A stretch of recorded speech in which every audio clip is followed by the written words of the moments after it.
hours a week and actually put it into something more fruitful, then they would get somewhere, And it's about taking responsibility and actually don't worry about failing, worry about never giving up, keep going.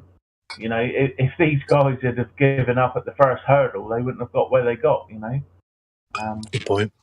So yeah, there's a lot of childishness and immaturity, and people are having their brains directed towards wrong things in these regards. Not all rich people are evil, and they didn't all get there through no effort. Right. Yeah, that's a good point. Yeah, it's overlooked sometimes.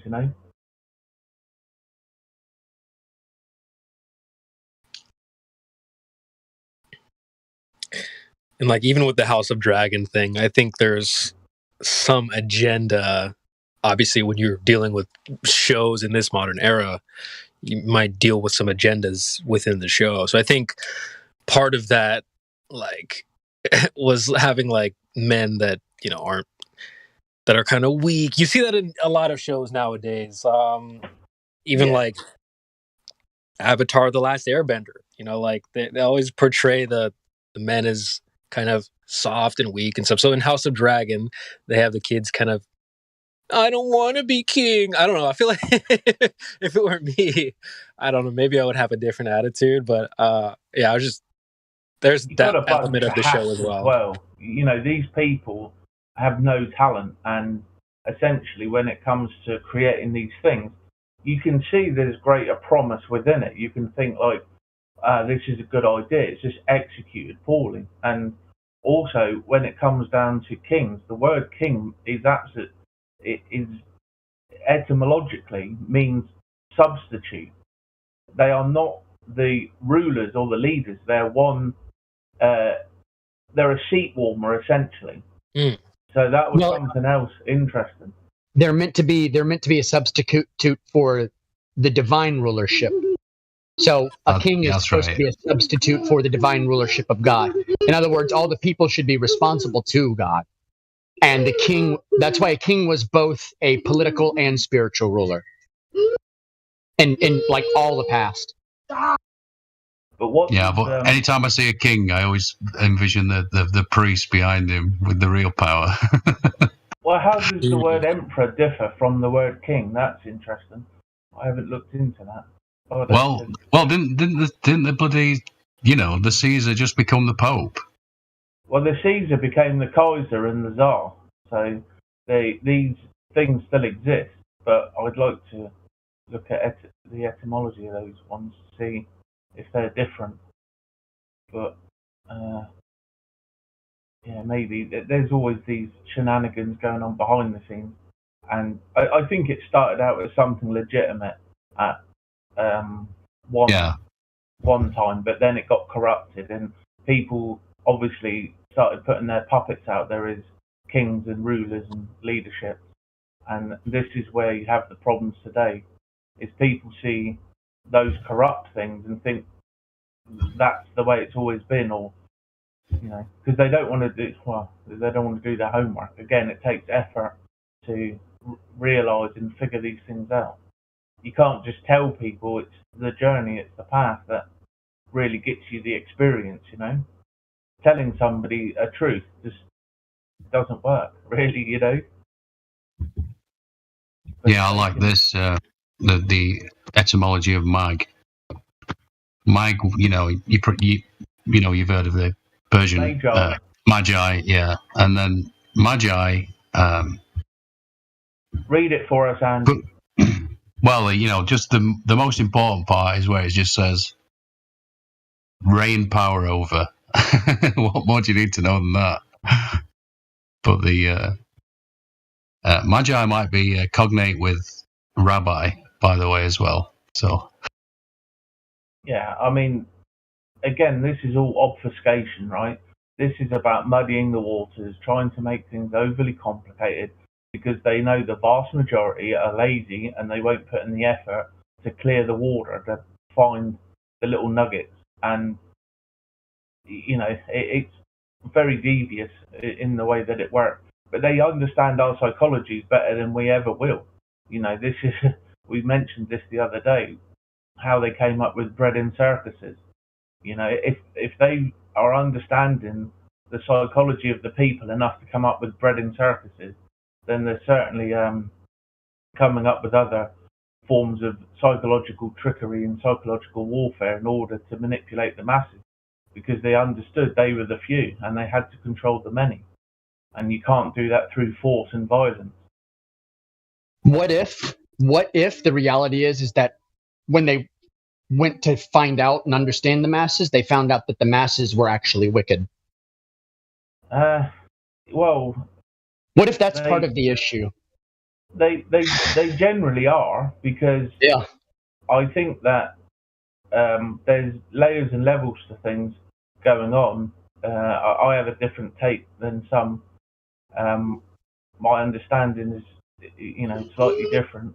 But yeah, I think the vast majority of people are just, I would say they're not human. They're acting on their programming, either through their instincts, their nature, or through today, especially through the transmission belts of education and school systems. They're being programmed to be a certain way. I mean, that Jesuit saying, "Give us a child to the age of 7, we'll show you the man." So there was this knowledge that they understood they could get children and shape them, and then they would be fixed. And this is one of the things we're facing with all of this that we're trying to achieve and trying to do. We have to understand these strategies and these blocks when we're trying to inform people and trying to help people level up. How much of that do you think is out of malevolence, and how much is out of just plain pragmatism? Like, if you try and articulate it a little better. Let's say you do all your studies and you realize, okay, the masses are wicked. So we either have to employ wicked methods, or we have to control enough of society, like small groups of society, in order to guide society, who will always be wicked. Could it be that? And just through the function of us being humans and doing what humans do, because humans that are wicked at the bottom, humans are going to be wicked at the top too. Yeah, it's essentially, ultimately, we don't know the end goal. We've got certain directions that are signposted and alluding to certain things, but ultimately we don't, because it's one of these exercises you can try to do, right? So what if the agenda, as I term them, are actually beneficent rather than maleficent? It's just they can't explain what they're trying to do, because the vast majority are, like they are, let's just say. And so ultimately, if let's say they were actually trying to do good, and everything they're doing ultimately is for the greater good, and obviously people will frame things with their own interpretation, their own paradigm. So if they want it to be evil, they will absorb every bit of info that alludes to it being evil. That doesn't make it so.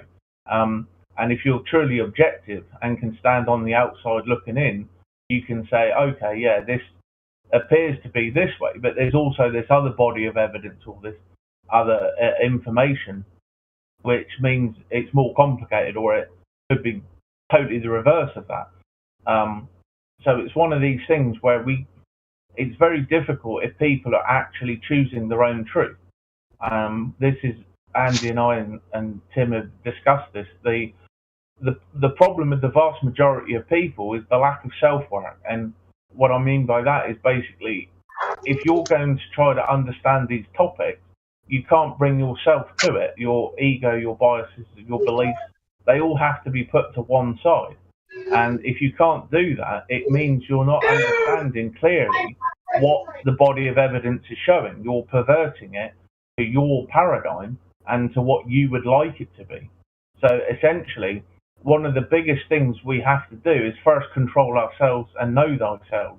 and understand the trickery being used all the time. Our brain is tricking us all the time on all sorts of levels. And until we can gain command and control and put things in balance, then everything we're doing is fruitless, because everything you've learned up until that point has been distorted and perverted by the self, your own sort of paradigm. So it's when you start to understand that level, then you can look at things more cleanly, and you can start to get a gist of the pieces of the puzzle and maybe what may be going on. And this is the difficulty, is getting people to realize that they are doing these things. You know, it's very hard for people to actually understand that these things are going on, and it's not until you can experience them do you know that. You know, and that's the difficult thing. Each of us has to realize our own self is tricking us, and until we can take control of that, then we can't even gather the information cleanly as to what may or may not be going on. So this, you know, what? Yeah, see, like if we were to take control of that, you know what I think would happen? What? We would look at it, we'd get a glimpse of it, and we'd go, oh, and we would end up running the machine. Well, yeah, that could very well happen. That could very well happen. I feel the vast majority of people at the moment are just selecting their own truth based on their ideologies and paradigms, and even people within our own circles, right? You know yourself that, like, you have these people, and I call them normies with extra information, right? So they might know about 9/11 and flat Earth and a few other things, the moon hoax, but you touch upon certain subjects and they fall back to their Manchurian Candidate beat programmed phraseology, right? And so even though they were able to be open on certain topics and certain subjects, you come around to certain other topics and subjects, and suddenly they become completely brainwashed and brain dead. And it's quite fascinating to witness, because it's trying to understand these mechanisms at play in order to help not only ourselves but to help other people. So we have to acknowledge that these mechanisms are there, and then try to do our best to navigate them through them or around them. Because you know what a good test is if you it's an introspective test. It's where you sit down and you ask yourself, let's say I find out everything the elite are doing, and let's say I know the whole truth. What am I going to do with it? Exactly. How in the end does it benefit me? Because one, you're not going to change anything, and anyone who thinks that we're gonna fight the elite and change it, no, you're not. There's thousands of years of human history that prove you are not. Yep. The only thing that defeats the elite is God, when he decides to hit that reset button every once in a while. That's the only thing. You're not going to defeat him. No one's going to defeat him. Okay, so let's put that off the table. I got this information. What do I do with it? Where do I go? Do I just sit on it? Well, the thing is, again, this is where I've had to come to a certain place, not out of my choosing, but out of necessity, because I was wasting my time with those other things. So essentially, I was like, you know, it's great to come in here and share homework, inverted commas. You know, what have you figured out? What have you learned? And it all helps us along, but ultimately it's for us and us alone to keep pushing ourselves. You know, we are our only competition. So it's up to us to keep pushing through our own boundaries, our own mental construct, our own mental consciousness, because the way that I see this information, I see it as an exercise gym for the brain. Are you able to understand these concepts? Are you able to grasp these things? And it even talks about this within the Bible. It says you need the mind of a child. Why? Because you need to be able to imagine. To learn. And if you can't imagine things, then you're stuck in your left brain paradigm. And you are then controlled by the words on the page. So the problem is that the vast majority of people, they are suffering, and there is a way out of that, and it's to continue forward. Don't stop. Don't keep looking at the thing you're looking at. Keep introducing new information. If you are more of a philomath and curious like a child, why, what's this, what's that? And if you can be humble and basically just keep moving forward and look at everything. Don't just. So you've taken the step of doing the introspective part. Like, okay, I figured all this out, but how does it benefit me? What do I do? Because you can't change the world.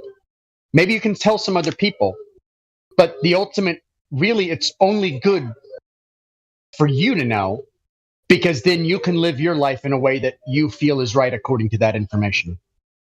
Yeah, I mean, I have a different take on it, obviously, because again, I'm using the information. I'm not saying that the information is true or correct. I'm just saying it's information. It's out there. It's a phenomena. It's this. It's that.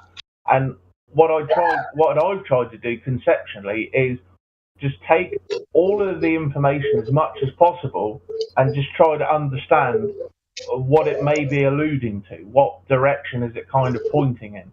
So this is where you have to do all of this internal stuff, and you have to realize that the information, like, yeah, we could know the entirety of the plan of the agenda, and what that does is allow us to then come up with the next piece of the puzzle, which is, okay, we're not supposed to change anything at this level, right? And a lot of people find this very difficult because they can see within the material realm, but you have to give up the material realm.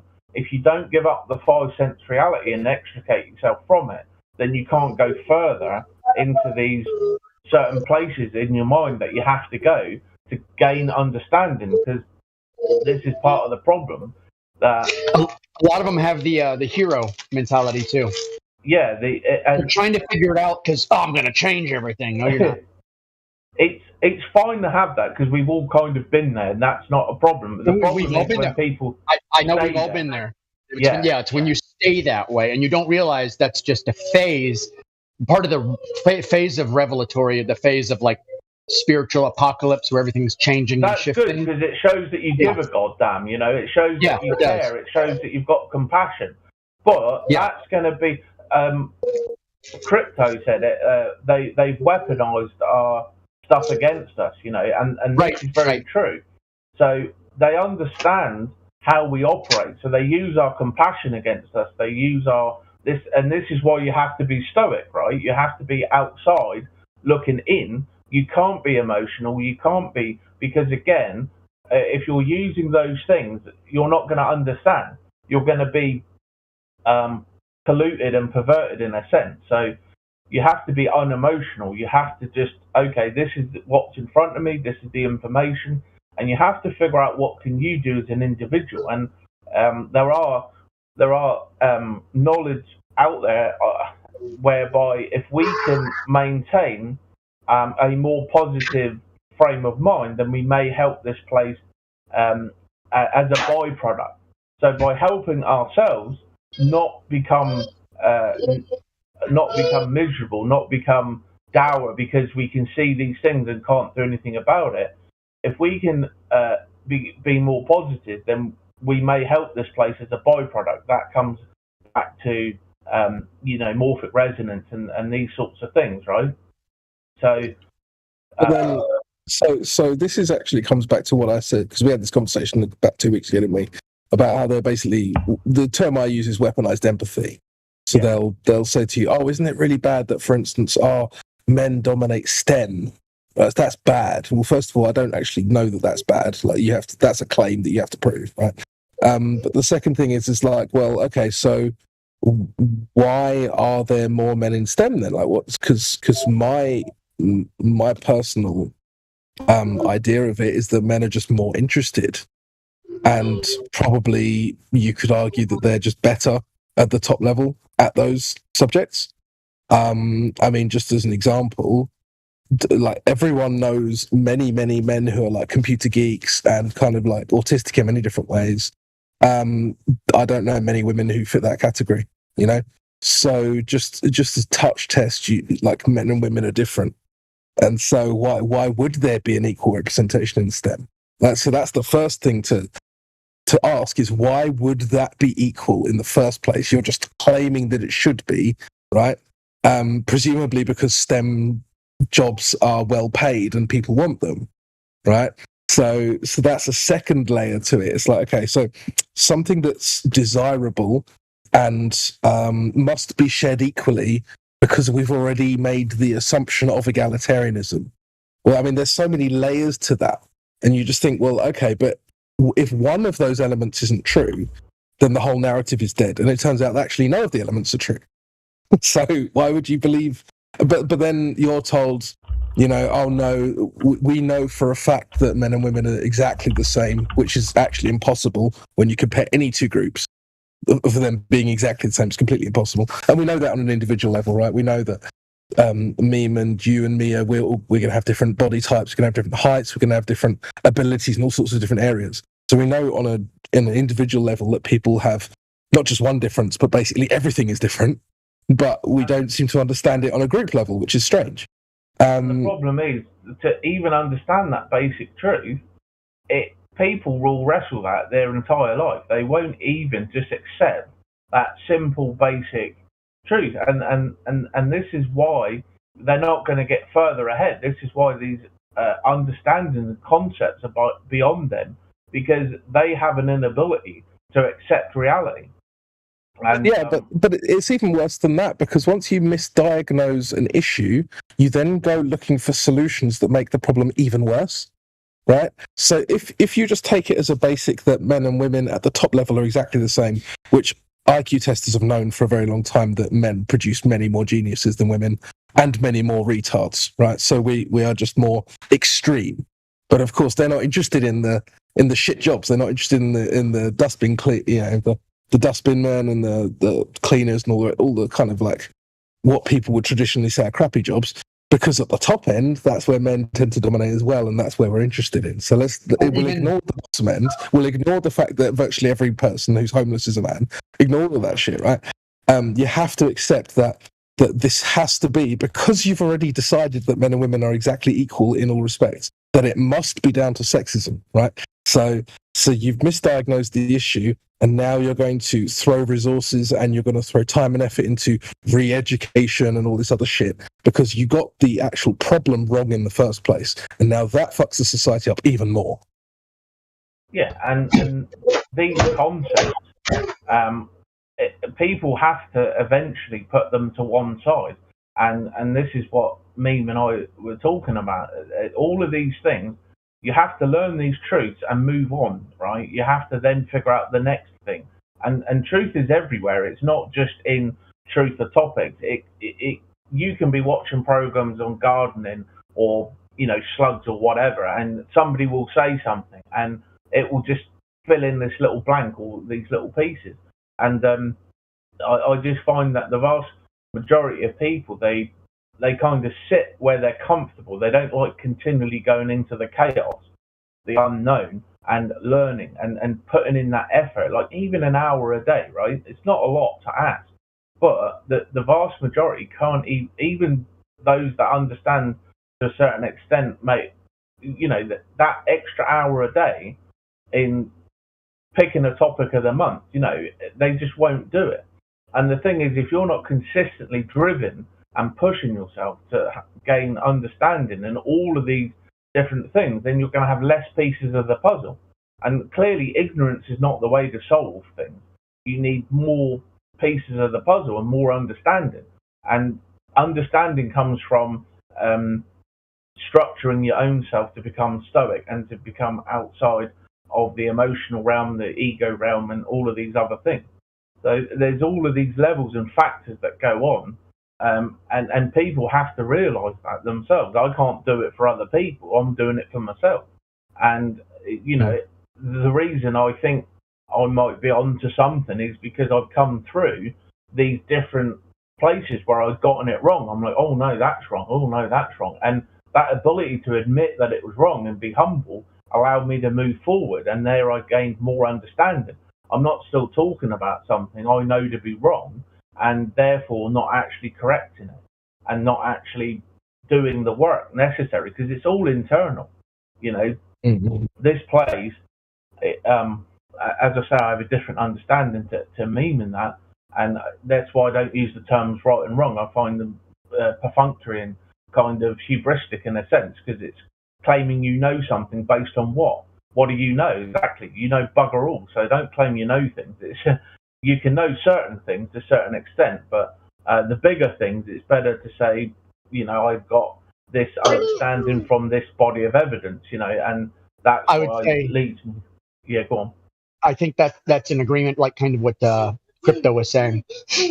And not attributing to finding something as it being right or wrong. So when he says there are more men in STEM, someone then went, that's wrong. Yeah. Right. As if it's like a moral wrong. And that's the problem, is that instead of looking inward, people try and externalize everything and like try and label everything and like try and put their spin on things. When really, when you figure out something new, the only place you need to look is in the mirror. Yeah. It requires a lot. It requires a lot of reflection. Objective truth. Yes. Once you can accept reality and objective truth, then you're building a foundation, right? Rather than building it on sand, you're building it on something sturdy, right? So that's what I've tried to do with my own understanding of things. I try to get down to specifics, and you do have to kind of broadly understand these things. You can't become an expert on everything because you don't have 50 years on 1,000 topics to spend. You've only got one lot of 50 or 80 years even, and so you have to kind of do what you can, and then there is a point at which you put it to one side and just be. And that is very difficult for people to understand, because like you said, they've got this hero complex, or they feel they should do something. They feel like a call to arms, They see the wrongness, and usually men try to correct things because they understand, these things on a valor basis and an honor basis, and these types of things. But again, that's part of the control mechanism. The agenda know that we're going to react this way. They know that we're going to react and act this way, and therefore it's being used against us. And well, that's why we have this like very common myth of female oppression in today's society, because if they were trying to push a common myth of male oppression, no one would care because men would moan and women would be like, never mind. Because there's no, that isn't how men and women interact with each other. Like, if women see a weak man, they're like, oh, that guy's weak. They try to avoid him. He's creepy and weird, right? But when, men has something built into them where they want to protect women. And I think that it's inherently healthy if you understand when it's being manipulated and don't fall for it. Yeah. Because that's obviously... this is where it comes back to know thyself and understand these psychological mechanisms at play. And Meme and I, we were talking earlier, and the vast majority you speak to aren't human. They're the programming. They've got Stockholm syndrome, and they've got these other things going on.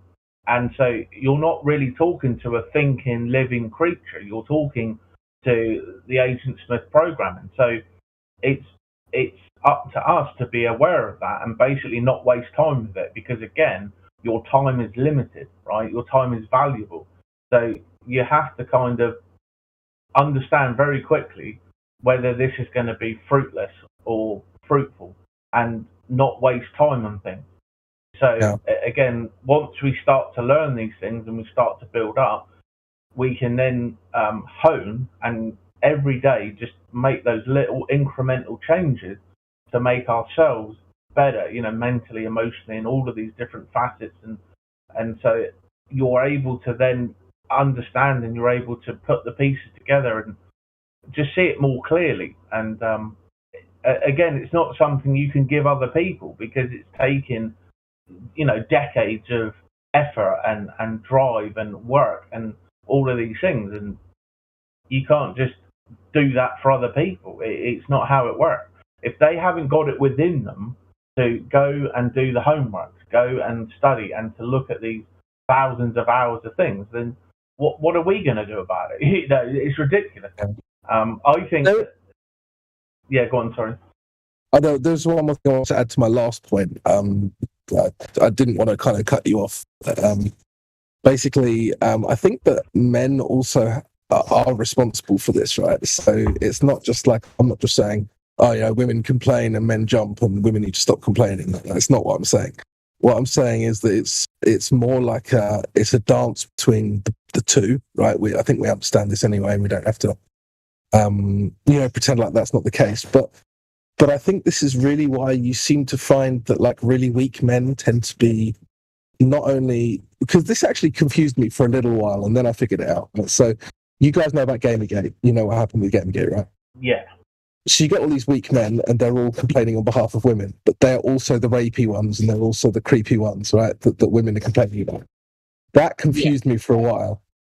And I was thinking, first of all, why would they be like, I kind of understood it because I was like, yeah. I mean, obviously they're just like trying to point the finger away from themselves when they're actually the weirdos.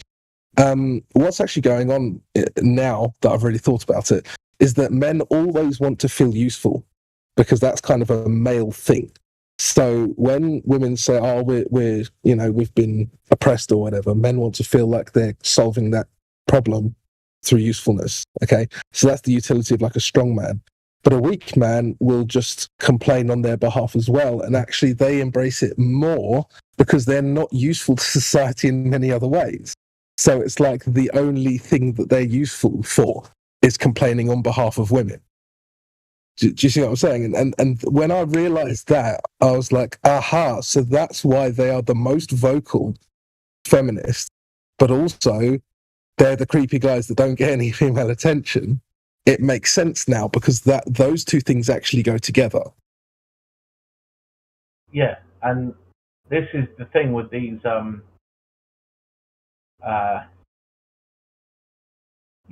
within what do they call it? The problem or the trouble within masculinity, and again, that's about destruction of the natural order: God, man, woman, child, animal. Right? They're trying to put animals above people by saying veganism, blah blah blah. They're trying to put women above men, sexism, blah blah blah. And again, this is to destabilize our societies, because once you mess with the natural order, who are you to mess with it? It's been around a long time. It works perfectly fine, but it's been messed with on purpose because it then destabilizes people psychologically. They can't find their place and their footings within society because you have your certain nature where you are trying to act and behave a certain way, but then you've got this preponderance of evidence and nonsense and brainwashing telling you, no, that's wrong. You've got to be like this, you've got to be like that. And you can see how it's a multi-pronged attack, on everybody. Could I offer an alternative go ahead. perspective to that? This is just my opinion, is I don't think they're trying to destabilize society. I think they're trying to create conditions that are realistic enough so that people perceive that society is destabilized enough to create an organic revolutionary state. Well, I think there is something to that. But like they want it to. It's a controlled demolition, if I put it in our colloquial terms, in which they want it to they're not actually going to turn boys into girls. They want it to be a social issue that literally everyone is going to rally behind. Because it's only like maybe 1% of everybody who's like, that's totally fine. Everyone else thinks it's cringe and gross. Everyone. Yeah. And what's really interesting about that is that actually crosses racial and religious lines as well. Like, you talk to Muslims and the vast majority of Muslims are like, nah, this is weird. You talk to most Christians, they're like, nah, this is weird. White people, black people, everyone thinks it's weird. Yeah, when you see a school meeting like here in the States and it's filled with Christians and Muslims chanting together to fight the state, that I can only perceive that that's engineering done on purpose. that this entire radical kind of like lefty, I wouldn't call it left wing because it's not really political, it's social. So I'll say left wing social movement of like transgenderism and all this other stuff only exists to create a social cataclysm that will usher in a unified people. Yeah, they want the one world culture, one world race, one world everything, and it's clearly evidenced by how every nation is being assaulted and being deconstructed and taken apart from top to bottom. And I think that these, again, this is self-evident. If you don't even have to look that far to even figure these things out, it's just that most people, as I say, normies with extra information, they haven't extricated themselves from the brainwashing, and they seem to not even ask for the evidence and information. That always baffles me. Like, I've always thought, oh, if somebody's saying something, there's a reason for it. Let's go figure out what that is, and or if there's a misunderstanding, okay, where did the misunderstanding occur? Why did it occur? So again, asking these basic, simple things is going to get you a lot further than whatever else they're doing, because it's not working, But yeah, this dovetailing together of all of these things. So they don't exist within a vacuum. This connects with this, and there's all these layers to it. But again, you need a certain level of intelligence to understand these things, right? And you also need a lot of time to be on your own, really, so that you are then brave enough to go into these areas. Because a lot of the time, people are frightened of, what their families might think or what their friends might think, so they stay a sheep. They don't want to further themselves. So again, they're being controlled and manipulated and held in place by the very people they're trying to kind of help and escape. So it's when you isolate yourself and you can get away from those influences and those sources where you're able to really grow. I thankfully didn't have people, so I was kind of on my own for many years, still am, and it's just allowed me to go wherever I needed to go. Like, oh, let's go look into that. Oh, let's go figure that one out. But the vast majority of people, if they're kept busy with work, they're kept busy with this, they're kept busy this, that, and the other, and until they really give themselves enough time to, like, really go at this and take it where they need to take it, that they won't see it. And I think that's one of the things keeping a lot of people where they are. A, they feel comfortable, and B, they have all of this other stuff going on. So it's a real minefield to navigate when talking with people, because you always hit their sensitive spot and it causes problems, because people don't always like to admit when they're failing or not as far ahead, Well, the other thing you have, the issue you have, especially when you talk about groups, and this can apply to many different groups, is that people often will know one or two members of that group, and so they make the political personal, right? When it's not meant to be. Like, you're not talking about their friend, you're talking about the group as a whole. Yeah. So, but then they go, oh, but my mate Dave isn't like that, or whatever, and it's like, well, your mate Dave isn't the entire group, like, So I don't know why. Well, I know why, because people are, first of all, they already kind of don't want to hear what you have to say. But second of all, they're kind of taking groups and trying to apply it to the individual when it just doesn't work that way. Yeah, and they also they don't even hear what you say half the time because of the lack of self-worth. They hear what they think you've said, or they're just waiting to respond or get triggered or something. Right, yeah. Yeah, waiting to talk is a big issue. Yeah, and again, these are things that we all have to learn within ourselves. To actually listening is a skill. That's why you've got 2 ears and 1 mouth, and you have to sort of focus in, pay attention, and you might want to make a point, or just write it on a notepad or something. You know what I mean? But it's like the level of immaturity within people, and especially when trying to understand certain things, is another big one for me. I just yeah, I have to hold my tongue a lot because a lot of these people, man, they're just so weak and feckless, and they don't like strong talk, you know. Mm. They don't like people saying things outside of their narratives. So yeah, it gets frustrating in a sense because, you know, as somebody who's just trying to figure something out, you just go in wherever you need to go. You know, you're not worried about necessarily what you're talking about or the subject. You know, emotionally, it's just information. You know, and if you can back it up, then that's what people should be looking at and asking themselves for. Like, oh, that's interesting. Where did you learn that? You know, where's this link? Where's that link? And people rarely ask. It's fascinating. Were you in this server when someone called me a transphobe for asking what transphobia is? No, sadly not. Well, that happened in this server a while back, like maybe a few weeks back, and I was just like, yeah, that transphobia thing. What is that? Can you tell me what that is? They were like, oh, if you don't know, you're a transphobe. What? But I don't know what that is. Like, aren't you meant to be telling me what that thing is first? Like, they don't know what it is. They're Pavlovian slaves, and they just I know. Beat.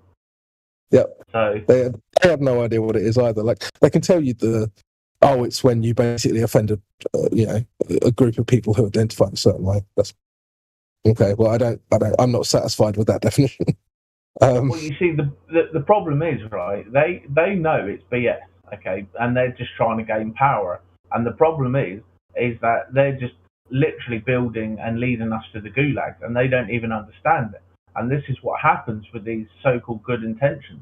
They don't actually care about trans people at all, right? They're just trying to show how good they are within public by virtue signaling and this fake morality. Now, if they actually cared about these people, they would admit they're just mentally ill and they need psychological treatment.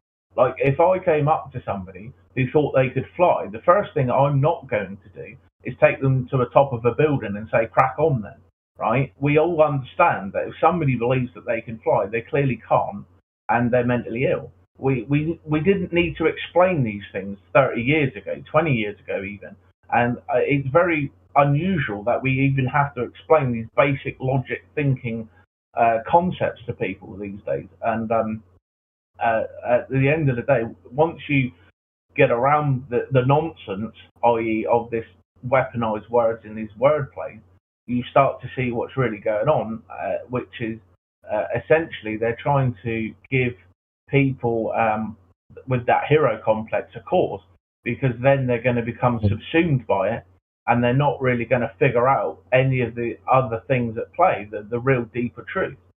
They're going to be stuck at that level within that bubble, that narrative, and they're never going to realize how they're being played, how they're being used, sadly. And the useful idiots are very good at that, but ultimately they're causing more harm than good. And again, that's because they're young, they're naive, they don't have any life experience, they've never had any real suffering or life problems. And you know, a lot of these people, they can seem very sincere and earnest, but ultimately there is a way to kind of help them, and there is a way to alleviate their suffering. It's just not in the way that these people are meaning it, and all they're actually going to do is continue that suffering and continue these problems.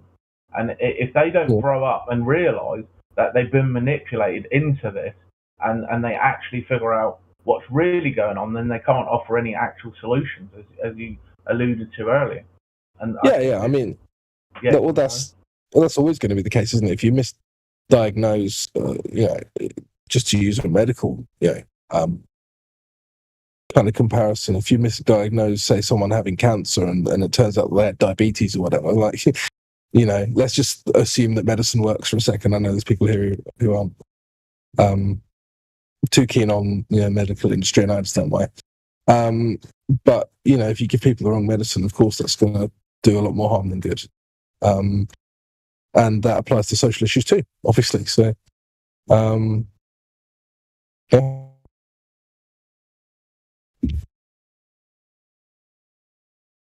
yeah, exactly.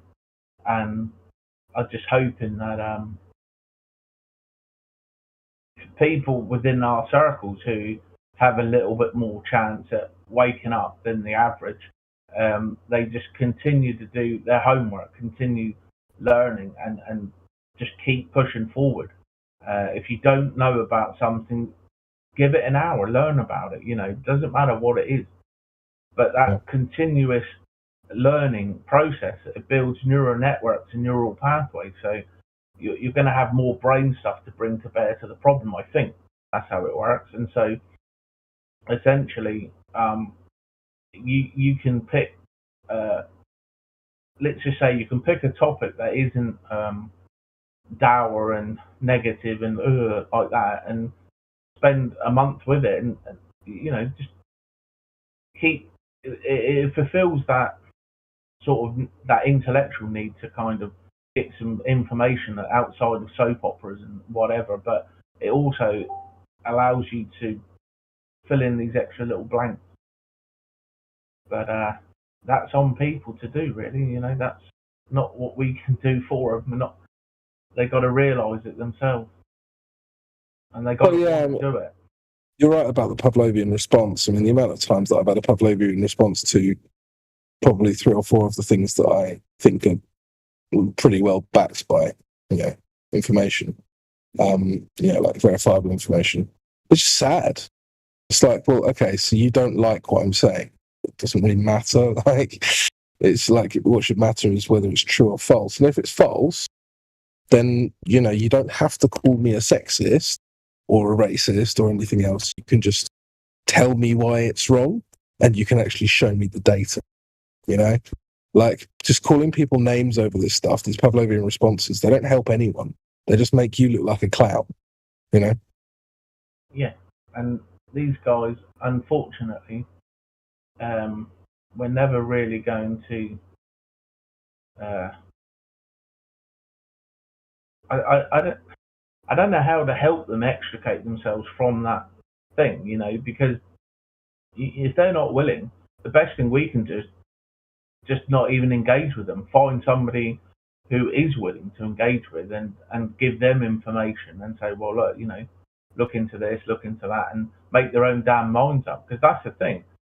We don't care what people think or believe or whatever else. It's like, are you saying that because you have information, or are you saying it because society's told you to say it? There's a difference.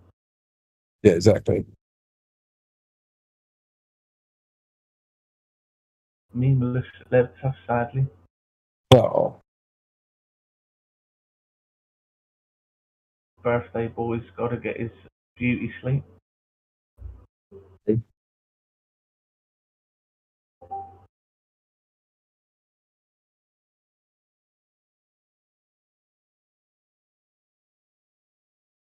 True.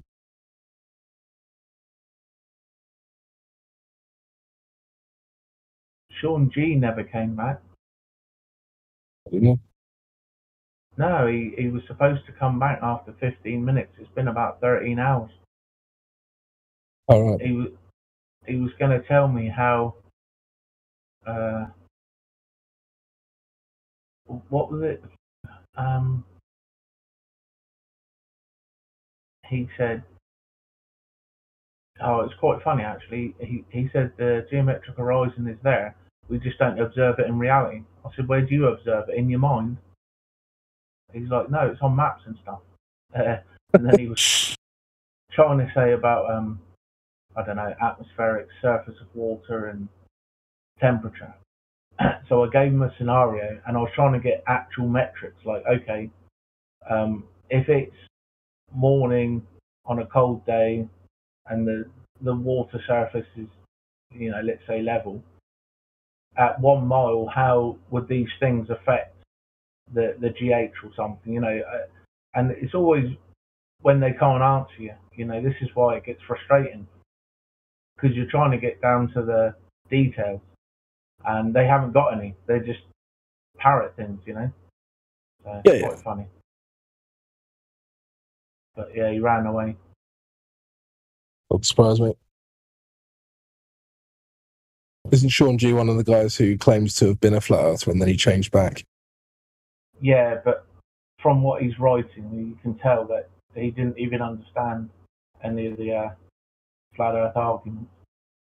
Yep, I noticed that with Jose JG, Jose Gonzalez, whatever. Like when I asked him like what made you into a flat earther in the first place, and he didn't answer it. It's like, well, how could you have been one if you don't know why? That doesn't make any sense.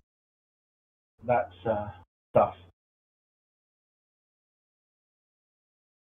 I mean, it just makes me think that they were probably just doing it for attention and didn't really know the argument. You know? Like with most of these things, we're here because it's observed reality. It's not difficult, you know. It really is that simple. Yeah, it's not difficult at all. Yeah, like with these other things we discuss, we talk about them because they're observed reality. You can be delusional all you want. That doesn't mean I have to be delusional with you. Right. And when you try and impose your delusion upon me, you're going to get problems. That's the other thing that most people miss about these things. Is like, we don't care what delusional people think. We care when they try to make us parrot their nonsense.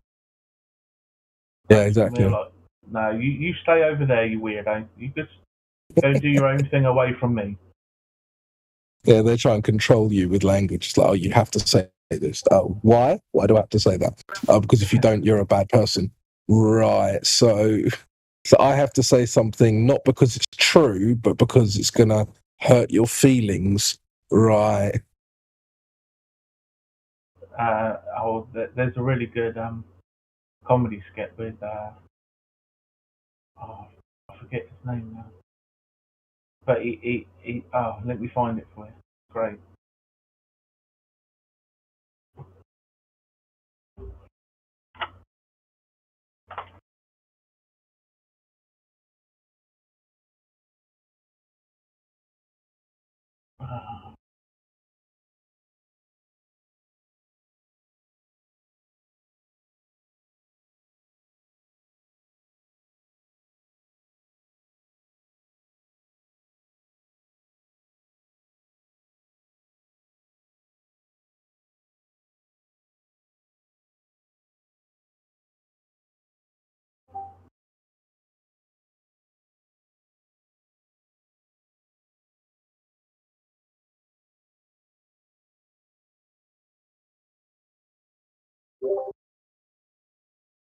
Hey, God Rockin'.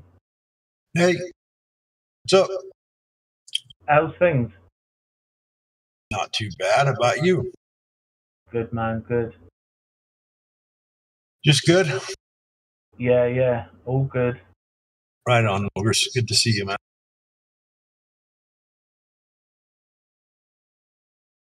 I saw Bean was in there, so I decided to pop in, say hello.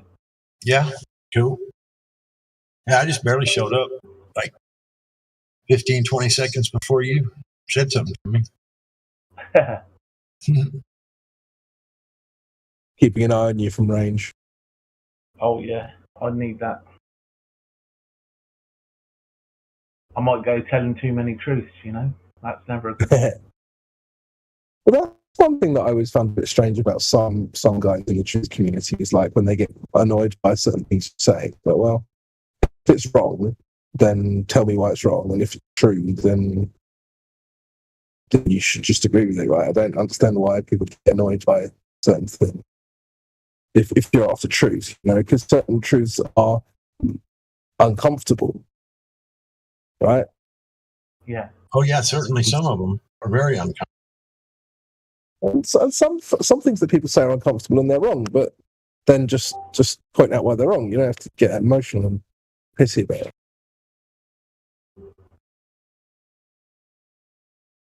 Yeah.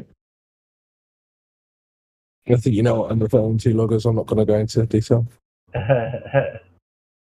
Yeah.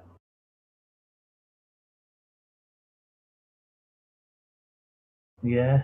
I mean, this is each person has to do, you know, the work to see where things take them. If they approach it as just information, and they should hopefully get a bit further along.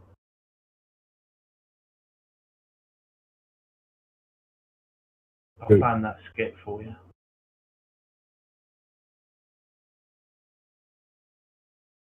Yeah, this guy's pretty good.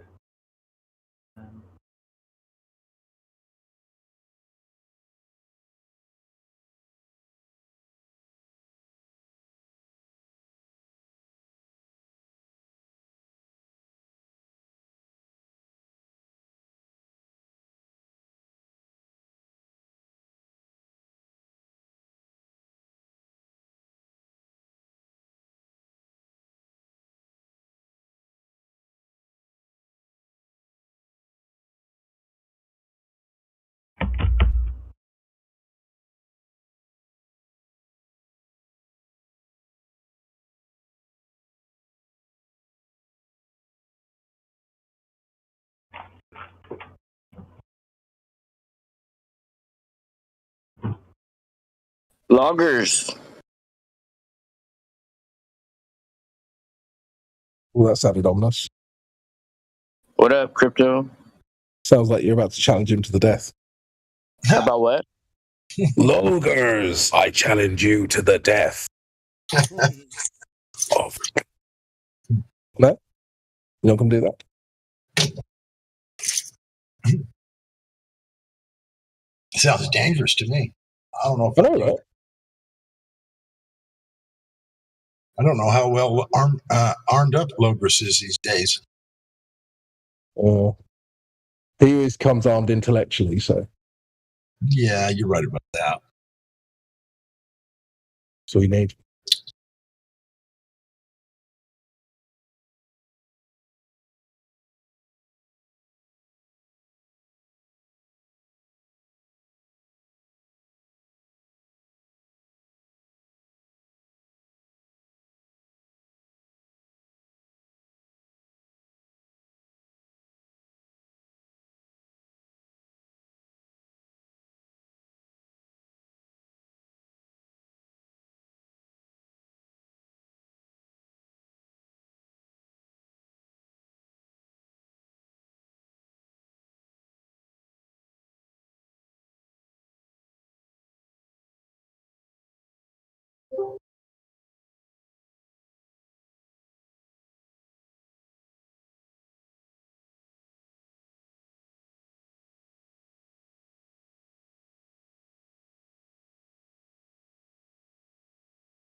Robot check and a disconnection check. Is anybody here?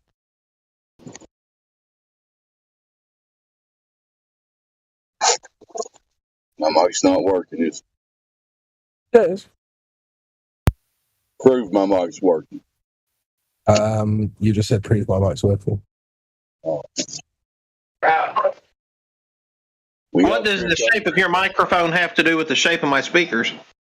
You know, fellas, I heard somewhere that the Earth may not be a spinning ball. Have y'all heard this? What? Who told you that? But it has to be. Some guy, man. I don't know. But the TV said it was. Yeah, science said it was, so yeah, you're wrong. Yeah, the Earth is a squishy, water-covered ball floating through space. It's a big ball, but I am a member of the Flat Speaker Society.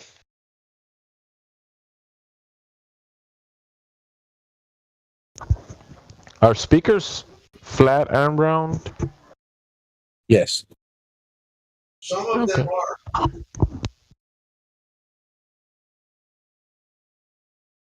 If in doubt, the answer is yes.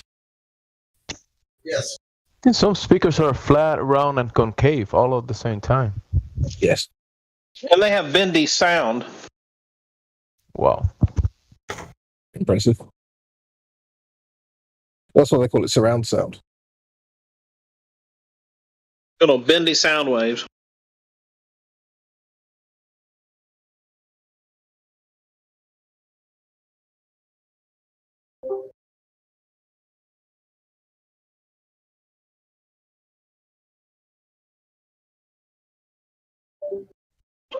And the gravity from the speakers is how we know the Earth is a ball.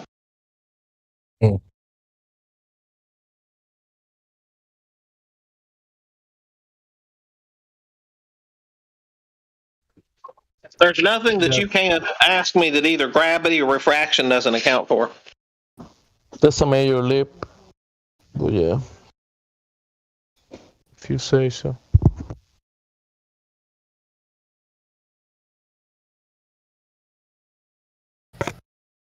Yeah, but this whole refraction thing is nothing but a lie. It does not bend light in air alone. It doesn't happen. And that's just a straight up lie. And if these Globers keep letting them use that as an argument, ridiculous, because there is no argument for that. It does not bend light in air. No matter how humid it is, no matter how warm it is, no matter how many layers of different heat, air temperatures that you go through, it does not bend light. Diffuses it and deflects it. That's all it does. Changes it into a different direction. And it's generally not down. You just lose, just diffuses the air or the light. Pretty soon you just can't see whatever you're looking at anymore because it's too much shit in the air. It doesn't bend it. It disappears right and straight in front of your face. And you can't find anywhere. I've looked and looked and looked. You cannot find one person on the internet that's posted all this. They're supposed to be light experts and show refraction.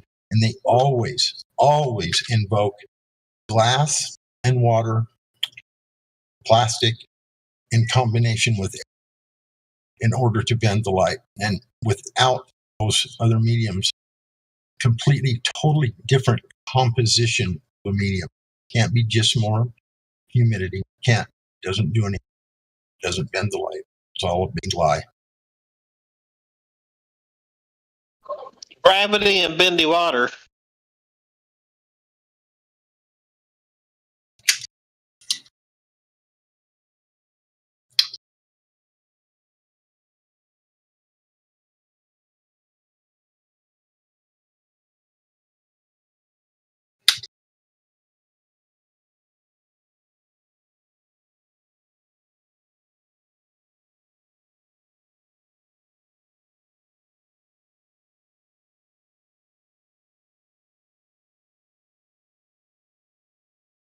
Don't forget about those moving houses.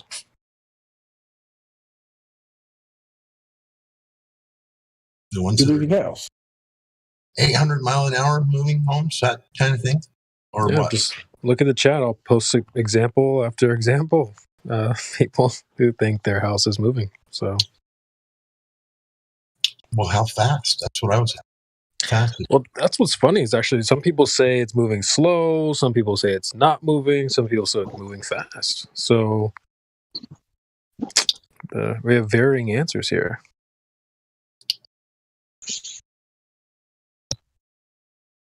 I don't know why, CB, it's reminded me of a song from the 80s. Can't remember the name of it, but it said moving sidewalks I can't see under my feet. So we had moving sidewalks in the 80s. So there you go.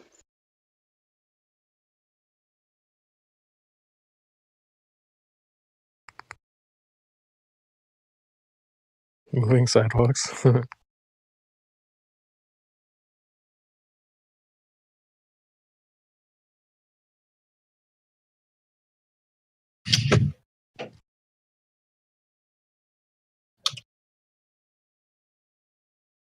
So where's that nonsense from? Here.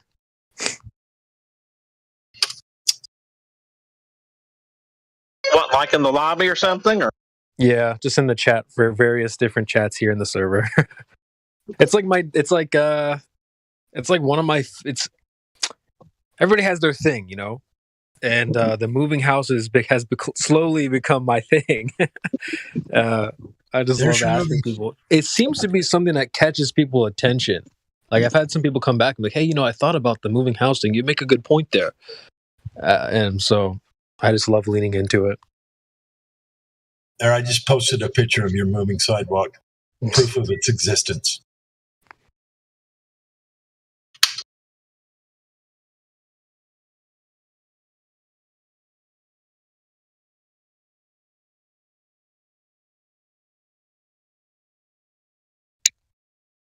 Like, just example after example. Yep, my house is moving. Yep. Where do you? That's in the lobby. I posted it in the live stream so you could see the. Yeah, but where is it from though? Well, there's the lobby, there's the live stream, there's the. Yeah, but where did that chat come from? It probably came from either one of the three. Because I kind of scurry from chat to chat. There's the live stream, there's the lobby, there's detention, Cogdis room. There's like so many different chats. So I'm just wherever I'm at. If someone says their house is moving, I'm getting a screenshot. I don't care.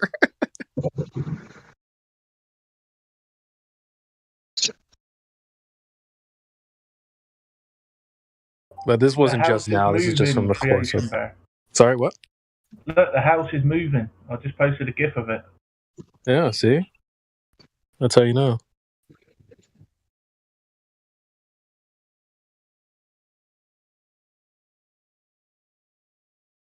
Hold on, Toto. We're on our way back to Kansas.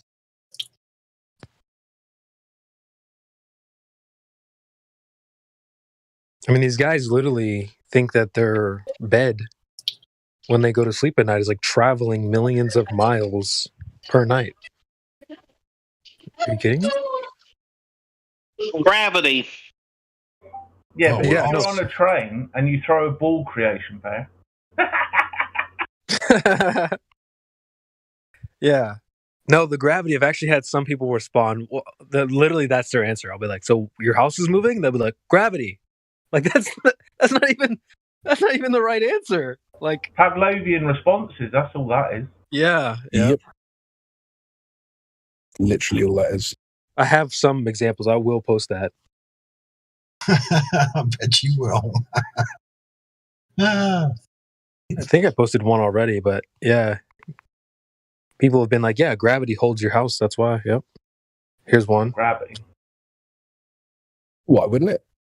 Yeah. If I say science hard enough.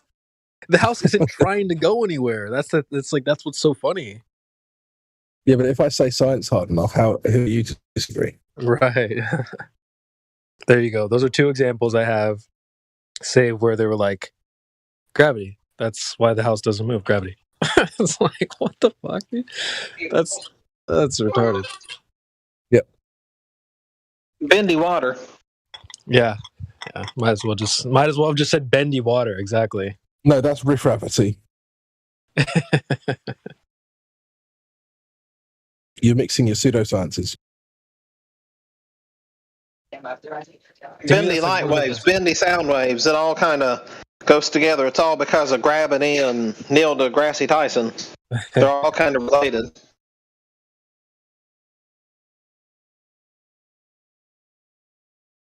Like if you look at some of the ones I posted earlier, like the mixed signals you'll get from these guys are so funny too. Like this guy, Winston, I said, well, if the Earth moves, then the houses would be moving. And you can see how other people are like, yeah, of course it's moving.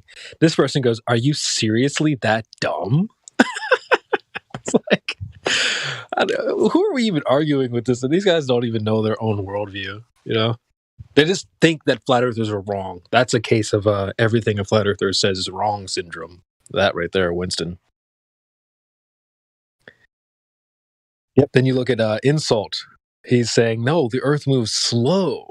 And that explains why the houses don't move. Another person says, yeah, we're all moving with the earth really fast.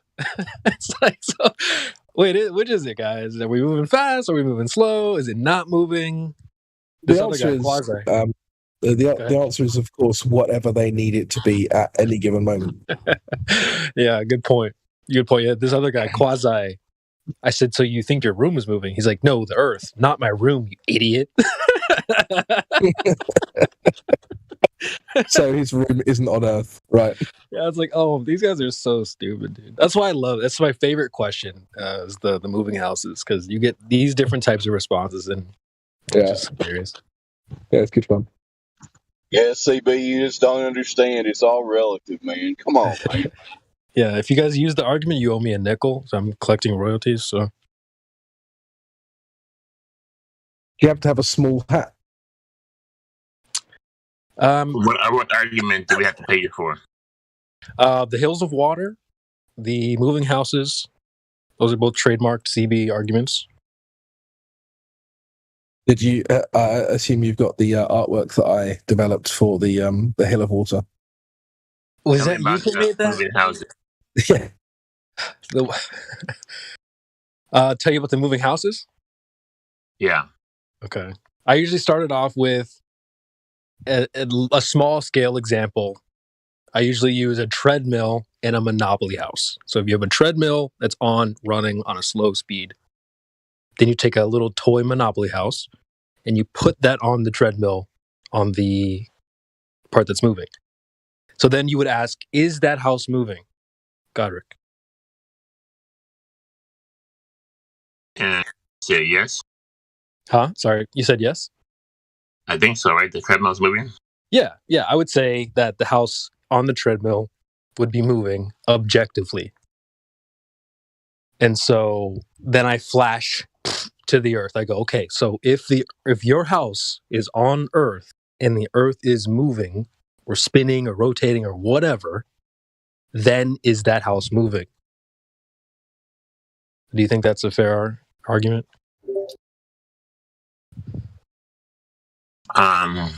Yeah, but I can just see the Glober saying that gravity keeps everything packed, so everything is connected to the earth, moving with the earth, right? That's the argument, right? Yeah. That would be the correct answer. That's why I said in the chat to Winston, I said, yeah, well, if the earth moves, then the house would be moving. He's like, are you seriously that dumb?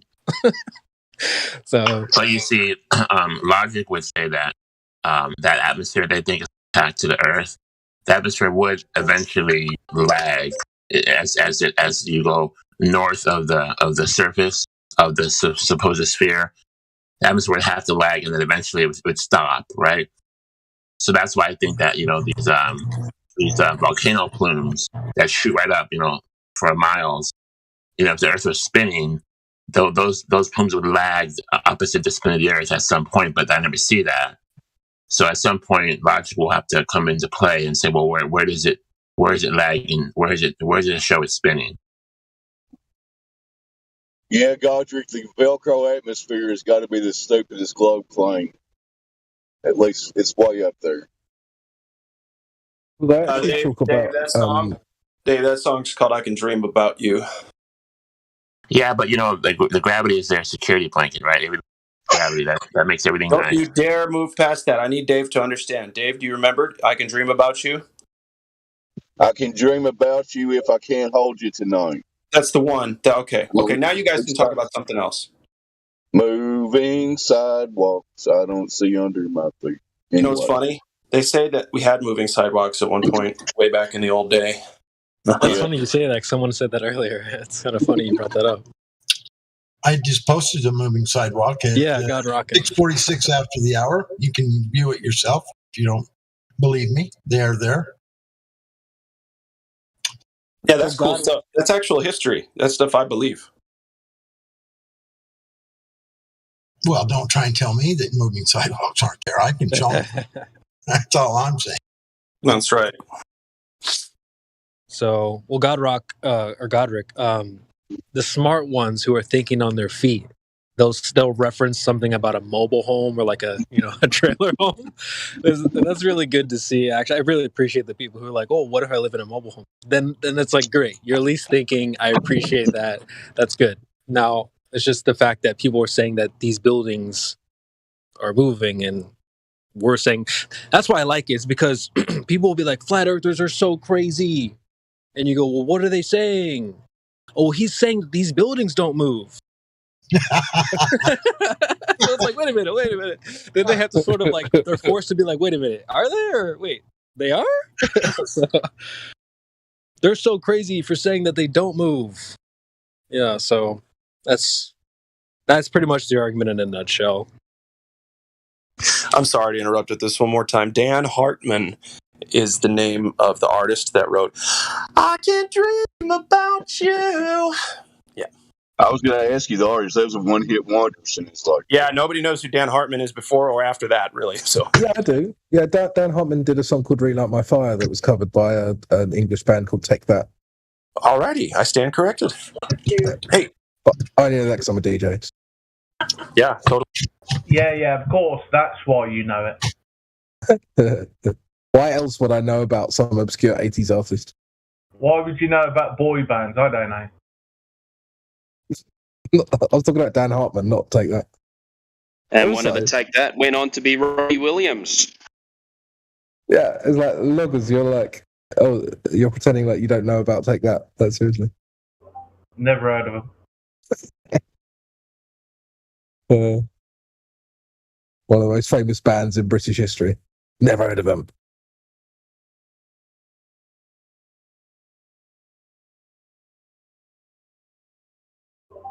Nope. Never heard of them. Never heard of any of them. My foster sister did, though. Did she ring the distressed fans helpline when they broke up?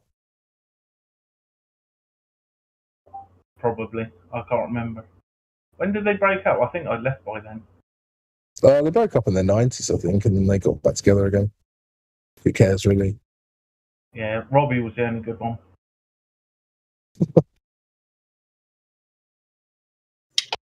Duran Duran was the best English band in the 80s. Just my opinion. Duran Duran were great. But it's fine. Well, no, Duran Duran are actually pretty good. They come from not too far from me. Oh, goodness. I think they're Basildon, aren't they? Duran Duran? Why do they have to say Duran twice? Is it because they don't get it the first time? Duran Duran? Yeah, they've got to ram it into your head. Yeah. Yeah. Because people from Cornwall didn't understand it, so that's said twice. Duran just wouldn't.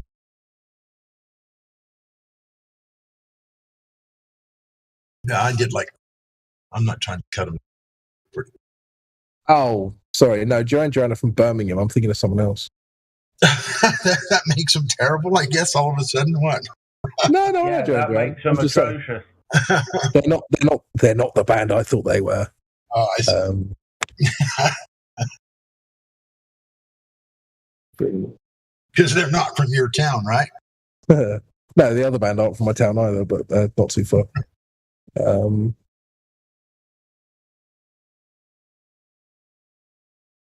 Depeche Mode is the people I'm thinking of. They're from Essex. Yeah, they're from Basel. No, sorry, I was thinking of Depeche Mode.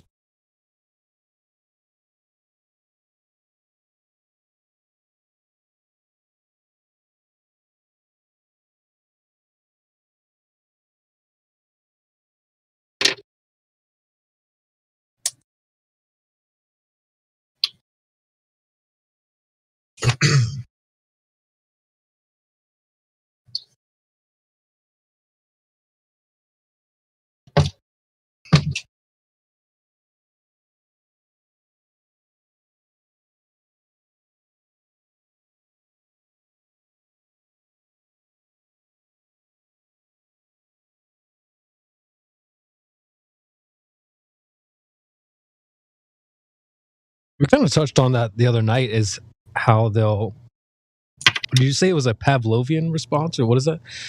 Where people will, they were like using the wrong answer for the wrong question. No, they don't even know what they're saying. So it's like, accuse is the whole argument. The fact they've made the accusation means they win.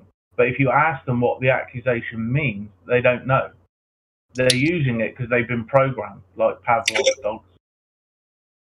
Okay. I've seen, I have an example of that on my soundboard, which is, I'm sure you guys have seen videos of just dudes with a microphone going up to people on the street. Hey, what do you think about this topic? Or what do you think about this person? And like, Like the video I saved, it's just a bunch of girls going, "Oh, just terrible," or whatever, and then the guy's like, "Oh, how?" And they're like, "Well, just." Like they don't even know why they have this response, but they have a response. Every question with a lefty. That's basically what you're talking about. Every question with a lefty is like that. It's really funny to see. I mean, you see it across the board. We see it here. You see it in politics. You see it in, all over the place, really. Yeah. Well, I think that the biggest, most Pavlovian response you get is to the word like racism. So what is it? 10 different people give you 10 different answers. One person might say, well, it's believing in differences. Another one person might say it's believing in superiority. Another person might say, oh, you can't believe that there's like Asian people are better at maths, like something really meaningless like that. And it's like people just give you all these different responses, none of which satisfy being mortally offended at all. I don't really get it. But they don't even know what the word means, but they understand. That's what I'm saying. Yeah, they know that it has power, you see. That's why they use it. It's like a get-out-of-jail-free card. So they're not using it because they know what it means. Because, like, if you talk about immigration, they say racist. It's like, well, what race is immigrant? Exactly. So you ask them to define the word, and they can't. So they're not using it because they understand what that word means. They just know that it gives them power and authority over you. It's like when the police ask for your ID. They're not asking for it because they don't know who you are. They know exactly who you are, where you live, everything about you. They're asking to gain power over you by creating joinder. Well, I mean, just on the immigrant thing, it's so funny why don't you guys because just agree to a definition. Well, we can't because I don't think racism is a legitimate thing. Racism doesn't you don't think that people prejudice other people based off of their phenotypical... Oh yeah, there are bigots. Of course, there are bigots, but that's what racism. No, not just bigotry in and of itself, but based off of things like the natural qualities that they have, they can't control. Their phenotypical traits. Well, yeah, but that's just in-group versus out-group preferences. I want my family to succeed, right? Why would I work all sorts of ways all week? Anyway? Why would I work all week, come home, and give my wages to my neighbour? Does that make me neighbourist? Does that make me a neighbourphobe? What? Well, that's what you're saying. You can have preferences, right? Yeah, but exactly. But that's still racist. It's still racist. It's not. You can argue whether racism is inherently moral or not. You could say that. But what if there is no racism? That's the racism thing. is natural and it's not necessarily amoral. It is natural. Or moral. That's fine. But this is the issue, isn't it? Can I get in for a second? Yeah, go on. This is the issue, isn't it? It's actually the power with which that phrase is used that makes it illegitimate. Because then you like every single person who uses it has a different definition for it, right? If I was to ask 10 different people a definition for apple, they'd more or less all give me the same answer. They'll say it's a fruit, it's either green or red. Well, okay, whatever. But you know what I mean? Like if you ask for something that's something that's actually concrete, not literally, but metaphorically concrete, you're going to get more or less the same answer from 100 different people. What is an apple? What is an orange? What is a even stuff like what is a coffee? Are those answers mutually exclusive? Do they contradict each other? Well, they wouldn't, unless they're being silly. Like, if you ask virtually everyone what a coffee is, they're going to tell you some form, some collection of the words caffeine, coffee beans. Probably they're going to include milk. Probably they're going to include sugar, right? So these definitions they're not going to be mutually exclusive. They're more or less going to agree with each other. There's obviously going to be variation because there is human variation. But if you ask people what racism is, they 100 different definitions. And they contradict each other, you mean? A lot of the time, yeah. I don't know about that. Well, I think they do. I would say the ones that stick out, like for instance, you have a man. You could describe him as an adult, a male. Not anymore. You hairy, can't. Whatever. How dare you? You bigot. Lower tone voice, whatever you want, right? That's racist of you to say that. Women. Actually, all of these things don't contradict each other. They all are facets of what it means to be a man, right? So maybe their definitions are individual, but culminate into what racism is. Let me give you an example, right? So have you ever heard of the phrase cultural appropriation? Yes, I have. And you know about racial exclusion, right? What do you mean by racial exclusion? Well, segregation. Sure, okay. So these two concepts are against each other. So if I say that I'm going to have a Jamaican party and everyone's going to dress Jamaican, I'm going to invite a bunch of Jamaican friends and it's going to be like a really cool Jamaican event, that's cultural appropriation and I'm a racist. If I also say, well, I'm actually not going to invite my Jamaican friends and we're not going to have any Jamaican food or music, that's also racist because now I'm not allowing that culture, right? So, but two different people would give you these as definitions of racism. Okay, I would disagree that they're mutually exclusive. Because I could have a Jamaican party with Jamaican food, Jamaican, dress and Jamaican music, but I say no Jamaicans allowed. I'm culturally appropriating the culture, but I'm being racist towards the people. Well, now you're being, so now you're being racist by both definitions. Sure, I mean, if you want to, it doesn't mean the definitions aren't contradictory. I think cultural appropriation is necessarily racism, right? Because you could culturally appropriate something because you love it, right? There's a lot of weebos that love Japanese culture. They culturally appropriate it, but that's out of love. It's not racist. They're not like, prejudicing the person based on you're not defining characteristics. Right? See, this is the thing. You're saying, they're a weirdo and they like the culture. So if you like the culture, you're not a racist. But yeah, because they're not prejudicing the person. I understand that negatively, right? It has nothing to do with the person. The culture is separate from.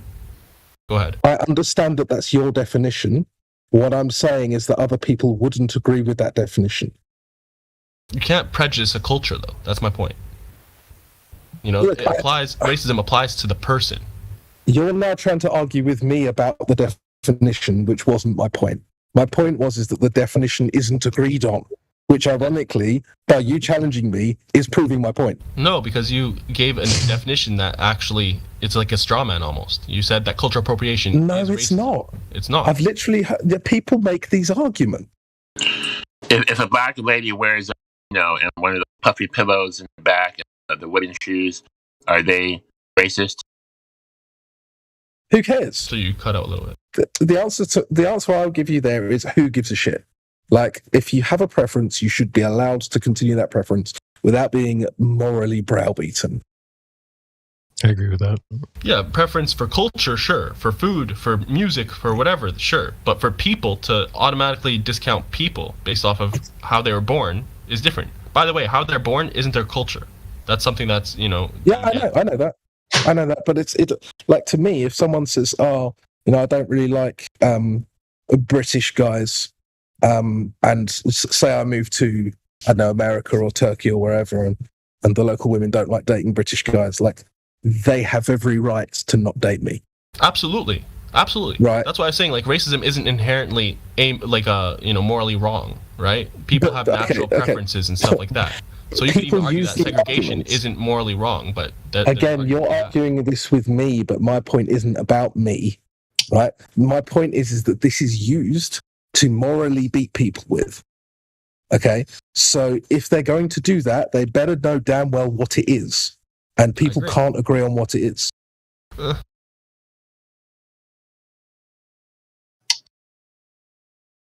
think people can agree on what it is, brass tacks, but I think people think that it's actually morally wrong. They've been brainwashed to think that.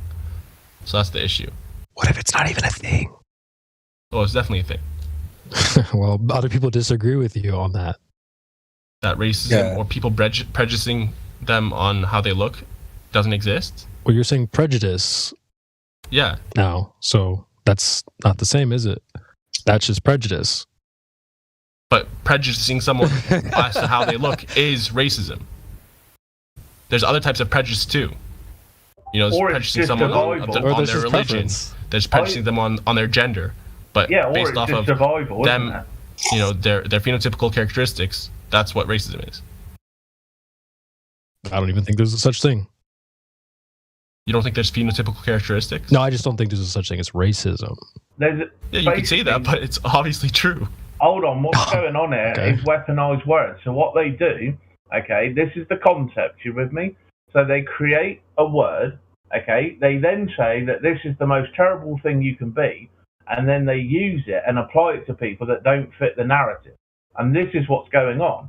So the definition has broadened to such an extent that any white cisgendered male is now a racist merely for existing, when before it used to mean something like this or something like that. So This is the whole point that's going on, right? And yeah, I mean, I agree. I agree with that for the most part. It's basically an issue of society, like the radical left or the government or media kind of running amok and hijacking this term and giving it like this negative stigma and convincing people that, you know, it's inherently evil and all this stuff. But there's an argument to be that like that's up for debate. I've experienced zero racism in my life. So and I've had people say some pretty vulgar shit to my face, and I am black. So there's that. Do you know what's quite funny? Go ahead, Crypto. No, go on. I didn't know you were black. You don't sound black. Oh, that's racist. Just go ahead, Crypto. Is it? I think you might be joking.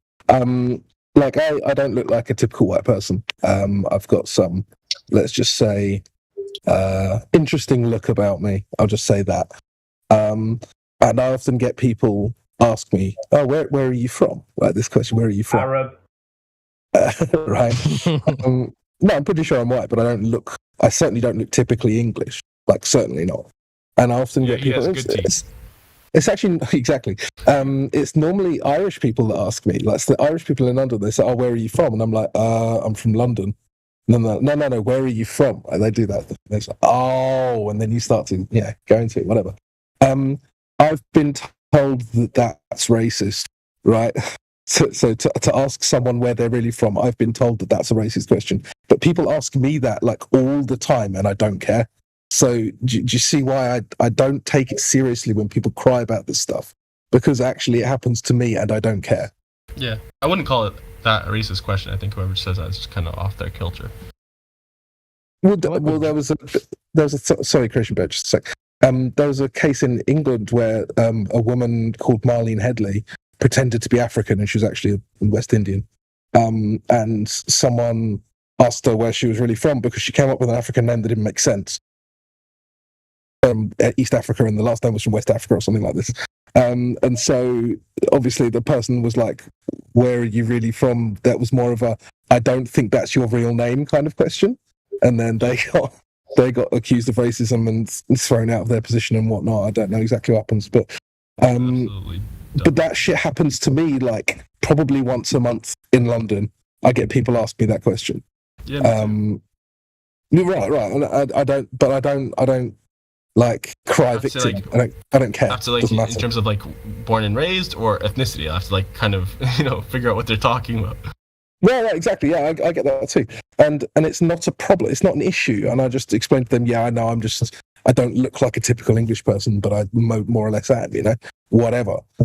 And then they're like, "Oh," and then virtually every time they start apologizing to me, and I'm like, "Why the fuck are you apologizing? We're just having a conversation."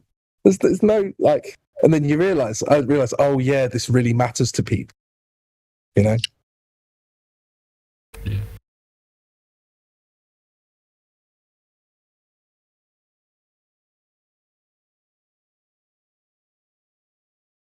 So where are you from? So it's true that the Spanish people are the master race? Okay. Do you mean Spanish people from Spain or Spanish people from Mexico? Just all of them. Either way, I think the World Cup showed that that's not the case. Well, Argentinians are Spanish, so. I meant from Spain or Mexico. And what if you want to identify as a Spanish person? It's all good. Plenty of room. Hey, not to interrupt this convo, but can y'all hear me okay? Loud and clear. Yeah, you interrupted. I'm driving home in my newly purchased 2017 Grand Caravan. You bought it cash? Damn. No, I got a credit union. But I got a damn good deal on it. I paid less than $10,000 before tax, title, and license. Yeah, I just purchased the vehicle for myself. Bro. So go ahead. I was going to ask you, what's the financing on it? I got a pretty good credit union, and I believe he told me it was like 2.75%, 60 months. So I'm paying like $175 a month is what it's gonna end up being. So not too bad. I guess. You gonna say, Mickey? Yeah, I got a vehicle as well. Like yesterday, so pretty cool. What'd you get? 2021 Dodge Ram. Oh, a flex on them. Okay. Yeah, it's nice, bro. Kill it with the big bad truck. Dude, I've always loved trucks, especially Ram. And the dude was showing me like a friggin' a Titan. It was like a 2022. And he brought around the Ram. I was like, damn, dude, that's one of my dream truck to have one of those. Oh, it's the worst negotiating I've ever heard. You don't tell him that off the bat. Well, I've known this guy. You gotta pick out the things that are wrong with it, man. You know, drive down the price. He's the homie. He's a homie. Like, he's always hooked me up with good deals. Okay. So I've always like brought him business and whatnot. So anytime I just like want to make a deal, he's just like, just come on over. He got you. Could have just called him a racist and got like 50% off. Yeah. I don't want that truck. It's black. No, it's nice, bro. No, congrats, Mickey. That's awesome, man. He's like, what color is the car? Mexican. What? Yeah, it's Mexican color. You know, it's Did you get the horn? Yeah. It's like he just puts a sombrero on the car, and Mickey's like, "I'll take it." Hell yeah! The Mexican truck has the bull balls hanging from the back. Wouldn't have it looks like any one of other way. those I get those bull balls, man. What's Mexican wrestling called again? Lucha Libre. Lucha Libre. Yeah, but what do little Mexicans use to cut pizza with? Is this a joke? I don't know, man. What you got? It's Little Caesars. Oh my gosh. That's funny, actually. That's pretty funny.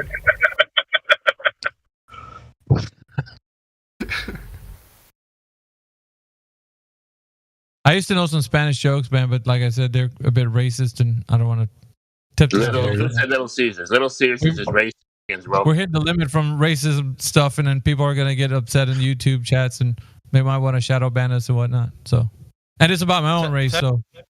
Technically, Yeah. Mexican isn't a race. Yeah.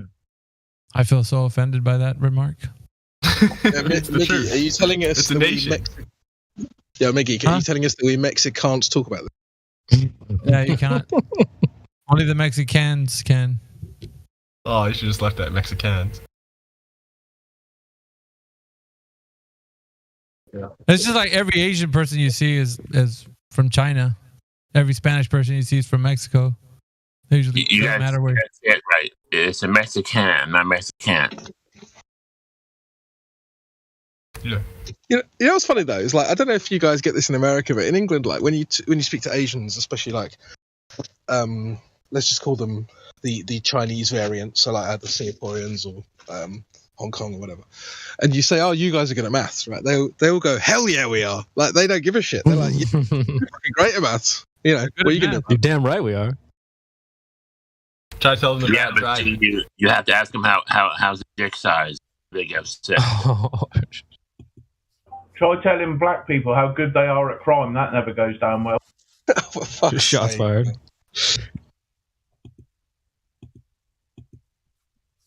To be fair, I do have an Asian friend who's like, I'm terrible at math. He's not Asian. Then he's screwed. Yeah, revoke his Asian pass right now. Yeah, you have to revoke it. He's a man without a country. Oh, and every person from India is an engineer. Somebody just said hello. That's fucked up. It's all gravy, baby. What do we got in the house tonight, man? We got a mixture of different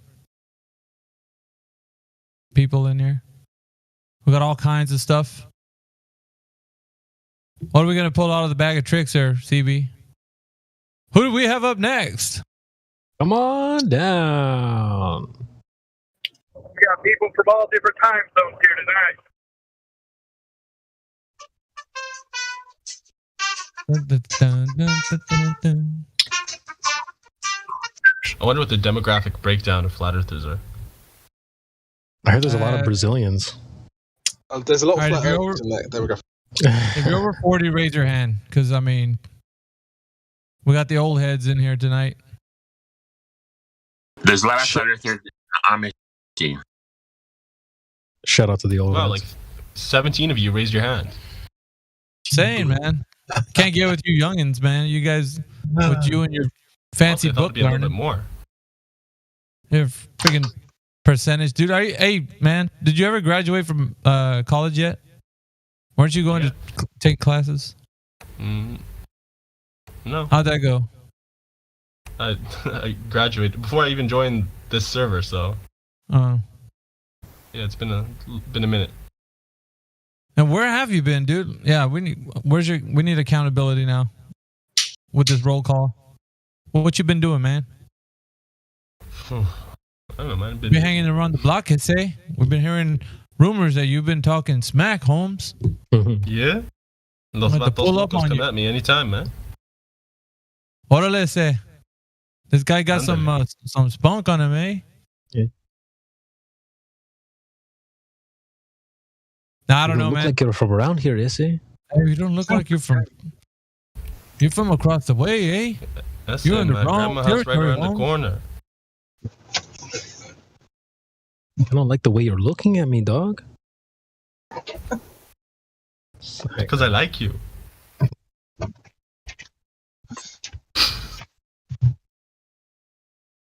Yeah, what is the whole dog? On the fencer in here, I'm the Achilles. Sorry, go ahead. Omni Achilles? What's up, Omni? I think he said he was going to drop some nitro on us, too. He's like, I'm about to drop some nitro on you guys. Like, hell yeah.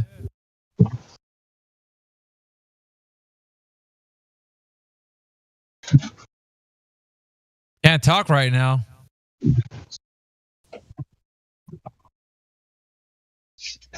When I got family or what? What do we got? Like 33 boosts now? We got, yeah. I'm curious, how many of you guys believe in the Big Bang? Hell no. What the hell did he just say? Like, is it possible that there was a Big Bang and that, it caused a flat Earth? Hey, Guido, get a load of this guy. He coming in with a big bang. Go take him out back, break both his legs. Wait, do you though? Do you percent? Not a chance. Okay, I was gonna say what percent? So 0%? Yeah, probably 0%. I was gonna say the only Big Bang I'm familiar with is my mom and my dad. How was the firmament created with the Big Bang? Mic drop. Because it made CB, right? That was the only Big Bang that matters.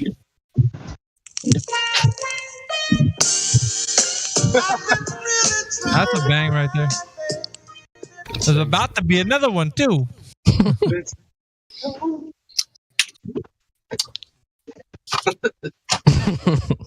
that's the only Big Bang I'm familiar with. Why couldn't there be a Big Bang? The hell? What the hell did he just say? Where's that Chris Tucker soundboard, man? Every time Percentage says something like that. Dude, Percentage is known for saying some weird shit like this. Yeah, he just No, for real though. Just have you guys ever considered it? I know why there couldn't be.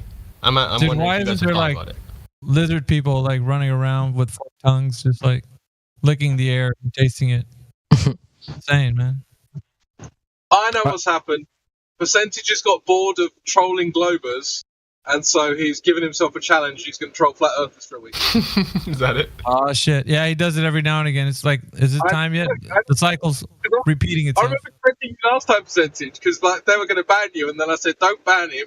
He's just autistic. Don't worry about it." He's No, the reason I ask is because you meet flat earthers that they believe energy is like this physical thing, that energy is transferred, and they cite the first law of thermodynamics: energy is neither created nor destroyed, and stuff like that, and potential kinetic energy. They believe all that stuff, right? And that's basically what the Big Bang hinges on. They believe that this energy exploded and expanded, right? That this energy is physical, right? I don't believe that. I don't think energy is physical. I think it's, just like time, it's the convention that we came up with to describe a physical thing. Time is the quantification of movement. Energy is the quantification of the pressure differentials and stuff like that, transferring from one body to the next, right? From like our bicep muscles to the object when we're lifting something. It's just like units of measurement that we created to share ideas, right? It's not a physical thing, it's a metaphysical. So there's a lot of flat earthers though that believe that energy is actually real, right? And that's a physical thing.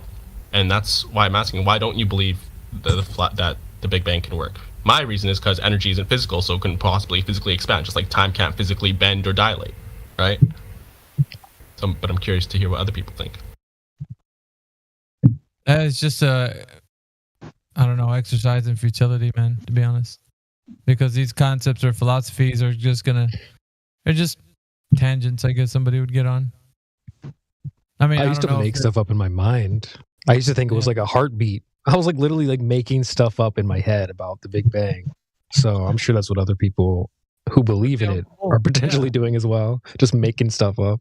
Well, everybody has their own version and take on it too. I mean, you ask the Globers, they probably pretty much don't agree with like, well, I got something different. I don't go with what they're saying. Like they usually wind up, isn't that what they all do? Because you tell them about the direct, they're like, I'm not with that, man. It's not my bag, baby. And then you start giving you this whole other cosmology. You're like, dude, what the hell? What the hell did you just say? Yeah, it's just like they never come out with something that's like to the T mainstream. I don't think so anyway. Like variations. I've met some people speaking about flat Earth, and it's like they have some loose ends. They think that between particles there's space, right? Between like the distance between particles is space or something like that, and it doesn't compute. Space can't physically be anything because it's supposed to be emptiness, or you could say the ether or what have you, but don't say space, right? That's like you're kind of still, you haven't undone the programming of the globe since you were a kid or what have you, when you still believe that energy is physical and space is physical, and time is physical.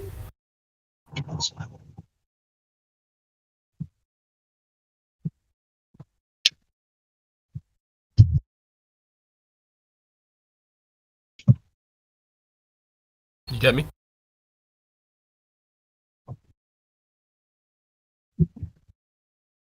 Yeah.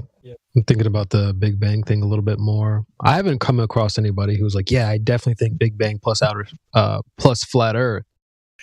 But I also have run into some people who say that the Earth was just always here. So that's kind of interesting as well.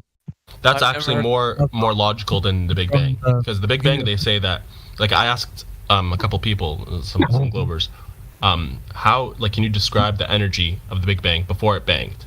Before the Big Bang, there's energy. How did it look, right? And the answers I got were like, it's an infinitesimally small point of infinite density and mass, and infinitely zero, like almost zero or infinitely approaching zero volume, and it's like a mathematical point in zero dimensional and stuff like that. And I'm like, how the hell are you going to say that this thing exists and it's zero dimensional mathematically, but it exists in real life? How way was it? What's that? Well, it's an argument from math. Like what they're doing there, percentages, they're saying, well, I can explain this mathematically, therefore it must be true. Yeah, exactly. Right? But they're just taking two opposite infinites, and they're just throwing them into a formula and saying, well, infinity equals infinity, and then giving you a bunch of fluff around the infinity. I'm fine with that. I'm fine if they keep it mathematical. But the second they say that this actually happened, that this energy actually existed, it's like nothing in our world that ever existed is less than 3D. There's nothing that's 2D or less. That's all mathematical. Even if you're going to imagine a point in your head, they call it zero dimensional in math. But even if you're imagining it, it's in your mind's eye, it's going to be two dimensional. This little point, this little dot that you imagine is going to have length and width. It's impossible to imagine anything less than two dimensional, right? So. Well, I've argued with Globers before. There are several Globers that think that piece of paper is two dimensional. Come on, man. It's not two dimensional just because it's thin. And that will say, no, it's 2D. No, it's not. Like, it has a third. Like, you can't see anything that's two-dimensional. You can't see it. It has to be in 3D. Your girl asks you, "Do I look fat in this dress, baby? You're 2-dimensional." Yeah, exactly. Right. It's like, because if it has 0 on any of those dimensions, it doesn't exist. Yep. See, it works out in your head, but when you say it to her, it's not going to be the same thing. You're playing it back. It sounds good in your mind, but when you're actually speaking the words, she's probably going to be mad at you. And that's why it's nonsensical when people like try to explain the Big Bang. They're evidently so confused and they're just brainwashed, and they have the genetic fallacy of they can't let it go. Percentage. Anything they explain of the globe is that way. Anything. No, not anything. There's some things that the globe come on explains. now. Come now. There's something that the globe explains relatively well. All right, give me one. Let's go. You want to bring South Celestial Poles. Yeah. All right, go ahead. What about South Celestial Poles makes sense to you when they start speaking their jibber jabber? It's perfectly explained by the globe. The hell? What the hell did you just say? No, seriously, because it's coherent with the celestial sphere. And, the stars at the equator line up perfectly. It works. What works? Something that the flat Earth model hasn't figured out yet. We have different theories. Hell, man, are you trolling? I'm not trolling. Any flat Earther who says we don't have a model, it's not true. We have a model. Just what? Where? What the hell did you just say? Honestly, think about it. No, I'm serious, dude. Conception, we all agree that the water is like level. It's flat, horizontal, right? So that's part of the model. We agree that the Earth has topography, but is more or less level, right? What, the water? But there's no model though. No, I said the Earth, the dirt it has topography, but it's more or less level, flat. That's part of the model. We agree that the sun goes around a north, the celestial pole. What do you mean? Yeah. Of course we what do you do. mean? What I mean? That's part of the model. You're falling off the wagon, bro. You've been away too long. You don't believe that the sun revolves around you just invoked the word believe, bro. North? Like, I'm gonna have to check you here. I'm pat you down. Hold up, you don't believe that the sun revolves around the North we don't Pole? believe anything. We said it again. Belief. What are you talking about? Come on, man. No, you come on, dude. Like assumptions. What's all these assumptions coming out of you, man? Which assumptions did I make? You've been hanging around the Globers too long, bro. Which assumption did I make? Assuming that we believe a bunch of stuff. You believe that the sun goes around in a circular fashion around the northern. Do you have an issue with the word believe? Yeah. Hell yeah, bro. Like, listen. Let's say this is the issue. Hold up. Let's just define belief. Well, let's define belief right now because I'm using it. No, in terms I'm of not worried about justified true belief. It could either be true or false. I'm implying that this belief is true. Well, let's get to the bit where you're thinking the sun's doing something that is not, right? Let's get to that bit. Talking about? The sun moves. What do you mean? Like you just said, the sun goes around the northern point. You know that? The sun revolves, yes, around the Tropic of Cancer and Tropic of Capricorn. No, I'm not worried. That's around the flat Earth. Yes. Okay. When have How else do you imagine it? No, I'm not imagining anything. No, he's imagining something different, apparently. No. What? What the hell is going on here? That's the whole point, not to imagine things, per se. Hey, this is we know the sun is revolving around the north. The hell is going on? The word revolving, guys. Revolving means spinning in place. I think you mean to say orbiting or something like that. No, you could have something revolving. It's a revolution. Yeah, but to say that a thing is revolving, that means it is spinning in the position. Not necessarily. Well, yeah, you can have if that's how you understood it. I mean, actually, like on its circuit around the north. How can something spin around something if it's spinning in place? That doesn't really make sense. Okay, so it's going around the circuit around the north. We all agree on that, right? No, dude, you're the one that you don't agree on that? You're shaking your own hand, dude. No one's reaching out to take it. Like, I mean, what? You don't think the sun goes around the north? Let me ask you a question because this is important. I don't know if anybody's ever stopped and like kind of paused you for a second. When have you ever verified the sun doing what you're saying it's doing? The whole way around the Earth, exactly how you're saying it. Okay, so assumptions not included, right? At all. So, Miggy, do you believe that the north is in the center? Nah, bro, believe you.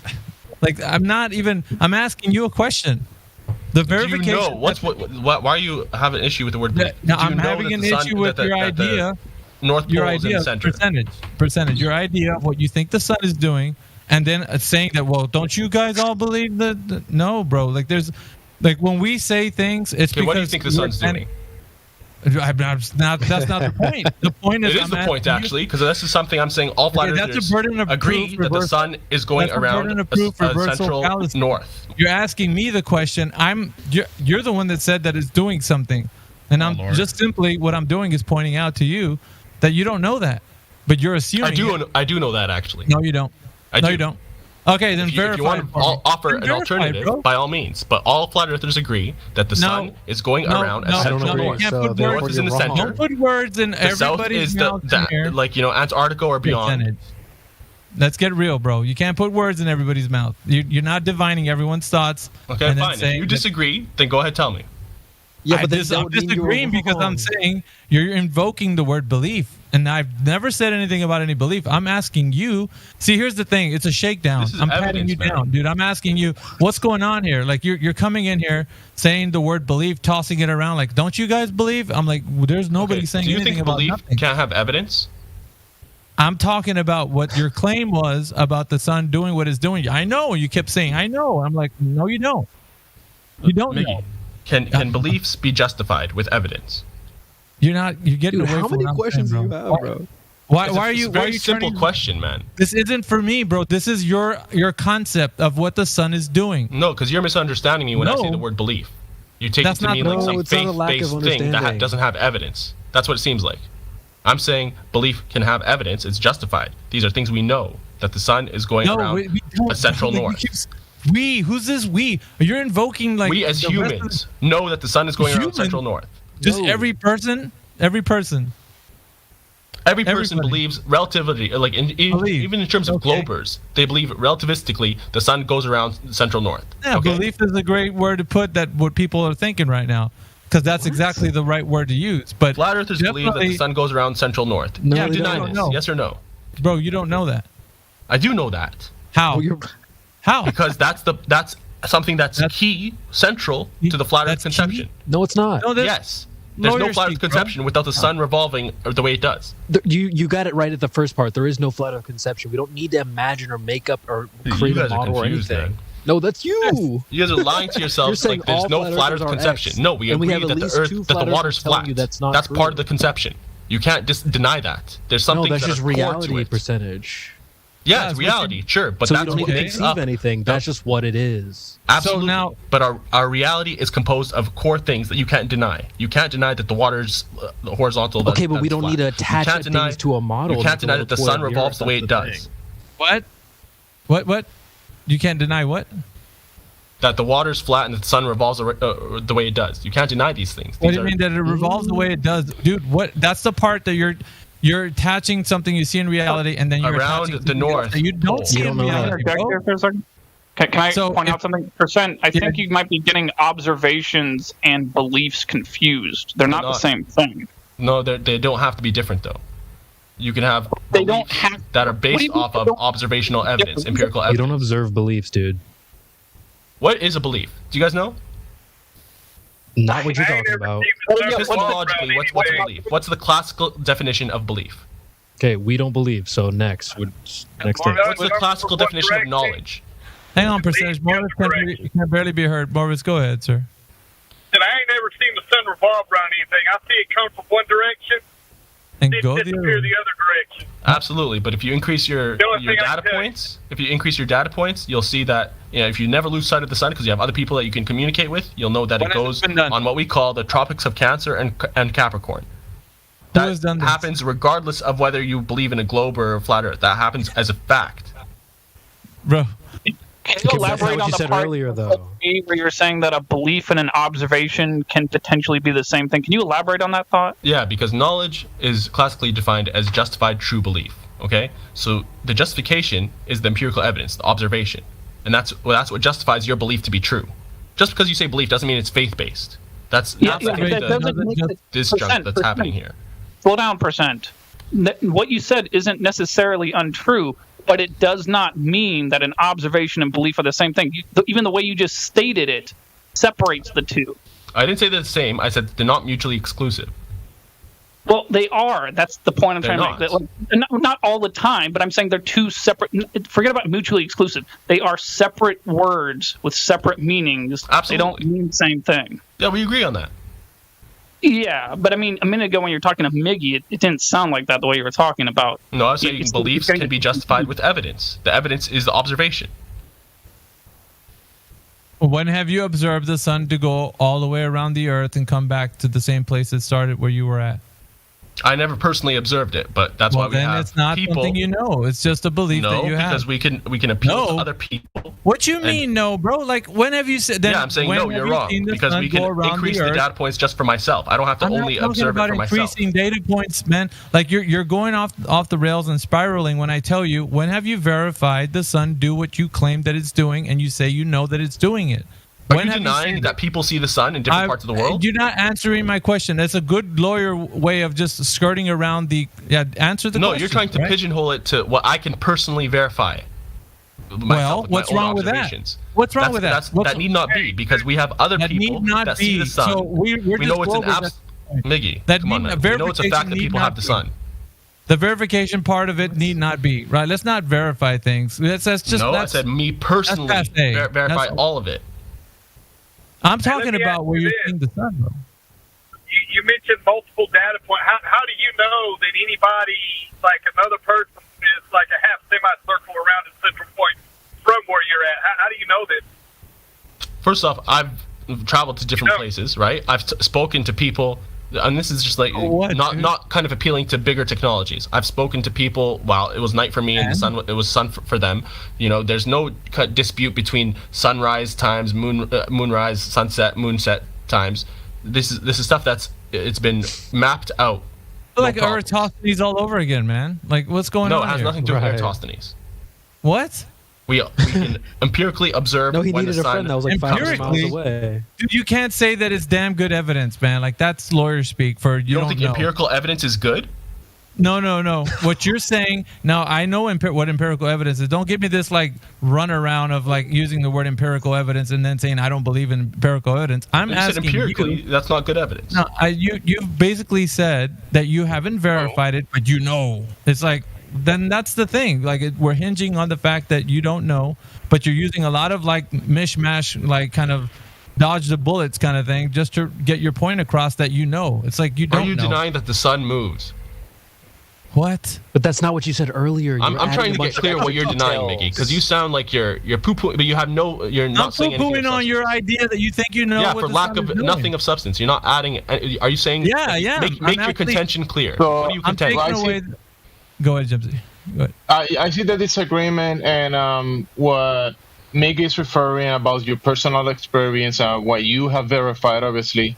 Percentage you're presenting that there is a certain, mapping of the movement of the sun, and you're saying that should be good enough for a reference of what people have described the sun doing, but based on mapping or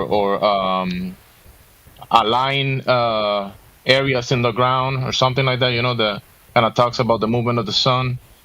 But the thing is, obviously, you're going based on that reference of people describing it somehow and aligning that movement to mapping. People in different parts of the earth see the sun at different times, and they know when it goes over them at in terms of the year, in terms of the seasons and what have you.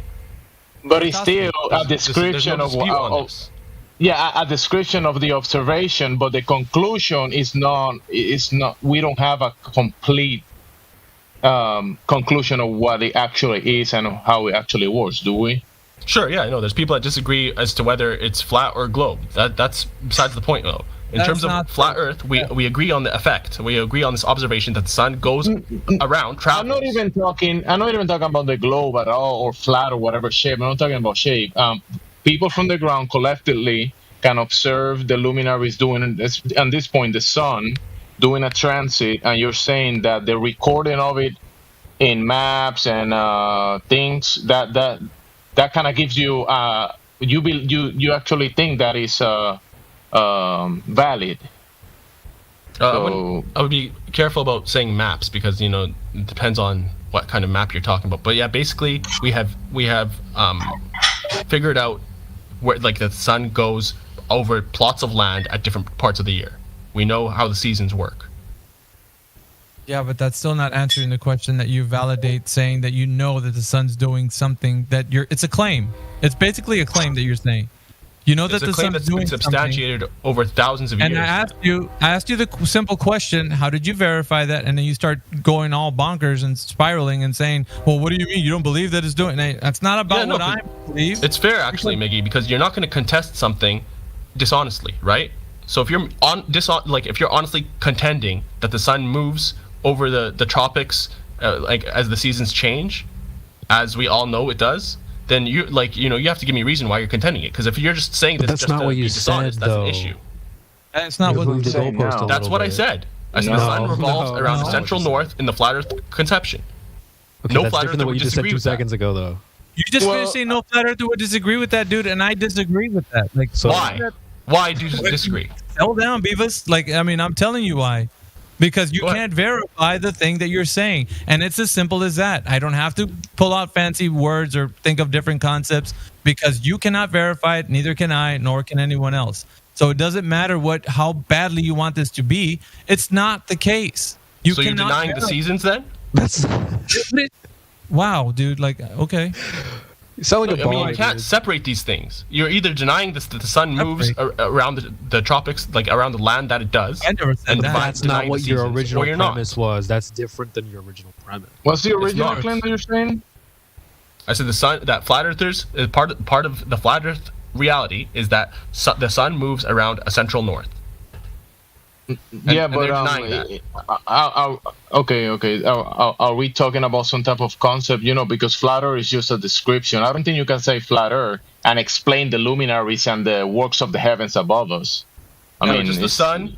The way we have seasons, because the sun moves, not the Earth moving. The sun moves around a central north, from the Tropic of Cancer to Tropic of Capricorn. How do you know that? Every flat earther will agree on this. No. Why do you, dude? Like, you're slippery, dude. Like, I'm gonna ask you, like, how do you know that? Because that's how the seasons work. Not the seasons. Okay, that's how seasons. It's just like because that's how it works. And no, it's not. We're not going. I want to know specifically because people around the world at different areas of land have seen when the sun comes out at what part of the year, and this is what we've figured out, that the sun is moving in these circuits. We also have the solar analemma, which supports that. That doesn't matter. Are you actually denying the seasons? Well, what I'm trying to get to, right, is like, if you're going to be a critical thinker, then you have to go all the way.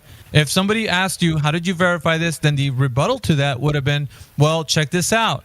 I've got to a vantage point where I've seen the sun exactly travel all across the land until it came back around where I'm at. Like, somebody would say that and said what they did to see that vantage and verify it, then I would be like, then damn, that's good. I like that. But you're saying nothing to that effect. So that's the only time you would believe that the sun's revolving around, the way it does, is if one person observes it all, if they somehow move super freaking quickly and observe it for themselves. That's the only time you believe it?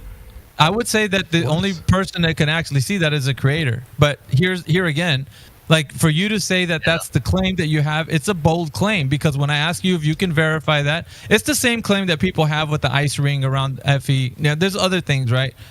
And you might say, well, there is an ice ring. I would say, did you verify it? And what are you going to tell me? Well, many people have said there's an ice ring. It doesn't matter what people said about what. It matters only that you can verify the thing that you're saying, percentage, just like you're saying now.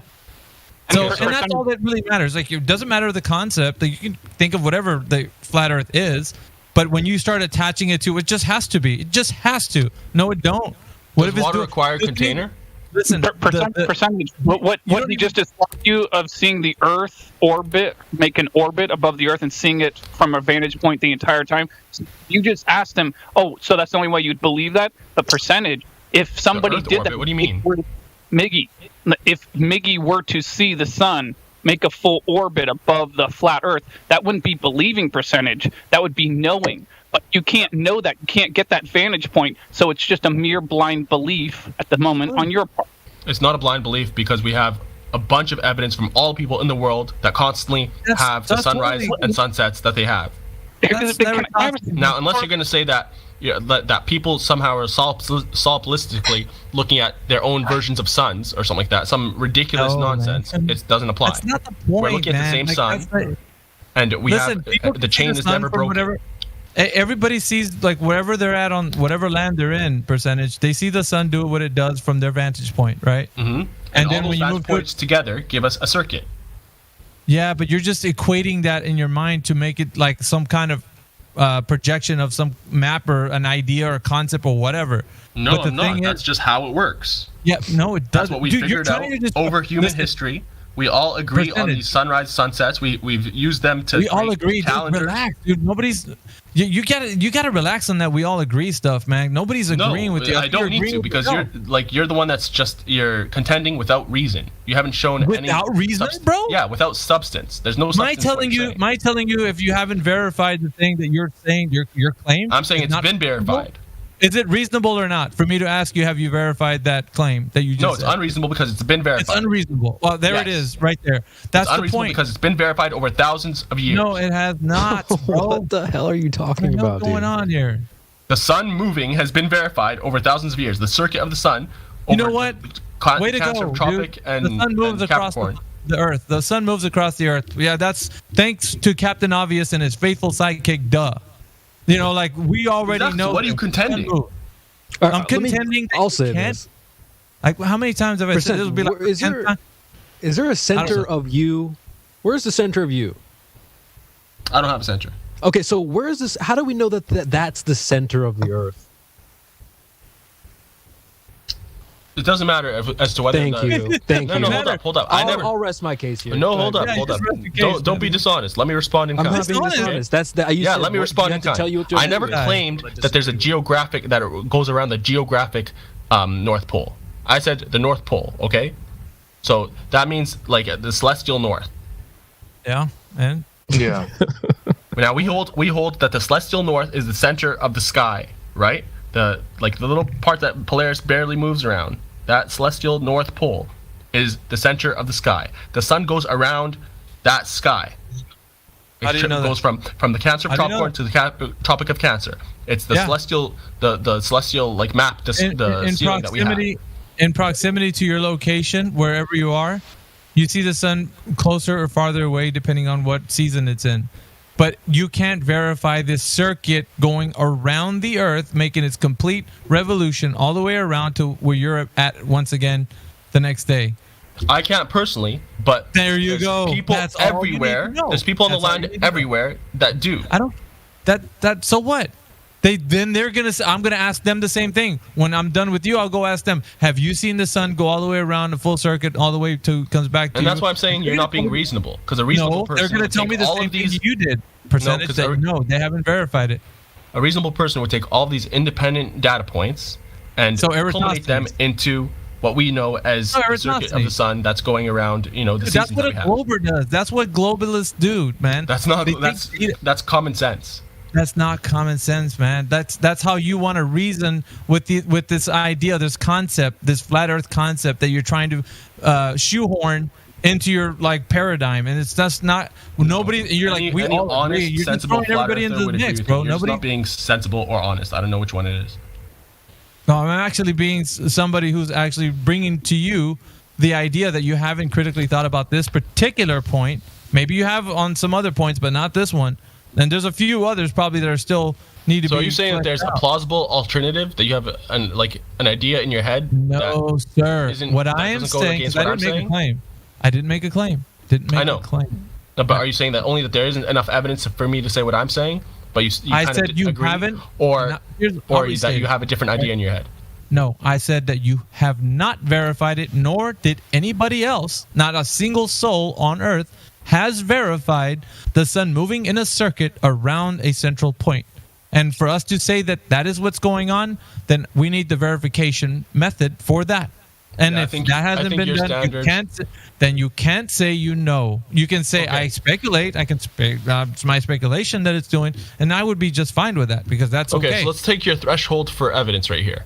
Yeah. You said a single soul, seeing the sun revolve and make one full revolution, right? Mm-hmm. Let's say, hypothetically, a single soul did that. Are you going to believe them? It's not about a belief anymore. It should be something. If they told me that they verified it, I'm like, how did you do it? Because I need to do it as well. Okay, let's say they told you that they have this technology was at such a point where they figured out this way to move super quickly and follow the sun and observe it. Are you just going to believe them?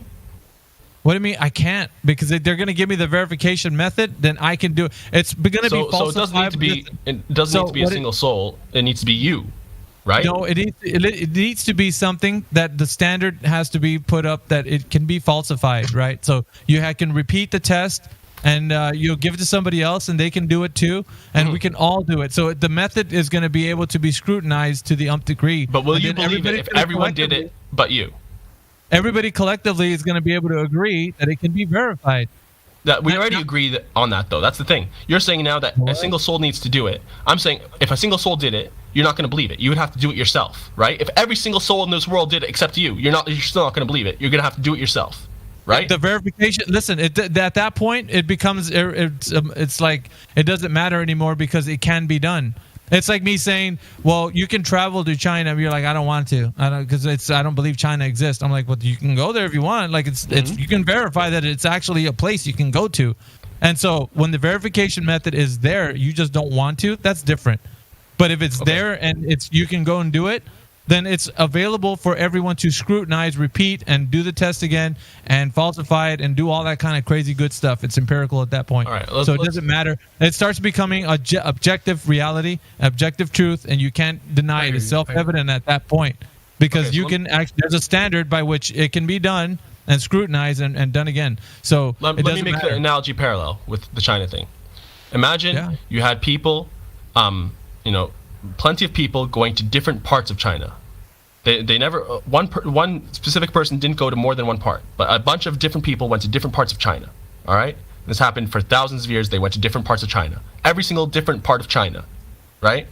Can you then say that you now know China in totality if every single part has been verified by multiple data points? That wasn't even the thing that I brought up. I'm talking about the actual. That's what I'm talking about. Every single person on Earth is at a specific part of Earth. You want to suit your narrative, bro. Like it's like you're doing a lot of tap dancing here just to try to get your point across. Simple question. See how hard it is for you. Like at some point, because you're trying to shoehorn an idea into reality, and it's not gonna. And nobody's gonna agree. First off, it's not hard for me. I think you're just making an emotional argument. You can speculate. Listen, dude, it's a wholehearted belief that you have that's what the sun is doing, and that's okay. But the thing is, it's not something you know. You can't just claim it. I know this. No, you don't know this. Could you answer my question? If multiple people went to every single part of China, but not China as a whole, could you say that we know China as a whole? How do you go to China as a whole? I said we know China as a whole. They went to a specific part. When you say know China as a whole, does that include the name of the cat that's owned by the little girl down the street? No, I mean every part of China. Let's say every square kilometer of China. If every single person went to only 1 square kilometer, but we have so many people going to these every single square kilometer of China, then do we know China as a whole? I don't know what you're trying to. What is this like? Who's we? This is some kind of mental if every single person went to a small part of China, right? And this happened multiple times. That multiple people went to every single small part of China. Then and their data was reliable. Let's say they took pictures of that part, right? Or they described it, whatever. Bro, Can we say that we know China as a whole at that point? You're circling the drain, bro. Like honestly, like it's just inevitable. It's a simple question. Yeah, but it's not. Can I answer? Hey, percentage. I will say that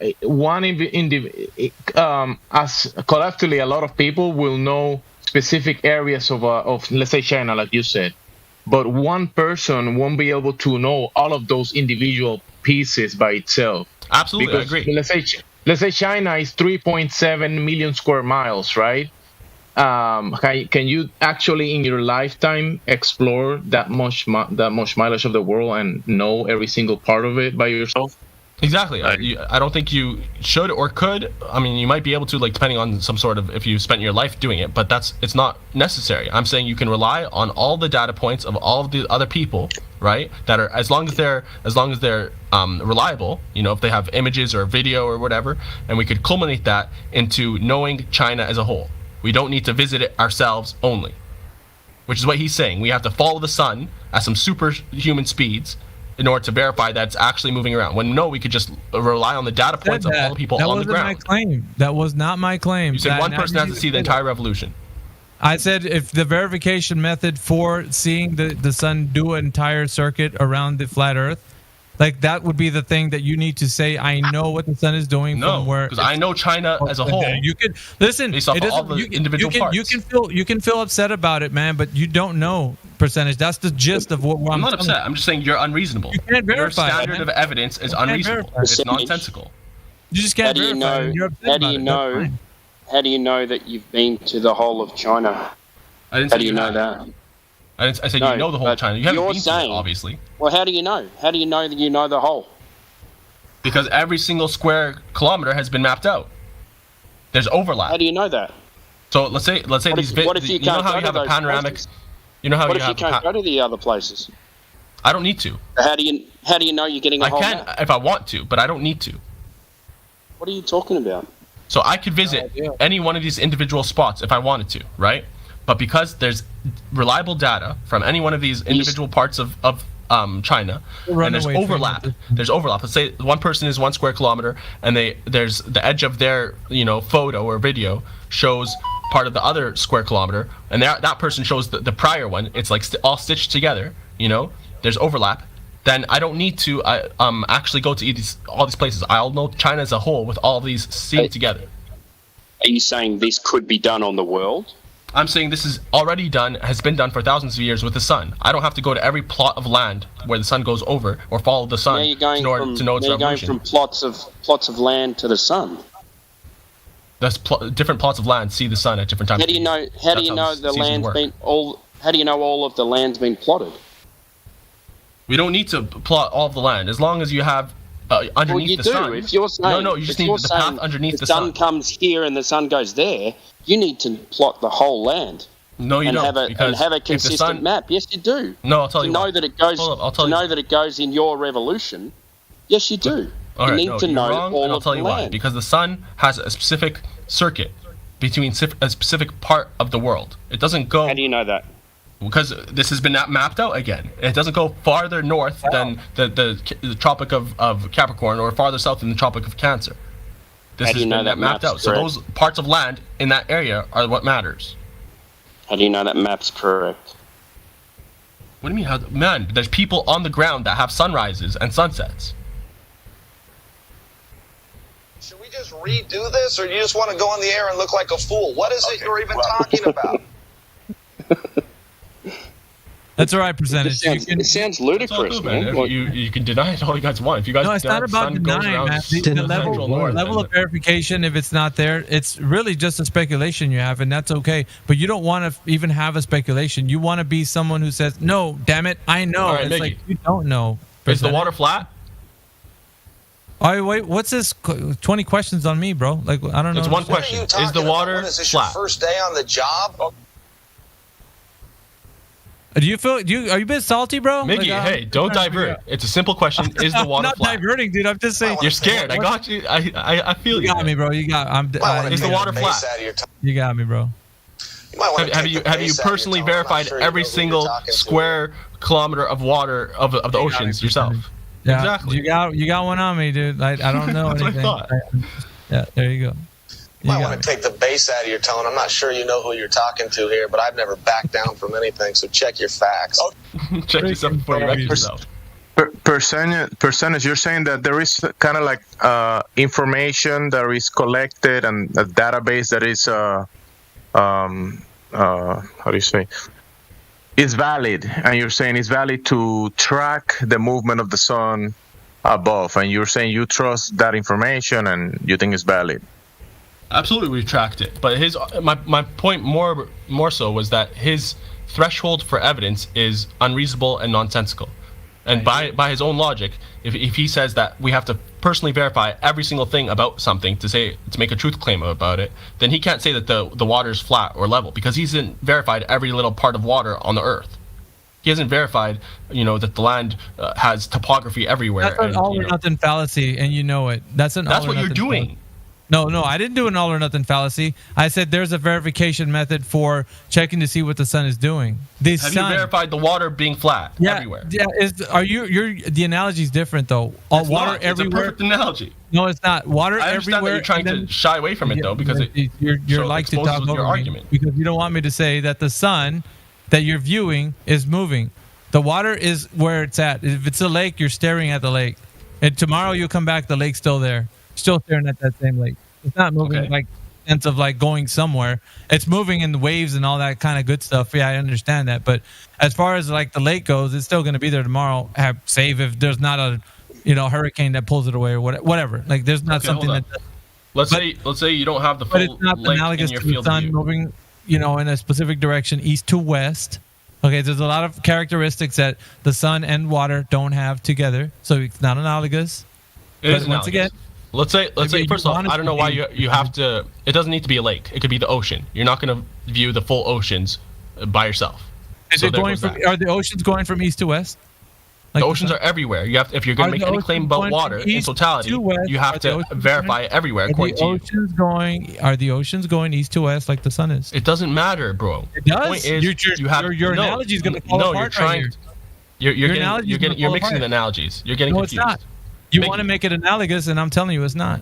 And I'm pointing out why. No, it's a more of a principle. Okay, you're saying that if you have individual data point, you need all the data points yourself. You're not going to get away from the verification. Me?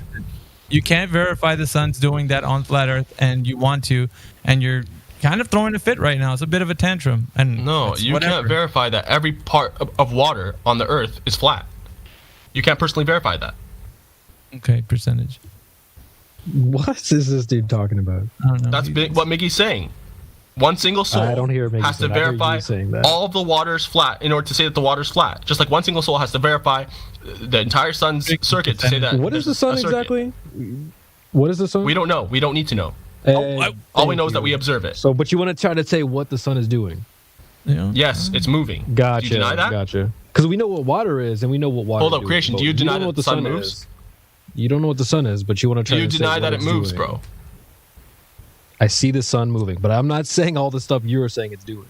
Okay, but how can you say it's moving if you don't know what it is? No, I just see it moving. Yeah, I don't know what it is, but you're trying to make claims about what's happening, what it's doing, and all this and the other. We observe I'm not making any claims. I see the sun. I see it moving. I don't know what the sun's doing. But you have extra things to say, don't you? All the flat earthers know this about the sun and that about the sun. No, they don't. I don't even agree with you. Any reasonable flat earther agrees the sun is moving, that we see it moving in a circuit around the north. Oh, come on. Percentage.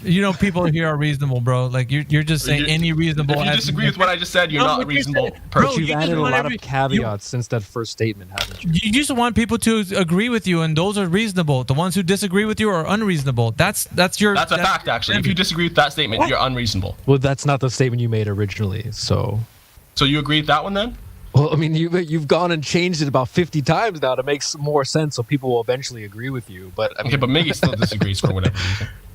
Yeah, I do, because you haven't verified the sun going around the Earth, and you're just salty about it now. I'm not salty. That's okay. Man.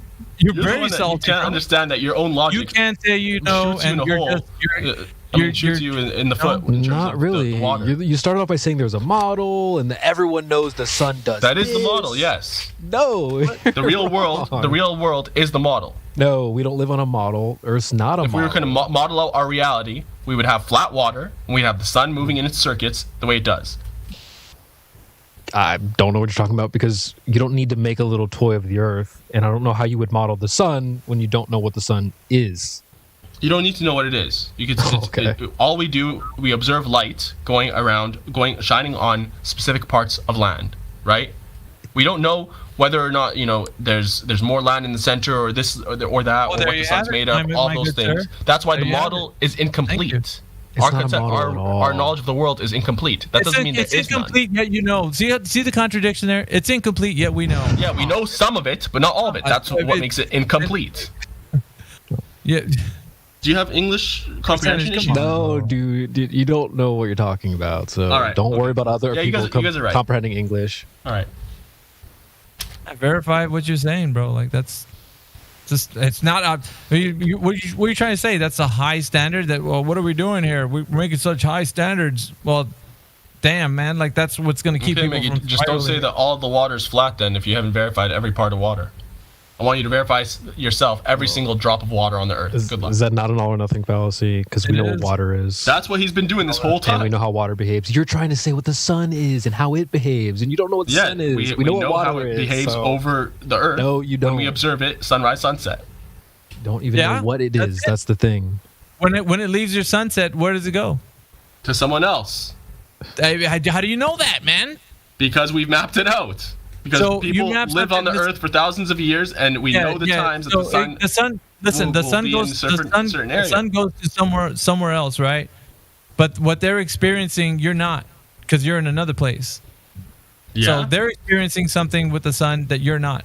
So if you're trying to equate that an experience about what they're seeing from their east to western sky is going to dictate that the sun is actually going around the earth in whatever fashion that you say it's going around, then you're wrong. You're not Eratosthenes. You're recreating Eratosthenes all over again. That's what it has nothing to do with Eratosthenes or about refraction or about the curvature.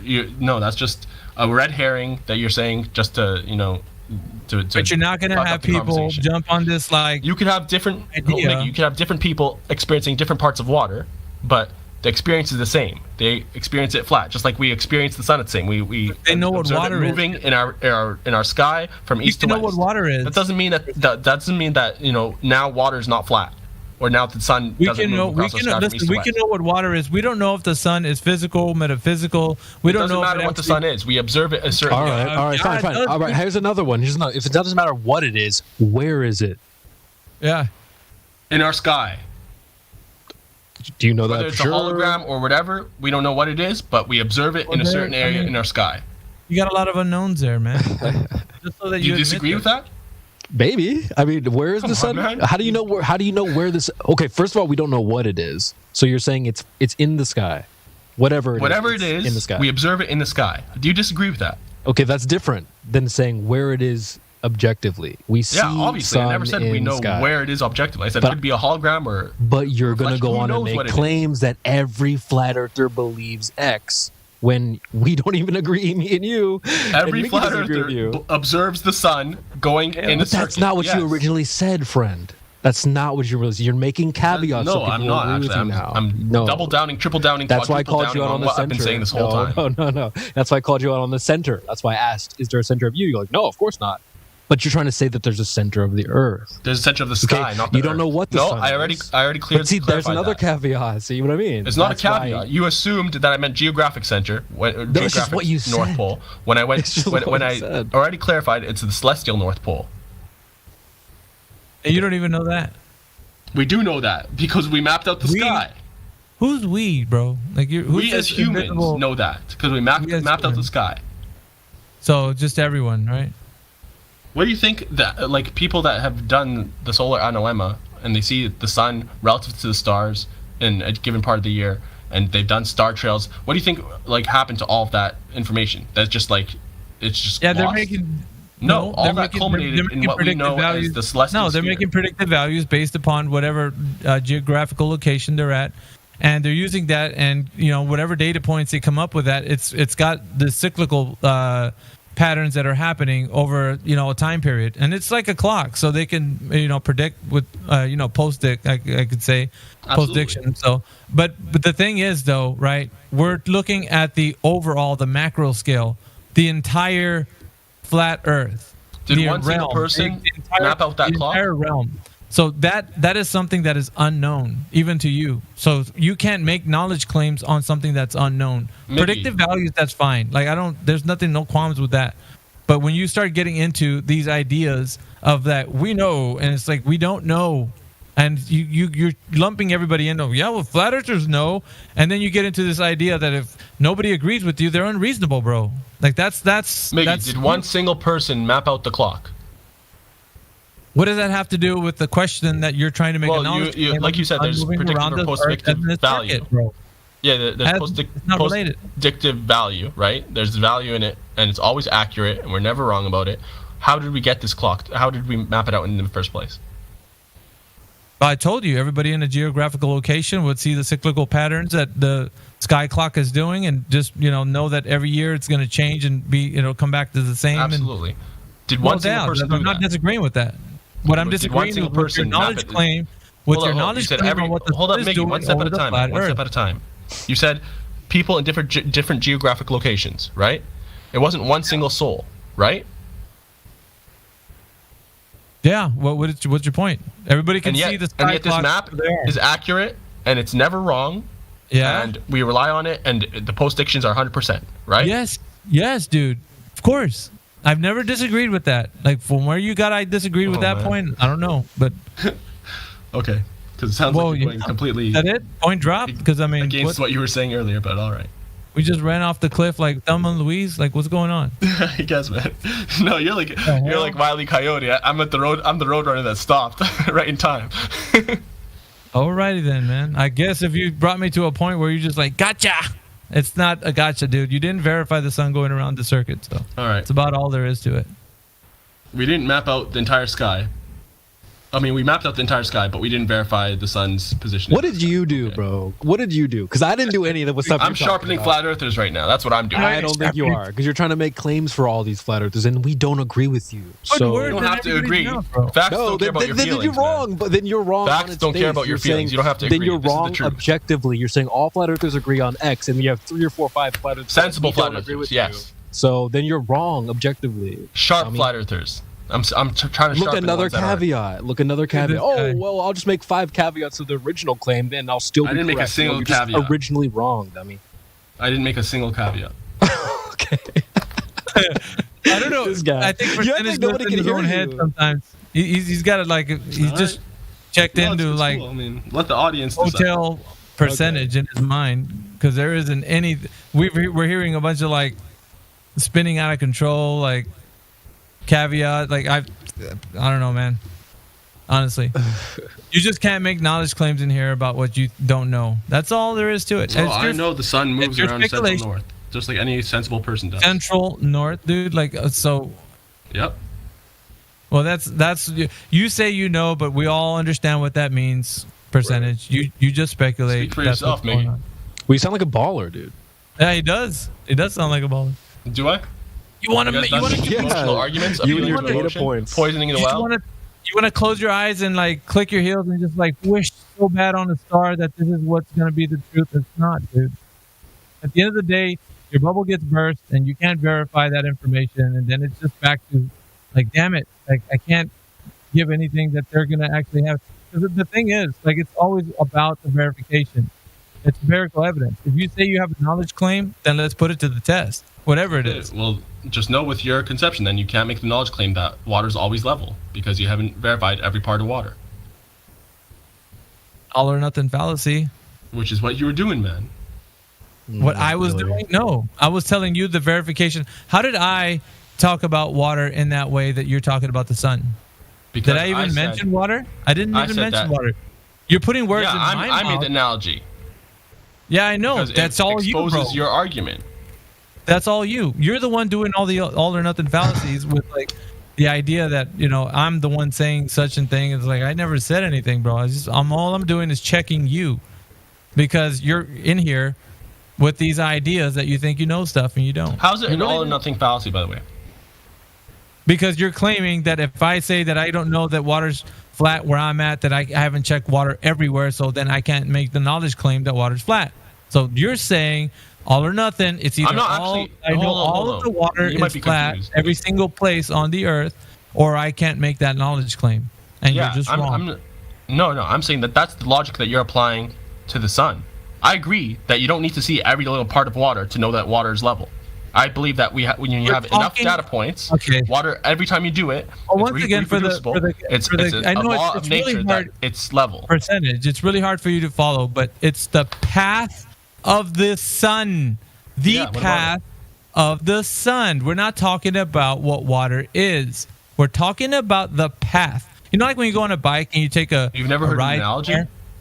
Yeah. You know, you go on a bike and you ride through the forest and you go all the way around the track and you come back where you started.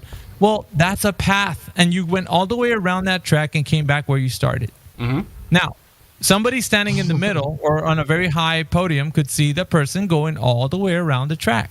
Well, that's easy to see, and they could verify the person went around the track, and they know the track because they can see the whole entire track.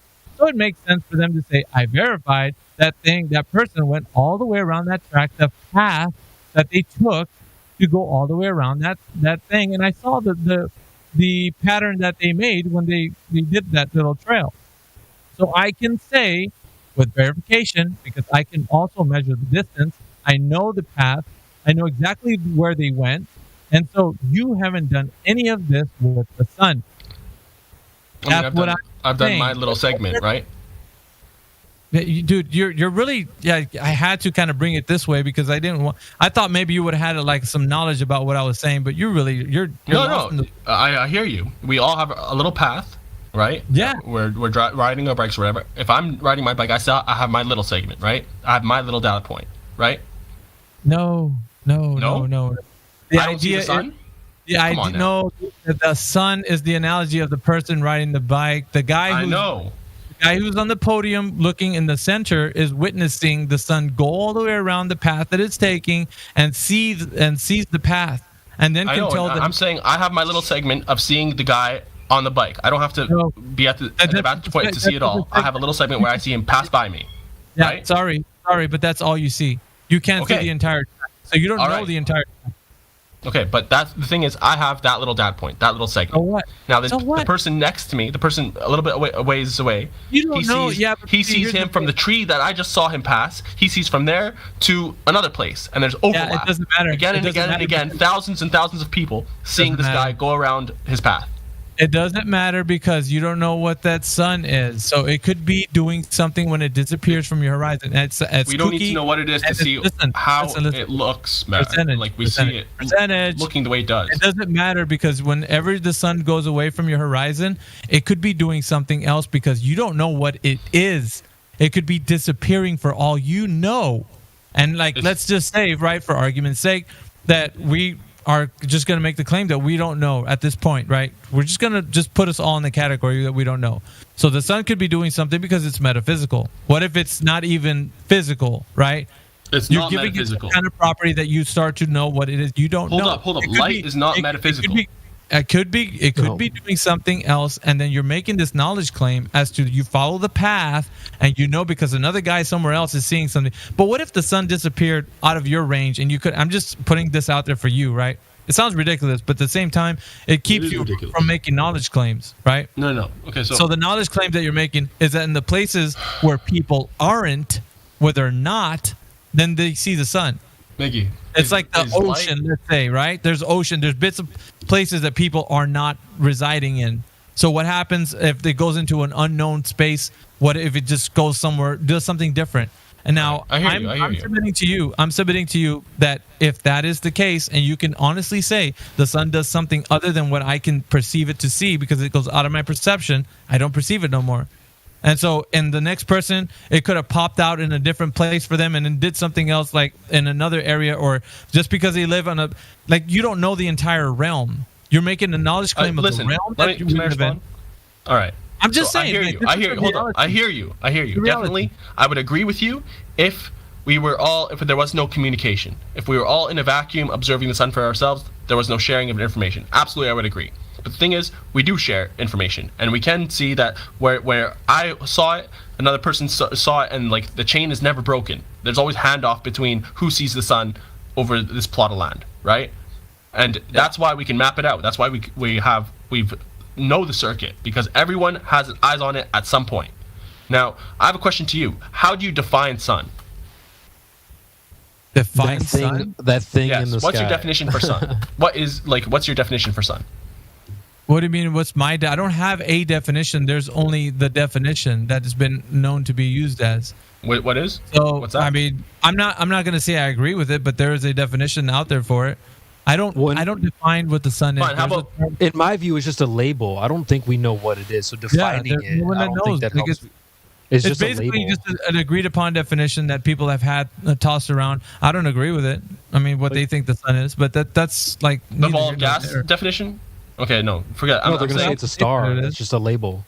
Okay, that's what I'm getting at. I'm getting at what like as far as we know, what's the sun? No clue. As far as we know, I said. That's right. What can we say about it? Yeah, there's some people. Check this out. There's some people in the chat who are, I think, biblical, right? And there's one person named what ? He's got a real he or she has like an upset stomach about all of this, and probably advocates for percentage. But at the same time, he's quoting like where it says in the Bible, like he who sits above the circle of the earth. Here's something to be said about that. That's God's perspective. I can advocate that like that would be something that is not of your perspective. I'm talking about people. We can say that if you are someone who adheres to the scriptures or whatever, that you would say that that's what's going on. And I wouldn't disagree with that, as oddly as it might sound me right now arguing with percentage.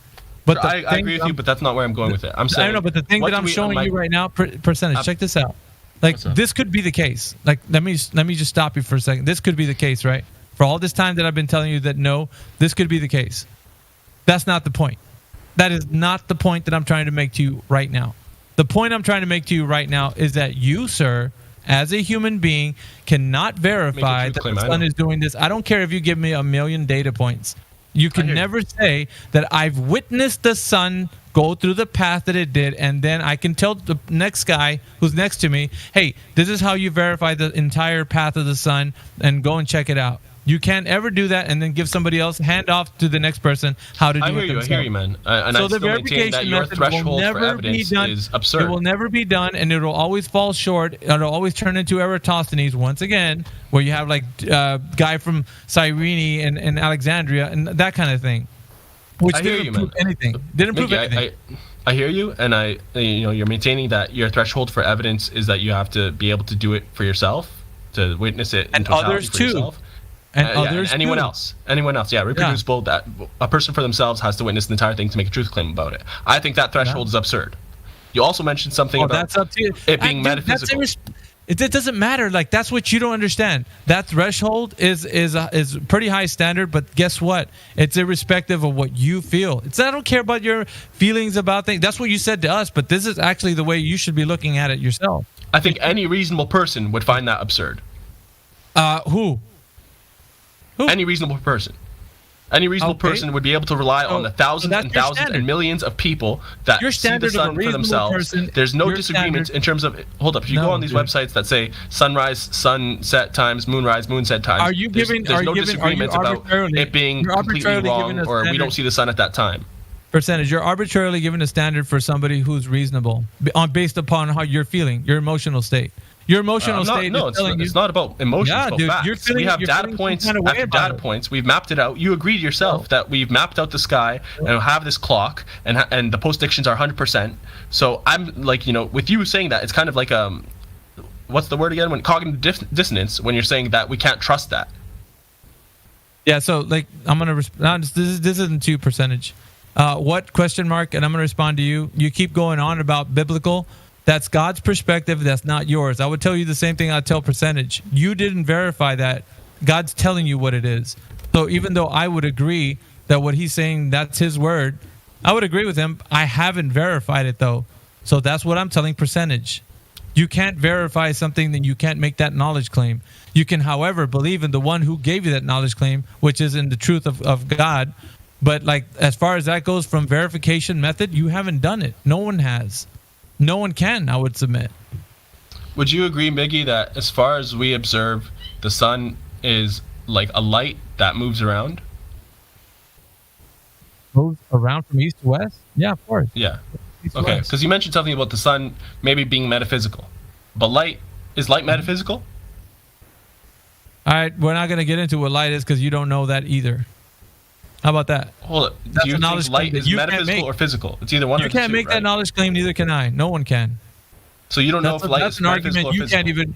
You don't know the depths of that argument. There's no way. You can never even fathom what light is. If you don't worry about what I know, man. I'm asking you a question. Doesn't matter. It's not something to debate. Do you know what physical means? You do. I don't know where you're going with all this. Like, for me, I would define this. I'll give you my definition and see if you agree with it. It started and stopped from me telling you that you couldn't verify the sun moving in a path that you can't verify, and you just went off the rails from there. No, I hear you, but you're saying that the sun could be metaphysical, and we observe the sun to be a light, and light by nature is physical because we see it. You don't know. A physical thing is something that we observe with our physical senses. Sorry, you don't know that. I do know that, actually. I do know that light I was talking to someone earlier about this. Is a rainbow physical? You're making a knowledge claim. You don't. Us seeing a rainbow? Yeah, definitely physical. It's a physical phenomenon that we see. Okay. Can I get a scoop of that? Can I scoop it up into a No, it's not, I didn't say it's material or tangible, but it's physical.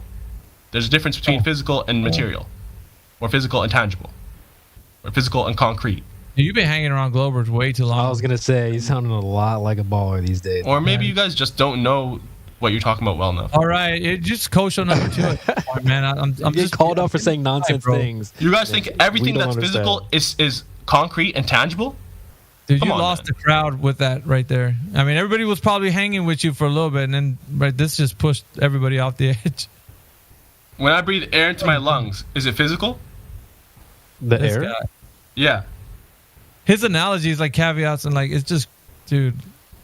To justify a point, dude, you really have to reach. Come on, the air in my lungs is it physical? You're grasping the air in a balloon, is it physical? Percentage.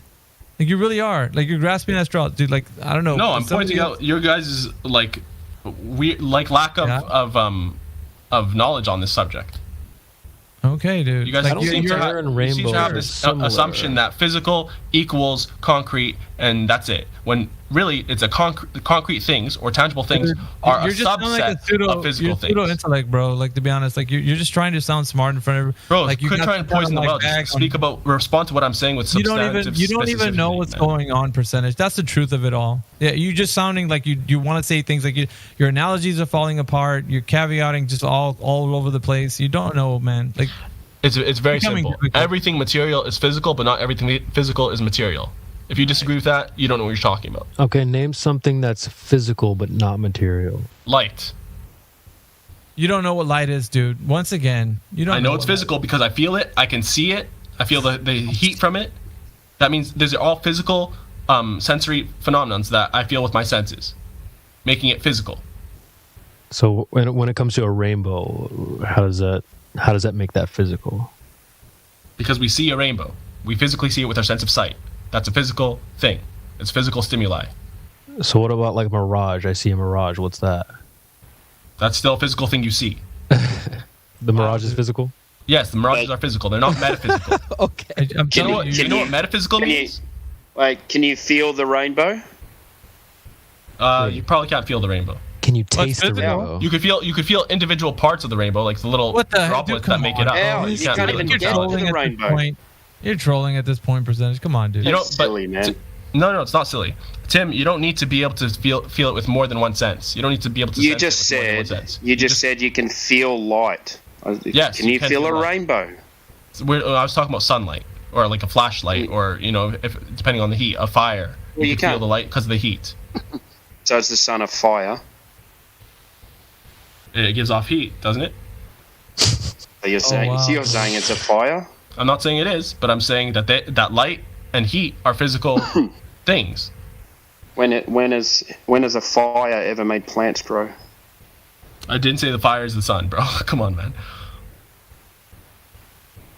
Dude, you said mirage was physical. Can you feel Mirages are physical? Yes, by definition they have to be physical because they're not metaphysical. Have you ever seen a guy that don't exist in any physical form? You remember the movie The Matrix? The guy that gets shot like the. Creation, you need to study this, man. You're exposing your lack of intellect on it. That's what this guy's doing at the moment. He's just like dodging bullets right now. You're just shotgunning yourself in the foot. I'm not. I'm really not. You're the one that thinks mirages are metaphysical entities. Come on, man. Do you know what metaphysical means? I don't think he ever even said that, bro. You just put that word. He said the mirages aren't physical. They're either physical or metaphysical. If they exist, they're either metaphysical or physical. Claims, just so you know. Okay, let me break it down because apparently you guys don't know what you're talking about. You're not breaking down anything. You're breaking down. Laughing at your nonsense, dude. Listen. Things it's not a lack of understanding on our part, just so you know. Things either exist or they don't exist. Of the things that exist, they either exist physically or metaphysically. They either have a physical existence or a non-physical Percentage is having a meltdown, I guess. Okay? Mirages are not non-physical. They're not metaphysical. They have a physical existence. A unicorn, that has a non-physical existence because it's something that someone just made up. It's an idea. What the hell's going on? How does it have any existence? What are you... Because because the unicorn has been thought of. The idea of a unicorn exists, so it has an existence, but it's not a physical existence. Now, something that has never been thought of, that's non-existent. You understand? Should we just as soon as someone thought of Superman, the idea of Superman existed. He existed metaphysically. Hey, did you say that every single? Dude, are you saying that every single light source has heat? Fuck down. Yeah, I mean that's. I didn't say that. No. Yeah, he'll say lawyer speak, dude. You could feel light. Yeah, you did. Every single light source does not have heat that you can feel. Everything you try to hold him accountable to, he'll say, "I didn't say that." After he did say that, I didn't actually, because I agree that rainbows, you can't feel the heat of rainbows because it's so spread out. Rainbow is light, actually. It's a light that from water droplets that's reflecting to your eyes. No, rainbows aren't light, bro. It's light and water droplets. No, rainbows are a result of light refraction. It's actually reflection, but okay. Or reflection. I mean, it's similar. Same difference. Yeah, you know that. Come on, percent. It's really not the same difference, man. Really? It really is. It really is. Smooth brain here. They don't produce heat. They don't produce heat. There's just something you see. The light in and of itself that's reflecting has heat, but it's so fractal. It's such small pieces that you're not going to feel it. Plus, the rainbow's so far away from you because it's over a large swath of area. All the air with water inside of that large area. Can I feel a rainbow? What would you say? You can't feel a rainbow, no, but you can see it, and so it's physical. So the person that actually agrees with Tesla is saying that rainbow is just water. Everything that's optical is physical. You did. Everything optical is physical. Hold on, a couple minutes ago, you said rainbows have heat. I didn't say that. Yes, you did. Not that you could feel. Rainbows do not have heat that you can feel. All right, but they do have heat that you can measure. The sunlight, the sunlight that makes up the rainbow. No, I doubt you can even measure it. But the sunlight that makes up a rainbow has heat. I doubt you can even measure it. But then you just said it has heat, bro. Yes, sunlight has heat. The difference between a rainbow is that sunlight is just bouncing off of all of these little droplets. So it just has like a small amount of heat, a negligible amount of heat that you can't actually feel. Bro. Hey, percentage, man, stop it. Lay down the crack pipe. Yeah, just lay it down, bro. Like, yo, you guys can't handle the truth. What are you talking about? You guys aren't ready for this. Nonsense. You guys aren't ready for this. And calling it truth. Absolutely everything I said is true. There's nothing I said that was false. Oh, fuck off. What is this, your first day on the job? Dude, he's been around for like 5 years. What's one thing that I said that was incorrect? Go ahead. You've had to make 18 caveats. I haven't made a single caveat. Yes, you have. I've just clarified things that you misunderstood. Everything that was nonsensical, and then you had to make a caveat. So you made 15 caveats, bro. Misunderstood, man. It's not a lack of understanding when you had to adjust your position that you originally made. I didn't adjust anything. When I said, "Where's the center?" You went, Actually, I didn't. I said I'm not talking about the geographic center. Don't lie about what happened in creation, man. Someone typed in the chat your silence. Anyone can listen back. I've been fairly consistent. Yeah, I listened back. I paused myself and went back to listen to that moment. Maybe you should do more so you learn something. Oh, I did. So that's why I called you out. You might learn something. That's why I was able to call you out, because I actually listened to what you're saying. I like that one. Cocaine's a hell of a drug. But no, hey, slow down, man. Holy just shit. Make shit up for the sake of it. Am I moving too quick for you guys? Oh, you just sound ridiculous, dude. You just said a mirage is physical, rainbows are physical. Yes, they are. Yeah. They're not tangible, they're not concrete, but they're physical. By nature, they have to be, because we see them. Everything that's optical is physical. If it was metaphysical, we wouldn't see it. Like a ghost is metaphysical. What the hell are you talking about? Did you just redo this, or do you just want to go in the air and look like a fool? What is it you're even talking about? Didn't Percentage have an American dialect before? He's got Flat Earther tagged, dude. I doubt that highly now that after this conversation that he ever even was a Flat Earther. Yeah, I think I don't know emotional arguments to what's called discount what I'm saying. Poison the well. Yeah, this isn't healthy, man. This kind of like, well, I don't know what this is, man. What you're doing, bro? You guys think that mirages are not physical? What's wrong with you guys? You think light is not physical, dude? And I'm the one to issue? Come on. What's wrong with you guys? Kosho must have really stupid, you over, man. It does sound stupid. Light isn't physical. You sound stupid. We see it, we feel the heat, and yet it's not physical? Come on. Fuck up. You don't know what physical means. You have an American dialect. What? You used to have an American dialect. You talk like an English, like an American. Am I speaking with an English accent now? Well, apparently you do. Because, You what, mate? Fucking serious. Rainbows have heat. We just can't measure it. It came out of your mouth, dude. I can't. Rainbows are made from sunlight bouncing off the water in the atmosphere. But you sunlight just we said know has have heat. They have heat. You just can't. We just haven't measured it. We can't measure it because it's so spread out. There you go. You said it again. Because sunlight is bouncing off these droplets. We know sunlight has heat. Do you deny that sun has heat? This is crazy.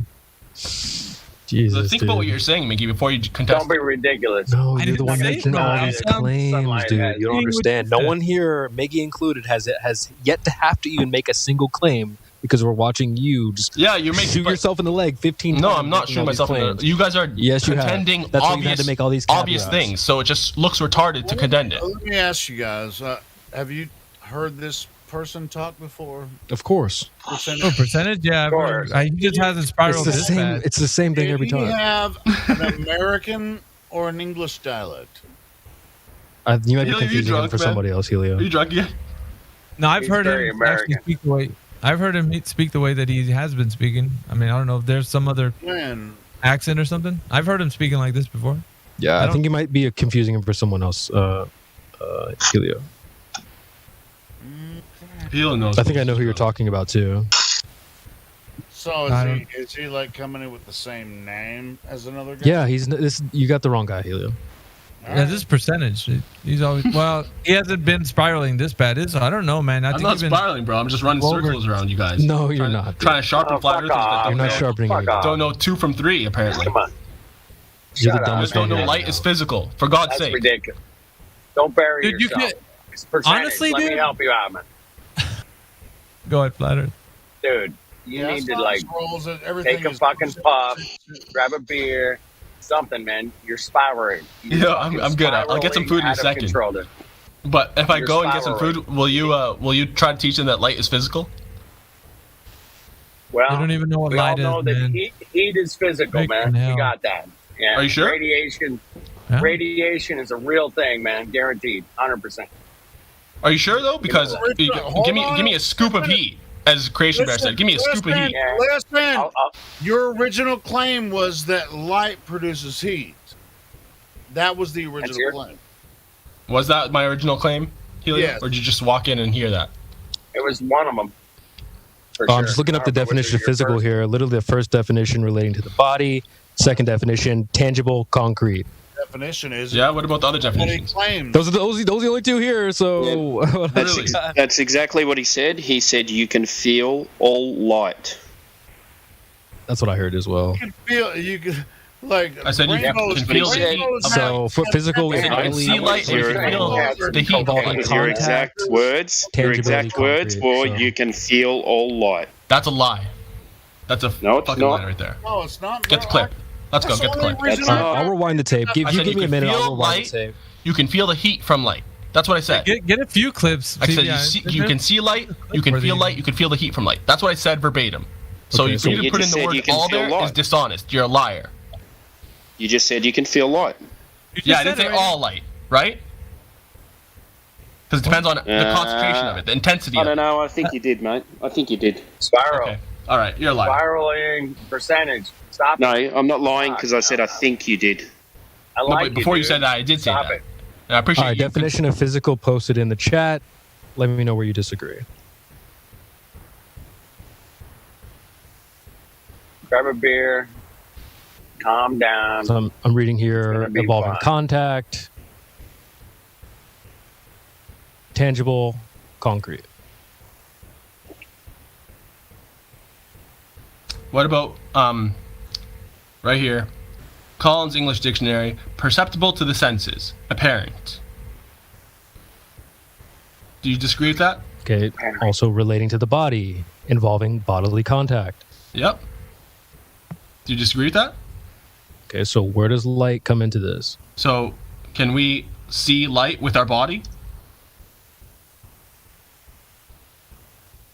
Well, certainly we can see There you go. light. Yeah, we Don't see be light. ridiculous. We see light. There you go. So light is Don't be physical because ridiculous. it's apparent to our body, perceptible by the senses, And that's why heat is also physical. That's why mirages are physical. Everything that's optical is physical.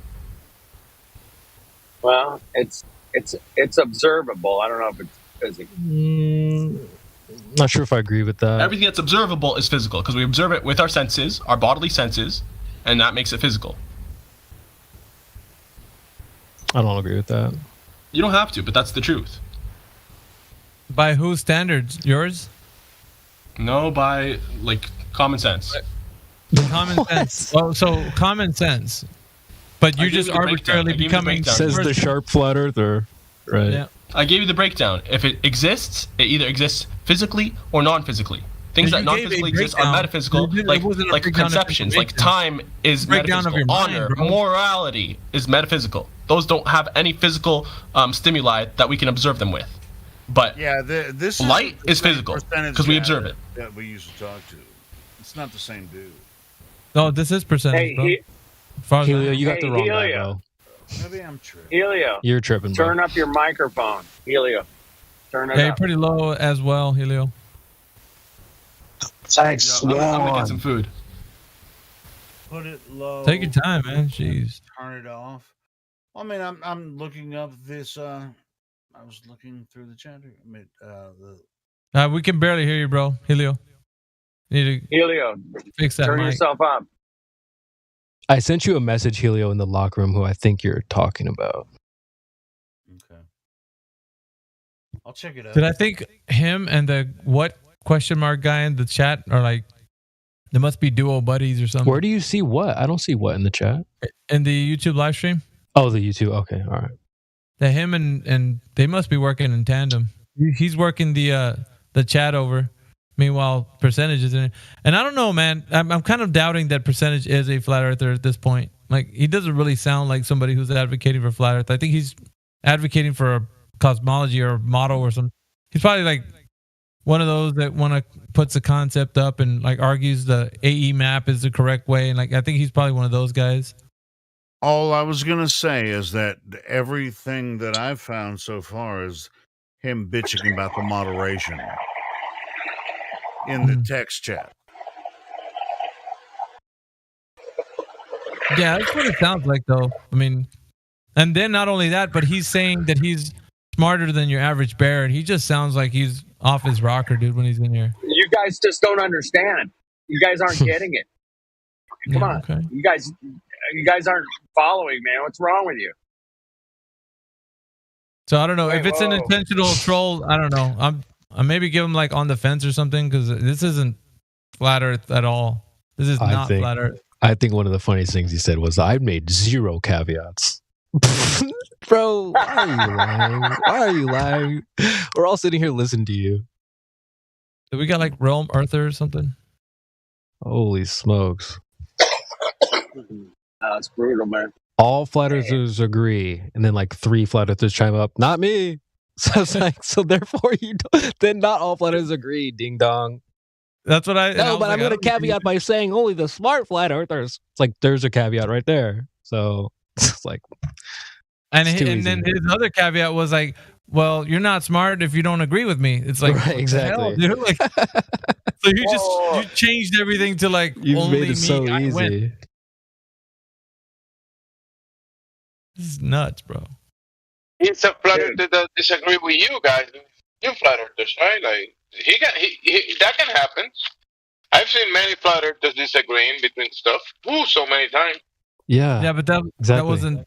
Yeah, listen, he disagrees, but he's going into a mode where everybody that doesn't agree with him is not sensical. Like you are not somebody who's applying reason. So that is something that has to be understood too. Like you can't do that. Like you can just one thing to say you disagree with somebody, but there's another thing to say if you actually disagree with me, then you don't understand what you're saying. Right, we're here to have a discussion, and if you disagree with him, then he's going to overtalk you and act like a total dickhead. And stop. And that's not right, man. Like I mean, you can have your speculations and whatever you think, the Earth is and that. But if you're considering yourself a flat earther and disagree with somebody else about a point, that's fine. But if you're saying that you're unreasonable because you disagree, then and I have the knowledge claim, I hold the keys to knowledge, then that's just putting yourself above everybody else, isn't it? And that's not a place you want anybody to be. Like that's not. Nobody's the arbiter of like the actual truth of the entire realm that we live in. The only way you can learn anything is by being patient. And we're here to express our opinion and learn from each other. That's what we're here for. 2 ears, 1 mouth. Yep.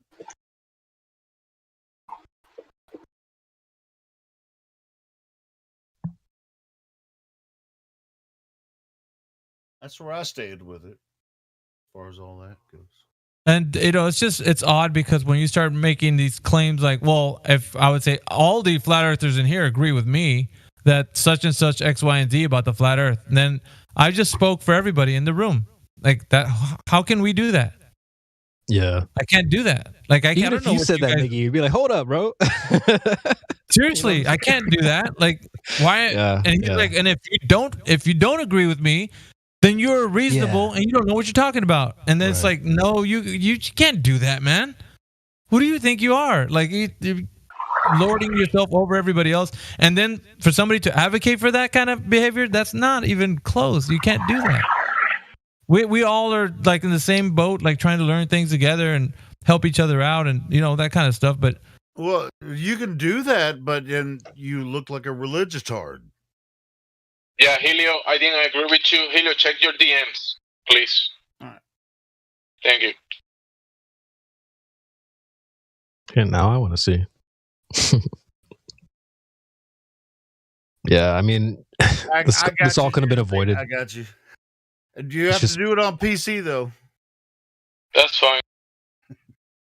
Thank you. Thank you for the, whenever you DM me, you haven't replied yet, so get to it. I got it already pulled up. Yeah, I think overall the pro tip here, I think the learning lesson, speak for yourself. Yeah. Don't be speaking for other people, man. Like just speak for yourself and then, then you can stand by what you said. Because other people might not stand by the thing you said that they would say, as we've just saw. Yeah, I surely don't stand by the things that he was saying. And I'm sure Mickey doesn't either, as he sort of let that be known. He came in with this like really, really hard boot, man, and want to put it on everybody's throat. And it's like, I know everything. You guys don't know shit. I'm like, whoa, time out, man. What? Boy, that's a hell of a claim there, dude. Stop it. Well, he said he knows everything? Yeah, he knows what you know. He knows what you know. And if you don't agree that you know that, then you're not even a sensical flat earther. It's like, what the hell, dude? What's going on? Time out, percentage. Lay off the cocaine, bro. You gotta stop it, man. You're spiraling. How do you know that? Hey, James, exactly. Are you on PC? Because I did it myself. I did it for years, man. I'm Android. I go, broke boy. It's like, no. You won't be able to do it on Android. That's fine. I'll figure it out as long as I have the link. Yeah, I'll send you the link. I mean, it's a lot more difficult on Android. Go ahead. Yeah, what question mark in the YouTube live stream text chat? If you want to come in here and have a conversation with us, go ahead. But it seems like you're in the same vein with the percentage. What he said. He's like, where did the sun go? It just disappeared beyond Miggy's bubble of knowledge and perception. All right, big guy. Where do you think the sun goes after it goes off of the horizon, your western horizon? Where does it go? Does it go in a circuit all the way around the flat earth and come back around to beat you around the other side? Did it do that? Where's the verification for that? What question mark? Do you have an answer for that? I bet you don't. You didn't verify that, nor did anyone else. So there's that, right? Yeah, you're just upset, just like most of the people that I talked to about this are, because they can't verify it. Well, that's such a high standard. That's what the Globers tell us when we ask them for verification of things. That's such a high standard, but no, duh, because we're not assuming things. We don't need inferences. We need some empirical evidence, and that's not what you have. You think we're a bunch of globe earthers up in here? We don't just believe things on face value. What's going on here, man? Like, and it's fine if they had it's a speculation. Just say it. Just hey, what I think's going on. I think the sun's going on and around in a circuit. Even with your belief, look at biblical flat Earth. I mean, that's what God's saying, that it moves around in a circuit, and that's good to say that you believe that. You can believe that, but as far as you saying you verified it, you didn't do that. Did not do that.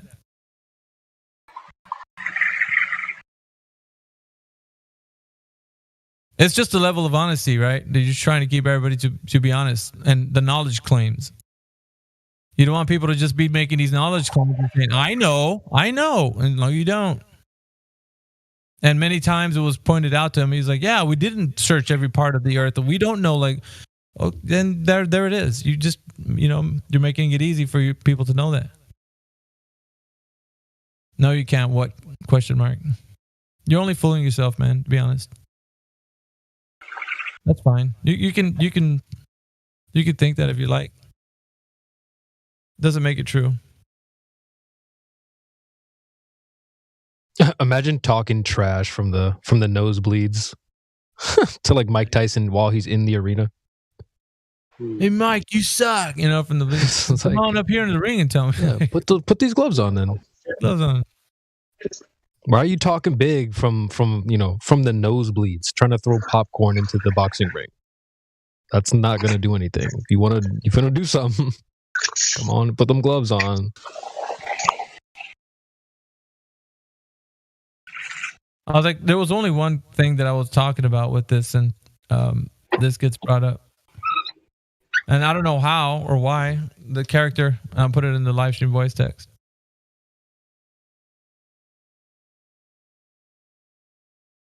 When did I ever talk about that? I never. Doesn't accept the concept of world navigation. So it's a concept? Or you just... when I didn't even mention world navigation. I never even mentioned that. Or celestial navigation. Wow. That didn't even come up. I wasn't even talking about that. It wasn't even the subject matter. I mean, that's all they got, though, is a concept of how they navigate their world.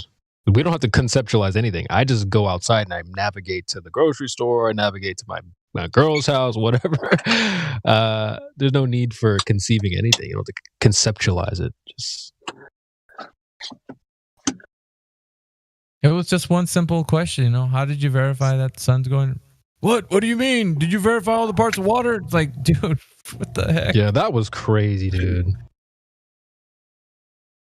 We went all over the place.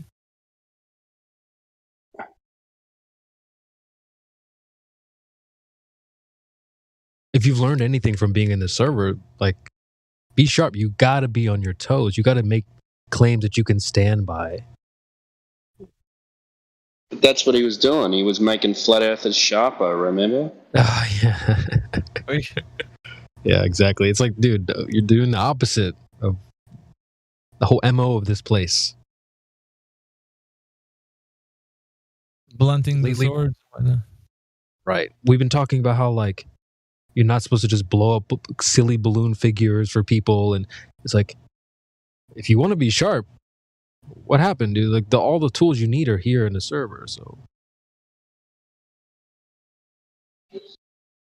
It doesn't involve anything you were just saying, bro. Making claims for everyone. Saying there's a model. Saying what the sun is or does. So it's like you're just shooting yourself in the foot, bro. It's not quite out. Well, this kind of talk was what we used to have with the Globers that would come in here. They would spiral this way. This is just what they would do. And then they would lord their knowledge over you like they knew what's what. And it's like... Are you guys talking about me? Yeah. Obviously. I spiraled that. This is... It's 100%. Dude, like, this is what we used to get back in the day with these guys that would come in here and advocate for the globe. Same thing. Okay. But I'm not advocating for heliocentrism at all. I'm just. But it doesn't matter though, because maybe the intention's the same. Maybe they tried to like educate you more about the real world a bit. Some Globers are just dishonest, so I wouldn't go that far. My intention was to educate you guys on things that obviously you guys got wrong. Lack of education is not the issue, there you go, brother. There you go. That you got wrong, as in you're right, we're wrong. This game is called I Win, right? Percentage, because I win. No, we win if we're all on point. So to not know the difference between something that's physical and metaphysical. Percentage. Hold up. We win if we think like you. That's basically what you're telling everybody here. So nobody can speculate. You win if you think the truth. If you're with the truth. The truth is there's a difference between metaphysical and physical. And we don't know. You guys don't know what the. You're talking about truth. When you say truth, you don't mean truth. You say if you agree with me, then you're right. No, that's not the case.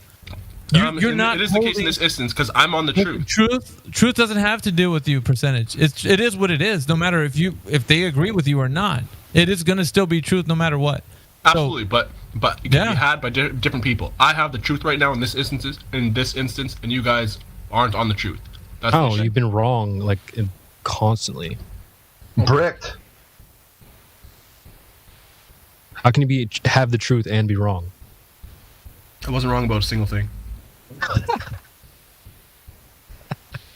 The only thing I was wrong about was saying that is just crazy to say. Listen, I'll give you this one concession. The only thing I was wrong about was saying that flat earthers agree, all flat earthers agree on this sort of thing. I should have said from the get-go, all reasonable flat earthers, all flat earthers worth their salt agree on these things. It's the same difference, dude. You're still putting everybody down that doesn't agree with you. Same difference. It's just a clarification.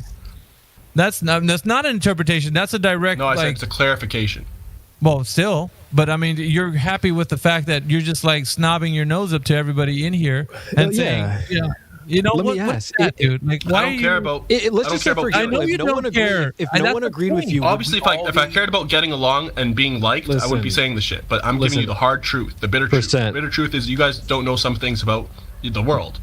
Okay, percent. If we just asked everybody in this panel and no one agreed with you, would you just discredit everyone in this panel? No one's worth their salt. Is that what you would say? Is that an appeal to consensus? I'm just asking. That's an appeal to consensus. Because you made another caveat. You made another caveat saying that if you don't agree with me, then you're not worth your salt as a flat earther. So I'm not hearing anyone chime up and say I agree with him. So no, but I've given reasons. We can take a poll and ask. So would you say that no one in this panel is worth their salt if they don't agree with you? If they disagree with anything that I've said so far, then yes, they're not worth their salt as a flat earther. We've got 20 people in this panel. Does anyone want to speak up for this guy? There you have it. Just bricked. Percentages like facts bricked. don't care about your feelings, guys. It's not feelings. It's not feelings. Everything that's optical is physical. Saying things you can't tell me that Mirage is not physical when it's optical. You know, at some point, bro, you do have to consider people's feelings when it comes to this because they've been attached to the globalist thing. I mean, and it just depends, right? I don't have to actually, because you guys are random people on the internet. It would be nice if we could, all be friends and be friendly with each other and stuff like that. But the truth is, you don't affect my day to day in real life, so I don't have too much worry whether or not we agree or whether I'm. You seem pretty bothered about having us all agree on something. No. What I want is that I want us to all be on the truth. The truth is what matters. All right. I believe what you believe. By any means necessary. The farther away we get from you, or whatever you're saying, the closer we get to some truth. Whether it needs to be tough love or whether it's like kind and gentle seduction to it. The point is, I want you guys to be on the truth. I figured the best way would be to be blunt. And bluntly speaking, there's shit that you guys need to brush up on. Such as what? Such as the difference between physical and metaphysical. Okay, I've got the definition posted. So what do we don't know that you know? Well, you thought mirages and light weren't No, physical. I didn't think anything. Mirages, I asked you, is a mirage physical? You said yes. And then you scoffed. Yeah, I laughed. So what does that have to do with what I said? I didn't say anything, really. So the implication there, since you scoffed, is that you thought that mirages are not physical when they are. Okay, so you also said rainbows were physical, and I also laughed at that. Same thing. Anything optical is physical. Does anyone agree with this guy? No one has to agree. Oh, guess what? This whole panel must not be worth their salt, huh? This whole panel, just throw all these flat earthers must not be worth their salt. No one has to. Yes, no one agrees disagree. With you. If they actually disagree, no. Sometimes people might want to disagree because they want to be they don't want to caveat number 50. Let me just start writing these caveats down. Or sorry, someone that's begging on everyone else and stuff like that. Someone that's not likable. That's fine. But the point is, you can't appeal to consensus and say it's not true because no one believes it. No, but you're saying that, well, if you don't agree, then you as a flat earther are not worth your salt. So yes. Okay. You don't know what you're talking about. So how many flat earthers? You should be a proponent of the flat Earth conception. If you don't know what you're talking about, you should only. Well, there is no conception. So spread the truth. How can you spread something that you don't know the truth from the falsehood? Damn, you're coming off like a real big douchebag, to everybody. I see it myself. No, like, yeah, I recognize that I'm coming off at kind of like the holier than thou type attitude, but maybe you do have that. That's your MO right now, man. You guys need it because you guys are under this illusion that you guys know what you're talking about on this subject, and you don't. Okay, we're like 10 subjects in, so what? I don't even know what subject you're specifically referring to. Well, right now we're just talking about mirages and rainbows, but yeah. Okay. So optical is physical. So we're talking about a horizon. Would that be a physical or optical? Do you physically see a horizon? Gotcha, bitch. Do you physically see a horizon? I got you, dude. I got you. The horizon is not physical. You're agreeing with me. We've been arguing. We see a horizon. If we didn't see it, then there'd be nothing there. Is that a physical? Is that a physical location? It's not a physical location, like on the ground, but it's a physical thing. A horizon is a physical phenomenon. Well, you see it by your standards. You didn't. A horizon is a physical phenomenon. If you try to deny that, you're wrong. If you look up the definition, no, it's an optical phenomenon. It's optical. Ding dong. We've been arguing this for literally like 5 years. Again. So you're not worth your salt, then, right? How do we know horizons are there? With which sense do we see them? Okay, but it's not physical. Do we use our body? You read the definition. You saw, relating to the body. Do we use our body to see them? Are you really about to say horizon is physical?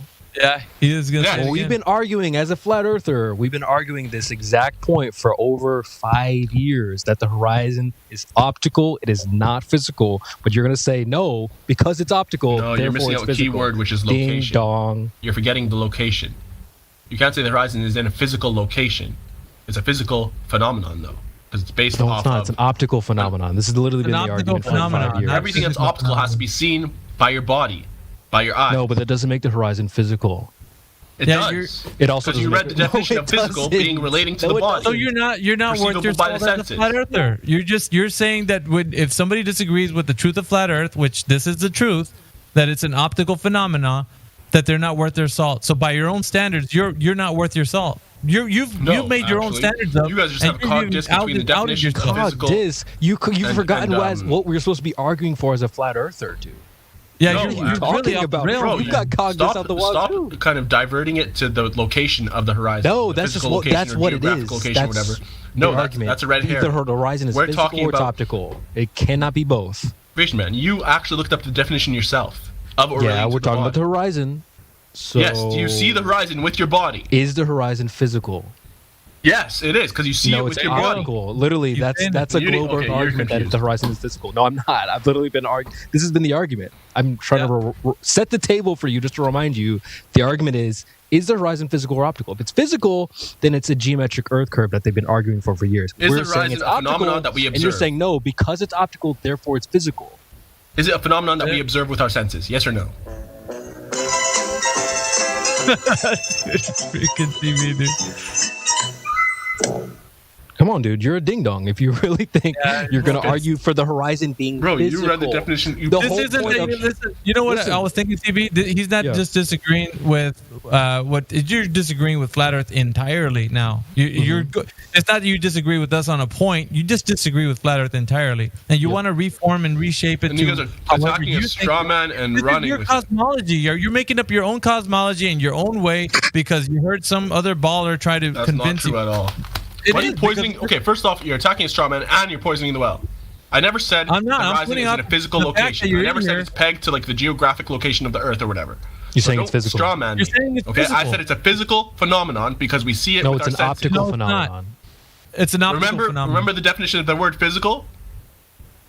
Do you remember creation bear? Concrete, or you have the memory of a goldfish? Yeah, concrete, tangible. Yep. And also relating to the body and also perceivable by the senses. Okay. So is the horizon's an optical phenomenon? Yeah, that's perceivable by the body's so it's not physical. senses. So it's physical. No, it's not physical. Okay. It's not physical. All right. The horizon, literally the whole argument. If you're a flat Earth, how do you even have the flat Earth tag if you're going to say the horizon is physical? Ding dong. Does he got it back I think again? that's revoking. I think that. Oh, well, it's already gone anyway, so it doesn't matter. You guys took away my flat Earth tag? Well, yeah, you just told us you don't think the horizon is optical. You're saying it's physical. That's you. You're the wow in here, bro. You're wowing us. We're wowing you. Look at you. It's cool. Yeah, you should be, man. Like, this is crazy. This is madness, dude. Like, it's not about disagreeing with us on a point. It's just in disagreeing with flat Earth entirely. You're coming up with your own cosmology. I give you realm Earth. Or whatever it is, man. Whatever. That's sad, man. That's sad. No, it's sad that you're literally like shooting the flat Earth in the foot. You're like, I'm not. You might as well take the tag off yourself because you're saying the horizon is physical, bro. That's not our argument. Horizon is a physical phenomenon. No, it's not. It's an optical phenomenon. Did I miss the percentage? Did I miss the percentage meltdown? What's happening? Well, it's been about like an hour and a half, 2 hours, something like that. There's no meltdown. I just have a flamethrower and melting their dumb arguments. By saying the horizon's physical. Got it.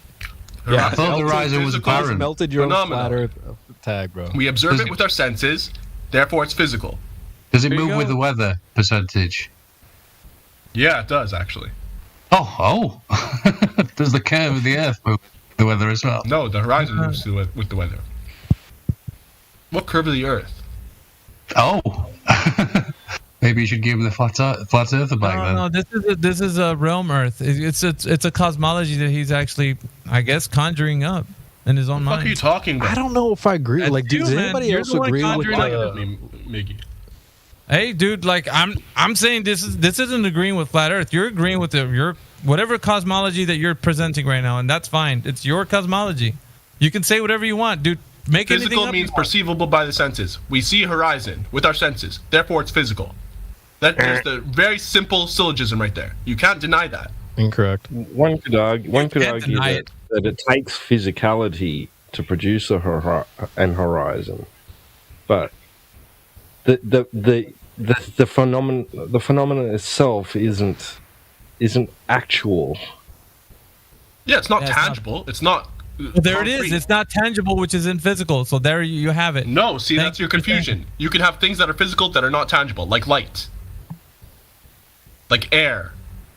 Oh, so light isn't tangible. You can't feel it.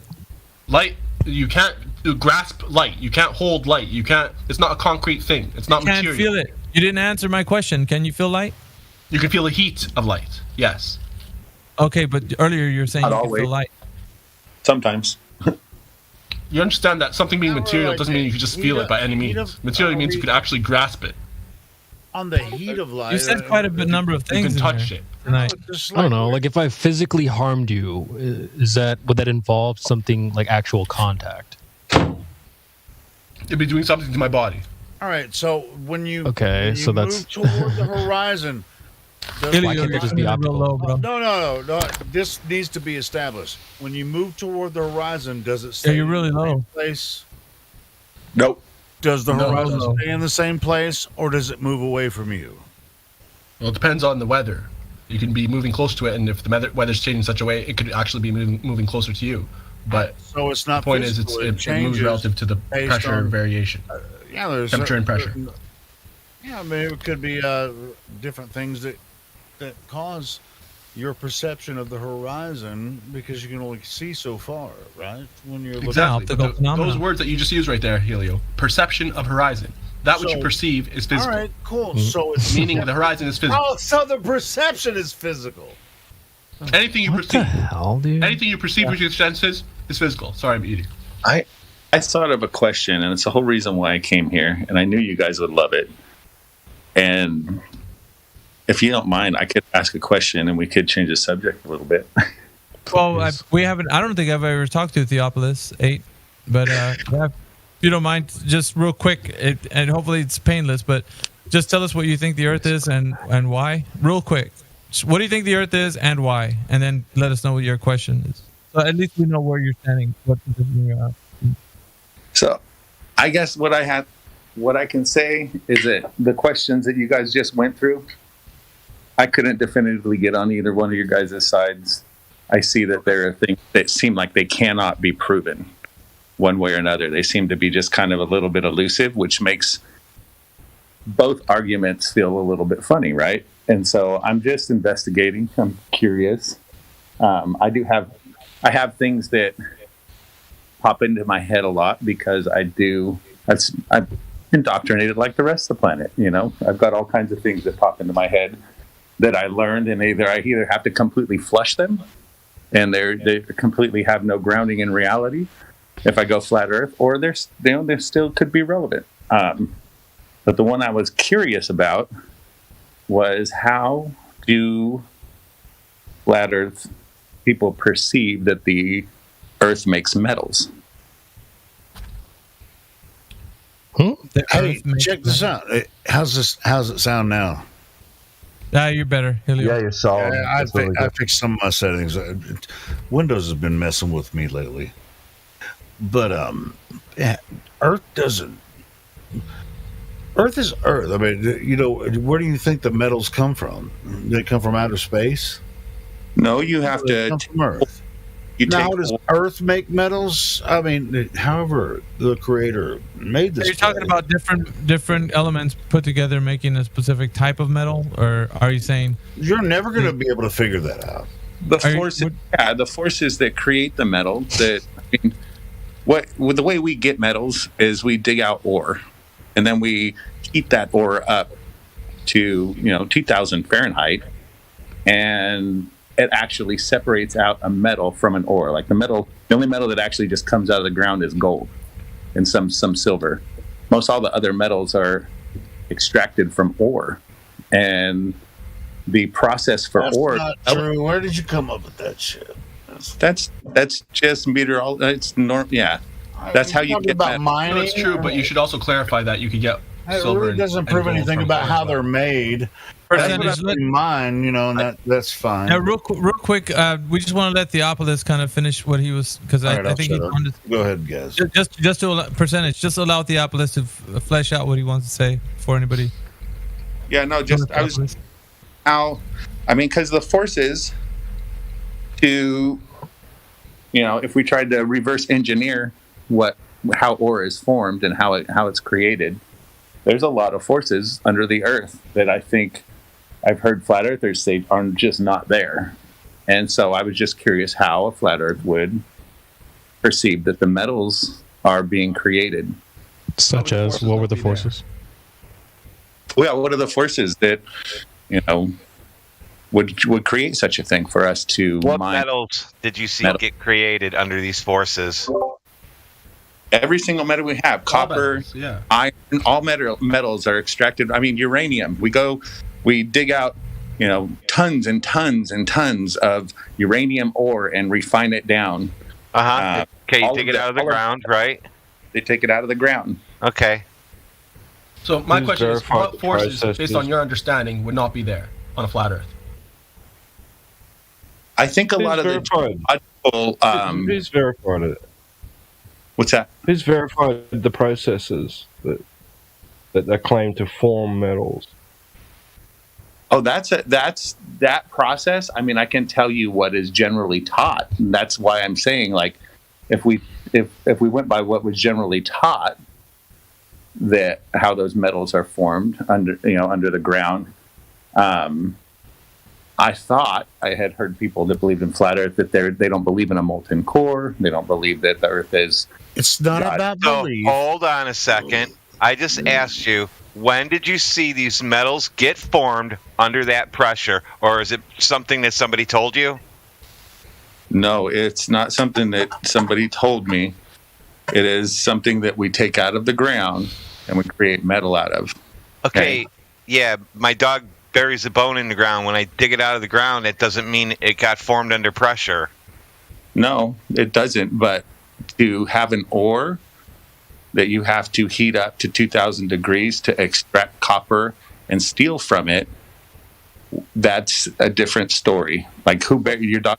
Buried that. It seems to me you're kind of mixing up the heliocentric idea and the flat Earth creation idea. Well, what I'm saying. That's what all I know is what I've been taught in school about how metals form. Yeah, that's what we used to think too. But no, hold up. How were you taught? defend it. My question is like, what are the other methods? Like, you guys got ideas? Well, I just wanted to say really quickly. I posted in the chat 20 minutes past the hour, just some screenshots I've that popped up on my feed, basically saying, "Hey, look, we're not sure if the core is molten anymore." So we all kind of were taught the same thing. It's more about what we can prove now. But just wanted to let you know that they've even updated the story since then. So it's probably not even what they taught us anymore with They've this been super changing their ionic story based on what we say on here. It seems like in the past 2 years. As far as I know, the core has nothing to do with minerals forming, even in like the heliocentric. The way minerals form is Earth is scorched, and when it evaporates up onto something above it, it collects with carbon and sediments, and those sediments, after they refine over and over and over, they start to form an ore. And it shows up all over the place. Like if you're driving around in Arizona and you're driving around by a mountain, some of the mountains, they have a yellow color to them. Some of them have a purple color to them. You know, so the different colors, some of them have that patina color, like the Navajo turquoise necklace color. And all that is that there's oxidizing metals that are in that mountain in a larger proportion than the other mountain. And that oxidation actually makes it appear to be, yellow or purple. How do they get there? So far, he's described mountains to us. Well, because nothing that you said tells us how you're making these metals under pressure. Now, first off, you said the Earth gets scorched by something which I never heard of. Yeah, it was the first time hearing that from you too. Not gonna lie. That's and how he said he's right about that. Heat does play a necessary part underground from massive heat. Yeah. Okay, so there's but there's also one ingredient that he didn't mention at all, which is supremely important. There's a story that you've been taught or told, right, about what the Earth is doing, and then of course you hear kind of like this. I would say it's a false dichotomy of what you say that we're saying, that you're pitting the story against what we're saying, that we would not claim that that's the case. It sounds like don't frame it as I'm trying to pit it against anybody.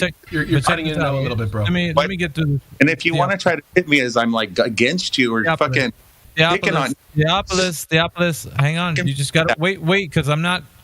What I'm doing right now is just showing you an example, because of the fact that like what you've heard. That's all I'm saying. What you've heard, and I already told you this is what. Dude, you gotta Theopolis, dude. You gotta let me finish, dude, because I haven't been talking. So you're interrupting me right now. Trying to take turns.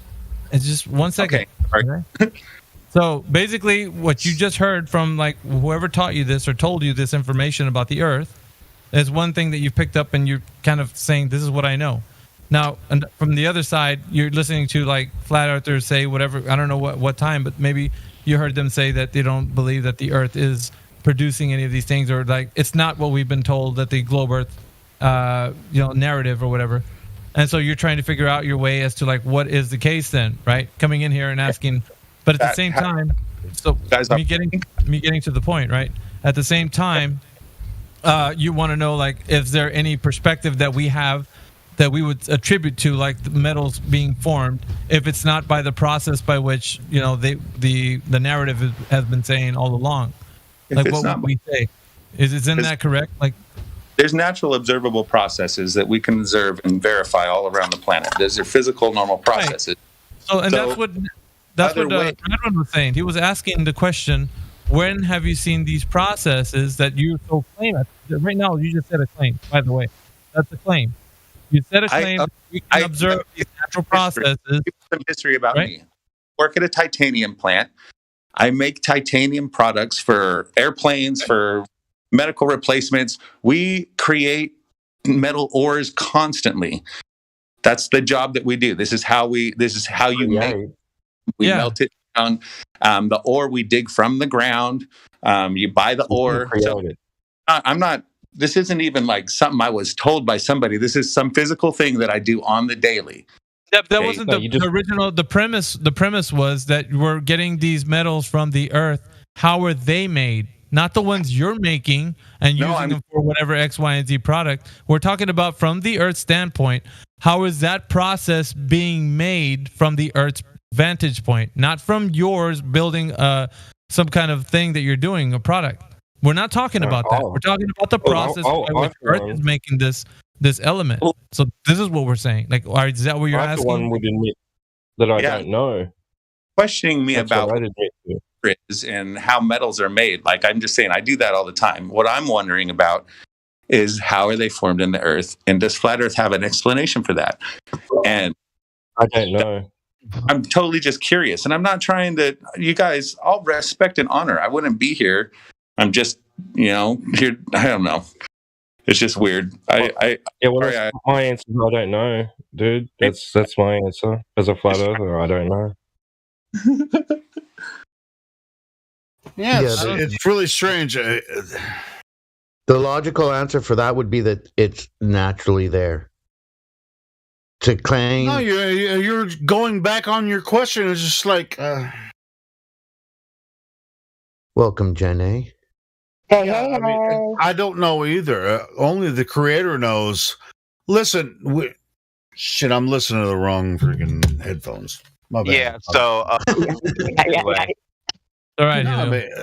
But where the metals come from? They come from the ground. They come from the ground. They come from Earth. Now, how they're created? They've been there. They've been there, but he was right at a certain point. They're also produced by pressure, from the weight of the ground and however the creation was made. Are you telling me that he can take a bunch of dirt, Helio, and mix it up, and then all of a sudden he'll get gold will pop out of it, and then the next time he mixes it up, lead will pop out of it? You're gonna have to. No, that's not how it works. That's exactly what we're asking. So the question now is, because he's even asking that, how is it done? And then I guess the gentleman, Flatman Can said, well, we probably wouldn't know that. And Theophilus kind of chuckled a little bit, which I kind of heard him, which it sounded to me a bit of a snicker. It doesn't matter, right? Because to say that you don't know is a very valid way of saying that's intellectual. Because if somebody makes a knowledge claim, then that person would have to give you a citation or the way that the process is actually done and take you there. So if it's a knowledge claim, then let it be so. But the person would have to back it up by verifying that information and not just talking about it's just that way because everybody thinks that it is. And that's just not going to pass. And the implication altogether would be, is the globe explanation about this better than anything we might come up with? Well, of course, there's an explanation, Helio, attached to the globe. That's because it's a globe, and it's got different heat and pressure. Right. But as far as all the precious metals on Earth, that still doesn't explain, how they, even with the stupid gravity stuff. Yeah, so that would be asking him, what is it? What sounds better to you? A thorough explanation about Mom. Hang on, Flat. Fuck, these Russians are getting splattered. Dude, I think you got a hot mic. Come on. I had to surf it. Anyway, so I think that's the question here. And he's asking a valid question, right? And I think for him, it might be a little bit in the way of he's like, hey, nobody knows kind of thing. But it's just people being honest. We don't really know that process because honestly, these elements or these minerals were already there and they're being dug out. And then of course you're taking their raw form and then turning them into whatever other metals you're making. Yeah. But that's the thing. People are being honest in here. So I don't know if it's maybe that's where you're getting curious. There's no answer that's going to sound as eloquent as what the Globe Earth has already provided you. They got books and things of pressure and why the element is the way it is and they'll get into a bit of detail, but it's an explanation. It's actually even worse than that. They say that we're raping the planet by consuming the Earth. When on the other side, the Earth is made for us, and we're we're utilizing what God gave us. So, yeah. Can I give a quick answer to Theo? Theo, your question was, how does the flat Earth explain like minerals and metals forming, right? The development of minerals or where they actually come from. The answer is exactly the same as the globe does. Why? Because it doesn't matter whether it's a globe or the shape of the Earth has nothing to do with these processes. That's your answer. Yeah, the minerals and stuff. That's correct. They definitely don't come from outer space. Yeah, and this ball of fire you were talking about doesn't make sense. So this will help you understand. So when we are refining an ore, we are just doing the same thing that got it into its place in the first place. We're just taking it out of the ground and continuing the process. Sure. We don't see it as we're doing something different to it than it's already been doing. And so, I'm just gonna dig around. I need to keep digging around. It hit me a minute ago because you guys, I study ancient text, I study alchemy, I study all of the Hermetic and the Egyptian texts. But I started out, I came to understanding through Christ. I came through the scriptures. I went to Bible college. I spent all my time, and eventually came to a point where the church finally showed itself. You get on a few church boards, and you start to realize how much bullshit's really going on. Yeah. And so I completely checked it out and took it upon myself to know every single thing that's out there. And one of the ones that have captured me over the last probably 4 years has been the Hermetic Arcanum, some of the oldest texts.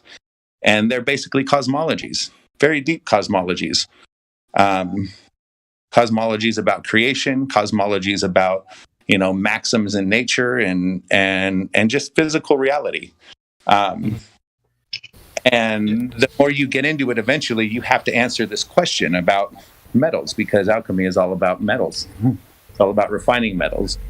But it's a fictitious way of how you actually truly refine thought and understanding and spiritual growth. But they speak in terms of metals because it's the closest thing on the planet to really describe the depth of how we think. So, in terms of the actual physical, not the fictitious stuff, but in terms of the actual physical processes that are involved, all of them, whether it's hydrothermal or metamorphic or igneous or the weathering of water as it erodes rock, all of those don't have nothing to do with the shape of the Earth. You understand? So, I can. As far as refining metals, a lot of the way you used to make bronze, back in you have to sort of use electricity. Interestingly enough, that information wasn't brought around. It sounds like you were studied in kind of like a maybe seminary or biblical knowledge that you might retain some of that information. But if you've understood that that information wasn't given to us by God, it was given to us by the fallen, which taught men how to forge metals and make weapons and things of war.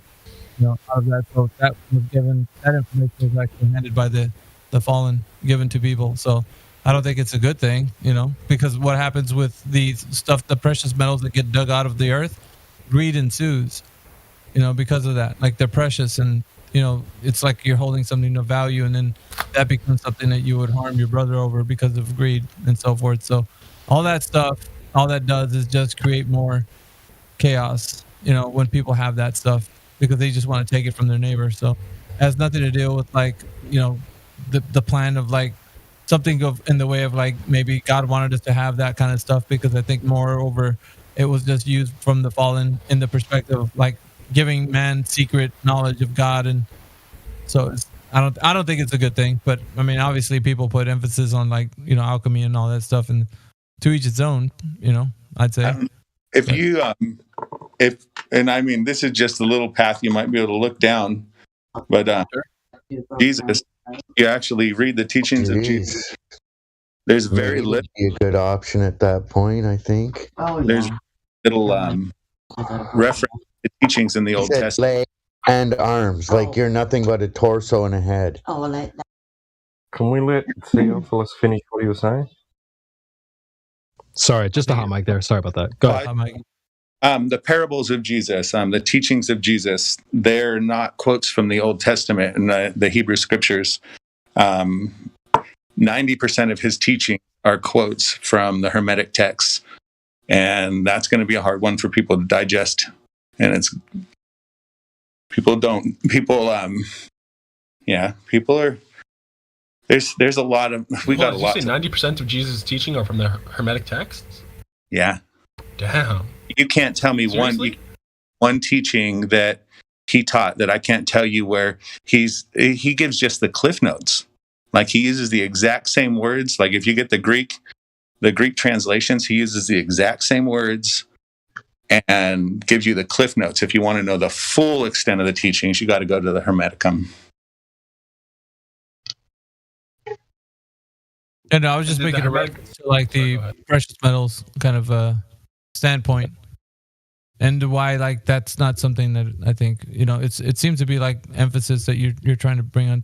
It's I mean, if it's a like geology and that study of the minerals and stuff, like that's noble, but I don't know if you're trying to turn something into something else and make something out of it. I don't know. Yeah, I'm still trying to figure out the leaps of way before Globe. I'm still trying to figure out the leaps of logic it takes to say that I found ore in the ground and somehow the earth turned into fire and made all these different layers of metals, and it keeps doing it every day because Earth is always doing shit.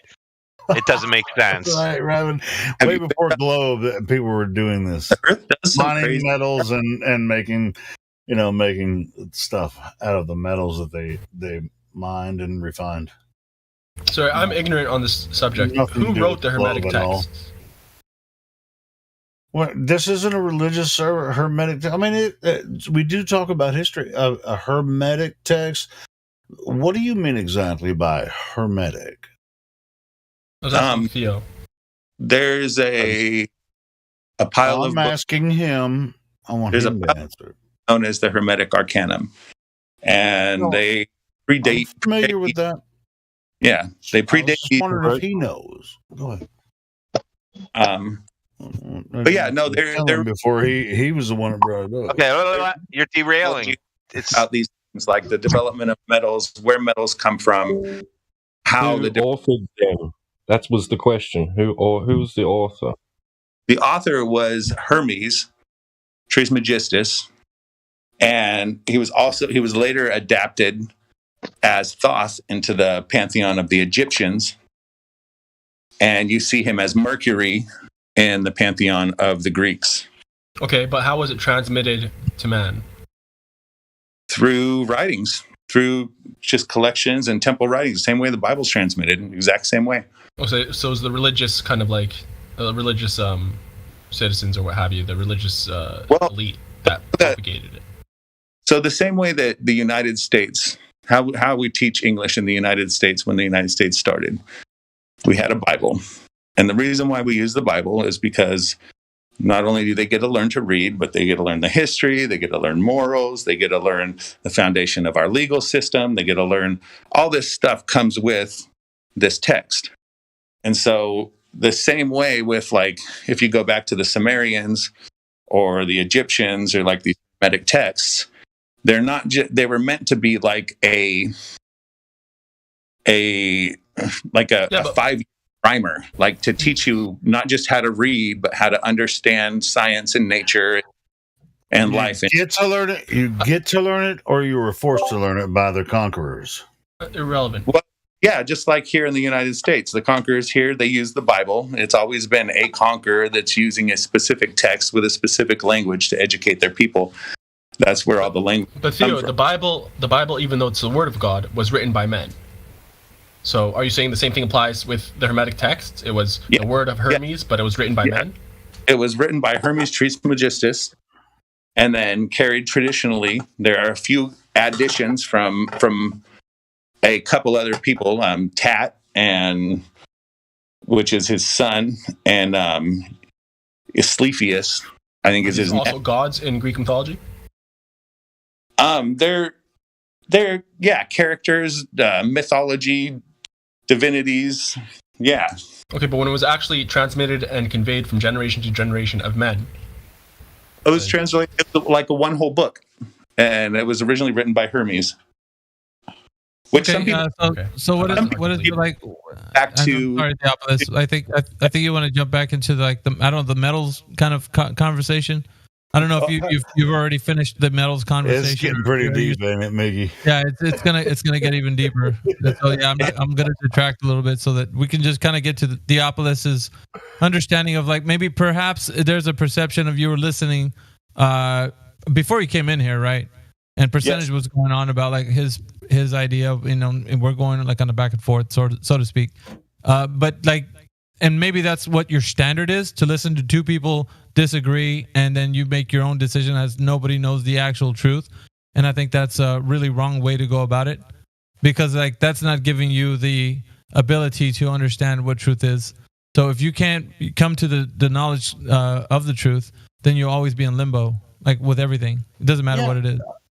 So even though I don't know everything, I've established in my psyche and in my spirit a personal standard that is it's functional, and I share it, to my best ability with other people, and so that's what I do. As far as like social interaction and all that kind of stuff, I don't know everything, and I will say that right up front. But here's what I've discovered. That's the way I present.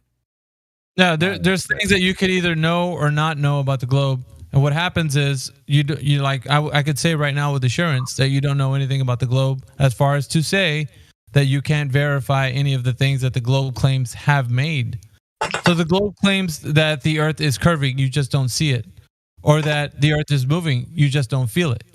There's a lot of globe claims, right? And some of the main pillars of the globe claim would have you think that you live on a spinning globe Earth in the vacuum of space. So this is important, at least to the aspect of your knowledge on the fact that do you actually live on a spinning globe Earth? And it's important, right? Because that everything that follows that, the any derivative topic that stems from that knowledge is going to be because that's the presupposition that you have. It becomes a foregone conclusion that the Earth is already a sphere that's in motion in the cosmos, in a heliocentric cosmos. So we have to actually understand, do you actually live on a spinning globe Earth? That's the first place we go to. We don't start with flat Earth. We start with the understanding whether or not the claim is what it is, right? And so we want to walk you through that. And if you know, then you know. If you don't know, then you don't know. It kind of sounded a little bit like you really don't know at this time because you're undecided. But please, if you want to clarify that you know, do you actually know that the Earth is a globe, or do you feel that you're not really sure? I mean, just based upon I don't claim to know things that I can't know. Okay. No, so I mean, at this current time, there really isn't a globe to be talked about, because there's like obviously just information that you've probably grown up with. So there's things that I live my life by. Mm-hmm. That, like, that, and I have explanations on why they're occurring that I've been taught. But to do what you were just talking about, for me to say, oh wait, no, like this is not a globe. This is something else. There's questions I'd have to have answered to, I can accept that my ideas are wrong, but I gotta, or I can just, we can just say, hey, we just don't really know. Just don't know. But that's where you start. Ask your personal questions. Just like, we can measure the Earth. We're always researching and trying to figure it out. We could measure the Earth, though, couldn't we? I mean, the Sumerians. Well, no, not those guys. I'm talking about like guys in this room. Knew how many steps it took to walk around the Earth. I'm talking about people in this room. We could measure it, right? No, we can't actually measure the Earth all together. God. No. Okay, I'll see you guys later when he's done done fucking interrupting and derailing shit.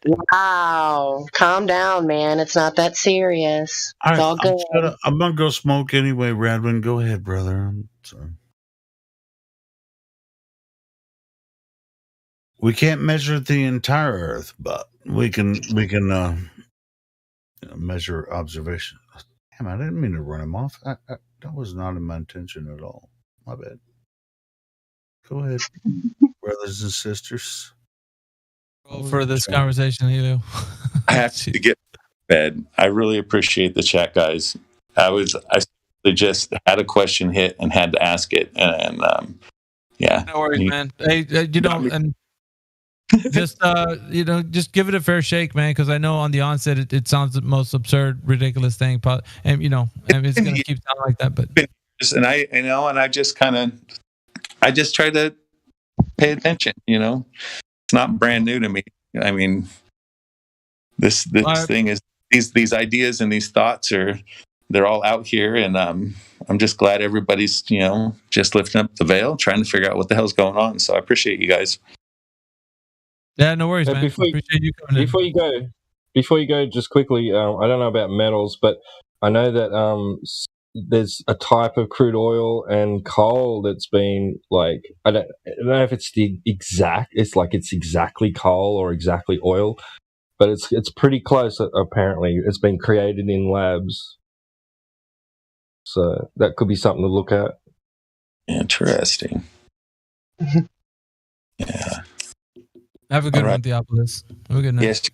Enjoy. Godspeed. Have a good night.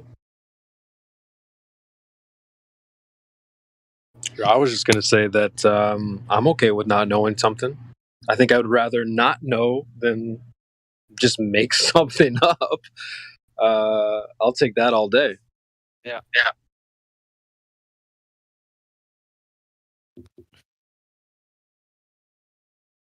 Poke the bear. But in case of the sun, no, I'm just kidding. We're not going to do that. Hello, Jenny. Hello. Can you hear me okay? I'm on the headphones. Yeah, we're here just fine. Yeah, I got you. Okay, good. Pretty well. Lou, are you here? Lou. Lunatic. Hello.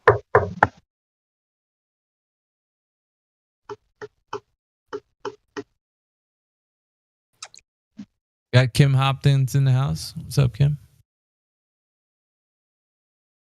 Andy, hold my beer. Hey, I've just been listening to you guys and hanging out with my family. Well, that's swell. It's so discreet. I just have the one little earbud in my ear, and I can just hear you guys. I've heard tons tonight. It's been quite eventful. Yes, yeah, kind of, sort of. Yeah, I like listening in and learning stuff. You guys, I like how you speculate, and I also like how you rationalize and use logic all the time. It's good to listen to because not everybody does that around me, or even talk about flat Earth, for that matter. Oh, it's just hard because like a lot of the knowledge claims that are being said are, the globalists that would come in here say that we can know things, but at the same time you ask them for the verification of how they know things, and they're like, well, I don't really. It's not that I mean, it's damn good evidence. And it's like, yeah, but you didn't verify the thing you just said. So how can we falsify it if it's not verified? And so it's like, I've had many globalists say that that's too high of a standard. Who can work at such standard? It's not possible. Well, obviously some things that we know pass through that standard, so it works, doesn't it? Like, so I don't know. Well, quickly, do you think CB could play that clip of Vsauce? Vsauce? With the Eratosthenes thing? No, Vsauce with the science. Yeah. Okay, yeah. One sec.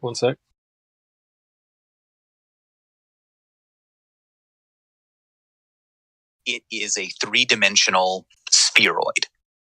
However, I don't know that, and it has not been proven. Science doesn't prove anything. He made a claim, a knowledge claim, and then he just debunked himself. It's a walking, talking contradiction. I'm just laughing because every once in a while I'll like step away from the soundboard and he's like, CB, play that. I'm like, shit, I gotta sprint back to the fucking soundboard. Sorry, man. Sorry. No, you're good. You're good. I literally tripped trying to get to the board. Like, let me fucking hold on. Timing's everything. I got you.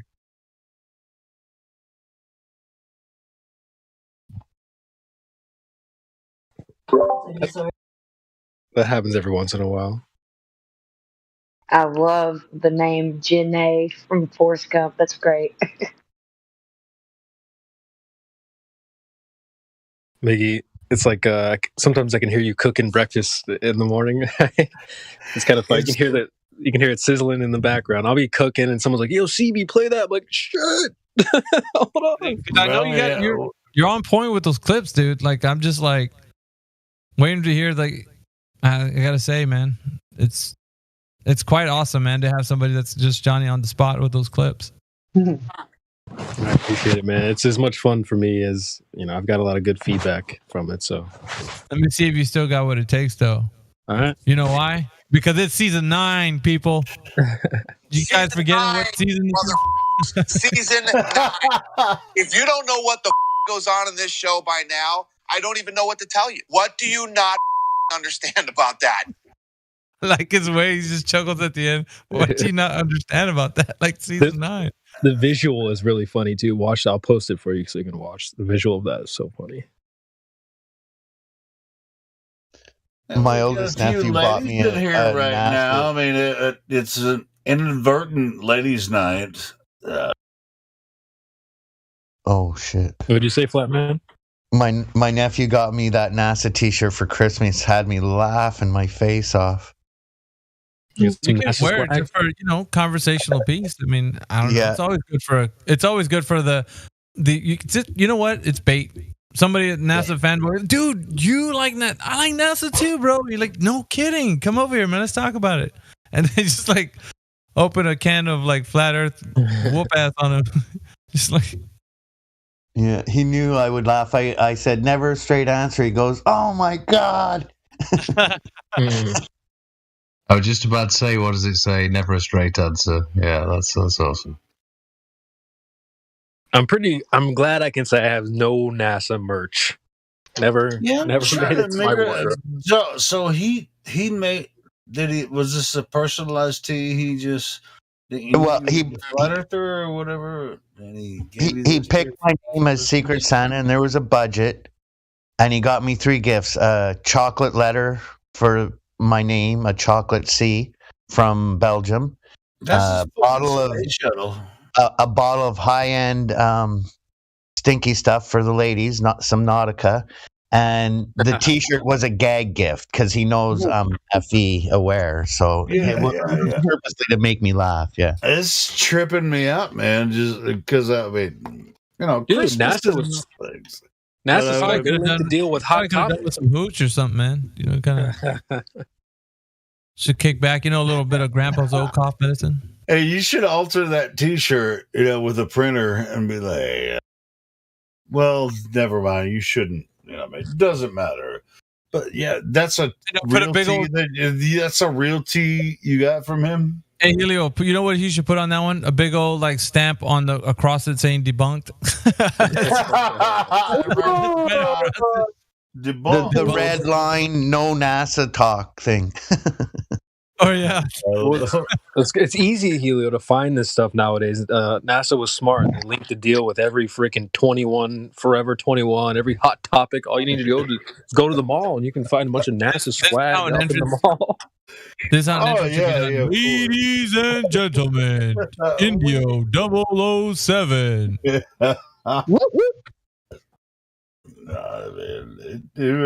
Man, but that's cool. That's cool. So I should say like a ring announcer, right? Though in this corner, we have Indio 007 coming in at 352 pounds of pure muscle. So, like my siblings and family, give me some relevant gifts. They know I like heavy metal and shit. My brother bought me a really cool Black Sabbath T-shirt, and I like Black Sabbath. But I think we scared you off. one of your Get it out of your system, relatives to come on now to buy a I know I'm being 5 minutes, bro. I'm just trying. Well, 4 now. For one of your relatives to buy you this NASA T-shirt because they know you're a flat earther. That's for and Christmas. We're done. All right, I'll shut up. I'm just kidding, brother. I'm just giving you shit. No, seriously. Again, I'm done. But yeah, that's really cool because everybody, if they did that. Testing. Hey, yeah. Yep, we got it's you. The ultimate. Indigo. Dude was trying That's to call messed you up, Indigo. man. Well, I'm using a new headset and trying to get the kinks out of it, and it's weird. Is that what you got for Nimrod's birthday? No, actually, my son bought himself this for his Xbox, and it didn't work. It wasn't compatible, so he just gave it to me. Classic. Damn, dude, you're coming in like extra Indio-ish right now. Yeah, it's a little hot. Maybe take the input volume down a little. Yeah, well, it's weird because I'm not lighting up. Oh, there I go. I don't know. Maybe I got lag. So maybe you just hit up our boy Flatman Ken. He'll help you light up. Yeah. It's like, no. What? No, that sounds way better. No, the mic was too close to my mouth. I can adjust the distance. All right, cool. Go ahead. I'll shut up. You guys freaking do whatever you do. Because you make all this happen. Because I love Helio Skeptic, ladies and gentlemen. That's one of the favorite things Nathan Oakley says when he yells at the Globers for eating their mic. Oh, yeah. He says it with his UK accent. Stop eating your mic. Oh, man. He kills me. He's funny. He's got some great quips. Go ahead, Andy.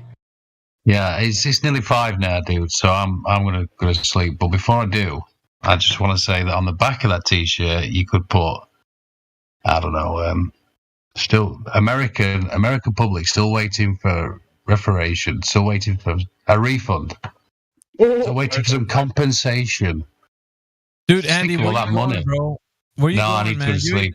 Nah, hell nah, dude. You're not supposed to leave the party to the very, very end. It's still 5, Biggie. I'm so tired. But seriously. CB, play my favorite music. You gotta say something spooky on your way out. Play my favorite music.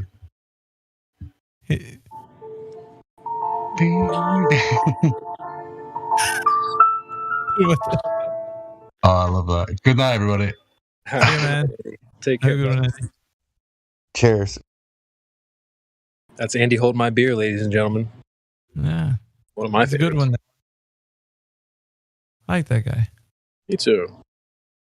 Anyway, Indigo, welcome back. Dude, that was funny. The Nepal kid kept calling you Indigo this morning. Oh yeah. That's the Indigo children, man. It's part of them. One of the Indigo children. Talking to that girl this morning was really interesting, wasn't it, India? Oh, she was spiraling, man, right off the bat. Like, she went, every time I asked her a question, she asked me a question. Like, what? Like, no, just answer my question. She tried to address you at the very, very end. Did you catch that, or did you step away? No, I stepped So right away. before she left, she was like, Indio, my man, like, you're right. I didn't address these things. I'll go away and try to do better. Like, she did try to address it at the very end. She acknowledged that she was ignoring you. She, fucking just like a woman. I know. You asked her like 4 times, what's the evidence? And she would like change the subject. So at the very end, she's like, look, I know I didn't have the evidence. I'm sorry. I'll try to get it and come back. So that was good. Female. So like what we do, we gaslight when we don't have an answer. So it was really. Well, you missed the latest edition of a percentage, man. He went a bit spirally. He's in here right now, but he basically just told the whole room that if we don't agree with him, that we're just not worth our salt. Well, maybe I could ask Indio some questions. Like, Indio, freaking hell, bro. Would you consider a rainbow physical or no? No, not really. I mean, it's physical in a way, but it's not like material. Right. Is light physical or? That's debatable. Okay. There's some. Well, let's put it this way: there's some experiments which indicate it's physical, and there's others which indicate it isn't. So. Okay. So, like the double slit experiment is a perfect example of this. If you frickin' just do the experiment, shine the light through 2 slits, you can't, like, it'll make an interference pattern. But if you try to measure, like, which slit the shit goes through, it breaks it down. Maybe I just did that backwards. But it appears like the photon or particle or whatever is going through both slits at the same time. And as soon as you try to detect which one it went through, you can't. So is the horizon physical or optical, Indio? Optical. It's not physical? Not physical. It's not a place you can go stick a flag in. Well, not a location, but is it physical? That's what he was arguing. That seemed to be the point of contention there. It's like, what is physical? Okay, so it's physical in the sense that whatever distance the limiting angle is at, that you can see the surface still, that's where the horizon appears to be. And that changes based upon, like, the variables, right? Yeah. So if you're looking at the ocean, the height of the ocean changes, right? There's different weather conditions. There's wave heights, right? So high waves will block stuff behind it, and it'll like, so if you go one day and there's high 1 meter waves, and you go another day and there's 3-inch waves, the day where it's smoother the horizon is gonna appear farther. And what I asked him, Indio, is like, when you move toward the horizon, whether on, if you're on a ship or whatever, does it change? He's like, yes. I'm like, well, does that make it physical? No, it's not physical in that sense. It's not like physical, like I planted a tree here. Here's the tree, right? It's just like every time there's a tree 1 mile from it the moves Capitol away building. from you. So yeah. So it's not physical in that sense. Like, hey guys. Oh, it's not physical. See, we're physical in any sense. It's the ground. Well, it's the ground. It's physical, right? So you're seeing like the ground until you can't see the ground anymore, right? But it's like percentage. It doesn't matter if you're here or you're not, dude. We're still going to talk about this. I don't care. Cool, it don't matter. Yeah, the horizon is physical because you see it. It's an optical thing, a phenomenon that you see. Oh, so it's only based on vision, you see it, right? Yeah, based on your vision. The fact that you see it means it's physical. Oh, God. If it was not physical, you wouldn't be able to see it. You can close your eyes at night and see non-physical things all the time. Oh, and let's talk about the path of the sun, shall we? Because that's where the whole thing started from. Because obviously, flat earthers that he was saying are worth their salt would be agreeing with what he's saying, obviously, and he's not really in it for considering anybody else's like thoughts about the subject. It's just they don't get what the program, then they're not people that I guess would be considerable as flat earthers. Anyway, getting to the subject of the Earth the sun going around the flat Earth. Then it would have to go in a circuit around central point, central north. Is that right? Percentage? That is right, yeah. Okay. And whatever then the sun is, we observe it going around central north. Yeah. So, and I told him that he says there's a circuit that happens with the sun. And I told him, have you verified this? That's what I asked him. And he was kind of like a bit hesitant, but at which point he said, I never verified it, and that's such a high standard. You're unreasonable to ask that. So me asking for the verification of the knowledge claim that the sun moves in a circuit is not unreasonable. It's something that any reasonable, logical thinking human would ask if somebody was making a logical claim about like what the sun is doing and its path. The path of the sun is a circuit around the flat Earth, back around to where we're at. And I said, well, you see it move to east to west. That's what you can see. After that, you don't know where it goes to say that it actually goes in the circuit.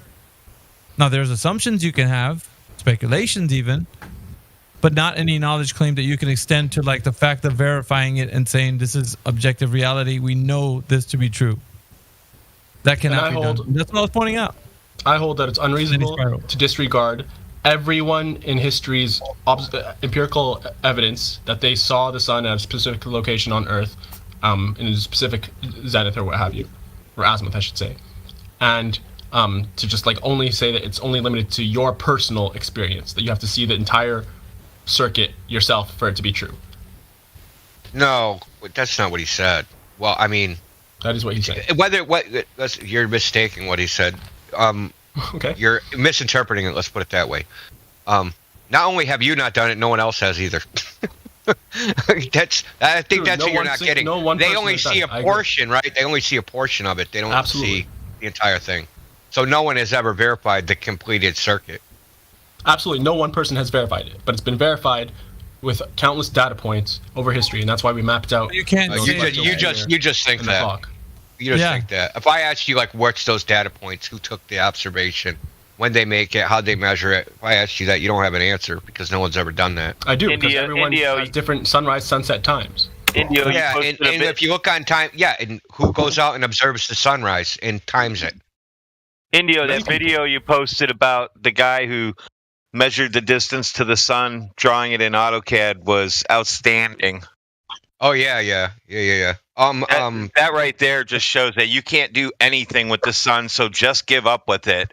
Yeah, I was hoping that he was going to throw his hands up in the air, but we still got a little bit of bite back, so it's almost like what he's talking about is time and date, right? So they take time and date. This is in AutoCAD, so he models the globe in AutoCAD, the claimed NASA polar and equatorial radius. Then he takes the azimuth and elevation angles at two locations, right? That are on the same supposed longitude. I think it's like Johannesburg and Brussels, Belgium, if I remember right. Yeah, he gets it from what, weather.com or something like that? No, it's time and date. Oh, time and date, right. Well, he takes the azimuth and elevation. Listen, this has bearing on what you said, right? So he takes the azimuth and elevation angle. So from each location, that's the direction the sun is at. When you're standing on the ground, okay, what direction is the sun? Oh, it's at frickin' northeast, and it's at 20 degrees above the horizon. So you take both of these, and then he tried to intersect them in AutoCAD, and they ended up being behind. The sun ended up being behind which way they're looking. Oopsie. Okay, that's not what I'm talking about. I'm not talking about any models or anything like that. I'm talking about in real life, on a given plot of Earth, you see the sun at a specific time. Yes. The person, wait. But you're just hand waving the point that time and date. No, listen. Yeah. If you go on the U.S. Naval Observatory, they use time and date. Uses the U.S. Naval Observatory the sunrise times, sunset times, and it says right on that site that no agency of the United States government does the observation that they're calculated. And on top of that, there are people that have actually tested the predictions. The closest they got was 5 minutes, and the largest error they got was 14 minutes. Ouch. So no one knows the exact sunrise time. You don't think you have to go out and actually observe it? Yeah, they're they're estimating it. Damn percentage. It's good enough. Listen, it's good enough for practical purposes. No one is flipping out if the sunrise is 3 minutes too early, right? No one's like, "Oh my fucking god, the sun rose 3 minutes too early." What are we gonna do? The chicken is clucking too early, guys. Okay, well, my point. It mattered to a friend of mine because it was deer hunting season and it was the first day, and he went and shot a deer like 10 minutes too early. They actually found out because they how they know when something died from the stomach contents. They developed that in deer, so he was fucked. Okay, but regardless of all this stuff, this is all stuff that's like calculated with heliocentric models and stuff like that. Preceding that, we had mapped out the stars, we mapped out the celestial sky without any of these models, just based off of where you saw the particular celestial object, given where you are, and we had the analemma and stuff like that before all this heliocentric calculations. I don't care about the calculations. I'm saying in reality, a person on Earth would see the sun, and a person a distance away will see the sun, and there's a handoff. The sun is never disappeared. Someone always has eyes on at any given time. But that's the thing. You just believe that. You just believe that, and it doesn't actually work out.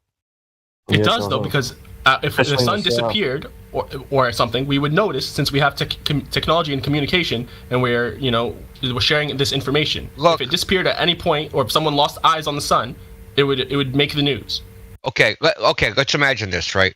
We got two people, they're both on the equator, and the sun passes over one guy's head, and it's at noon. And some guy is like, the sun is, from his vantage point, the sun is supposed to be at 45 degrees in the sky. And it's supposed to be at noon above the other guy's head. Well, guess what? That's not what do you mean, why is it supposed to? Why is it supposed to be?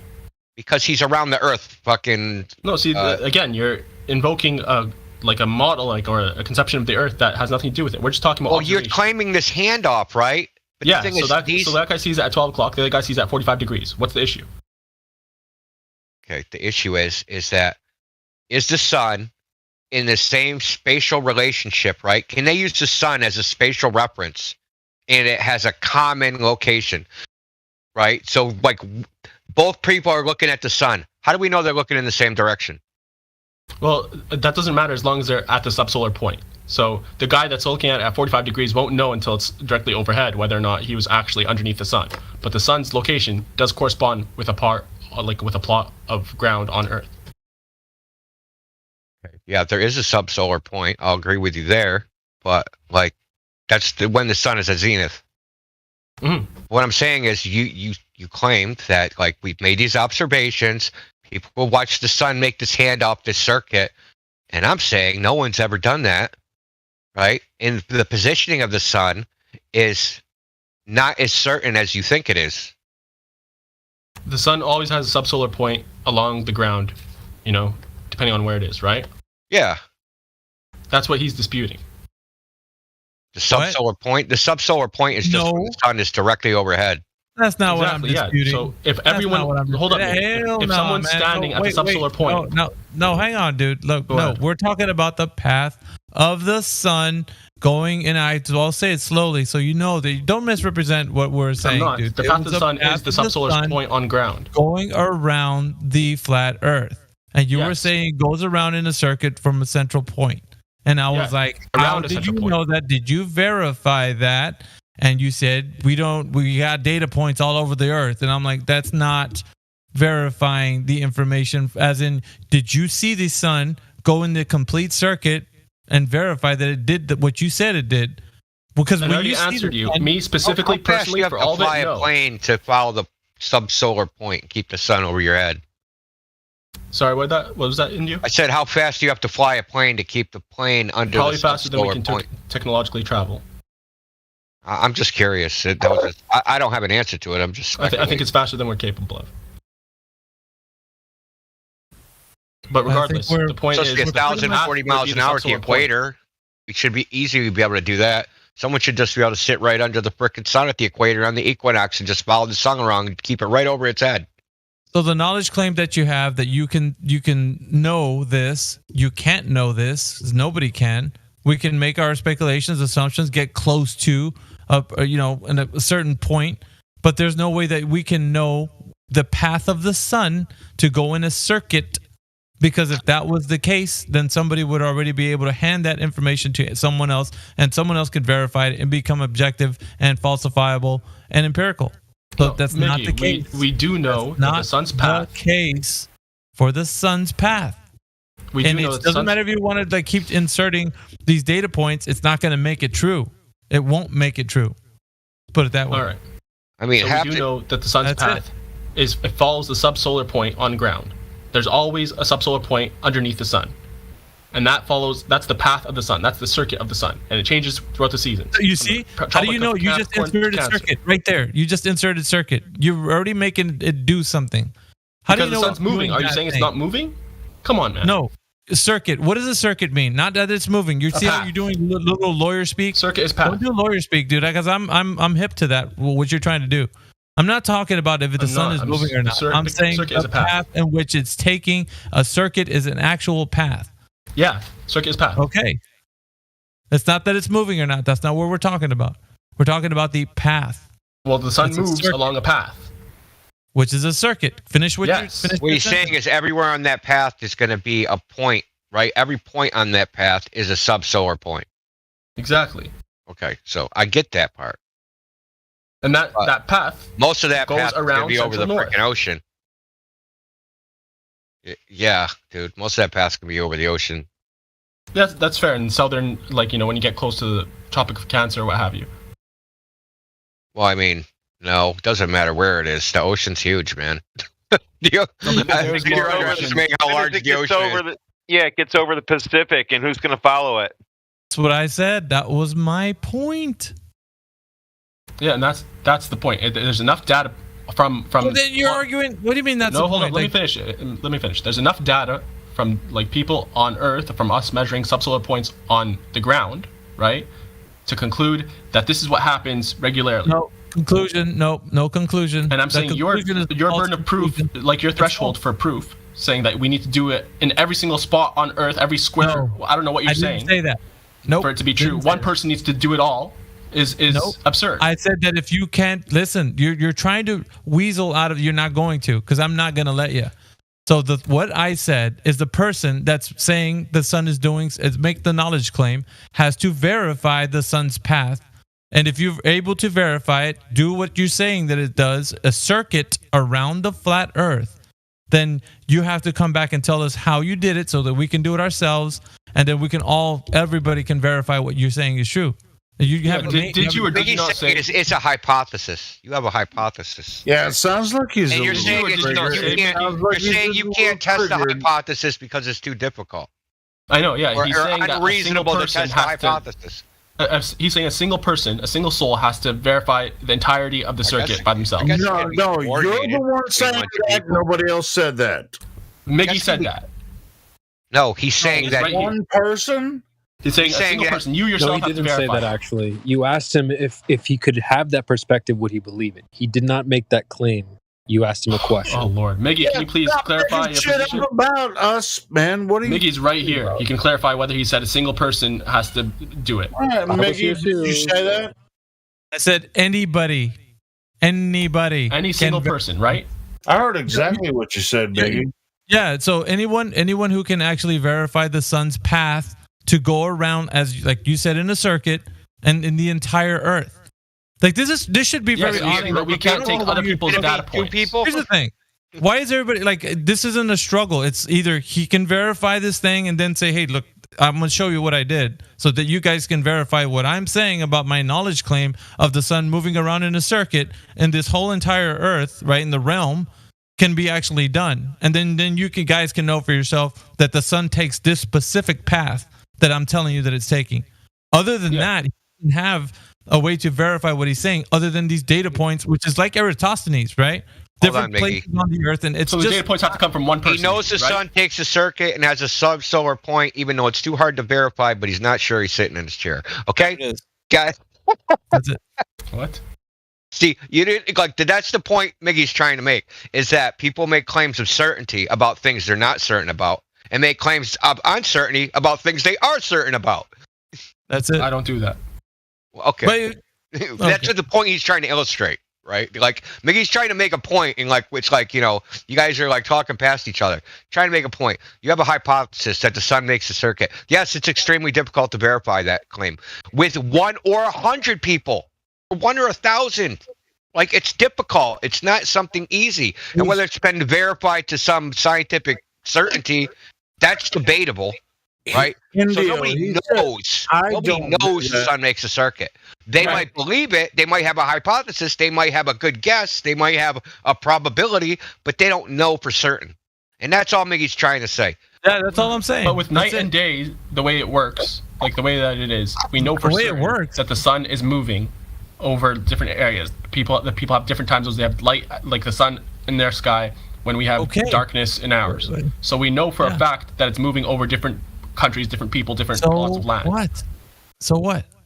It's not something that's doubtful. It's absolutely certain. Stars, it's been established through centuries. I mean, what does this have to do with the globe Earth at all? Nothing. Moreover, what more does it have to do with what I specifically stopped you on from where you were saying, well, the sun's making a circuit around the flat Earth? I'm like, no, you can't verify that. It's my knowledge claim that it is doing that, whatever, because it's data points. And I'm like, dude, you're getting off into the weeds every single time, and you're drawing. It's like a magician trying to do a sleight of hand. You're getting everybody's attention with your other hand, but I see the hand that you're trying to. You don't, Biggie. You're confused. You're confused because you forget that we have modern day technology, communication. You're not going to do your reversal fallacy on me. It doesn't work on me. We know when people have day. Work on me. Percentage. We know when the sun is on top of people's heads, like even though it's nighttime for us. We know where the sun is. There's a lot of we have communication. It's daytime here in whatever. In England, it's daytime. We know we can communicate with each other. There's a lot of stuff you said I can agree with, but I'm telling you where the disagreement was is that in your idea of verifying the sun going in a circuit, the path of the sun is not verifiable. You can't do that. And I said, you could make any hypothesis and say whatever you think, speculation, whatever. That's healthy. You can do that. I don't care. But you're not going to sit there or stand or whatever you're doing and then tell me that you verified such and such. You have not. We know there's a circuit. I didn't say what exactly the circuit was, what shape it was, or whether it's a perfect circle or whatever. I didn't make any claims to that. I said we know that there's a circuit around Central North. And if you deny that, you're wrong. No, we don't. No, I don't know that. There you go. Actually, you can verify that. I mean, they built calendars and seasons and all that kind of shit off the circuit of the sun. Yeah, stuff is cyclical. It's not the fact that the sun is doing what he's saying it's doing. So that's all I'm saying. I'm like, at that point, whatever the sun's doing, if it's disappearing off our horizon and it's doing something metaphysical that we don't know what it's doing, like I'm putting it out there. Has it been verified? Do we know what the sun is and how it operates in the mechanics? We don't need to know what it is to be able to see it. No, we don't. We don't. There's a lot of believe whatever you want, man. No, I'm not believing. What I'm saying is you're working with unknowns and you're using them as knowns. And this is where you're wrong. You just don't want to admit it. Your pride and your ego won't let you admit in this conversation that you're wrong. But that's fine. There's no doubt that the sun has a circuit around Central North. That's where I take exception. He was imposing that view onto all flat earthers. All sensible flat earthers will agree that the sun moves around Central North. Yes. See? Everybody who doesn't agree with you is not sensible. And that's what everybody takes offense to. Because you can't do that. You can't just be offended. It's the truth. There you go. Facts don't care about your feelings, man. Yeah, you're going to have troubles with that in Australia, man. I'm not offended necessarily, but I mean, it's just like we the truth is on our side. I mean, what Biggie just said is the truth. So how should I be offended about that? I mean, why would I be offended? Biggie's pushing back that the sun has a cycle around Central North. It's absurd. He's not pushing against it. He's agreeing with us. Dude, no, he's not. He's saying that I can't make that claim because I don't have evidence for it. All right. The visible path of the sun in Australia shits on that idea, man. Sorry. Okay. Well, tell me how. Let T-Watt explain. Well, at the moment, it rises southeast and sets southwest, but at midday, it appears to have moved north. There you have it.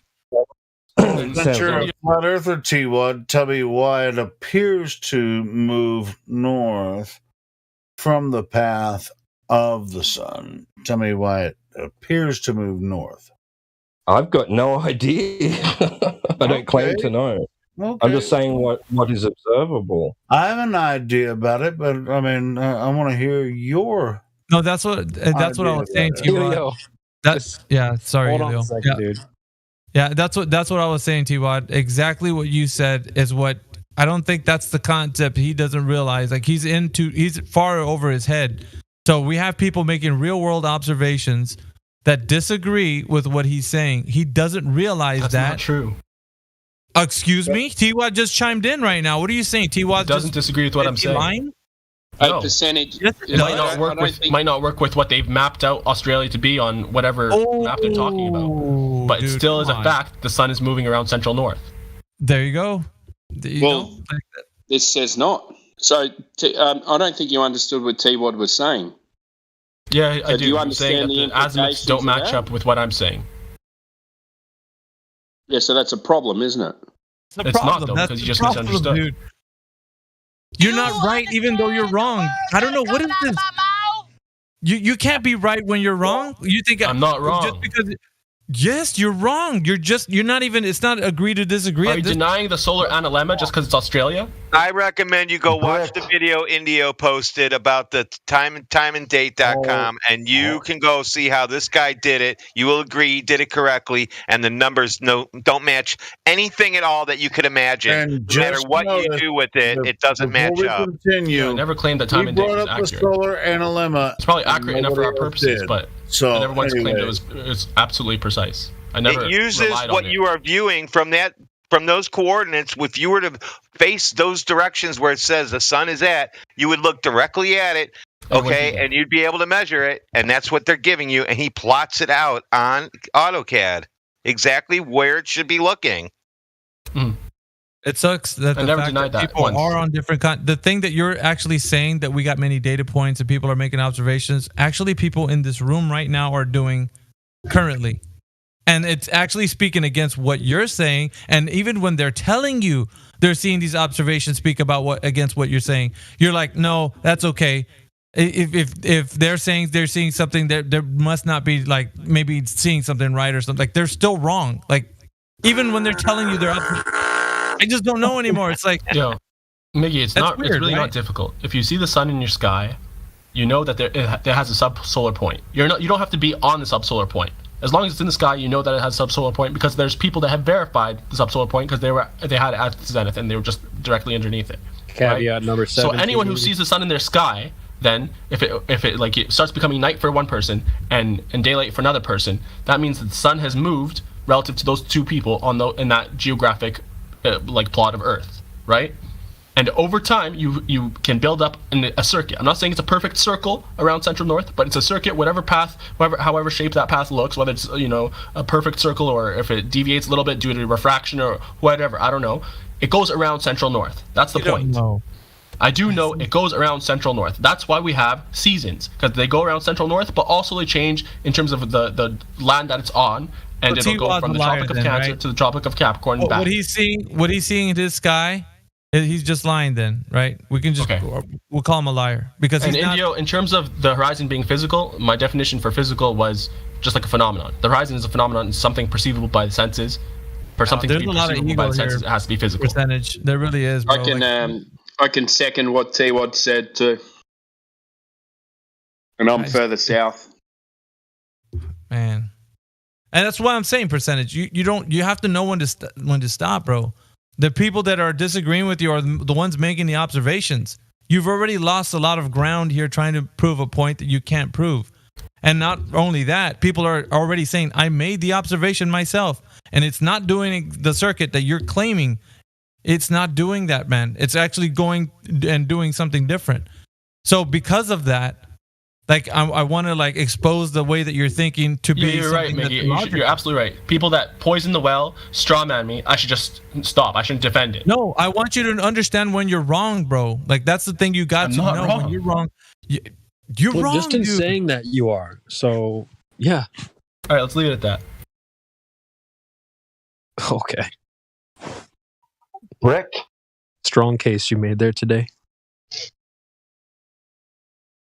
It just helps everybody when we can say like, well, we made these observations and we're going to go ahead and talk about them. And it's like, well, that's what we see.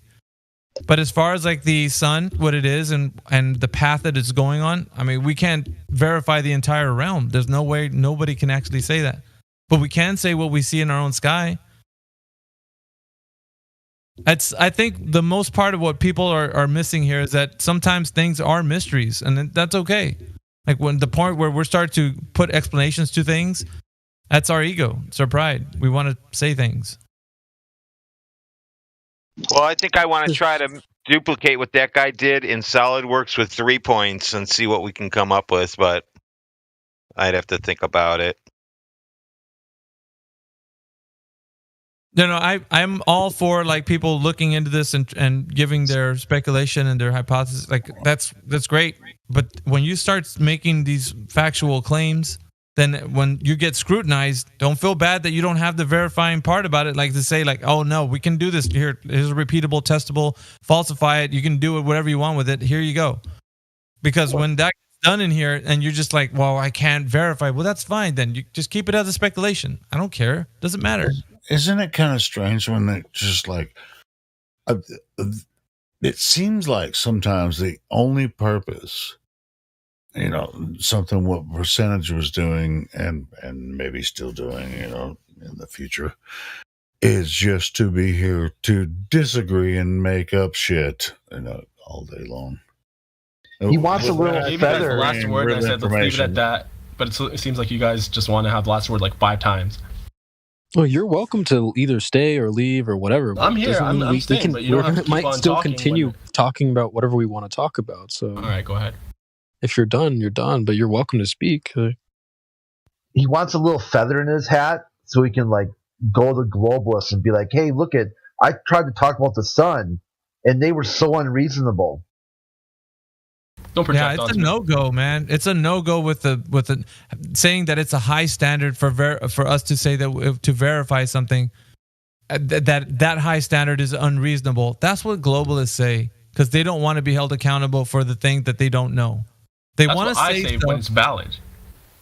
I say, for instance, for Foucault's pendulum, that they have to have a pendulum, the same pendulum, pressure and temperature controlled in different latitudes. That's a true experiment. When they change only one variable, the latitude, they use the same apparatus and everything. They say that's a high standard. I say when you want to prove the globe, you do a trans navigation of Antarctica with Drew Dead Reckoning, and you have it live streamed or multiple angles or some credible video. And they say that's a high standard. Hey, I'm the one that's coming up with these things that they claim as high standards. This right here, your high standard is absurd. I guarantee you don't know shit about Foucault's pendulum. I bet you any money. Okay, how much you want to bet? Let's go through the details of that. I don't think it's even worth anything because I can tell you don't know shit about it. You're funny, Helio. Helio, yeah, don't do that. Don't start it because somebody will have to finish it. Hey guys, it's Ken96. Can I just add up a little bit just to this guy? Because I've been hearing you guys for a minute now, and I just wanted to say this from the group, okay? I don't know what your name is, but just for a moment, calm down and listen to these people, because I've been in this Discord for many days, many weeks, and all of them have a credibility. Trust me, brother. I know sometimes you believe something and you want to make it real, and but it's not. That's why we became a flat earther. Remember that. Don't have an ego on something, on a idea. But the thing is percent is not new. Yeah, That's cool. How did you find us, brother? Anyway. Someone's got. Who are you talking to, Helio? No, I was just talking to SD. I mean, how did you find us? You're trying to calm us down, which is cool. No, he was talking to Percent, not you, Helio. Just maybe Helio, just take a break, dude. I don't know if you're in the same room as I'm going to. Drink some water. Trust me. He was under the impression that I was new and that, and he's trying to give me like some sort of I'm not advice. saying you knew on anything. I'm just saying if there are some people with critical thinking and in a group, and if they say, hey, this case, then there might be some trouble. Absolutely. Do you agree that someone could be critically thinking about a certain subject, but not another one? Yeah, I got you, mate. But not another one? Sorry, mate. No, I just said he's our friend from Nepal. Mm-hmm. Yep, you got me. And we want brotherhood over here. We want compassion. We want knowledge. We want seeking. Let's not conflict in one another. And I know you might be a really good researcher, but sometimes, brother, even I'm wrong. So yeah, you might be wrong in this case too. I feel you, but you know what transcends compassion and brotherhood? Truth. knowledge. That's the goal. Brother, every knowledge, if you can't spread it, if you can't say it, and if you can't help anyone with your knowledge, that's bullshit. That's not knowledge. I disagree, but you're right. If you have knowledge, you should incorporate it. There should be benefit from it. No knowledge belongs to an individual. It's a collective thing.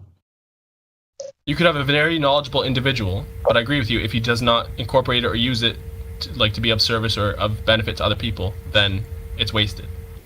It's still knowledge, but it's wasted. Now you're getting the point.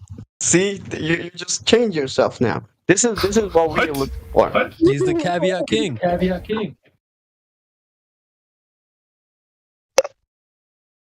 You guys are a riot. I think that was my only issue, bro. Is you've said things that I may agree with. You say things that are correct from time to time, but you started off this whole premise with you need a model, and every flat earther agrees with this, with X. Okay, so from there, you've had to walk that statement back quite a bit. You've had to make quite a few adjustments to that original statement to hopefully get people to agree with you. Now people are starting to sort of agree with you.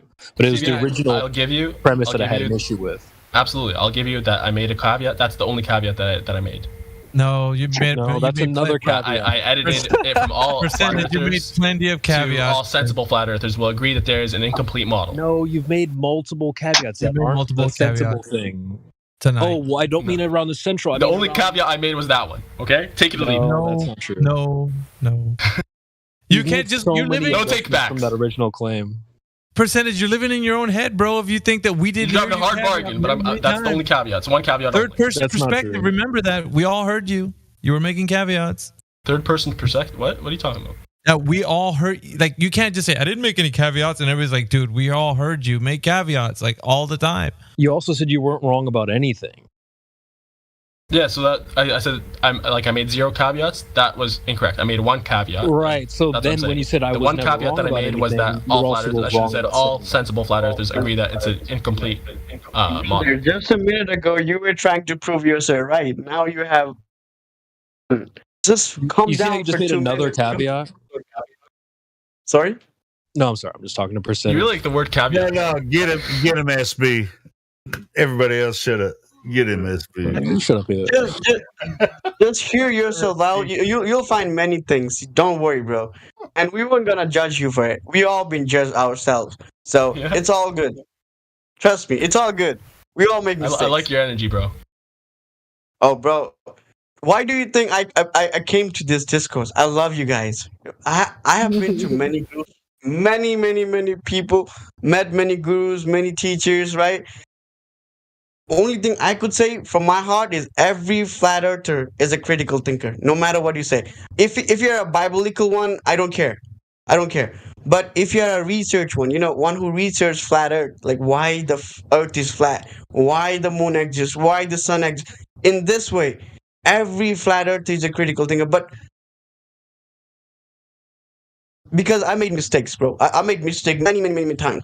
So that's why I always say to my other peeps that I love, other people who I share my ideas, hey,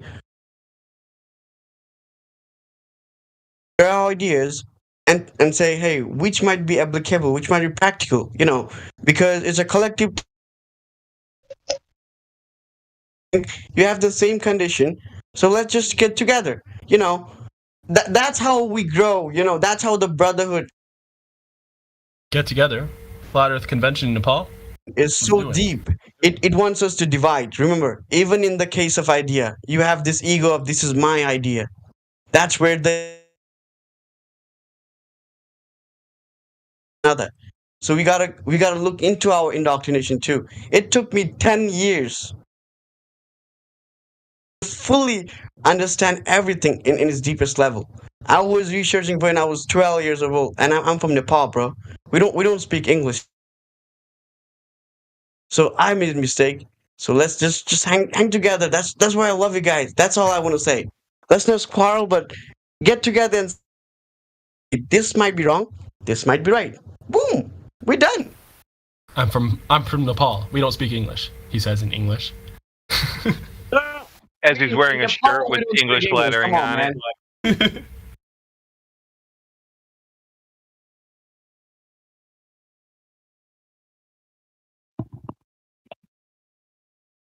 I think you guys missed his point, but he said he had to research in English. He didn't know how to speak English, so he had to learn English to do some research. Yeah, no, we didn't miss the point. We're just making a joke. It's okay, bro. You're good, bro. I can even talk in Indian accent. Don't worry. What do you think you're doing? Better. That's not how you talk about Earth isn't a pancake. That's I know. That's a sure 100%. My brother Miki knows too. You can ask him. Miggy will say that the water on the earth is flat. Okay? Tell him. Trying to poke the MIGGY, bro. Ain't happening. I'm standing on firm footing, man. You mean you won't say that? Always. Always, man. I'm ready. See, that's the thing, though. Like, a lot of people come in here, there's like, yeah, you know what? I'm going to make my knowledge claim. And I'm in here, I'm like, no, you're not. And you know why?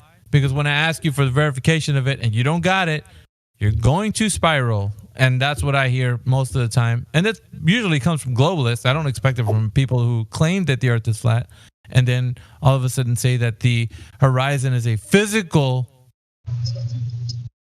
idea. You know, it's like, why would you say that? Because that's what they're saying. They're saying a hill of water. It's a hill of water. The horizon a phenomenon that you observe. Yes, are dreams physical? Yes, they are actually. Oh, bro, just log off Discord. Delete dreams are physical. Go for a walk. Dreams are physical in so much that you see them and that they're your nervous impulses, like, you know. Now stop, man. Now you're doubling down on crap. Go for a walk, dude. Come on, man. Oh, they're physical to you, they're metaphysical to everyone else. Go back to sleep. Take a knee. USA. No, think about it, actually. Are thoughts physical? If thoughts are a pattern of synapses firing in your brain? USA. Brick. Just give me a minute. Now let me speak on this matter, okay? Let me introduce myself. I'm a new monk. My name is Sakha Dhyan Utsav. That's why it's called ST Utsav. That's like an initiation when you take an initiation or a vow in your life to learn meditation, to teach other meditation, and to learn about the thought process. So what you're saying is totally bullshit. Your dreams, everything, whatever inside you. There is two realities, remember. Just like day and night. There's outside, that's physical reality. And something is inside, the thought, that's inside of you. That's inside reality. So whatsoever you imagine, whatsoever you think, that's never physical. Okay, I have a question for you. Okay. What sense do you use to see the images in your mind's eye? Brother, can I ask you something? Can you see something that you have never ever seen in real life in a dream? I'm just gonna ask you one thing. Can you make something up? Yeah, you can. And as soon as you make it up, it's metaphysical. It's not existent. It's existent but metaphysical. If you just make it up. No, wait. Can you see something that you have not ever thought of, have never ever read, never ever seen in your dreams? No. Okay. So what dreams is? As soon as you see it, that means it's thought up on some level. Okay. So what is dreams? That's what I'm asking you. Dreams is a repetition, or it is the unwanted, uncleared, or what you couldn't do in a real life, or you wanted to do in a real sense, in a physical matter, okay? And in a higher level, if you are in the level of let's go enlightenment, or if you are in a truth-seeking way, if you meditate, it's a higher calling. You said in the Bible or in the Christian, say you are given dreams for the future. Yeah. When you're dreaming, are you seeing something? In your mind's eye, are you seeing something? Your mind has nothing to do with dreaming. Your consciousness, bro. There are three fine. levels. With your consciousness, are you seeing something? You are not seeing. Consciousness means awareness. If you are touching something, that means your skin is seeing it. The other object, okay? Okay, but we're seeing something when we dream. So with what are we seeing it? Can we define seeing? Is seeing with your eyes or seeing with your brain? What is it? Yep. Define seeing. What do you seeing? What do you? With dreams, it's not with our eyes. It's not the sense of sight because our eyes are closed and we're not using. So that. it's not sight. So we're seeing it by a different means. Just like he said, when you touch something, you're seeing it with your skin. I agree with that. It's a kind of a colorful way of explaining it, but I agree with it. Just so like you're seeing something, but with what are we seeing it with? So when you touch something in your dreams, are you touching it? Not in real life. No, not with your skin. Well, that's the same thing. But in the dream, you touch it with your skin. Yeah. Not with your skin in real life, I'm saying. So there's got to be another sense. But not with your eyes in real life either. So. Exactly, yeah. So there's got to be another sense, if you will, like a sixth sense, that we're using to observe the stuff that we observe in dreams, right? Now, let's get a final answer on this. Are you seeing in your dreams? Are you using your eyes? No. But you're seeing it in a different manner. So you're not seeing? You are, though, because you have a mind's eye. You have a mental image. You don't use your eyes to see a mental image. That's an experience, brother. You are relating experience with sighting. You might have a daydream, but it doesn't mean it's real. If I told you to visualize in your mind's eye a dragon breathing fire, are you actually seeing with your eyes a dragon breathing fire? No. Here's but the you thing, are dude. seeing the mental You're image saying that you that created. imaginary dragon is physical. That's the problem here. Yes. No one's saying imaginary dragons are physical. They're metaphysical, but they are existent. Okay, but you said thoughts are physical. Thoughts are physical. Yes, thoughts are physical to the person having the thought, but not to other people. What? Your own thought is physical though because you see it yourself. Stop it. Get some help. No, bro. Now you're going overboard over here. Thoughts are physical. Wait. Calm down.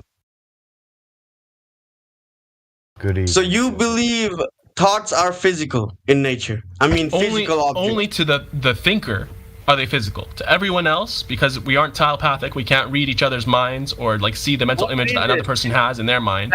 They're metaphysical to everyone else. So what is it?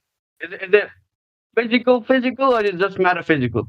You need one thing, bro. We need one scientific. They're physical to yourself because you're the one that's thinking them. Your synapses are firing, right? You see it in your own mind's eye. But they're metaphysical to anyone else because you can't directly perceive them. Anyone else can't directly perceive your thoughts. Who are you trying to fool, bro? Bro, just think about you get two answers, bro. Just listen to yourself. You have two answers by yourself. You said this metaphysical because you dream it, but it's a non-physical to others. That's two answers. I want one. That's not actually what I said. Okay. You're a wordy little bastard, aren't you? So, for instance, you said you see the things in your mind. You see the images in your mind's eye vis-a-vis consciousness. You're going to go through all this to explain how thoughts and dreams are physical. No, I'm talking to the SD guy. He said consciousness is what we use to see a dream. Okay. Look, when I say one, is what we see to see a dream. Wait. Let me put it this way. When I say one, everyone has a one image on their mind. Okay? So does that make it physical though? You saying it is physical. I'm not saying that. Just answer me the question. When you just said one, sound waves are physical. Man. Excuse me, so the collision of matter, the collision of molecules. Sir. Excuse me, sir. Let me just answer him. Excuse me, sir. I want to clarify this. You're claiming words are physical. So if I say, I punch you in the face, you're feeling me punch you in the face then? My words just punch you in the face? I'm feeling the sounds that you said. Come on, buddy. Yes. Come on, man. No, you just heard him clap, man. My tympanic membrane is feeling the sound waves, the mechanical sound waves of you saying that stuff. If it was purely metaphysical, if words were metaphysical, you wouldn't need to say it. Well, so he should be knocked the fuck out then right now. No, that's terrible. Is he fucking awesome? So, SD, when you say one, when you say the number one, you're physicalizing that which is metaphysical. The thought That's not what he is meant. metaphysical to us That's not what he until meant. you translate it to physical means. Yeah, they got me. He said when I say number one, you guys all think about number one. Now, is the thought of that number one physical? That's what he said. No, the thought itself is metaphysical, but he translated to physical means to convey it to us. Because a metaphysical thing can't be translated or conveyed to anyone directly. He said the one that you're thinking about, is that physical?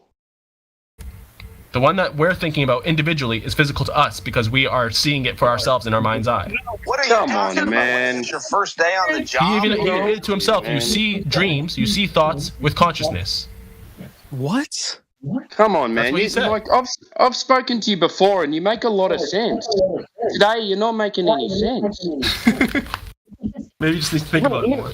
But why would you laugh about Give something? me a minute, okay? Let me explain what I know, and you explain what you know, okay? About thoughts and meditation and about visualizing, okay? Just for a minute. It won't be, okay? So when we meditate, the word meditate doesn't have any meaning, okay? In English, by the way. But when we in the East say meditate, we don't mean prayer. We don't mean devotion. We don't mean doing something. What we are telling meditate mean watching your own thoughts. There is a watcher inside you. That's watching. You're touching something. You have 5 senses, okay? Wait, just give me 1 minute. You're touching something, you're smelling something, you're seeing something, you're hearing. These are all seeing from the sensical perspective, okay? Mm-hmm. And the thoughts are like EMF, radio waves. And your brain is like FM radio, okay? So your brain translates the thoughts or frequencies into imagery or image or whatever your language is. Then you understand the thing that it is. When you're it is not physical, by the way, okay? Everything is in the field. It's in the wave. It's never a particle. You're talking about physical. You're going to classical physics again. No, I'm not. I'm not saying that. I never said a thing about a particle. No, when you hold up. Let me just respond to what you said. So you said you're watching your thoughts when you're meditating. Now, my question is, with what sense are you watching your thoughts? You are not watching the thought with sense. Your consciousness. You're always watching. Remember, you need to sleep. Who is the one that goes to sleep? Yeah, so your consciousness is perceiving these thoughts, watching them, right? No, it's not perceiving anything. Your consciousness is aware of this all. How is it aware? Yeah. How? Your consciousness is aware. You, as right now, is just a profile talking to me. I'm asking you, how is your consciousness aware of the thoughts? If I knew that, I'll be Buddha. I won't be talking to you. That was a good answer. I would say it's because your consciousness is a sense unto itself, and it's able to perceive these thoughts as stimuli. Wait. Consciousness is not a sensory object or I didn't say it's a sensory object, phenomena. But it's not an object. Don't make consciousness an object, bro. I didn't say that. You're making it like God of guy. What are you talking about? I didn't say that consciousness is a sensory object. 6 senses now. Is consciousness your extra sense? In this manner of speaking, it's like the 6th sense that he's talking about. Your consciousness is able to see and perceive the thoughts, which are basically stimuli. In this context, I don't know how you feel making stuff up on the spot. In what you're saying, you're saying that everything that you think about is physical. Then no, only the thoughts are physical. You are. That's what you're saying.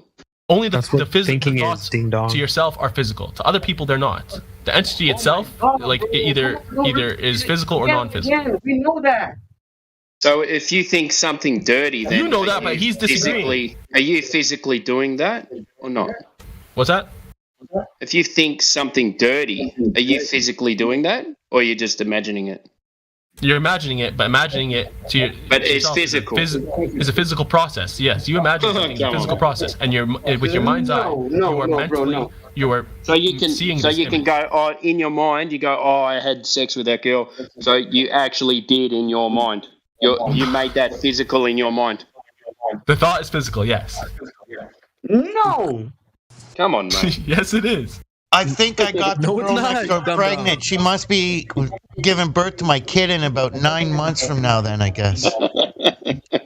Bro, the consciousness. Maybe mentally she'll give birth in 9 months. In her thoughts. So it's no, physical. in your thoughts, not in her thoughts, because you can't transmit a thought. You can. No, you can't actually. You can. If you could transmit it, if you could physically convey it to another person directly, then it would be physical. But you can't do that. At this point, this is feeling like trolling, really, dude. Yeah, You're telling me in 9 months from now, in my mind, my neighbor's gonna give birth to a kid I'm gonna raise? Like, really? Maybe it depends on whether or not you see the break, bro. Like, I smoke some pretty high grade shit, but you're not convincing me of that, man. I have something to add as far as that goes. Like, as far as transmitting a thought, yes, you can, because if you, as a male, all of us are guilty of it, ever been staring at a woman and then all of a sudden she looks directly at you. She doesn't look around, she looks directly at you because she knows somebody is staring at her. I guarantee you transmitted a thought. Yeah, but Gizbo, is that thought physical? Yes or no? I don't know. I don't know the answer to that. I just know that the parietal eye is a real thing. So it's a frequency. I just know that the parietal eye is a real thing. That's all I know. Like, if you're looking at her Gizmo and you're thinking of squeezing her butt, does she feel it? Like, give me a break, man. In your mind, she felt it.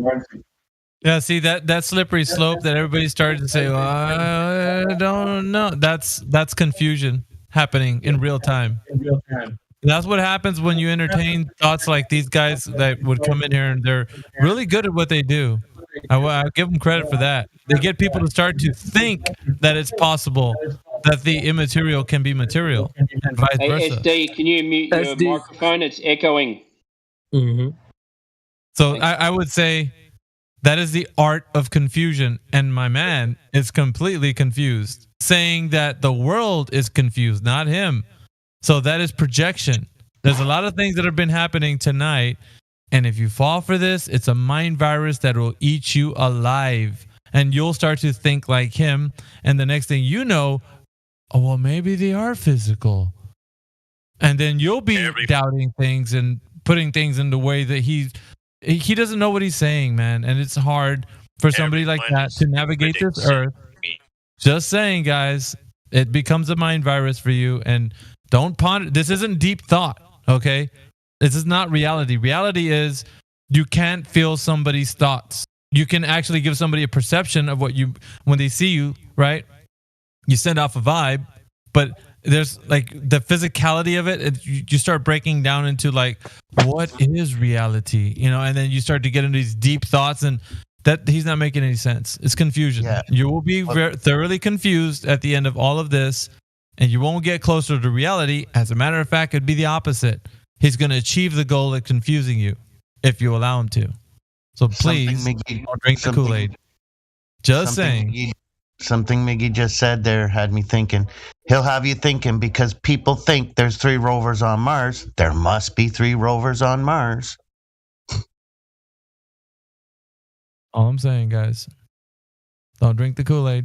No, but if you think there's 3 rovers on Mars and that thought is physical, then there really are physical. It's like, dude, what in the hell's going on? Yeah, man? Exactly. That's confused. That's the art of confusion. Physical dreams. These are just projections, and I just gotta say, guys, like that's how the mind virus latches on to you, because you start to think, well, wait a minute, like that he might be onto something. He's not. There's this hocus pocus at the highest levels, and it's a sleight of hand, and it's getting you to think about something other than reality, and then you start to doubt yourself, and it's all it's evil, man. It's actually inherently evil. It's like. That's why I was thinking, like, it's good that when you agree with somebody at some points that, they're saying some things, but that's how deception works. That's what an agent is. they operate on a level where they make it sound like they know what they're saying and they're agreeing with you and everything's hunky dory. And then all of a sudden they're like, where does this come from? Why are you saying these things? That's how they operate. And they're like, no. I agree with you. Yeah, just to comfort you. Beware. You know?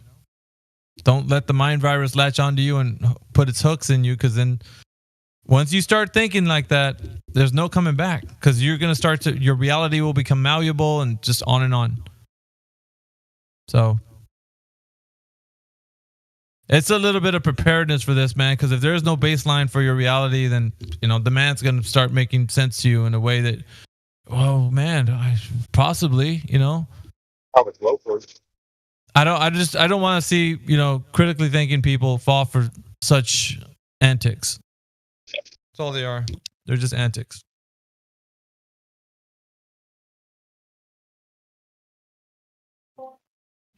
But it was fun though. Thoughts are real. Oh my god. Yeah, it's good. It's good to hear somebody, like, you know, let them say what they're gonna say, but at the same time, if I start to see that people are actually falling for this or pondering it, or yeah, that's possible, it's not the reality in which we reside in. There's no verification for any of the things that are being said. It's just philosophy. All it is. It's madness, really. It's madness. You think you would be speaking like that to critically thinking people out in the world? I don't think so. It's happening now in this server at the moment with somebody who's confused, but it wouldn't happen, like, you wouldn't be speaking like this to anybody. They think you're crazy. Just saying. But if you think he had some fine points, you know what? That's on you. Hey, I'm saying I have some crazy ass dreams sometimes, though. I don't remember them all, but I remember enough of them where I'm like, why did I have that dream? Shit, I got punched in a dream and woke up with a black eye. No, I didn't punch myself or anything, but yeah. But anyway, I mean, that's really, as far as reality goes, what the discussion here, it's pretty straightforward, or at least it should be, in my opinion, as far as what Earth and our experience is. Now, dreams are that's more part of our consciousness and spirituality, but the physical reality that we experience every single day, I mean, that's our discussion here.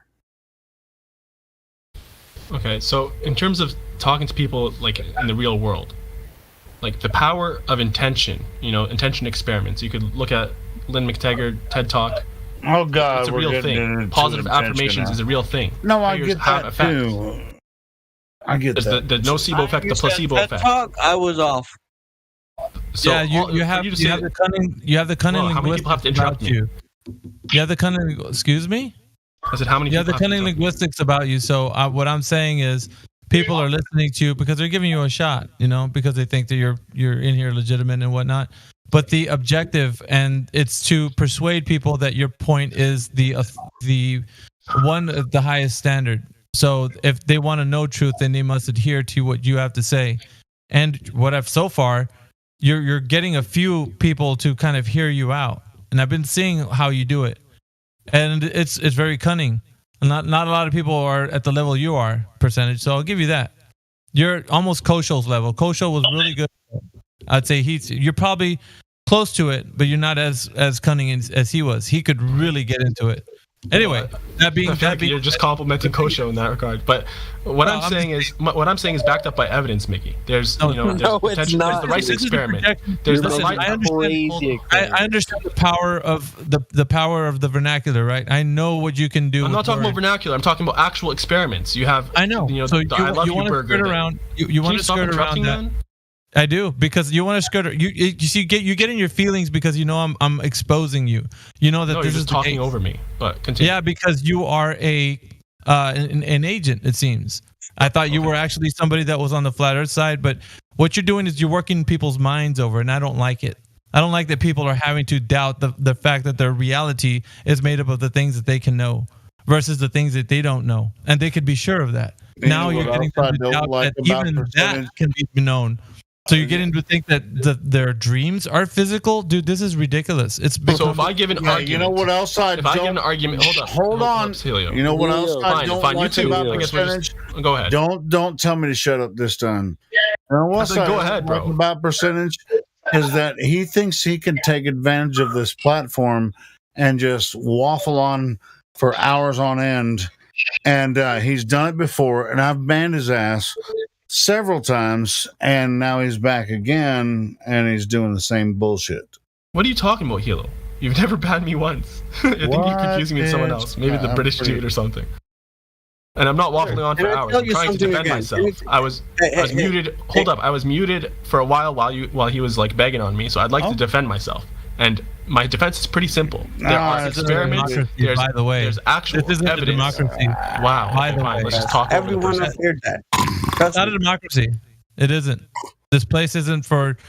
We're gonna just allow everybody to say what they want. This is not what this is. It's not about that. It's about being fair. Because if you don't let me defend myself, you were basically backbiting. Fair. I don't care what you project. I don't mind being accused of that. I don't mind that. All right. I don't mind saying that I've had history with you. I've had history with you, and we've had problems before for several years. What problems do we have before, Helio? We've never had a problem. You're making one right now, though. Similar issues. No, we never did.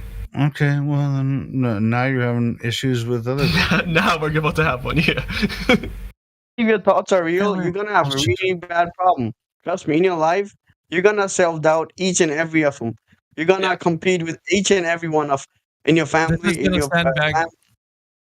Yeah, I'm sorry, SD. This is going to sandbag the truth movement in here. And I don't like that. Because when we start to have other conversations, your sandbagging is going to get interrupting the movement, and you're going to start to say the horizon's physical while we're saying it's optical, and you're going to be clashing heads with a lot of people in here, and it's not going to bode well for you. So I'm already calling this, I'm future proofing. So I already see down the line that this is going to be a real issue, and you have a hard stance on it. What do you guys are denying all the works of Dr. Imaro Emoto. Nope, you don't have I'm sad. I'm sad to say that, man. But like, it's not about. Is he really about to go on to say Dr. Emoto or whatever is means your dreams are physical, bro? Stop. He's talking about how the words are physical, like when you pray, when you say I love you, when you say I hate you. He's talking about the water, the shape that water takes. It's frozen. No, but Gizmo, he's also saying rainbows are physical. This is where it all started. I know. That's how the spell works. The spell works when you start. Bro, you start believing whatever your mind says, and you stop believing what reality is. That's how the spell whatever the experiment was, that was done for a different reason, and I know what it was. It is an intention, not your thoughts. It's the intention. If you put a rice in a beaker and put a water in 3 different ones, if you have a good intention, the seed or whatever is gonna grow, it'll be good. The intention makes something happen. That was the essence. I know that, but you're making it up. You're making it like, if I dream becoming Donald Trump tomorrow, I'm a Donald Trump. That's not how reality works. If I fuck like some porn star in my dream, that doesn't mean I fuck someone. No, hell no. Right, and all of the people in here with critical minds, yeah, I did, Timbo.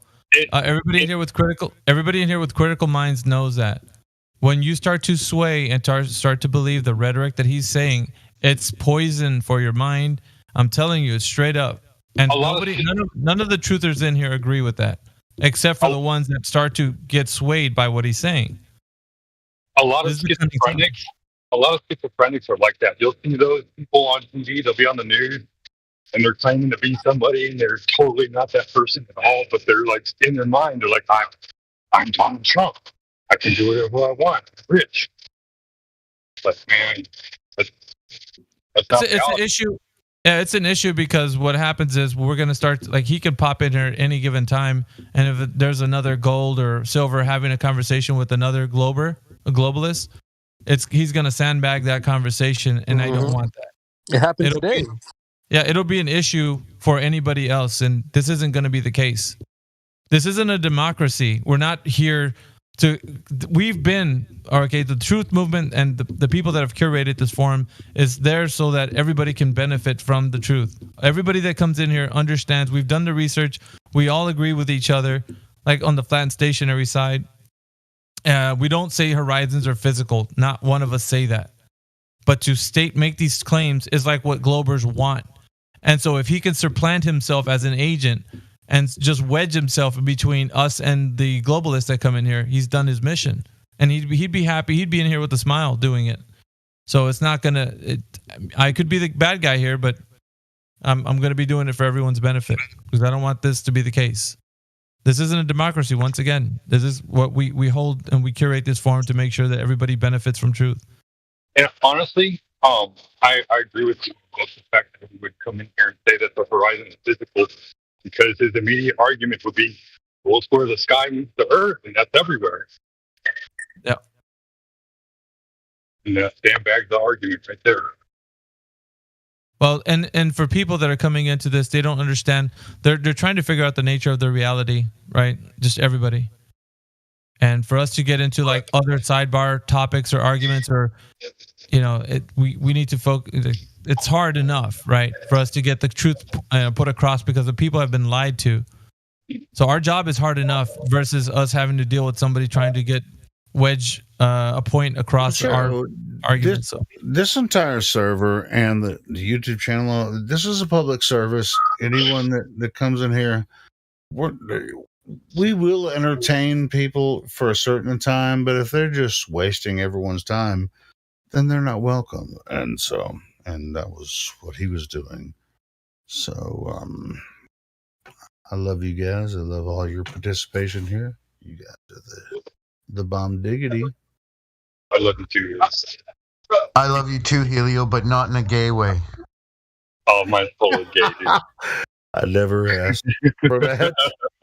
But can I get you a cupcake? No, but seriously, I mean, that was right timing to just. Percentage has been a part of this server for a while, but for some reason he was like really off tonight. So whatever.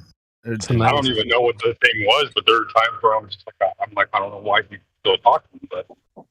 No, cool. There's some new people in here, so let's talk to those new people. Don't even talk about him anymore. By the way, if I'm hot micing it all, I have my mic open just so I can. But if I'm hot micing, no, it's cool. I mean, sometimes I was talking and I didn't realize my mic was muted, so I'm like, it's equal, You're hot micing, man. I'm hot micing. You want me to mute? So we have GD Seeker, VC Verified, very new person, obviously VC Verified. We have Seb, Flat Earther. Okay, cool. So I feel like GD Seeker's been here. He's been here a long time. Yeah, VV is SD still here? VC Verified. I just wanted to say to SD if he's still here. You're absolutely go ahead, guys. right. I'm gonna go smoke. You guys. I'm still here. You were absolutely right from a spiritual standpoint on your argument, and I just wanted to say I appreciate that because. Appreciate that, brother. No, it's just sometimes I love hearing people out. You guys are awesome, bro. Trust me. I just come here, mute myself, hear you guys out. And sometimes it's just intuition, I just like, hey, you need to speak now. So I just speaks up. So it was a good. What I heard you to say was very good. No, I taught meditation, bro. So that guy about teaching me about touch is like saying me like you don't know ABCD. Trust me. And I'm 26. I started. You kind of cut out, or maybe I did. I don't think they're teaching thoughts are physical over there in Nepal or whatever in the mountains. If that was physical, I won't be in the United States, bro. My country won't. Trust me. I think that was really a big difference we revealed in speaking to him was that physical, optical, metaphysical. He was like trying to divide things up into categories. The typical sophist, man. That's what a Glober Yeah. does. They do that. One thing they're gonna think, oh, it's purple. It's kind of red. A little bit red. Come on.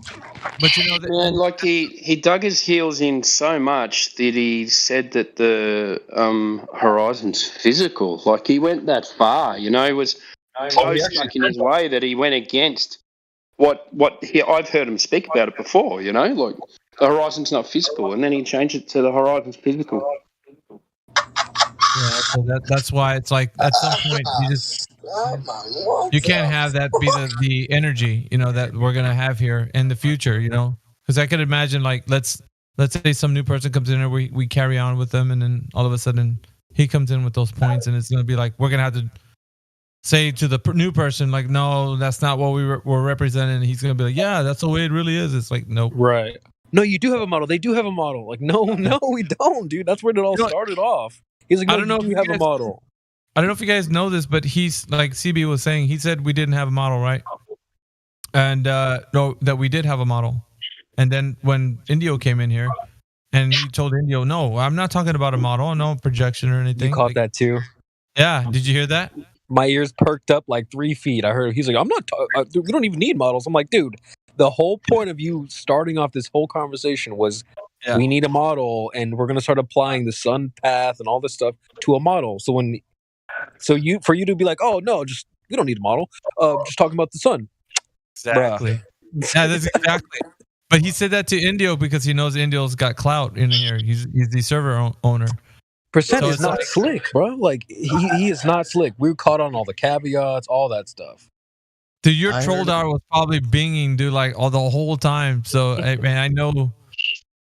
I heard you say something about the models in the chat, and my ears. Yeah, go ahead. I couldn't interrupt though because Indio was gonna get on a point, so I just let Indio kind of take it. But I heard him say something, and like 5 minutes later, he said, "I didn't say that," and I was waiting for Creation Bear to do like a soundboard and play what he had said 5 minutes ago. Well, he had already got him so many times, dude. I've made no caveats, and then proceeds to make a caveat. Nothing I said was incorrect, except for this thing that I said that was incorrect. He immediately contradicted himself. Immediately.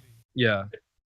It's funny this happened because actually last time I spoke to him, I got in a bit of an argument with him, and then I just typed to him and I said, sometimes I think you're a Glober or something, you know, like you come in, you have these weird arguments, and then you kind of start arguments with everyone, you know. And this was 2 weeks ago. I thought, so, you know, this guy annoys me. He does do that. That's one thing I've always noticed. I never really paid attention and caught on to like his little things that he repeats or the circular reasoning he does. But he argues with everybody. Yeah, when there's new people in here as well, it kind of goes against what we're saying, or whoever's speaking, it goes against what they're saying. Like to start to create doubt in someone's mind, or maybe you're right, Miggy. Maybe he is an agent. Yeah, he is. And then just because, like, you know, I'm an agent would just be like, no, I'm with you guys. I'm cool. And then let's say the conversation progresses to somebody else coming in here. What he does is he smooths out the edges. See, this is what an agent does, so that it makes it look like he's on your side. No, and he'll say, yeah, but so the Earth is flat, and like he'll start going in, and so it kind of soothes your mind a little bit. Okay, he's saying some good things, so we'll just kind of lean back a little bit from, you know, being too harsh on him. And then he says something completely obscure later on. It's like, wait a minute, and it's just playing with our emotions, like back and forth. And so there's only enough's enough, and you know what I mean. Like it's been on site for me every time I see him. You know what he reminds me of? I don't know if y'all ever watched South Park, the episode where Cartman discovers that Tourette's, you can say whatever you want. Yeah. And he winds up like saying everything that comes out of his mind because he has no filter. Most of the time, Miggy is right, so I'm with Miggy all the time. Yeah, I'm looking out for everybody's like interest in here because the truth needs to be spoken. Like I don't care what religious background you're from. It doesn't matter to me. The thing that we fall under is flat Earth. So even when that can't be spoken of in a way that can be conveyed as truth, and that gets misaligned, then you gotta go. Like this, you're not a flat earther. You have nothing for the truth. So without him, you're in a high-speed chase trying to ditch the cops, and you think the cop car ran out of gas, and the cop car just slows down and stalls. Like, yeah, right. So now, without any kind of sidetracking of the argument, I'm pretty sure I understand what you were talking about with why what he was saying doesn't work. Now, it's to do with, he says, okay, there's a person here, a person there, a person there. They're tracking the sun, but the problem is that we don't know where they are on that map. Right. So, they could just be, and we don't know how we're viewing the sun either. So, if I see it at 20 degrees and this person over here sees it, they're looking at it, but it might be in a different position to them anyway. So how do we know what we're looking at? And how do the map that we're sitting on is the map that we're on. Here's the factor that everybody leaves out real quick. I just want to say this. Here's the factor that everybody leaves out real quick. I might be at like 500 feet above sea level, and you might be at 2,500 feet above sea level. And so that's going to change the angle of the sun too.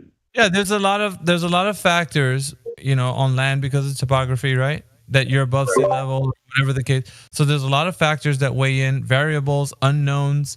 And what I was saying, that it was far beyond that. I was like, there's a specific path that you're saying the sun is actually taking. Where is the verification for that path other than you see it going from east to west in your sky? Because you can't say anything beyond that.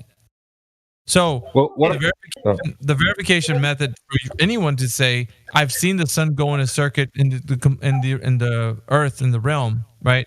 That no one can say that, right? With assurance. We can all agree that no one can actually say that. But when he started to say that the verification starts with the data points that we can make, it sounds like Eratosthenes. Same thing. Remember how Eratosthenes had to choose the obelisk and a well, and okay, so now we know this, what the shape of the earth is, and and all of these kind of things. So it has nothing to do, because there's different data points. You can have 1,000 data points, like India was saying too. Doesn't matter. Everybody's going to have a different vantage point, a different angle, a different elevation. Even now that Gizbo's saying it, think about it. There's so many variables. How are we going to get that correct? And then on top of that, they're not even claiming that they have an exact, measurement of the sun. And not only that, not just the exact measurement, but nobody's claiming the path of the sun, except for Globers, who are saying that the Earth is whatever geometric shape they say that it is. But that's because it's a claim. Hasn't been substantiated. So we're working on the idea that people don't know what they're saying. It's ignorance, including what he was saying. So that's why I'm always elucidating that fact in here. I'm like, that's fine. Look, listen, you can say whatever you want to about the sun's path. I don't care. And that's your hypothesis. That's your idea, your speculation. That's great. You can do that. You can think about it. I would personally say I adhere to the biblical model, what God says about the earth that moves in the circuit. That's fine. But for my verification, I cannot do that. I have not done that, and I can't say that I have. So I can't verify that myself. I can believe that it's a circuit, right? That's different. A belief is different. But to say that it is, I mean, look at T-Watt. He verifies that he doesn't see the sun moving in a circuit. So there you have it. Like, how can we then say that it's doing what people are claiming it's doing, or the concept of what it's doing over flat Earth? Yeah, because and from what T-Watt says, and what I see as well, it's doing the opposite arc. The opposite, When we're facing north, it's rising southeast, heading north, and then setting southwest. Like, how is that possible? That's crazy. That's when another caveat entered the chat. Yep. So that's not even a circuit, man. Not even in the slightest. That is not even the slightest. That's a circuit. That's actually it's interesting. At one point, he said, you were talking about the horizon. He goes, "You're talking like you know things and you don't, right?" But that was the exact what opposite of what you were saying, and he was projecting, because at the beginning, he was the one claiming to know matter of fact things, and you were pulling him up saying, whoa, wait, we don't know that, Yeah, we don't know. But like, people can have whatever idea they think is going on, and I think that's okay, because that's your speculation. That's what you think, you believe is going on. But I mean, for somebody to, and hopefully when people do make their speculations, it's at least backed up by what is perceived, right? Because it has to be. Like if T-Wad says he sees something happening, then whatever the perception is happening should match up what his hypothesis is, right? Like it should. But if it doesn't, it will fall short of it being what everybody's claiming that is going in the circuit. I just want to say, you rarely talk about what you believe on this plane. You always talk about what is apparent and true. That's it, man. Because I can't say anything else. Like if I was to speak on something that's not, then I'm making a claim, and you can hold me to that. But the thing is, I've never made that when I was speaking to him, and yet the way he got out of it was sophistry. He was burden of proof reversal onto me, asking me questions. No way, I got a question for you. I'm like, I don't care. That doesn't matter to me. Like you were projecting that the Earth is moving in a circuit. So you see what I'm saying? Like I see through all the bullshit. Every time somebody comes in here, they can't play the old 32, the 23s could do something, man. It's not gonna work. And I kept telling people, it doesn't matter. You're not gonna put the whammy on me. I'm not gonna follow your breadcrumbs and go where you want to go. It's going in the direction that I'm telling you because I pulled you over aside when you made this claim, this knowledge claim on the Earth or the sun moving in a circuit. And really, just to get people to think about like the topic, right? It's like if you're thinking about the sun, what it's doing, then is that an assumption or do you know? Because knowing means that you actually put it through a logical process of being able to verify and falsify the information, making it empirical, which is not. Over at FED, they've nicknamed people like that Flat Earth Society 2.0. Like whether they realize it or not, whether they're deliberately doing it or not.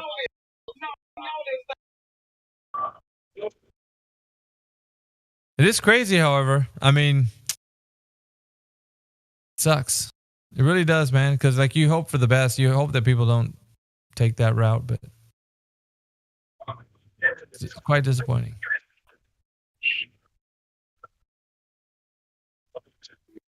I started modeling a lunar eclipse, and I found out that the shape that would be on the moon in a shadow is knocked out. It'll almost be up and down flat line because the Earth is so big. So, whoops.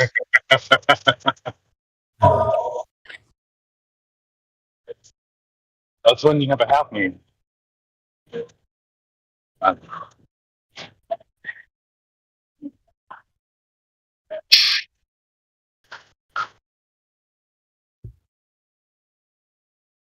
Seems like the day's winding down. Everybody's getting ready for bed or what in America? It's like 12:30. I'm working on something interesting. Looking at people's join dates. What's that, CB? No, I'm just randomly looking at people's join date when they join the server. Did you really join the server after me, Miggy? That can't be right.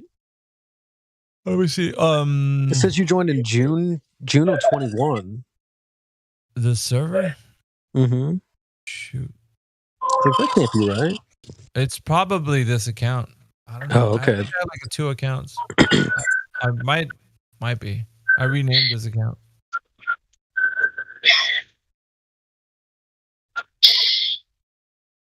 Speaking about the moon, one of the questions that I have about the shadow of the moon, right?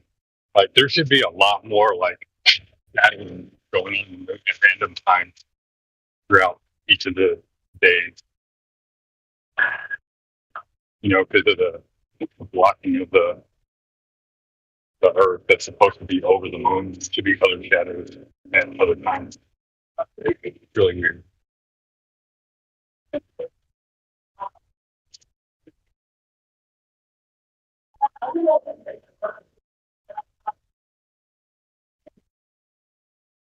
We've got something from nothing in the chat as well. VC verified, and he's got Children of the Corn. Could be interesting. So what do we do with the Children of the Corn? What does that mean? I have no idea. What does that mean? Is that like the movie Children of the Corn? I know that's the only thing I can think of. Yeah, it's those creepy children. They were Satanists, weren't they? It's like a Midwestern movie or something. Well, yeah, I know what that is. It's a scary movie about these children or these murders that occur in the cornfield. Yeah, it's weird. I don't know the. Oh, Stephen King. Yeah, it was Stephen King. Yeah. So something from nothing. Do you want to open your mic? Come and have a chat. Oh, he's bounced. Oh no, he hasn't. That was another guy. Yeah, they've changed their name. It was something to do with airplanes. Yeah, he keeps. He's been here forever. That's he was Jacob Rothschild and JQ and a bunch of names like that. Okay. It's funny when they do that. Trying to pretend like they're new again.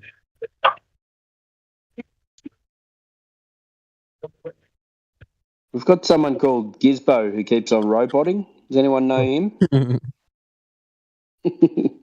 He's a serial roboter. I'm going inside the film. I won't be roboting anymore.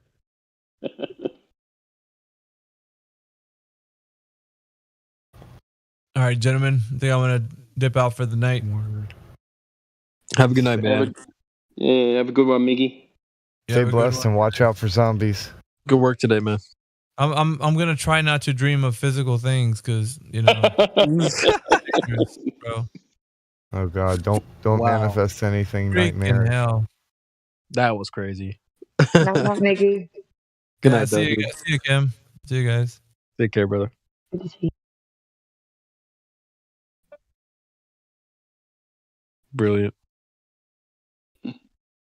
So MC Toon went over to that Cosmic Tartaria and was talking to them.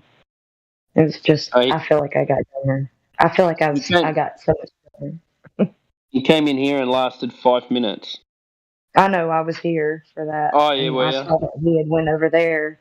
So I went over there for this time length and yeah, I lost brain cells. No, just wanted to hear what he went over there to say. I guess that is stalking, isn't it? Did he bagmouth us or what? He did, and I defended you guys. I was like, he tried to say that he measured the distance from the sun, or was it that, or was it was something? Yeah, that was it. He had radius. Yeah, okay. Yeah, he's like, I measured the radius by measuring the angle to the sun. No, that's what I said, but I got into a big debate in the chat with two people, and I was like, well, he presupposed the distance of the sun and the curvature, so that's 2 variables out of 3 that he did in his mathematics. Yeah, you would have got stopped by a couple of gatekeepers over there, yeah? There's always like 2 in the chat, yeah, defending. You got to be careful of posting over there because it'll be like 3 hours gone. Yeah. Because as soon as you post, there's like 20 Malding Globers all over you. And I'm not the type that can stop. Like, I can't back down. So once they start, it's like, all right, I'm in it now for the long haul. Yeah, that happened to me too. They were telling me that it was demonstrable that what he did. I was like, all he did was rinse and repeat the Sticks and Shadows experiment. Like, how are you supposed to advance in science at all if you just rinse and repeat? You have to be able to come at it from a different angle, and nobody ever does. They just copy. I've seen you in there, Heratosthenes, typing away. I can't keep up with the typing. I just let everyone else do it. Yeah, you gotta type quick. It moves fast, and there's 10 of them on you. Yeah, I'm already 10 arguments behind trying to type the first argument. Like, Well, it's like none of it's hard to respond to. It's just the the rate that it goes at. But I mean, pretty much everything they say is stupid. So it's like, okay, he said that. Yeah, here's this answer. Okay, here's this one. Well, I just had 2 people. I think it was Negator and Oh God. there was another guy. I can't remember his name. He looks like he's the lead singer of a '90s band with his bleach blonde hair. What was his name? Negator. No, it was Of Negator course. and somebody else. They were the ones that were directly messaging me in the live chat, and I was like, Why am I not surprised? As soon as you Yeah. said there's 2 guys, I was like, one of them's Negator for sure, because that's exactly what happened to me. yeah, he was like defending the other guy, saying that it was demonstrable. I'm like, how is it demonstrable if 2 of your variables are presupposed and you don't do anything on your own but repeat something?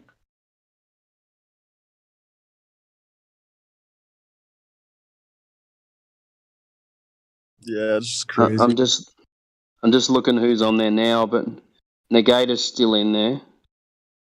But I can't see anyone with the '80s band. What color was the avatar?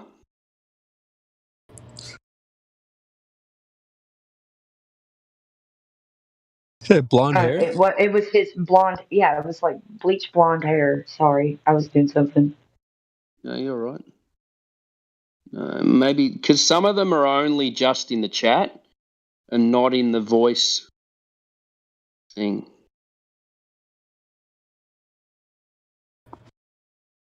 I'll go back and check. That's all right. Oh, there. Kanud. Knud. Was that him? I think it is. He looks a bit like Hulk Hogan. Gemsy's in there. Well, there must be something going on in there. There's like 50 people in there. Witsit's I in think the there. Nicktoon thing just finished too, as I saw some people in the YouTube chat mentioning that.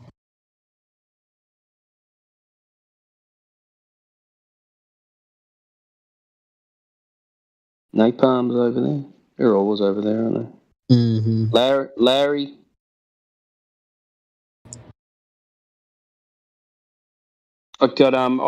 I was enjoying going in there for a while, but I'd just switch over when there was a debate or something like that. But then I'd switch back sometimes. And, it's a bit toxic, man. Yeah.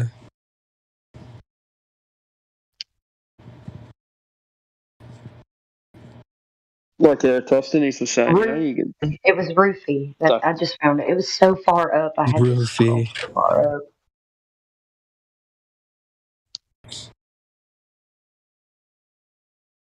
Hey, what are you barking at?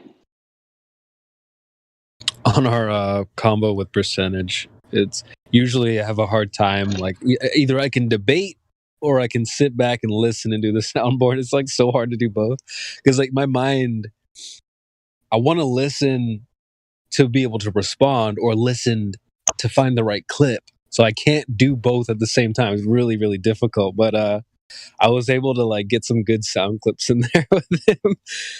It was really funny. I got some new ones I was able to play too. I think I got some good feedback. I think he's right. He's a good arguer, isn't he?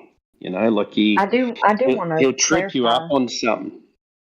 Sorry. Yeah. Sorry, I do want to clarify that I did say that MC Toon was saying that he had measured the radius of the Earth. I do want to clarify that I did say that verbatim.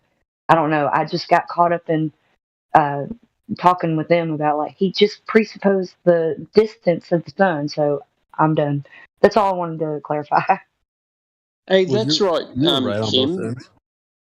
You were arguing with Percentage the other night, weren't you, about religion? I think he was being really obnoxious. I had a really weird night not too long ago. Yeah, I feel it was like I about was made a 3 fool. days ago, 3 or 4 days ago. I don't know. Was it in the Tartaria or here? No, it was in here. Yeah, I don't know. Everybody kind of. It was a bit of a pile-on, yeah. Yeah, all I wanted to do was just be like, hey, the Bible says that there's going to be a reconciliation of all. That's all I wanted to say. And then it got all into a bunch of other stuff, Exodus, and like they just kind of like went way off track than what I wanted to. Because I've been studying the Bible. I do remember that. Not enough to just be able to be like, hey, I know everything. Because I don't. I was going to jump in, but I don't know anything about it. So. Yeah, it's all right though. I can take humility better than most people. But he was doing that thing, that thing, CB, that he does. Oh, so you're saying this, or you're saying that, or you're saying this. And Oh, yeah. And I was oh, I so want to jump in here, but I got nothing to defend myself about. Well, I just don't know why it was like attacked. Why was I attacked for saying that everyone would be reconciled? Yeah, I'm not sure. That's good news. Like, you don't have to agree with me, but I just wanted to put it out there for anybody who wanted to hear it. I think it's one of those topics where everyone's really strong opinion. Well, so, everybody their eternal for people that they don't like or that they feel like they've judged. And I get that too, because I'm not going to say that I didn't go through that a little bit too. So I can't down on it too much. So when I came into the faith, it wasn't on my own. I didn't go looking for it. It found me. So I started getting into the Christian doctrine thinking that was right, and it wasn't. I had to make a lot of mistakes. And I still do. I still make a lot of mistakes. That not being one of them. I just should have shut up.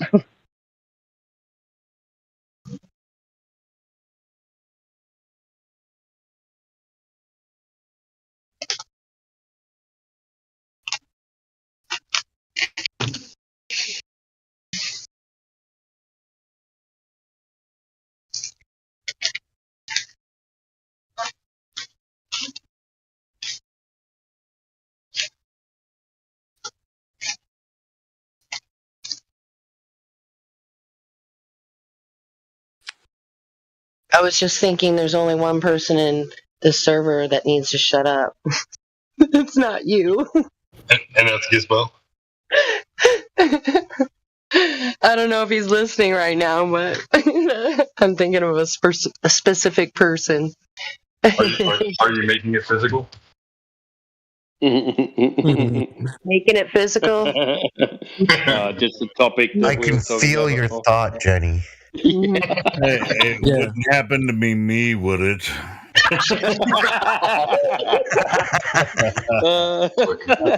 Paul Helio, I love you. Shut up, bitch! Shut up, Helio!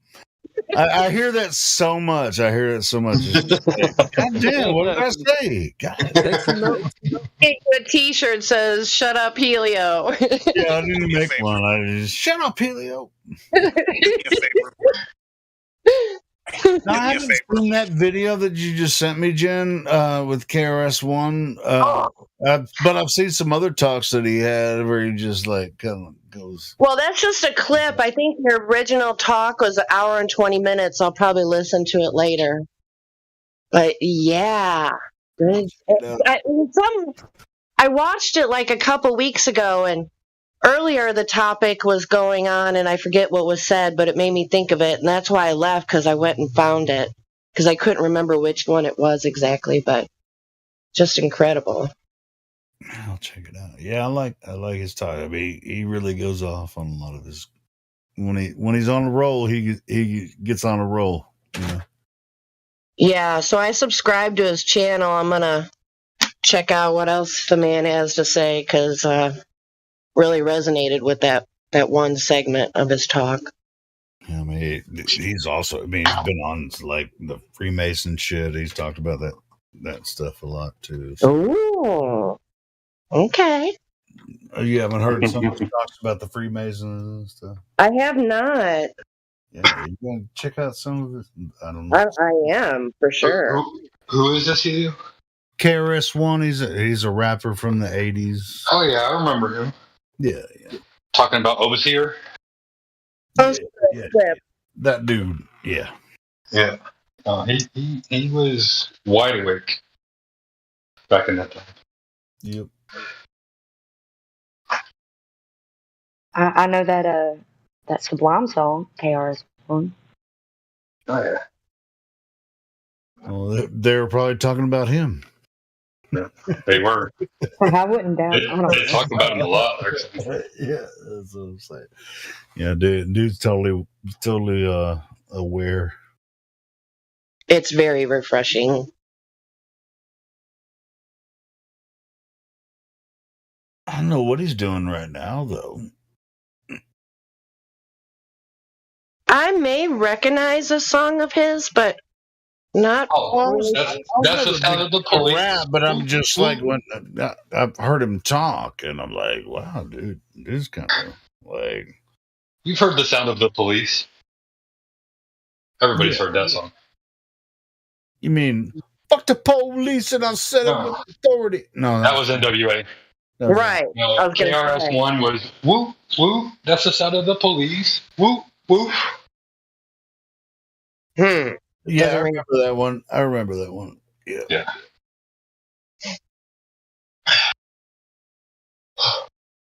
But he does some like speeches and shit now. That's the sound of the police. Whoop, whoop. That's the sound of the beast. Yeah. I gotta look it up. That was a good song for 1980s. Is that the first time you actually saw him? Jim? I think so. Oh yeah. He's been talking about this shit for a long time. Cool dude. So did anybody else start with Bill Cooper? No. I caught Bill Cooper late. Like probably about 6 months ago. Man, I read all the films. Oh no, Bill Cooper. Yeah. Bill Cooper's another one too. Yeah. Another one.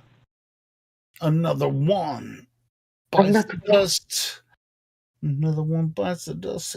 Hey.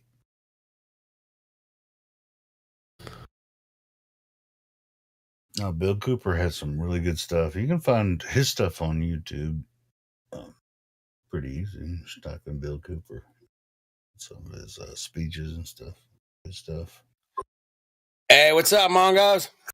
What's up? Hey, I got a buddy here, man. His name is Simon. And then he's. You don't even know my name? Dude. Yeah, I was about to say. His name is Does he like to do drawings? He's a fucking. Does he like to do drawings? Dude, he used to work for NASA, man. And his name's Jeff. His name's Simon. Anyway, say hi, Simon. Hey, what's up? How you going, Simon?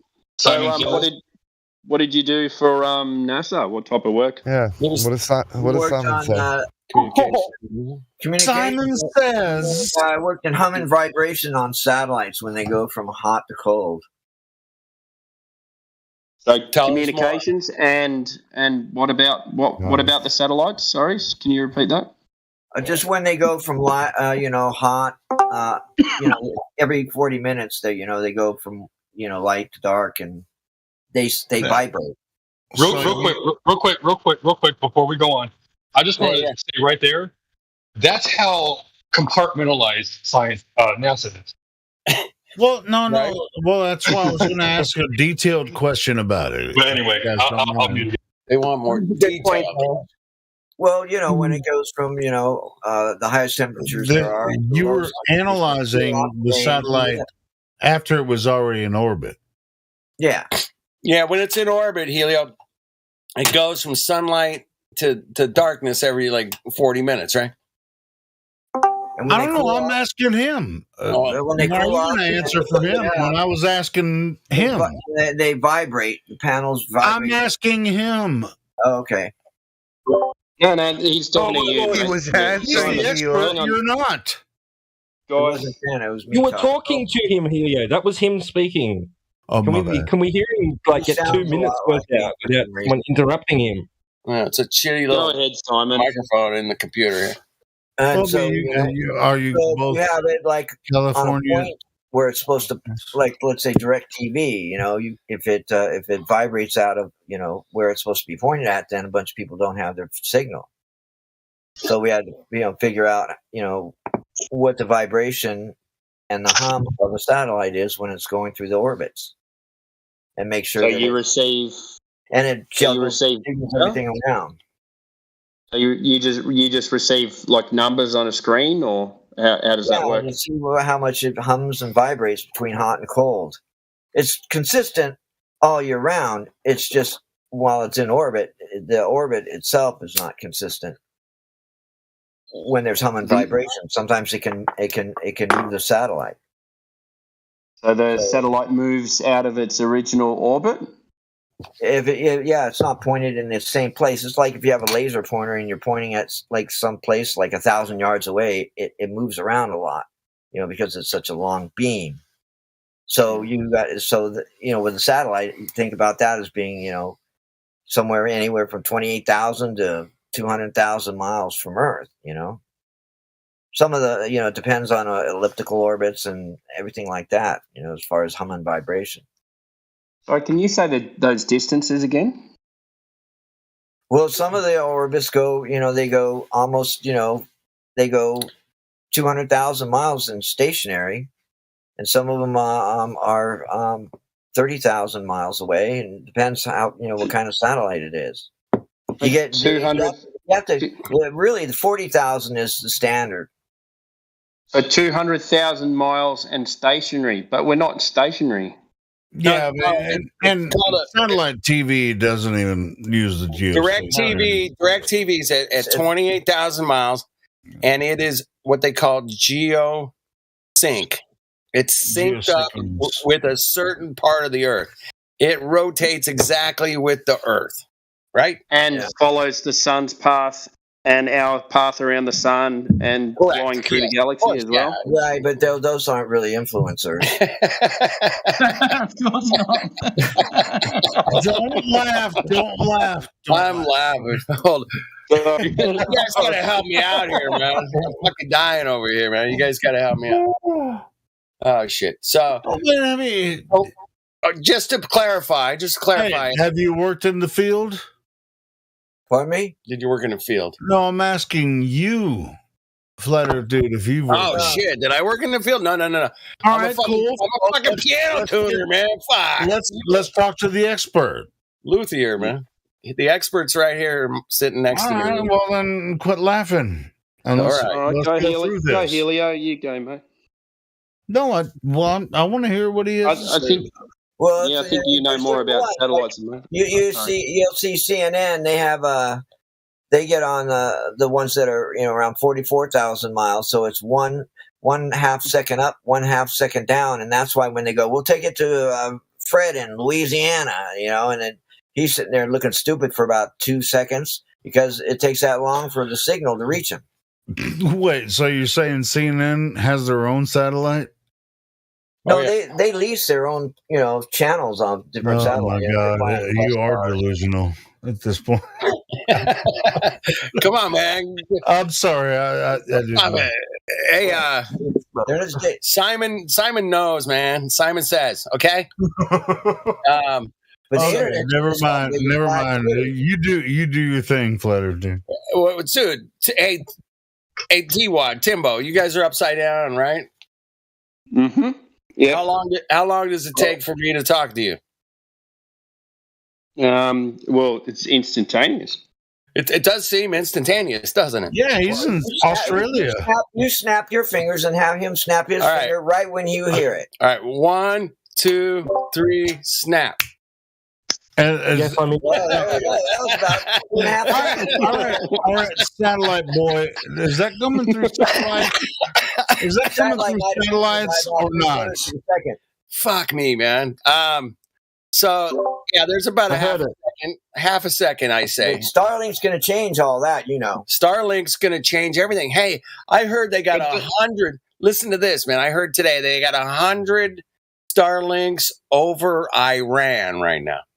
100 Starlinks. over They got Iran. tons of What them. are the Starlinks doing, though? I mean, what's the purpose? You know anybody that has Starlink by any chance? I've seen it work. You've seen it? Yeah. I had a friend who had satellite internet, but it wasn't Starlink. It was something else. Oh, it was a huge fucking satellite. That's the It worst. sucked, dude. Yeah, that one. That's I've got 44,000 miles too. It sucked, dude. He couldn't do. I've got right. a question though. You know what doesn't suck? We're talking to people that in real time in Australia from Yes, it does America suck.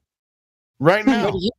Yeah, that's right. Yeah, you know why? Because all of the communication goes through undersea cables. Exactly, and that's When he faster. goes to, But he it goes won't to be faster CNN than and goes, Starlink. "Hey Sally, over to you in Australia." It goes through an think you can undersea upload cable, as not a fast. satellite.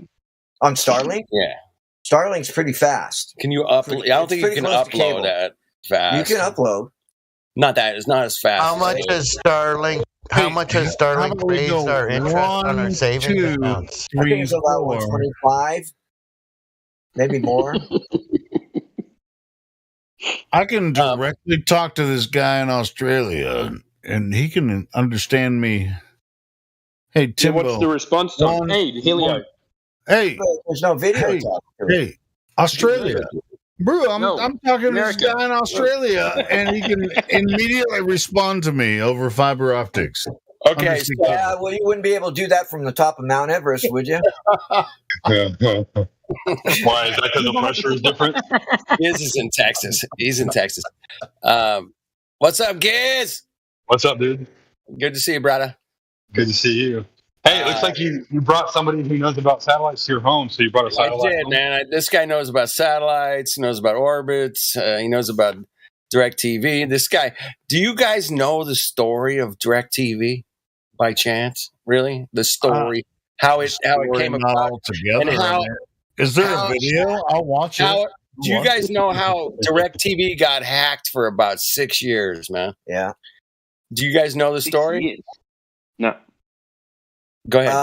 DirecTV came out with a signal, and people were buying it and everything, and all of a sudden, you get these cards that you put in. It looks like a credit card. Well, the company that owned it was in Newport Beach, and it was owned by Rupert Murdoch, and people started pirating. I used to duplicate them, and I'd get a good DirecTV account, and then I'd copy the card. And then I would just I'd go to mobile home parks usually because I could see the dishes and say, hey, just to see if they were cool, I'd say, hey, man, I'd like to buy that dish if you're not using it. And if they were using it, then I go, well, how much does it cost every month? And then I said, well, shit, what if it cost you nothing? And you got every single channel and almost every state. You get all Nothing the with a satellite whatsoever, anytime, ever. What? Hold on. What's that, Helio? What? I said nothing to do with a satellite ever whatsoever. Anyway, it's not about the satellite. It's about hacking fucking stupid ass DirecTV. Okay? We're hacking the satellites at this point. Okay, so all right, finish your story. HBO. It's real quick. HBO, Showtime, all those guys they're going. Your signal integrity is no good. Everybody's dropping their subscription, because they want to fucking just pirate it just with these cards. And so DirecTV stock went down real bad, And then Rupert Murdoch was getting sued by DirecTV for his cards being, pirated so much. And so rather than go to the lawsuit, he bought it. Wait. Let's go back. Now we got to get to Dave. So now you had this MasterCard that you could hijack the information, hijack the channels through a receiver. Yes, that came from ground based. Well, no, it doesn't matter where the signal's coming from at this point. It's coming from, it's coming from the DirecTV satellite. It's coming from the DirecTV satellite, Helio. You know that.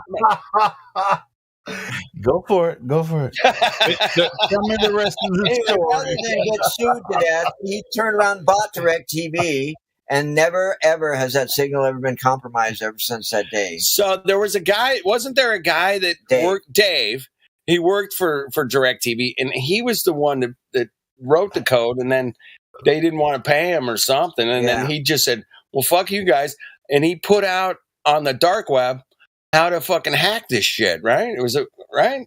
Well, it was all over the place, man. Dude, I remember you coming to my house and go, hey, man, I got to hook you up, bro. And Simon comes to my house and he hooks up the dish and he fucking plugs the shit into my TV.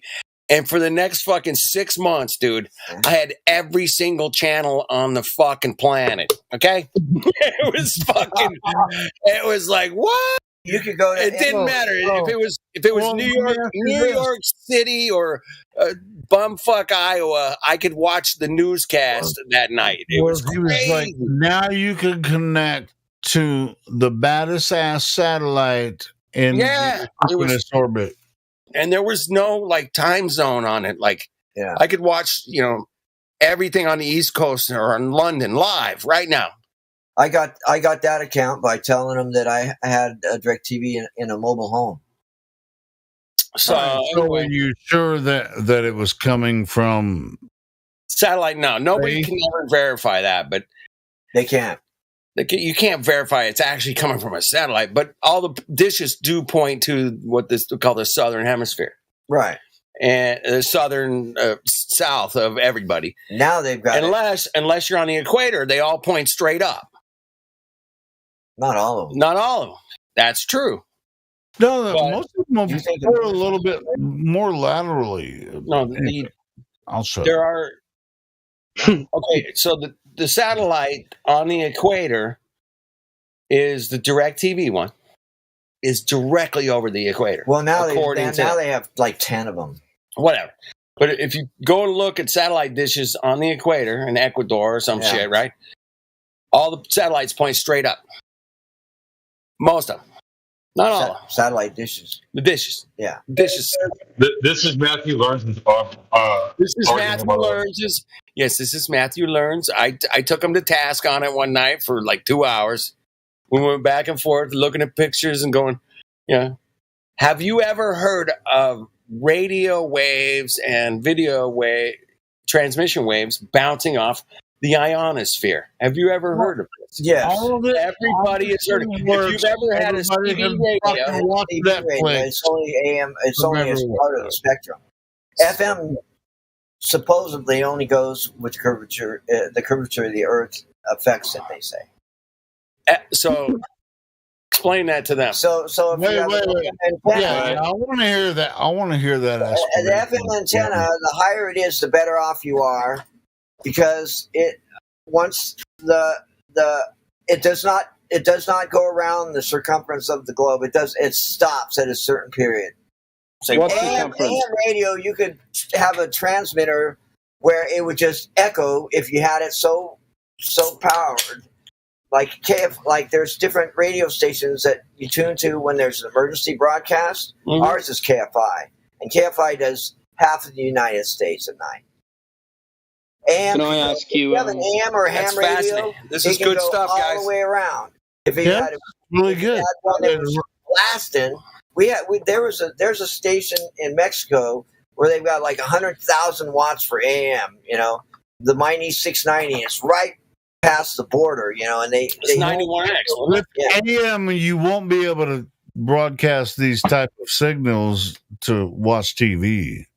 No, these are just radio and radio frequencies. You might get because TV stations used FM, so FM is terrestrial. So you won't even be able to watch TV through freaking FM either. So anyway, let's talk about something else.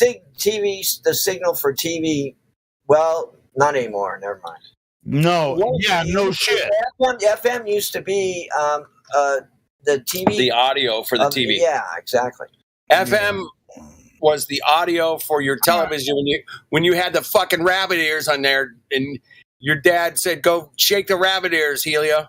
Yeah, it's VHF or UHF. Depends on the signal, right? I mean, FM radio come dial on, bro. Channel 1 on the TV. Fucking A, man. So I got a question. So you said, when it goes around the circumference of the Earth, who measured the Earth and how can you prove it?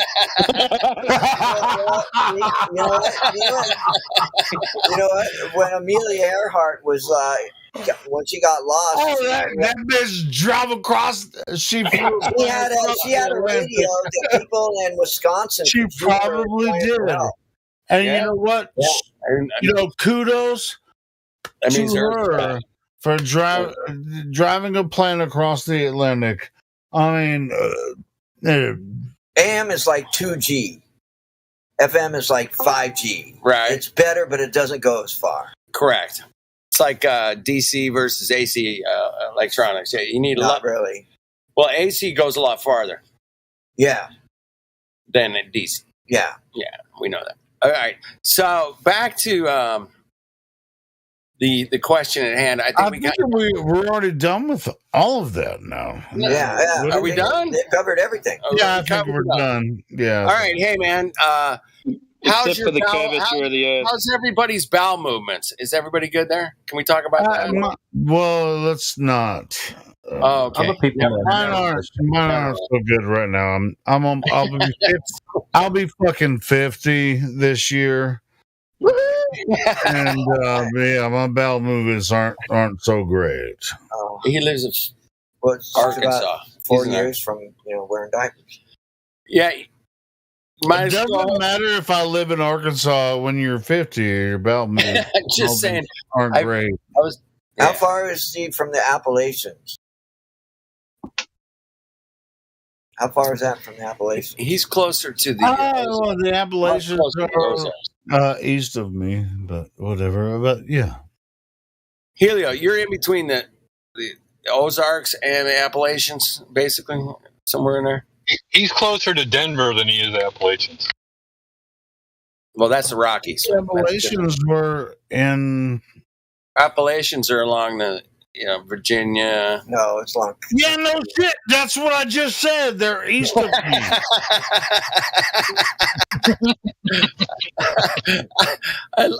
I love you, brother, man. You make me laugh. That's why he's here. That's why I'm here too. Julio, shut up! I don't know a fucking thing about anything. Goddamn. I know the Appalachians are east of me. I live in Arkansas. Goddamn. Rockets. Lou, where you at, Lou? So, did you see that Jeff Bezos sent a YouTuber by the name of Perfect? What the fuck was it? Dude Perfect. Perfect. Yeah. One of the guys from the Dude Perfect. No. That's what they got to do. So send one of you guys up there, and you'll be like, "It's optical illusion, man." Fuck, man. Anyway, so they sent this guy up like last month. Was it last month? Early last month, back in November. Yeah. And they sent Dude Perfect up in Bezos' rocket. Yeah. And he comes back and he gets down on the ground, and all his buddies from the Dude Perfect channel said, "Hey, man, is the Earth flat?" And he goes, "No, man, I can confirm it's round." It's pretty much kind of the same type of video what they did with. It's all a fisheye lens, dude. It's 100% GoPro fisheye lens. With Jeff Bezos and Captain Kirk. No, it's just the same dumbass video. I gotta ask this though. All right. So those arguments from those people, it's always round. Why don't they just say it's curved? Like, I would believe it'd be more of a sphere if they say curved. But when you say round, that's doublespeak, man. A circle is round. You have to be what? It's like 100 and some thousand miles away from the Earth. Your friend is getting it. He's starting to get it right now. He's starting to get it. 1,500 miles, you can see the entire globe with your eyes. 1,500 miles. You can see half the globe at 1,500 miles. Yeah, or 20. Is it 2,500 miles? No. We've looked into this, dude. Man, you're in the wrong platform for this, man. You guys know what I'm talking about. They say you can start to see the real curvature, like a half the Earth at. Wait. Let me ask you, Flat Earth Dude, is your friend? Does he think that Captain Kirk actually went with Jeff Bezos? And they didn't go to space. They didn't go to space. You can't tell the curvature of the Earth. Well, I didn't ask you. I want to hear a response from him. Do you think that Captain Kirk went to William Shatner finally, and he came back? Because I've heard discussions with him, and he's just like, he was asked by someone, "What's the difference between science and science fiction?" And he said, "There is no difference." William Shatner said that in an interview. Yeah. Somebody asked him, "Hey, what's the difference between science and science fiction?" And he's like, "Oh, there is no difference." Yeah. Okay. And then he goes up in a supposed space flight with Jeff Bezos. And then he comes back and describes the same exact, not the same exact, because he was an actor in those films and all. Helio, have you been drinking? I love William Shatner. I love his acting and all. Helio's been drinking. I love the story. No, he hasn't. No, I've been drinking. No, you've been drinking, brother. Hey, I'm drinking with you, man. So carry on. I'll shut up. I said what I was going to say. Go ahead. I think he physically imagined it, and then it became true.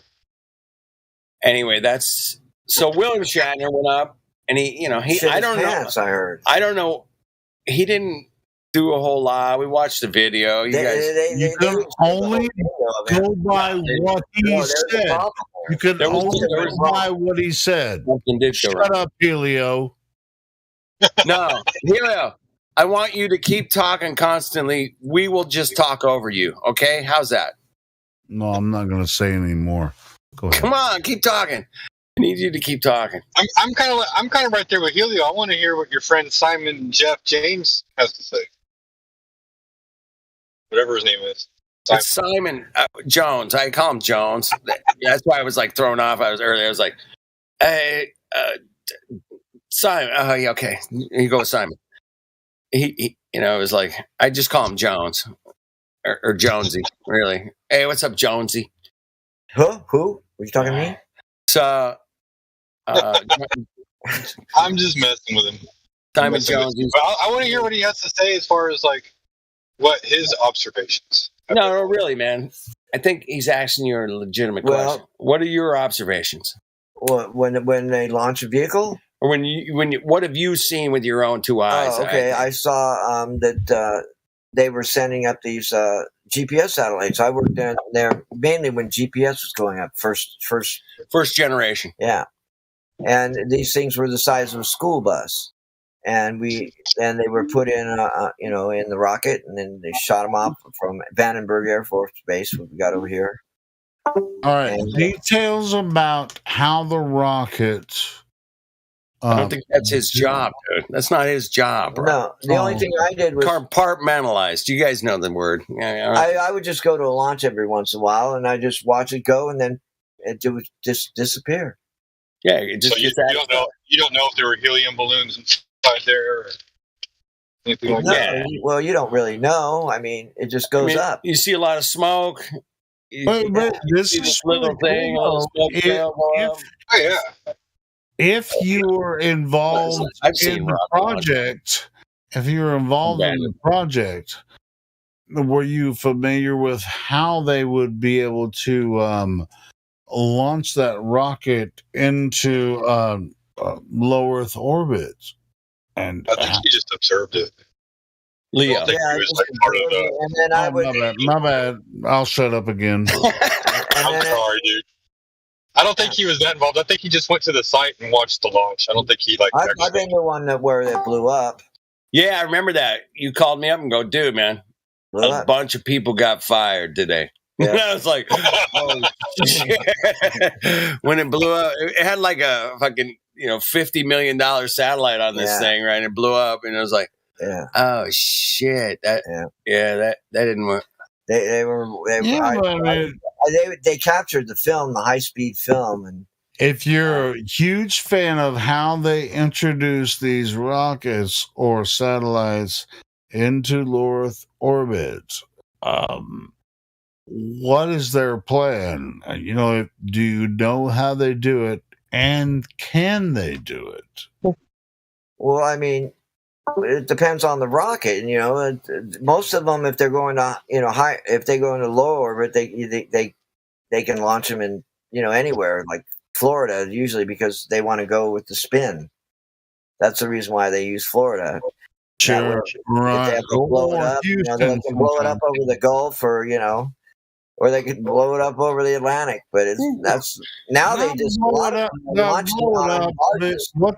What they do? I mean, do you know their claims about how they introduce these rockets into space, into geosynchronous orbit? Are you familiar with that? Once it gets out and unfurled, and then they have rockets positioned after that, and then after that it'll stay there, degrading every once in a while. It degrades every day, the satellite. Yeah, it's called orbital. It's called orbital decay.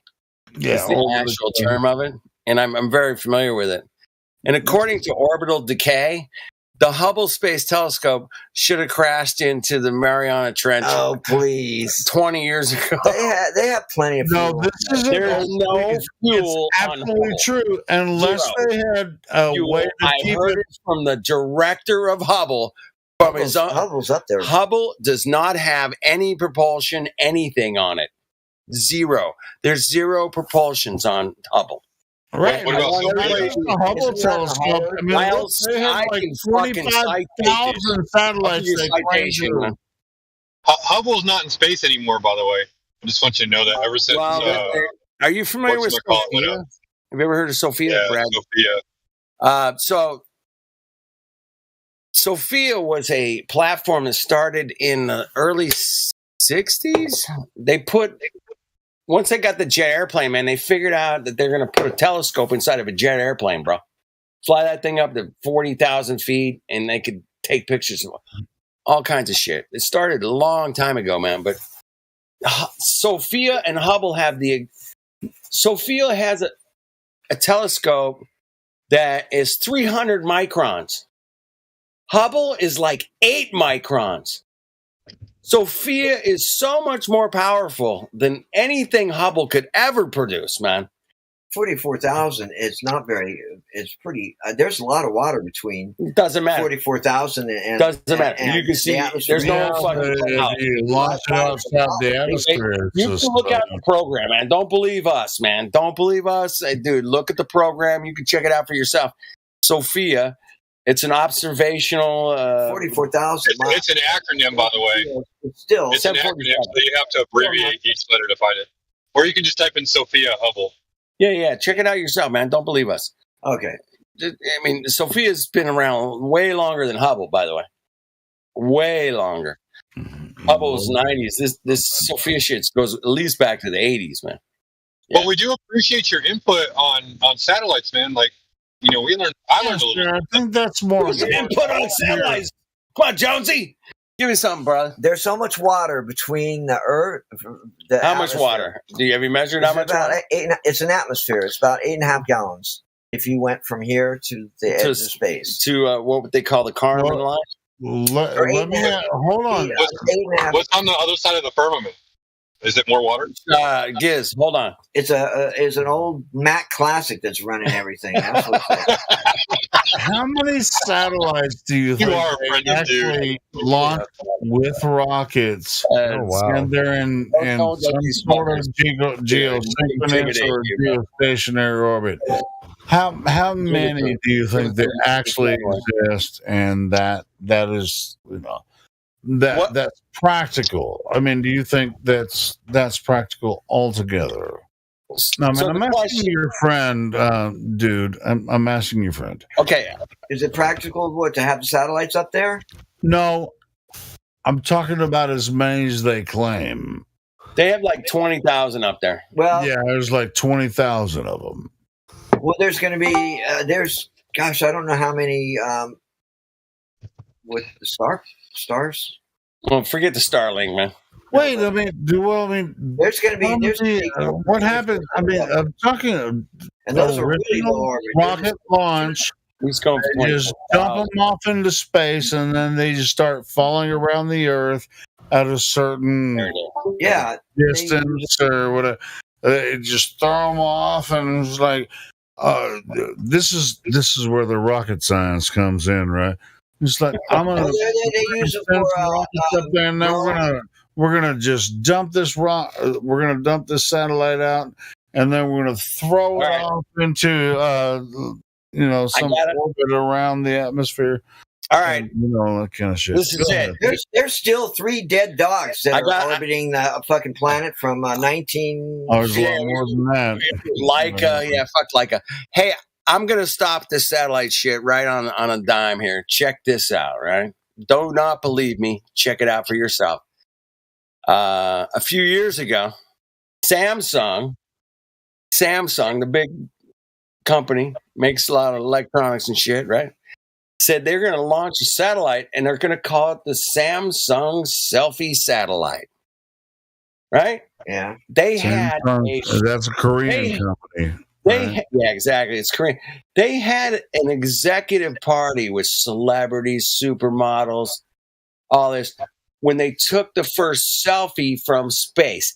And the way that they took the selfie from space is what they had a camera that was pointing at a television screen on the satellite, right?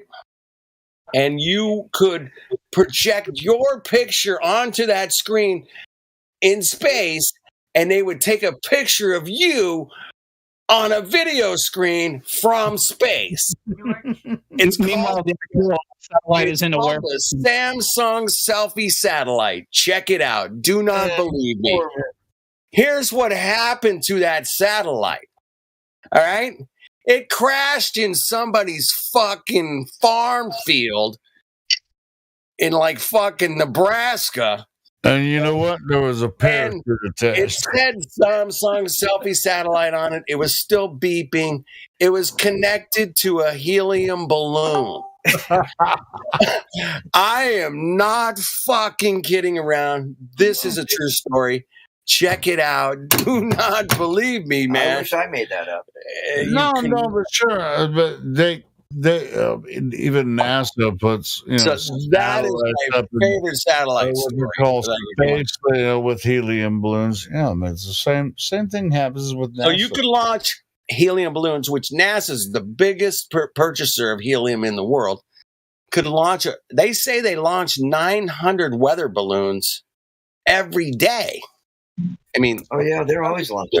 They're constant, 900 a day, man. And that's a lot of balloons. That's really low orbit. That's low, but these Samsung satellite thing, man. This balloon that this thing was connected to, like 500 feet long. Orbit is so high. See, this idea. I mean, check this out about this idea of gravity.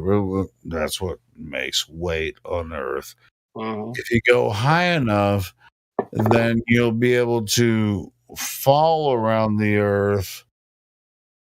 This is their idea of orbital mechanics, right? If you go high enough, then you can start falling around the Earth in space, right?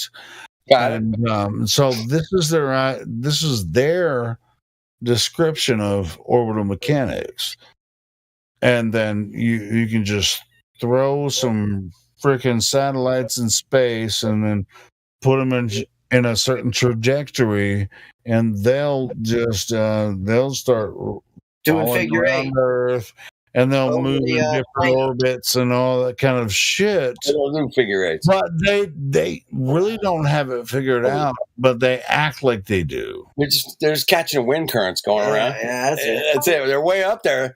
These really high altitude wind currents, they're up there, man. They can whip around, man. Hey, I've got a video, man. It's so cool. It was one of the ones I've dropped it in here like 5 times the other day, man. But if you trace the path of solar eclipses, it does like this little loop, right?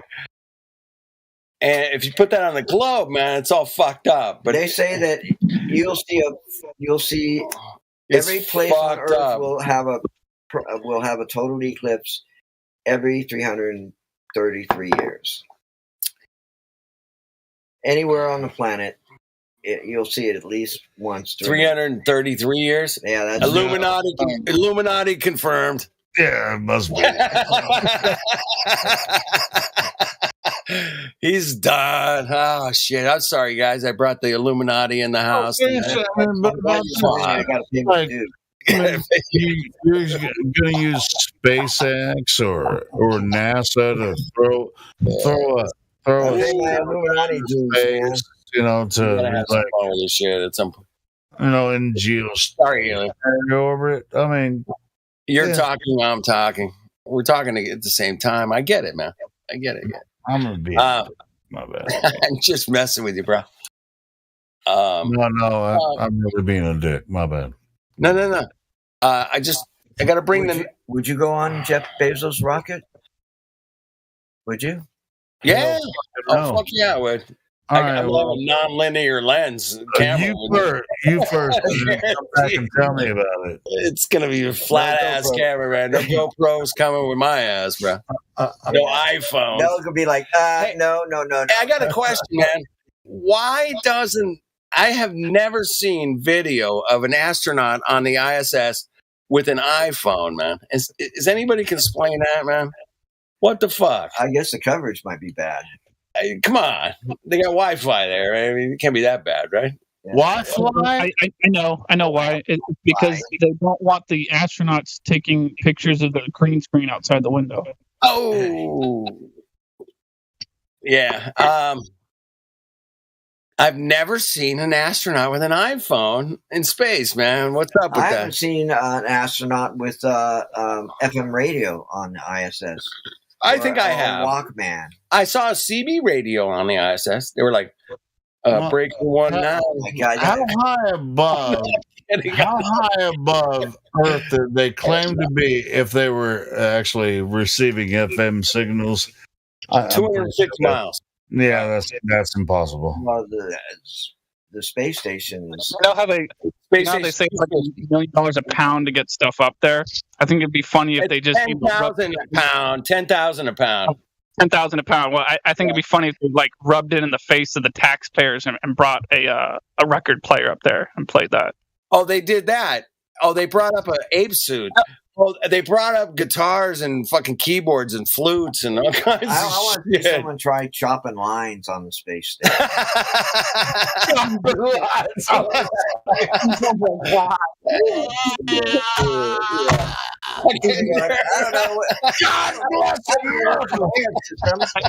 guys ever seen that movie Danny Deck Chair? Have you guys ever heard of that? It's on the What Danny deck Deck Chair? It's No, based I on like a story that happened in Australia. So this guy, he like for his birthday party, he decides to tie a bunch of helium balloons to a deck chair. Oh, that was here in Southern California. They've had a couple do it out here too. But there was Yeah, I think a few people have done it. But this guy, he forgot to bring the clippers with him. So when he went up, he put the line on the balloons. Oh shit! And he froze to death, didn't he? No, he just crashed down in another part of Australia. Oh, there was one guy that went up there and just came back. It was an ice cube. There was a couple people that did it from Southern California. Well, yeah, they went up. I remember the guy back in the 70s with the gun. He had like a BB gun. He would shoot the balloons, and that would descend him down back to Earth. Yeah, It's awfully cold up there, man. Oh yeah. You get above 10,000 feet, you're cooked. I believe it. It's cold, man. They have some kid that put a balloon up there with like a doll and recovered it. Hey, my buddy here, Jonesy, Simon, he's also an airline pilot. And his father was a commercial fucking pilot for one of the big companies for like 30 years. So if you got any questions about airline flight, I got an expert here, man. So, will he actually come talk to us or not? Sit in my chair. Sit in my chair, bro. Talk to my people, man. There you go. There he is. Glider dude, will he actually come talk to us? Well, I got a pilot right here. I got a pilot. Dude, I got a pilot. He has his pilot's license. He's had it for how many years? I haven't flown in 20 years. The same guy that didn't like flying. satellites are real. I mean, that's nuts. But you talk to him about keeping. He's just. What am I going to tell you? Tell you about flying over the curvature of the Earth. Oh, I don't know. I have any idea. Nobody does that as a pilot, so yeah. No, there's only the only ones that claim to see the curvature are people that flew on the SR-71. Yeah, SR-71. SR-71. Well, they also claim that they can see. They can see friggin' LA and see the Rocky Mountains. You know, I mean, shit. Yeah, there was a pilot, SR-71 pilot. You see friggin' 150 miles or some shit on the radio, and there's a recording of him going, "Man, I can see Canadian Rockies, and I could see the whole range of the Rockies, which is like 2,000 miles, right? Or at least 1,000 miles, right?" And I'm trying not to be a shithead, but I am a shithead tonight. Anyway, if you're up, 5,000 feet, you'd be able to see San Francisco from here. No, you can't. Yeah, on a clear day you could. No, there's too much atmospheric. No, there's clear days that you can. It's once a year. 5,000 feet, no way. You cannot. Wait, from what, Southern LA? You could think you could see. Yeah, we're talking 500. No, bullshit. I call bullshit on that one too. Yeah, you can. You can. 30,000 feet, man. On special days where there's very little moisture in the atmosphere on a dry day, you can see it. I see. You don't have to be. You can see it. You can see the bay. Then words whack, Jonesy. I doubt. Hey, you can see Helio. Look it up. How far can you see at 5,000? Jay Tolan got a picture of 1,200 miles with infrared. Okay, it's possible. Well, I didn't say with infrared. I just said that if you're just 5,000 feet up in Southern LA, like in Los Angeles, you're not going to be able to see. Let me get my phone. You can see like 800 miles away. Where's your phone? Out in your car? Yeah. All right. Hang on, man. We'll be right back. I gotta mute for a second. Do what it do.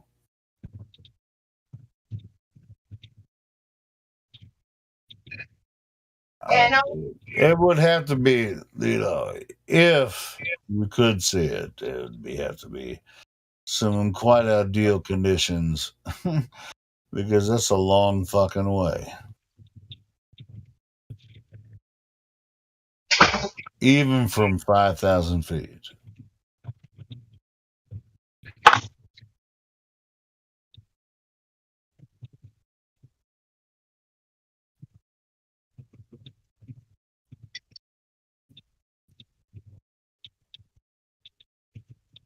I've been to California. I know how fucking far away it is. A long way. Sure you get the matches?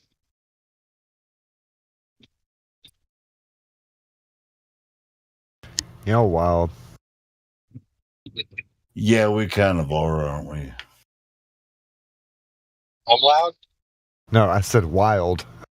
He said, it's just kind of a term in a wild.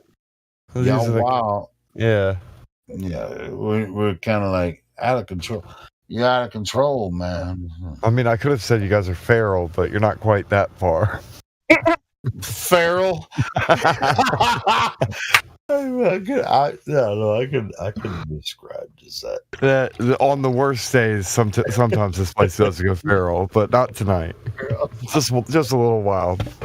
I like it. Lou is feral. Do you think Jimmy Farrell? Do you think that's his real name? Probably not.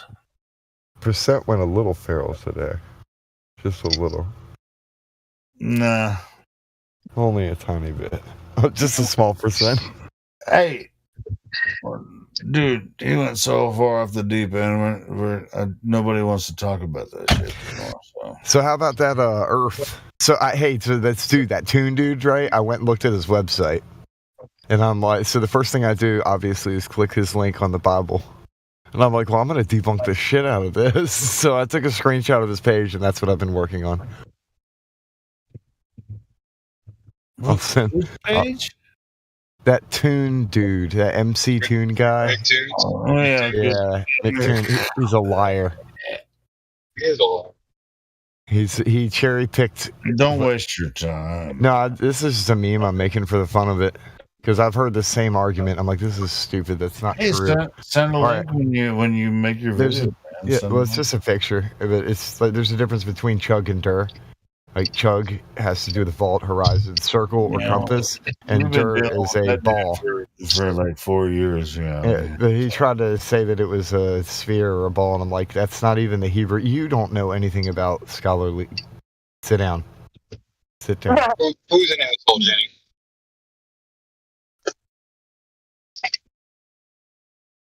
Cool, man. Yeah, make a video, man. We'll share it around. No, it's just a fake. I'll post it in the meme thing. Oh, cool. Yeah, make a meme or a video or whatever. We'll share it around.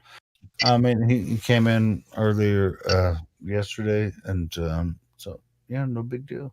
Yeah, I mean, everything. Every time he talks to us, or every time we talk to them, he asks for it, and when we go to his channel, we ask for it too. So it's like as far as I know, they can use our, if you go into his channel, you're asking for him to exploit you or do whatever with his content on his YouTube channel. If he comes in here, boom, you came in here. I can do whatever I want to. Well, I didn't know he existed until he came in here. So, and then Really, this is the first time you ever heard him? I've been paying attention to shit for the past year or so, man. Like maybe 2 years. I have not been paying attention to anything to do with Effie or any of this stuff. I logged out. He's not a big deal, but he thinks he is. I logged out of everything, so now there's all these new faces, and I'm like, well, who the fuck is this guy? Who is you? Yeah, when did you show up? And what? And how are you so full of shit? As a matter of fact, I mean, he showed up for about 30 minutes earlier today. I mean, full of crap, full of poo. I'm trying not to cuss so much. Dang, I'm trying to change my language. No, I mean, it's just like I want to be more articulate. For most of us, we're quite familiar with him. It's not that big a deal, but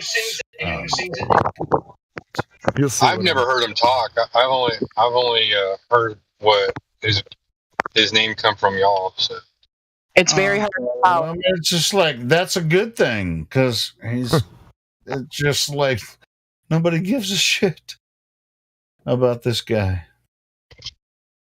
He's the only one that gives a shit about him. Well, Jesus loves him. It's just like if any of us really wanted to have a debate with him and go through all of this, we would set up a formal debate here in this server and just do it, but it's just like Hasn't that been done already? Yeah, it's already been done many times. And he just we've opened up, several different. He's been banned, before, but now he's back. He's allowed to come back, but then you'll see what's up. I'm gonna post the link. I posted a 40-minute video, but it's like with him in there, it's about 20 minutes, and then it's 20-minute after show. But anyway, I'm about to pull it up here. And that was yesterday.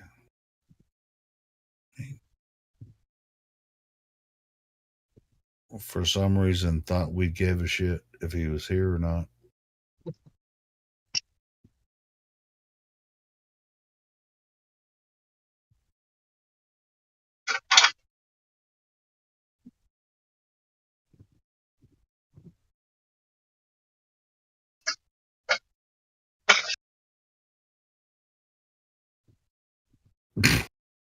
Fucking McToon. He went to the flat Earth meetups and they're freaking the flat Earth conferences. I was freaking trolling the shit out of people at the flat Earth conferences. Just like, don't you have something else to do? What the fuck is wrong with you, bro?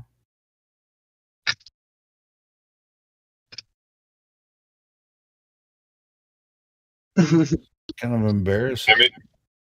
Maybe we should all just show up to NASA. Start trolling NASA. I'm kidding. It'd be epic to have a flat Earth meetup right in front of NASA. That'd be awesome. That would be awesome. Don't have time for a meeting with the Flat Earth Society. I don't have time for a meeting with the Flat Earth Society either. Yeah, me either. Yeah, me either. It's like no shit. No shit, Obama. I don't have no time for that motherfucker either. It's like no shit. Oh, fucking Obama. We don't have time for a meeting of the Flat Earth Society. Neither do the Flat Earthers, so we don't fucking talk about them. Why are you talking about it? I don't even like the term flat Earth anymore. I like stationary Earth, biblical Earth. Like, there's a bunch of other words that work for it, but it's like they demonize that word so much that it's like, oh, look, here's our clown word. Look, a clown. So I take it on the default premise of the argument. If a line is not curved, it's what? Yeah, and I get that. I understand. That's fair. So that's what their argument is, because it's basically, what is it? It's a straw man. If it's not this, then it has to be this. You get what I'm saying? Well, that's the only. No, I get it. It's a trigger term, but I like it because it introduces people. It helps people come into the conversation. All right, like these assholes will be like, fire ant hills don't exist, or that like a rock doesn't exist because everything's flat, and act like they'll strawman the shit out of you and act like everything's literally flat. Yeah, well, fuck them anyway. You know, that's why I'm just like I like the term flat Earth. Just for the sake of the trigger, right? To get them involved. That is funny. It is pretty inflammatory too, because people are like, wait, what? And then because it's been so. That's the only reason I like it, because Earth isn't flat. Earth is Earth, and that's the only place we live, you know. But as far as like flat Earth, it gets people involved in the conversation, so that's why I like it. Yeah. Which it does draw attention in, but it's like when these people strawman using the super flat crap, and I'm like, dude. Well, you have to be ready for that shit. You better know what you're talking about. It's exhausting because there's millions of them, and they're all children. But anyway, here's that. There's this. Where McToon joined yesterday and wasted everybody's time for a little bit. Seems to be normal. They love wasting time. I mean, it do what it do.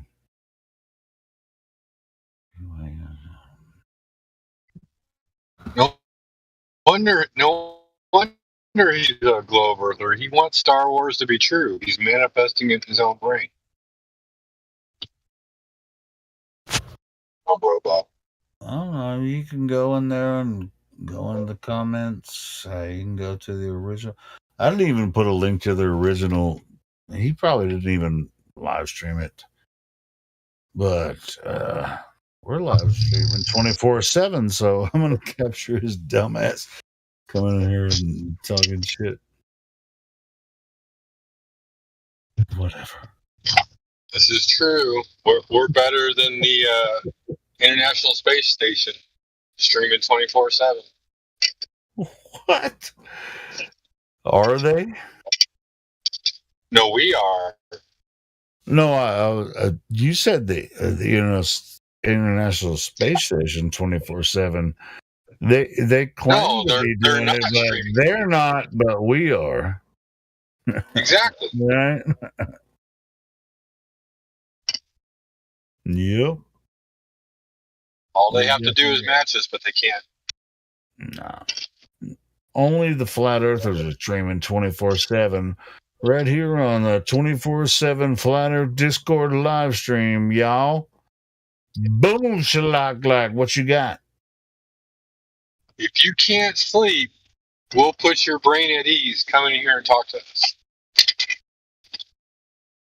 Those who don't. You know what's crazy about the ISS? They say they are 24/7 live streaming, but when you look at their videos, they're obviously not. But guess who is? The flat earthers. The world 24/7. Actually, if you come in here and talk to us with an honest and open mind, you probably won't get a full night's sleep for about a month. Those who know can't sleep. And then when they do, then when acceptance sets in, they sleep very well. Yeah. And it's just like, you know, when I put 24/7 on my fucking YouTube channel, guess who's live streaming 24/7? Even if nobody's talking, we play videos and stuff. It's live 24/7. Well, I guess it can be comparable.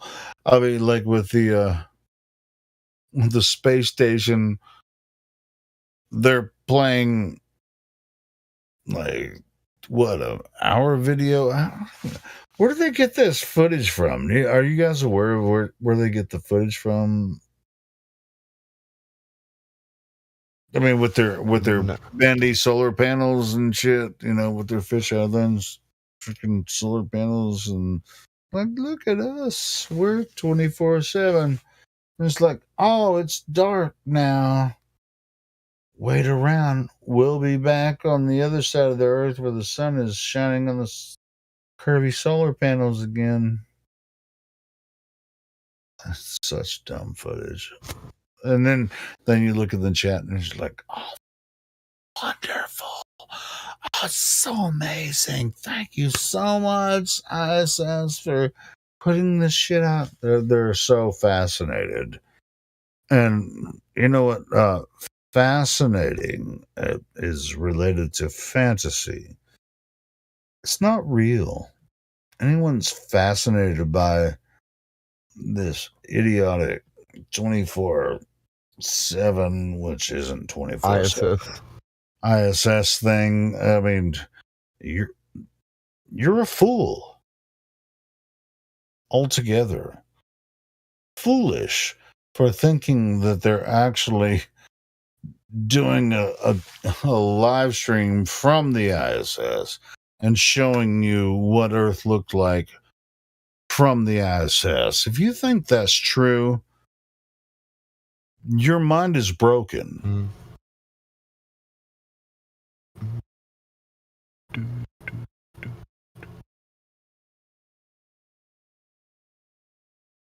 Anyway, back to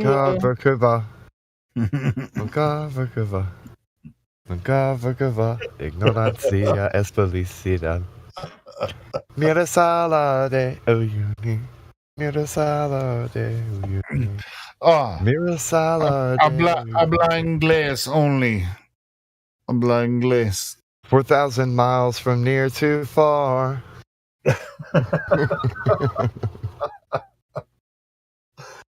These fucking Americans. Fucking Americans don't like flat earthers. Oh, we need to play that one since you guys are letting me rant for a little bit. Whatever. Yeah, well, it's these other fucking Americans that don't like the Globers. Hey. Blast it, man.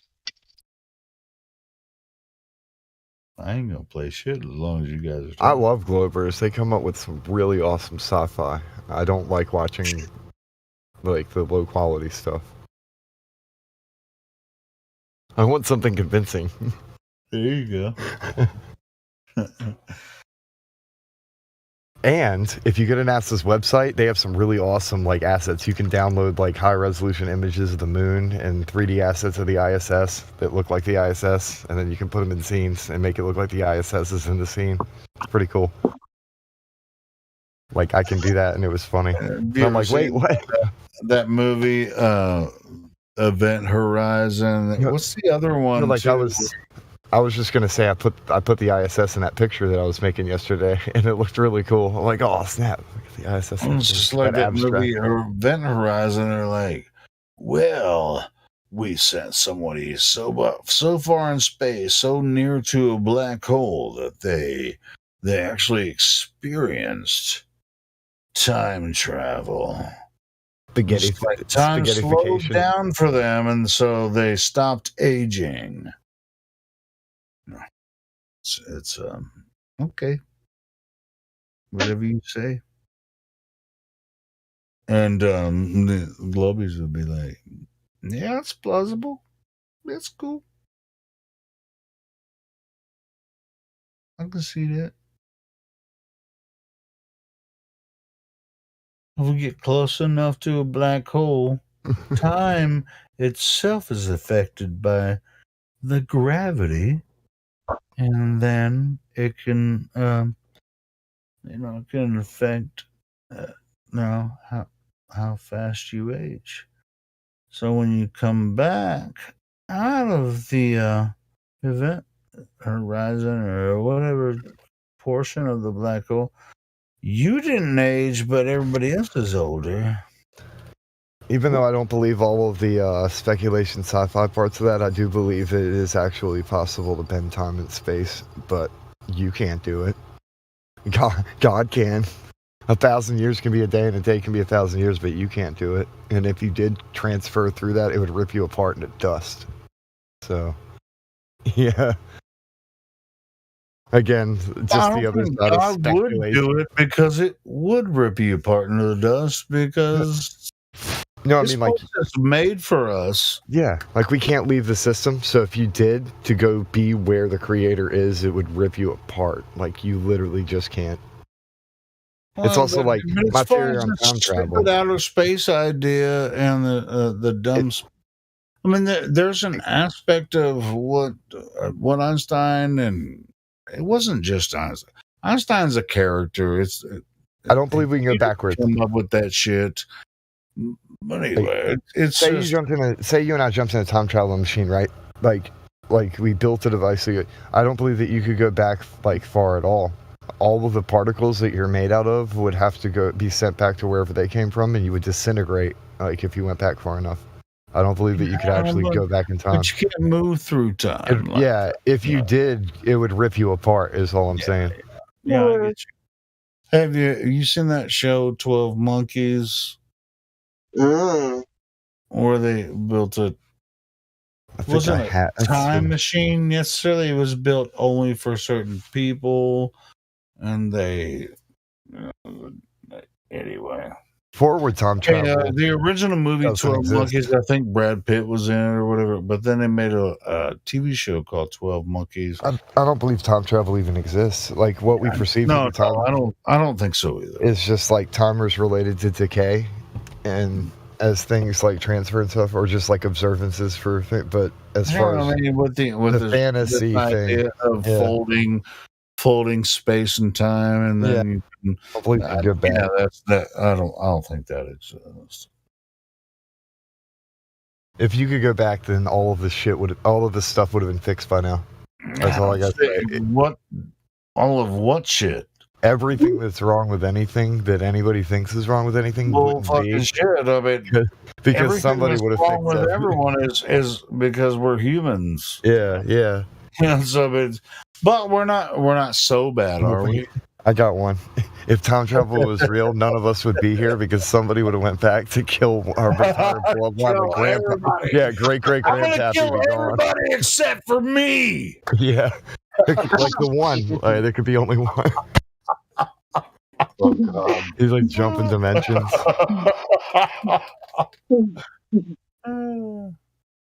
Holy shit. Be a time traveler and like go back in time and kill Adam, and there's just no more humans anymore. Like, I fixed Earth. I fixed Earth, and I'm the only one that exists anymore. Then you fade away. God, did I do it right? You just wake up the next morning because it's meaningless because you don't exist, so you didn't go back in time. So now nothing matters because nothing changed. And nothing else matters. Where's Speculation Sunday at? We need to we need to time travel to it. Okay. Yeah, might as well. I guess the Speculation Tuesday now. We missed Speculation Sunday this week because it was Christmas, right? So. We should have speculated about like Christmas traditions, like the Krampus and stuff. Yeah. Hey, man. Why not? We did speculate how Santa would get around on like the globe and all the. Dude, no, I actually do have like a theory about the original origin of Santa. Like, and I'm not talking about all the other ones related to all the other stuff afterward. I'm talking about an original like root that goes all the way back, just about the idea of like a Mr. and Mrs. Claus and somebody who's basically knows all of like the children and like if they're good and bad. Like who would care about that? Oh, Adam and Eve, and they would know. Because there'd only be like maybe 1,000 people around because like people hadn't, so they'd know I'm just saying that there could be a root of lore there that would make so much sense. And then the rest of it's like whatever, a bunch of stuff that got merged together. But the idea of coal being advice or a gift being a blessing to help encourage somebody to be able to thrive. Well, like that makes sense.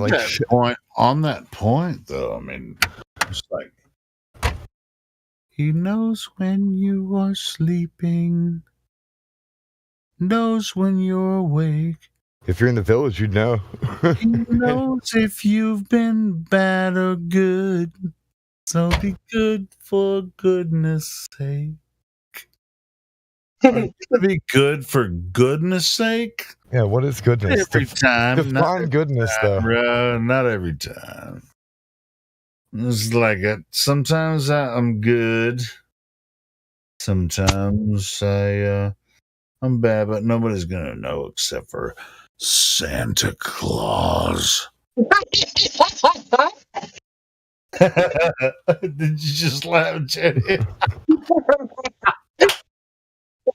You just reminded me of that. There's like this thing where Santa's like got a gun or something. He's fighting. You're like fighting a criminal who's breaking into a house. He's got a naughty list. Yeah.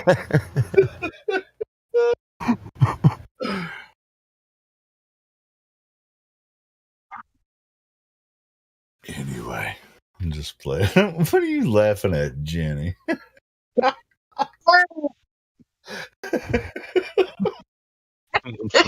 He knows when you've been he knows if you're awake. It's like the narrator. Sing it really creepy. I can sing it really creepy. No, that sounds like an action movie from the 90s. He knows. Well, I just watched this movie called Violent Night before I went to my brother's house for Christmas. Yeah, it's a new movie that just came out. That's the one called Violent Night. It's freaking awesome. But Santa Claus saves the day, but he's just like this crazy freaking Saint Nick, that just like anyway. You have to watch it. You have to see it. I only watched one Christmas movie this year, and it was called Karen Christmas. Oh no, Christmas Karen is what it was. And Karen. Yes, essentially it was the movie Scrooged, but with a Karen. Oh my good. So she got fixed from Karenism. Yeah. Oh wow. Yeah, it was actually. I thought it was going to be horrendous. Actually, it was kind of almost okay. Believe it or not. What's that one? A Christmas Karen. Christmas Karen. The title of it sounds horrible and makes me cringe, but now I've got a morbid sense of curiosity and want to watch it. Yeah, it's just like some Karen that's just like bitching about everything and all of a sudden gets her attitude fixed. Or does she use her bitching to save Christmas? Like, I'm just wondering. Yeah, what? So no spoilers, but what's it about? I've never heard the actress before that played the Karen, but she reminded me a little bit of Melissa McCarthy. Oh, really? Yeah, I love it. I love her, man. She's awesome. In fact, I wish Melissa McCarthy could have played it. She would have done an awesome job.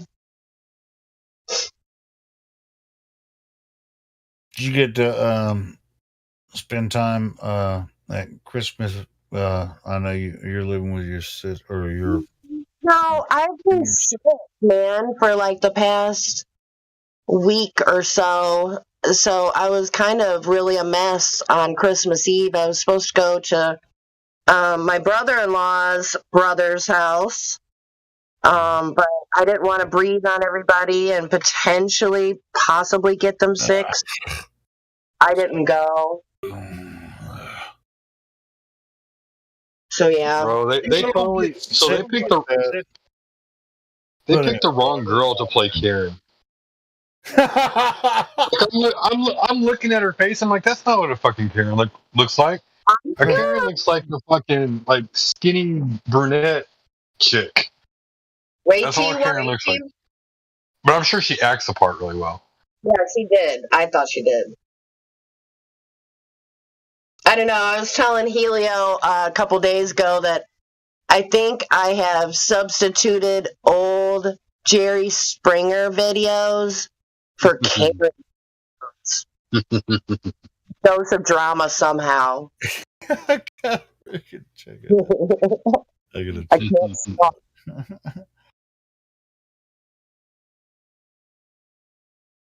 Christmas Karen. That'd be a pretty good overlay. It's a special type of person to make a movie called Christmas Karen. I gotta.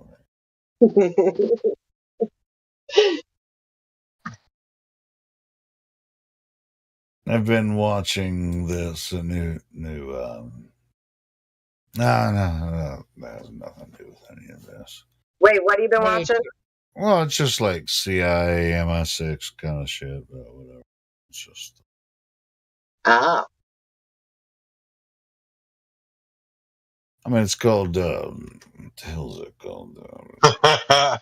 Just for the sake of it, I'll tell you the name of it. It's called. The lady that was in A Christmas Karen, she was also in a movie called Zombies. And the plot goes: a drug experiment gone wrong produces a league of bloodthirsty zombies. It is up to a small band of exotic dancers trapped in a gentleman's club. That sounds like a B movie. That sounds like a B movie. Bad. Real. Man.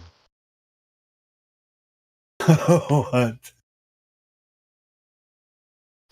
Oh, I know why it's shitty coming up. So the Earth becomes overrun by zombies, I would imagine. No, there's a show I've been watching called True. No, just a strip club. And it's like, anyway. My brother-in-law. Tell you what it's about is like the first sentence I say will just like give it away. But I think their title gives it away. Anyway, what are you talking? Okay, so Helio, I've got a new show I'm planning on watching. Oddly enough, my brother-in-law told me about it. And okay, so it's called The 100. It's set 97 years after really good. destroyed civilization when a spaceship housing humanity's lone survivors sends 100 juvenile delinquents back to Earth hoping to repopulate the planet. I've already watched the first 3 seasons, but then I kind of, after that, it kind of, it's a decent show. That's pretty good. Yeah, that's pretty good. Like, yeah, I mean, 100 episodes. Yeah, I mean, go ahead and watch it. It's a really good show. But it depends on. I mean, you have to. The first season is not as good as the second season, so you have to get through the first season, then go to second season. gets better after that. As opposed to silly I'm man. not saying don't watch it. I'm just because it's really cool. Anyway, I have my different opinion. I mean, you already know I'm a critic when it comes to this. I wish y'all a good night. I thank y'all for having me. I'll see y'all maybe tomorrow. TTFN. Stay blessed. It's what 2:04 a.m. Central Time. So now this entire thing is turned into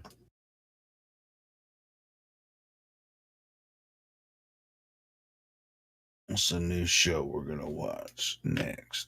Which I watch this shit individually. What you talking about? A show. Jen, have you watched Yellowstone? I have not. Ooh, you know what? I got something to ask you. So, my normie brother-in-law always watches the news, and I forgot how we got on the subject, but it was about reparations. And he happened to mention that he once heard a reparations speech from Mike Huckabee, the governor of Arkansas. That son of a bitch. So I don't know if you've heard it or not. I was hoping to find it for him. Oh wait, it's right here. Not a huge fan of Huckabee. I mean, I no. Well, I mean, I don't know what he said about it. I'm just not a huge fan of Huckabee. I mean, I grew up in Arkansas, so yeah. I mean, I know who he is, but whatever. Is there a paragraph or something that I should? Well, I'm looking at the transcript here right now. I'm kind of scanning through it. Wait, let me just search the word reparation.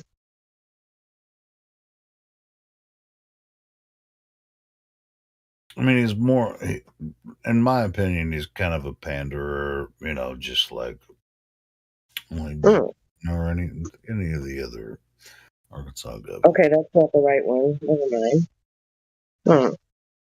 Dude, Arkansas is, I mean, Bill Clinton was from Arkansas, right? I mean, Arkansas, it's a hot mess in Arkansas. It always has been.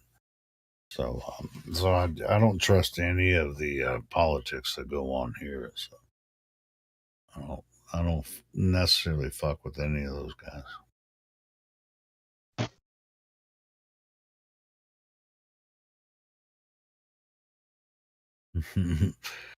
But if he said something, if there's some like paraphrase or something that he actually said, it'd be interesting to see what he said. If I find it, I'll send it to you.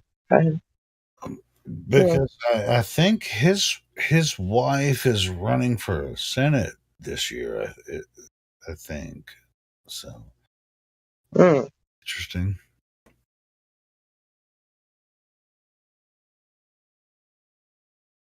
I don't vote anymore, that way, but I mean the Huckabees are still pretty popular here. I mean, he ran for president. You already know. No. Everybody knows. You don't know? I did not know. No, he was vying for the Republican, against Trump. Oh. Yeah, you didn't know that? Mm-mm. All right. Well, either way. I only brought it up because I thought you might have been. I thought, just from living in Arkansas, Huckabee wasn't the greatest governor. And during Bush's reign, George W. the guy that was governor after George W. George W. assigned our recent governor as the drug czar, what they call the drug czar. Hey, but guess what happened during that reign? There was a shitload of states that legalized marijuana. Okay, random. I'm looking through these videos underneath the video I think I found. I don't know. Okay, so it says, this is the thumbnail of this video. How did Jesus become white? Unpack that. Sorry. Depends on the video. That's kind of how did Jesus become white? Listen, I mean, people had pictures of black Jesus in their house when they were black, and Jesus was never a color. I mean, it's really sort of. Well, I mean, if you just keep it simple and think about where he was when he was here, I mean, that would mean he was Middle Eastern. Jesus. Hmm? Jesus was in Israel, right? Right. So that means he wasn't white or black. He's Middle Eastern. He's brown.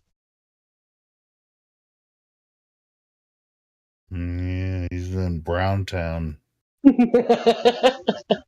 Brown country. I'm just playing. Did white people even exist at that? The principle always stands when it comes to it's like if the Bible means what it means and what it means to you always stands. Jesus stands for you. Stand for Jesus, and then we're all the same people. It doesn't matter what color you are or where you're from. Now, I'm not saying I'm a Christian, which I'm not all that way, but the principle stands.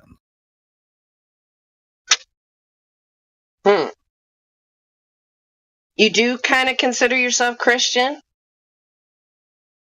It's the most functional thing that I can do as a person that understands English and understands spirituality in function using the English language.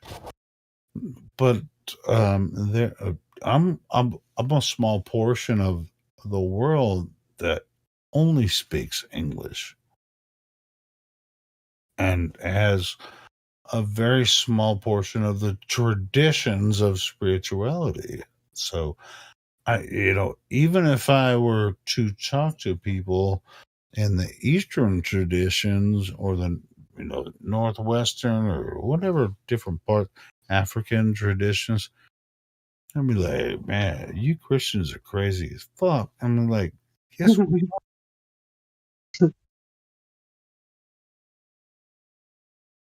So that's I own it that way, but I don't follow it the way that I used to. Okay, yeah, I get you. Yeah.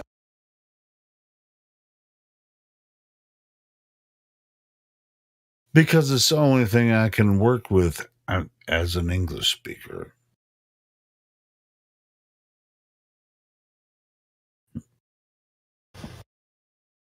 Almost like it's merely a start of a larger conversation. Yep.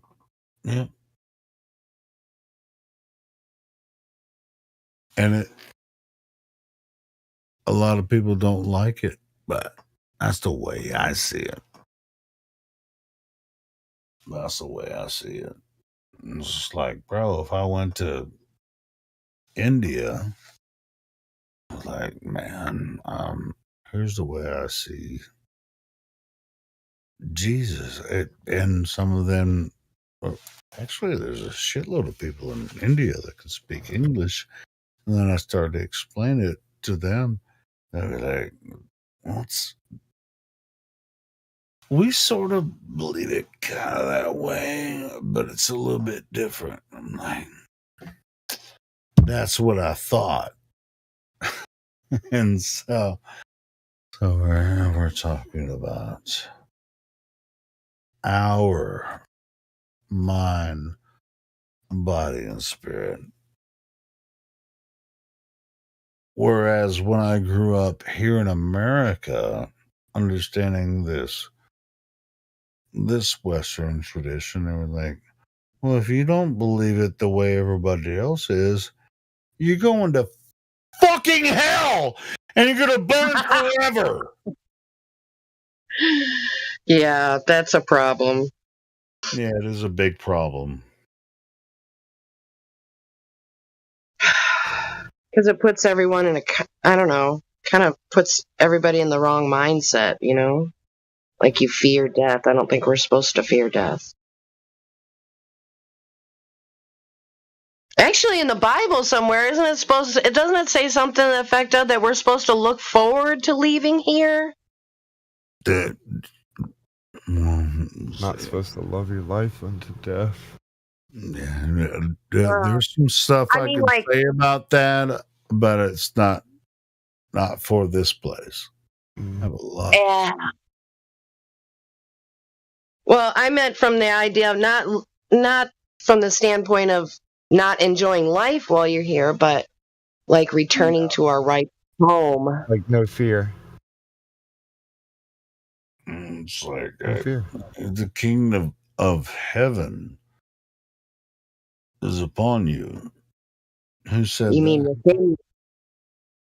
Who said that? It's Christ our Lord. Kingdom of heaven is with you. Everywhere everything. The kingdom of heaven. Well, Job said it too. Yeah, the kingdom of heaven is with you, and I think that's why Jesus. Don't get me started. Oh, come on. All right. Well, either way, the kingdom of heaven is with you. It's for you. It's with you, and this is why Job went through the test from God. It was definitely a physical test, but at the same time, it was a spiritual test. After he went through the suffering, he told him why he had to go through it. It's with you, and it's the same thing that Jesus was describing to the apostles. The kingdom of heaven is within you, and say you're already living it. That's the way I see it. You can disagree with me, but no, I'm with you. You're already living it, so it's not always pretty, but it's within you. You don't have to try to. Seeking it it's part of the life experience. But once you find it, you can't. I mean, just like I won't compare it to flat Earth, because flat Earth is just flat Earth is flat Earth. But I mean, just like with flat Earth, once you see it, you can't unsee it. Yeah. You see this, you can't unsee it. You know, like when you understand how you are a human here experiencing life the way that it exists, you can't unsee that. Well, that's why what you just said is kind of the reason why I really appreciated what KRS-One said. What? Why aren't you in I'm not tired. Hmm?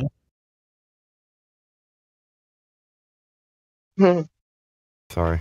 I'll be right back. No, it's all good. I think CB was just playing a couple of clips there. Well, hello, Jenny. How are you? Well, hello to you. Who am I? God rocking. Hi. Hi, Jenny. How you doing? I'm doing pretty good. How about you? Oh, you know, about the same, I guess. Pretty good. Nice. Yeah. So, did you have a good Christmas? No. No. I was sick. You were sick? I Bummer. was sick. Yeah. It was a bummer, man. I still kind of am, but I'm kind of, when you get older, it takes you forever to not be sick. But did you die? But did you die? That's me. Oh, I'm afraid I will next time I get it. Baby. Hey, fuck it. We're close enough to death. Oh, fuck it. Slit my wrist now, huh?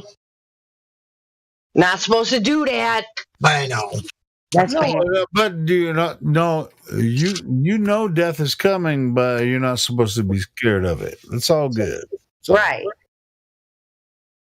I'm still shaking in my boots. I bet you.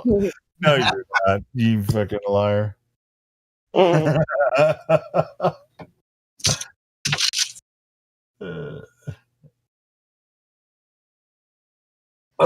how's Mr. Helio Skeptic tonight? Skeptical as always? I'm wondering what's going to happen next. And how you doing, God Rockin'? I'm all right, buddy. Idaho, God's country right there, right? See? Yeah, pretty much. I was driving home tonight. I went to give my kid a ride because he was walking in the rain. So I felt sorry for him. Of course, I went and got him. Took him home to his grandma's house. He called you? Anyway, so I take him home, and then he says, okay, is anybody hungry? So he buys us all dinner at this Mexican restaurant down the road. We go get it, come back. And then it starts snowing. Snowflakes the size of 50-cent piece. Oh, shit. And I got this road I live on. I live up on a terrace. So you got to go up the hill. Oh, he's stuck with you now. He didn't mean to. No, I couldn't get up the hill. There was 5 cops on the road with their lights on. There was about 4 cars off the road already before I even tried to go up. Was it just today? I just turned around and went. Wait. So that was when you were trying to bring dinner back home? No. That's after we ate. I was just headed home to my house. But yeah, it was snowed so bad I couldn't get up the road to get to my house. I had to drive clear down into town. That's not that far, a couple miles out of my way. But yeah, I turned around the corner to go up the hill and I seen all these red and blue lights just flashing. You're back home now? Cars blown off the road everywhere. So you went to your house, you went to your son's house, ate dinner. Yep. And then you tried to drive back home and it was pretty bad, but now you're home now. Yep, I made it. Well, God bless America.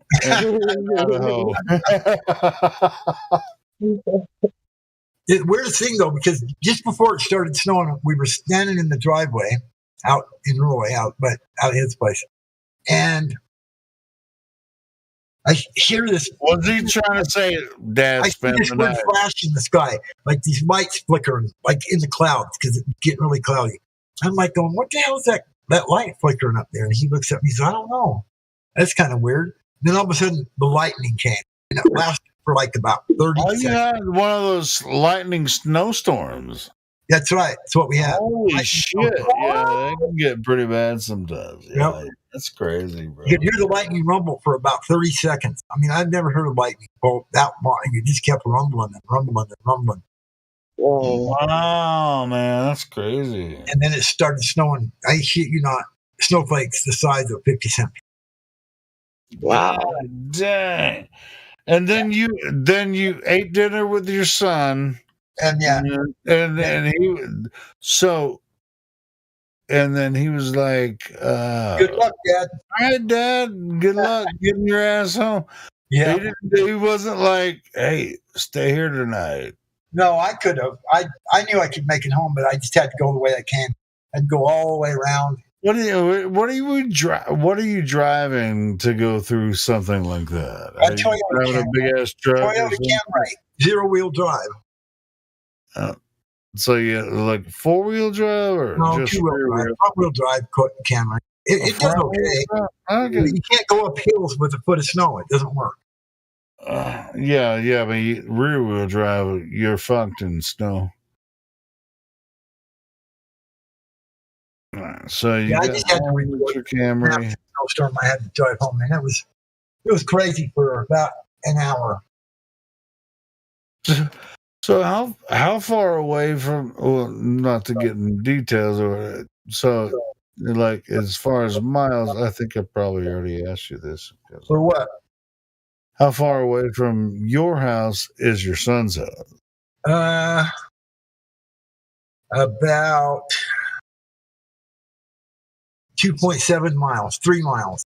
All right. So how long? You said it took you 30 minutes to go that far? Well, it's not that far. I had to drive clear down into town to go all the way around, come up this real numble slope to get up on the terrace. I live up on a terrace, and first way I went to go, it's like straight up, just goes up the steep road to get up on the terrace, and it looks out over the city. And it was too much snow on that road. Every time it snows like this, there's cars coming down that road, and it's got a big curve on it. And they all slide off the road and hit the rock wall, and they end up in the median. There was like 4 or 5 cars off the road. Were there other people on the road when you were trying to go home? Yeah. Holy fuck.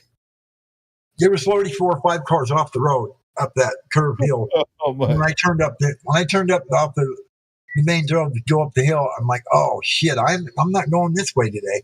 And there was cops all over with their lights on and cars off the road everywhere. I just flipped the U and went clear down into town and took the long way home. No hills. Take the long road home. We got some snow coming down here in Utah this year. Yeah, I bet so, man. Yeah, it's been pretty cold here. In Arkansas, it's been pretty fucking cold here too. We got like 200% a lot of precipitation, but we're 200% of normal right now, or in the snow. Like the ski resorts have got like 12 feet, 15 feet of snow already. Yeah, it's time to go skiing, right? To drive your fucking Toyota out to the mountains and go skiing. Didn't they get the roads are plowed? Please don't leave your house with that Toyota. Just saying. Actually, you could probably drive it better than most people. And stay away from the rest of the traffic. Learn how to drive on snow. Ice. Nobody don't even try to drive on ice. That's dumb. Nobody can drive on ice unless you have chains on your fucking tires.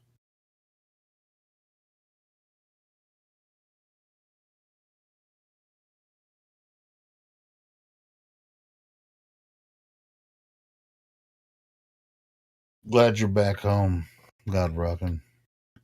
Good to hear from you again. And also good to hear that you spent some time with your family. That's awesome.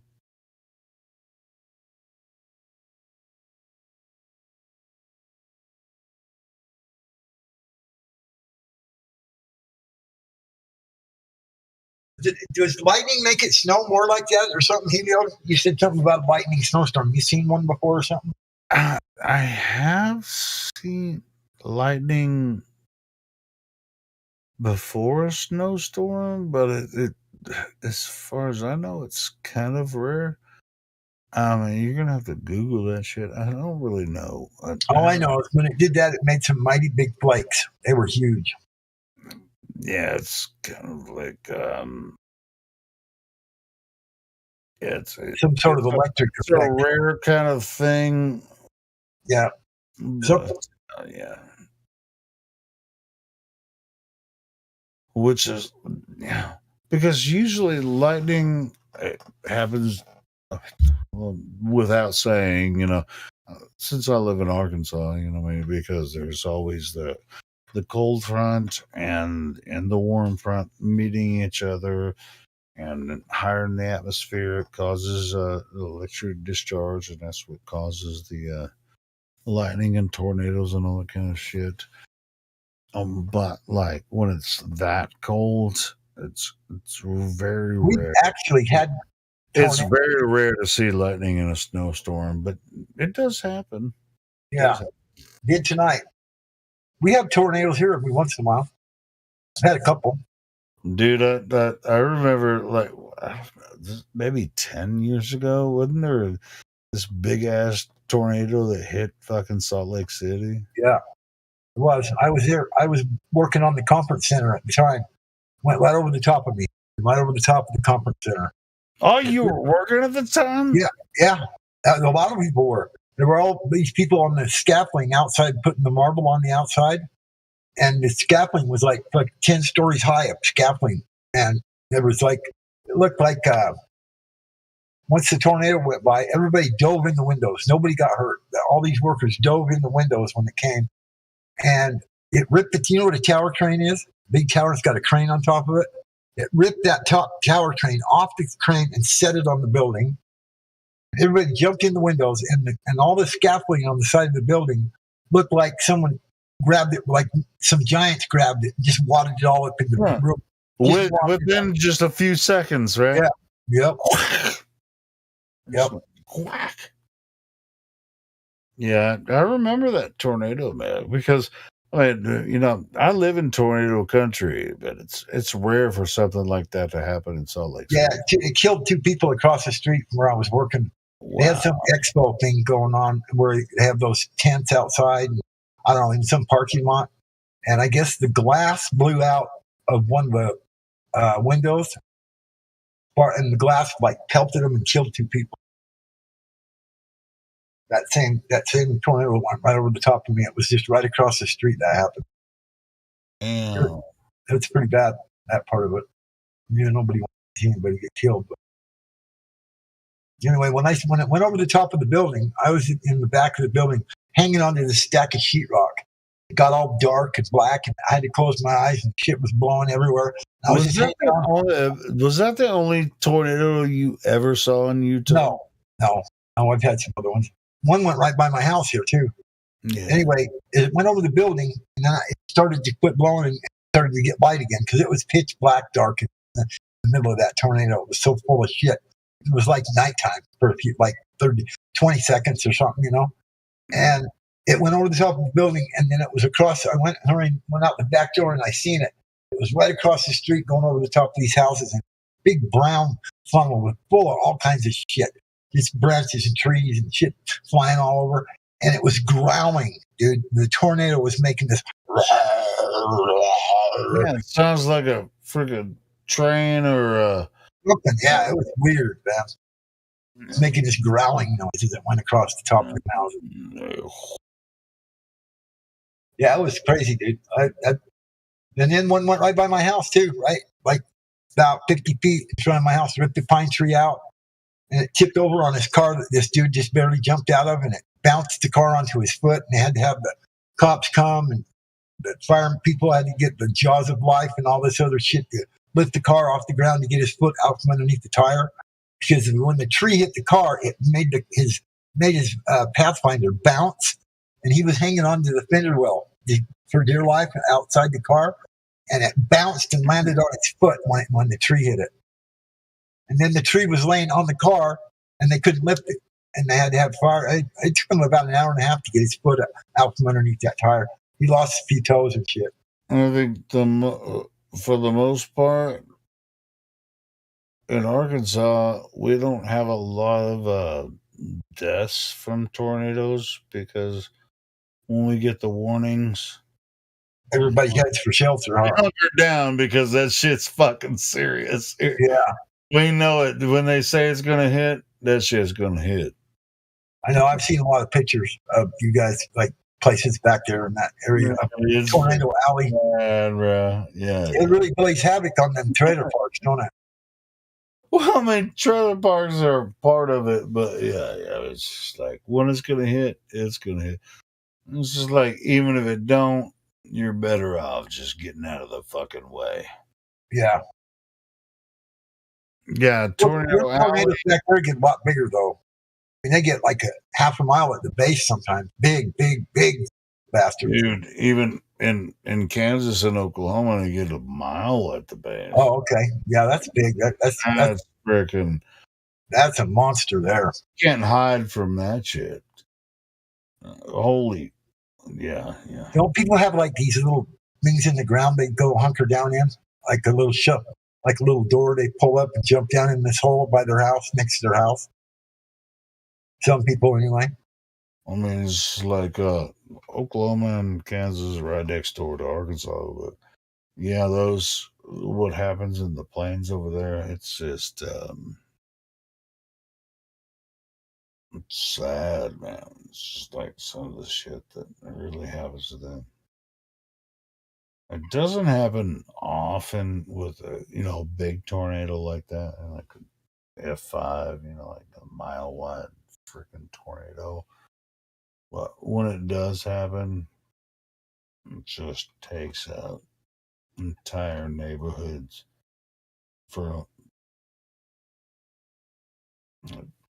it's a mile wide tornado, 10 miles long, freaking 100 square miles of just complete destruction. Yeah, I've watched them tornado chaser shows and seen them big bastards. That'd be scary to me. I don't think I'd ever want to be anywhere near around that shit. Yeah. No, you don't want to be anywhere near that son of a bitch. It is not fun. And even in Arkansas, it's like the way it happens in Oklahoma and Kansas, it happens like that, where it's just like plains, whatever. But in certain portions of Arkansas, and you've seen the tornadoes in Alabama and stuff like that, where it's just like little swaths, where it's just like those tornadoes they're not as wide, but they're faster. So they'll take out little portions of cities and neighborhoods, just like. I know I've seen an aerial photograph. They'll just grab little freaking, freaking 40 or 50 yard wide swaths of this, the town, and just throw them everywhere and just whip around and shit. That's the way it happens in the southeast, through Alabama and freaking Mississippi and Arkansas. I guess all you can do is hope like hell it don't hit the town area, right? Dude, I've had that shit come right above my head and not hit me, but hit right on the next street over. Wow. And kill somebody. So, yeah. These tornadoes get weird in that portion of the country. Yeah, it's freaking crazy.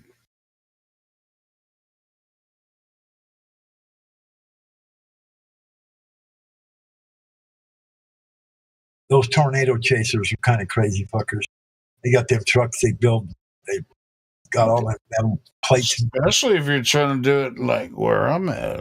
It's like you never know when that motherfucker's going to whip back around and just pull your ass up in the fucking tornado. I mean, if you're just watching a big mile wide swath, you're just like, all right, I'm just. I've heard that people find cows in their yard and shit dead, and it flew. The closest cows were 5 miles away. You can find a leaf that is embedded in your freaking house window. What? Yeah, a tree leaf that is embedded in your freaking glass window. It doesn't break the tree leaf. It just slices into the window. And it goes, and those winds go up to almost 300 miles an hour. Wow.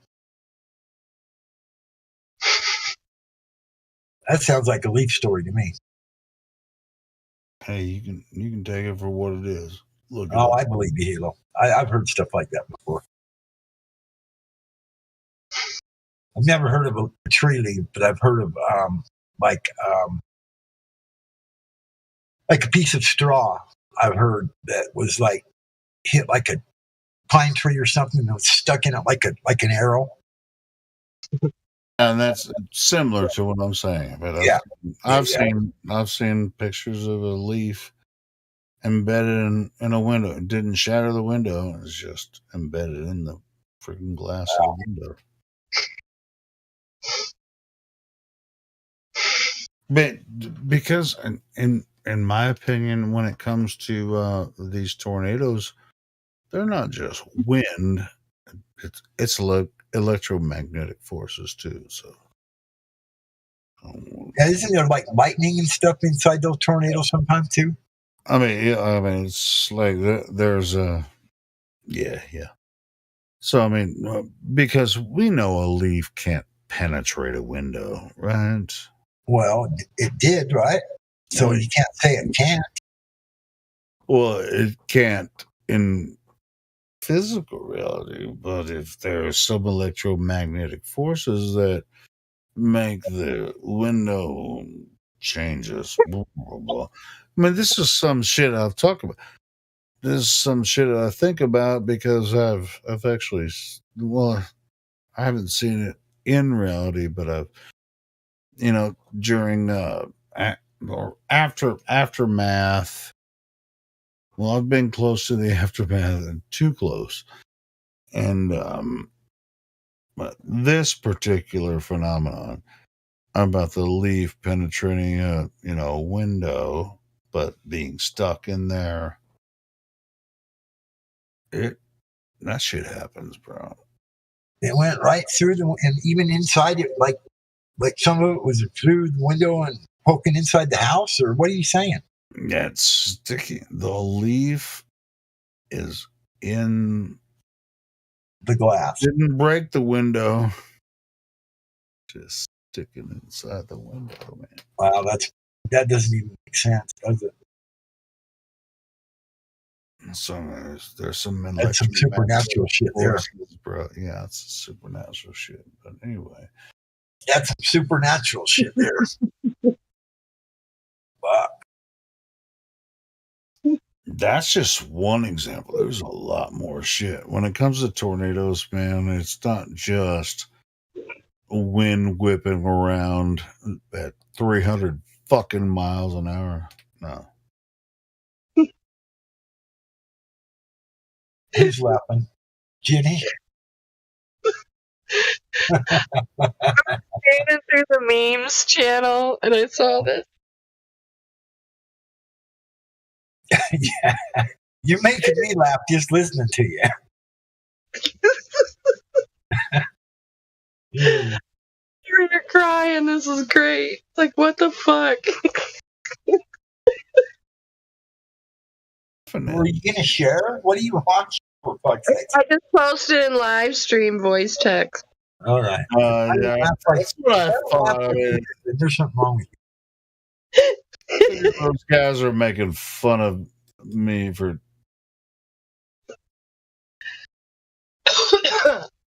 Oh my goodness.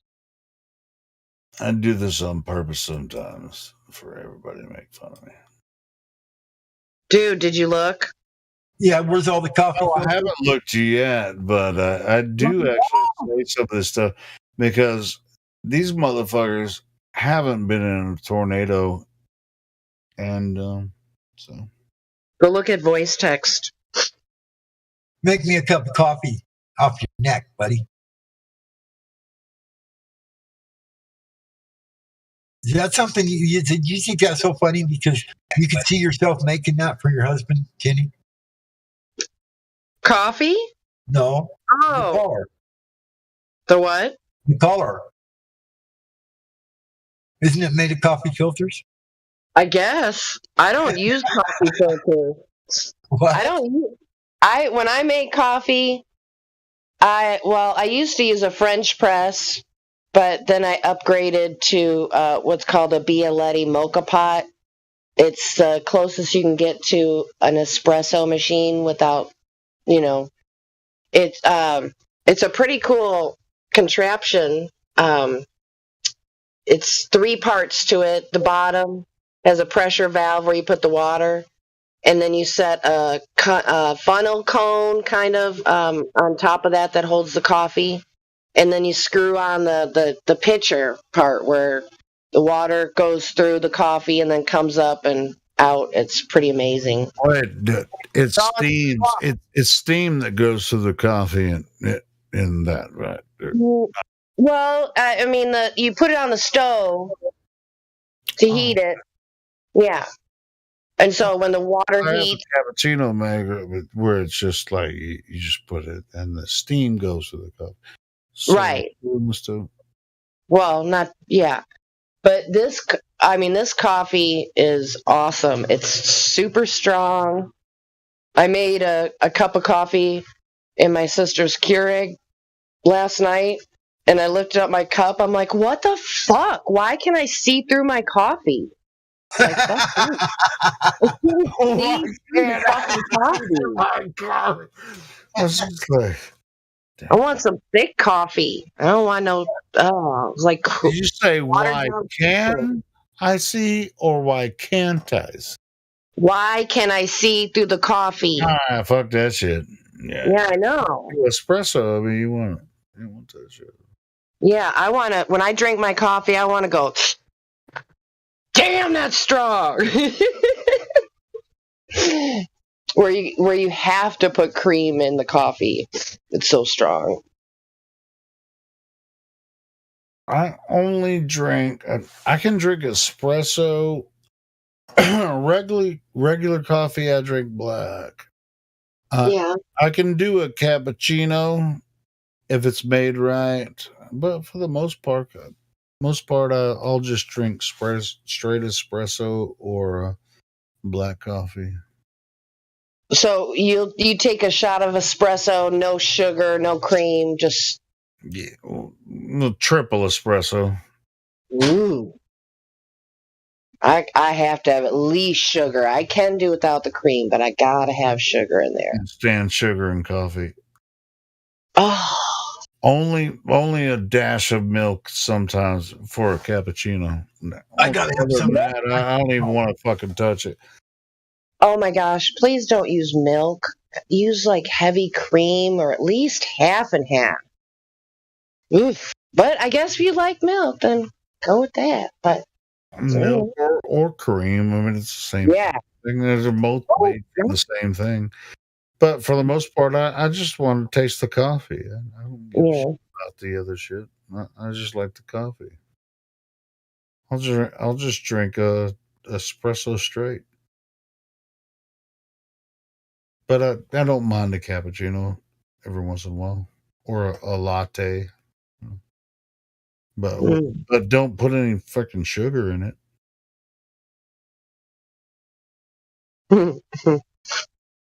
I like that. Gather that cappuccino. I like tastes like.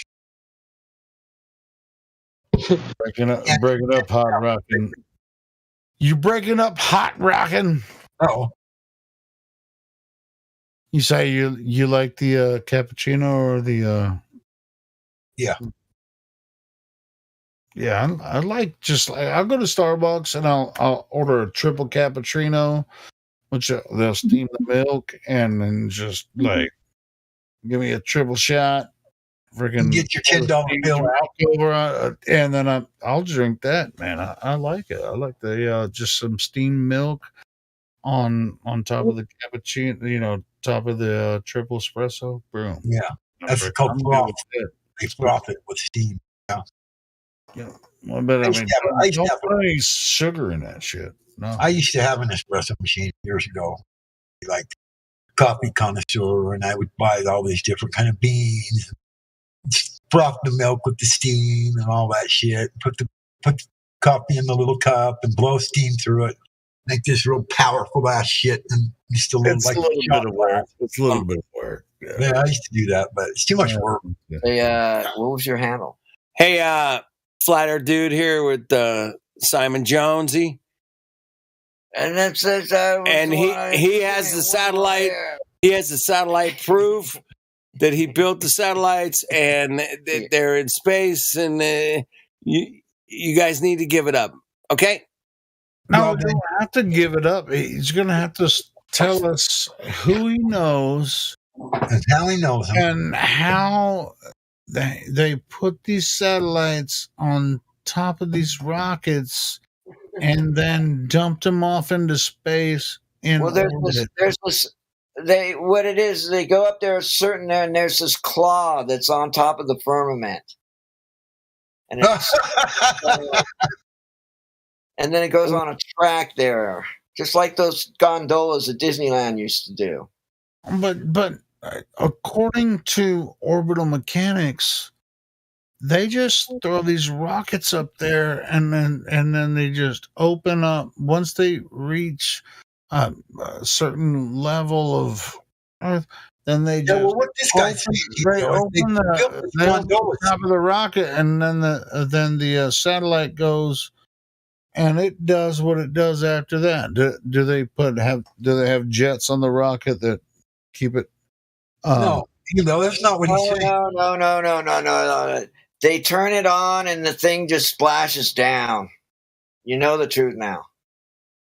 No, I was just wondering if like after the rocket dumps this off into space, does it have little ports on it that just like keep it in a certain orbit so that it can be where our satellite dishes from Earth can. You didn't even listen to what he said. He said they got this claw that they embedded into the firmament, and they mount them in these fucking claws that are hanging out of the firmament. And there it is, hanging up in the firmament with some claw device hanging out of the goddamn firmament. Something like that. And it's video. After it's out of eyesight, it's video. And you just make the video and make it look like CGI. Yeah, not even CGI. These little models. You fool anybody with anything. Yeah, including you. And they flip the switch. And hey, goddamn it! I was asking a serious goddamn question. I'm just. This is serious shit, man. Quit fucking around, man. Every once in a while, a claw will drop one, and they have to make some shit up. Oh, that's the ones they find in their backyard? Yeah, that was a big disaster. Skylab. Yeah. You guys remember that? Yeah. And the Australians, they were talking shit, so that's where we dumped it. Hey. Like you had control over that. Now, quit telling stories. It was getting good until now. Did you guys get your Skylab crash helmet? You remember those? Fuck. They sold these helmets, right? They were like construction helmets. Because the Skylab was going to crash back to Earth. And they didn't know where it was going to crash. So they sold these helmets. I'm not fucking with you guys. I know you're not. I'm just saying that's some funny shit. It had like a construction helmet. I got, what? I had just gotten an eBay account, and I fucking, me and a friend, when the shuttle went down in entry, Columbia, I took a torch to a motorcycle helmet, and we advertised it as being one of the helmets from the shuttle. And to this day, I still can't be on eBay. To this day, you had a fraud. I tried a year ago, and I did it when that happened. And eBay was in its infancy, and she goes, "We have decided that we do not want to do business with you." Right. And I said, "You're selling fraud." Same reason for that damn helmet. That's hilarious. Try to sell somebody a fake. You should have went and got the real McCoy. Well, there wasn't much left when I torched it. You know, it was just looked like a dry razor with a visor on it. And we put it on the front lawn, and we got some charcoal from the barbecue, made it look like it slid across the front grass, and they banned me for life. I can't be on eBay, and I've tried. Guess what? You deserved it. You deserved it for that. Why? Well, for hell's sake, you perpetrated a fraud. Fraud? You're gonna get banned. I thought you would have thought it was a fraud at launch. Well, apparently they figured out you were going to make millions being a fraudulent son of a bitch, and so now you're banned. I think that's all there is to it, bud. Well, it was a fraud from launch, from your perspective. Well, of course it was. Capitalizing on the big fraud. That helmet, yeah. Hey, that's some funny shit. That's funny. If you actually did that, bro, that's a good move. My hat's off to you, brother. That was my first thing that I ever tried to sell on eBay, and I just got the account. That's a bad choice for I'll give my social. first product. I've tried it 3 different times, and it lasted about a week. This one, it lasted a day. And I had only tried to sell one thing on eBay.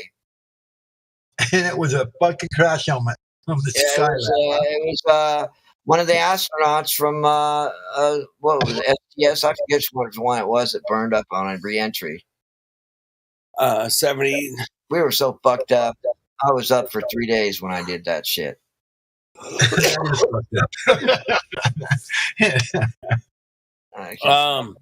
They still. It's funny though. That my hat's off to you on, thinking up that story. That was pretty good, bro. It's pretty good, man. We thought we were just fucking, goofing and fucking. You thought you were just jokesters joking around, huh? You got punished for it, didn't you? Yeah. It's been how many years since that went down? You're still getting punished. Oh boy. Yeah, my name, birth date, all that shit. I tried switching bank accounts. They even found my sister. I'm gonna tell you guys a couple of quick things about eBay, man. When it first started, I joined. I met a guy at a friend's house. He goes, "Yeah, man, I'm selling like CDs, compact discs on eBay." I was like, "What? What's eBay?" It's an auction site. Reproduce the music, and I put it on a CD, and I ship it to them, and I make $12. And I'm like, what? You're copying CDs. It costs you like 4 cents, and you're getting $12. And he goes, yeah. I'm like, oh, I like this, man. Where do I get this? It's this thing called eBay. Oh, okay. So you go on, you start an account. No credit card needed, no name, no fucking nothing. It was like you could make up whatever you wanted, man. You could have been Joe Blow from Idaho, man. It didn't matter. And I started an account, and second I started that account, I started selling shit in my garage, Like, yeah, I got some Donny Osmond dolls over here that somebody left in the trash. I'm like, okay, I'm going to sell those. And I swear to God, I put Donny Osmond dolls on fucking eBay, and they sold for like $27 each. I was like, holy shit, man, this is a gold mine. This eBay thing is amazing, man. It's out of control. This is the greatest thing in all of human history that's ever happened. I can sell shit from my garage and make money.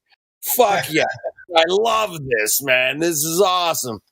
So, yeah, I was all over eBay from day one, man. I was like, but you didn't have to have credit card, nothing, no verification. Now they didn't have it where they bitched about you. Nothing. Never got bitched about. I always sold legitimate shit, but there was other people that were selling real shit from the space shuttle. But I heard many stories. Guys were like, yeah, you want to buy this dishwasher or whatever it was. And people would bid on it and win, and then the people would get the money, and they never got their fucking dishwasher, ever. Right. I mean, there was a ton of that shit. I mean, and that's why lost in shipping. That's why they started. Hey man, you got to give us a credit card, just kind of get it going. Now you have to have a bank account. Now you got to. You have to have a bank account. Yeah, you got to have a bank account now. Yeah, where they can submit the funds.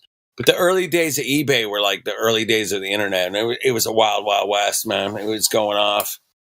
Yahoo, eBay, was Amazon. All they did was sell books back then. You guys remember that? Yeah.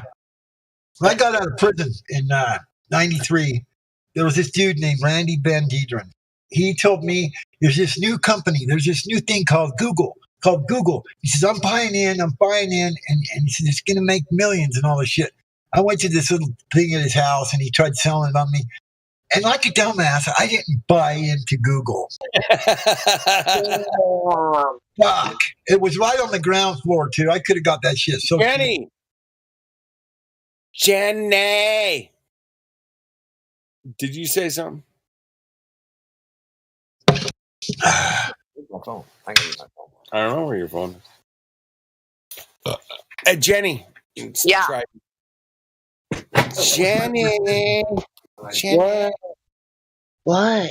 I just want to say hi. That's all I- What? Let's say hello.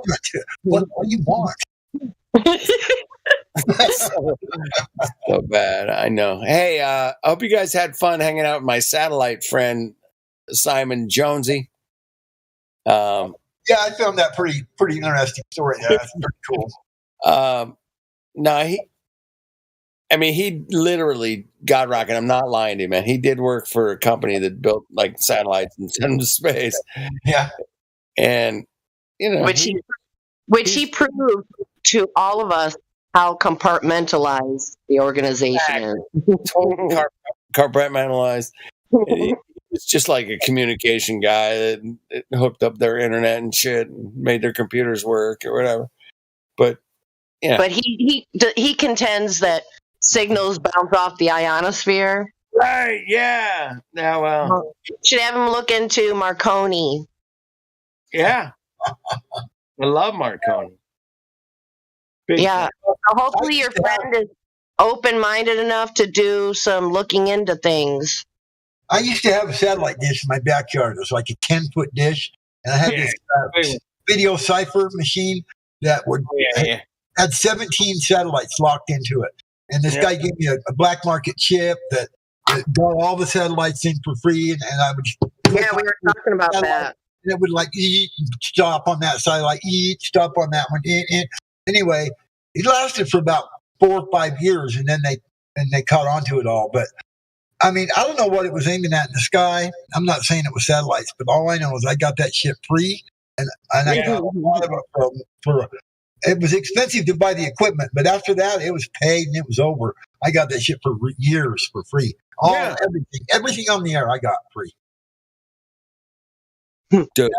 Yeah, but I don't know what it was aiming at, but it was aiming at the sky somewhere. Well, it's aiming at the sky, man. That means it's a globe. You know this, God, right? Bouncing around the globe. I guess. If it wasn't a globe, there's no way they could ever aim shit at the sky and make it work in your house. Come on, everybody knows. Twice as easy, for hell's sakes. Well, it'd be a lot harder if it was a globe, but yeah, that's what I'm saying. But they do it on a flat Earth all day. Pretty easy, yeah. But that story about hooking a claw into the fucking firmament, hanging satellites on. Yeah, I wouldn't even on the firmament, man. Come on. Yeah. That's what your buddy said. Did you hear it?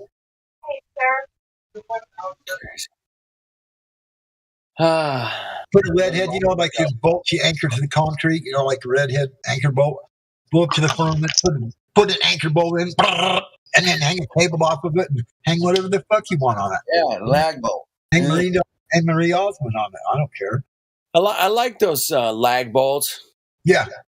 I love lag bolts, man. Those things are solid. Yep. They fasten a lot of shit to the concrete, let me tell you. You just don't want to screw one in where a galaxy is supposed to be. Otherwise, they'll see it right away. And yeah, it'll give a...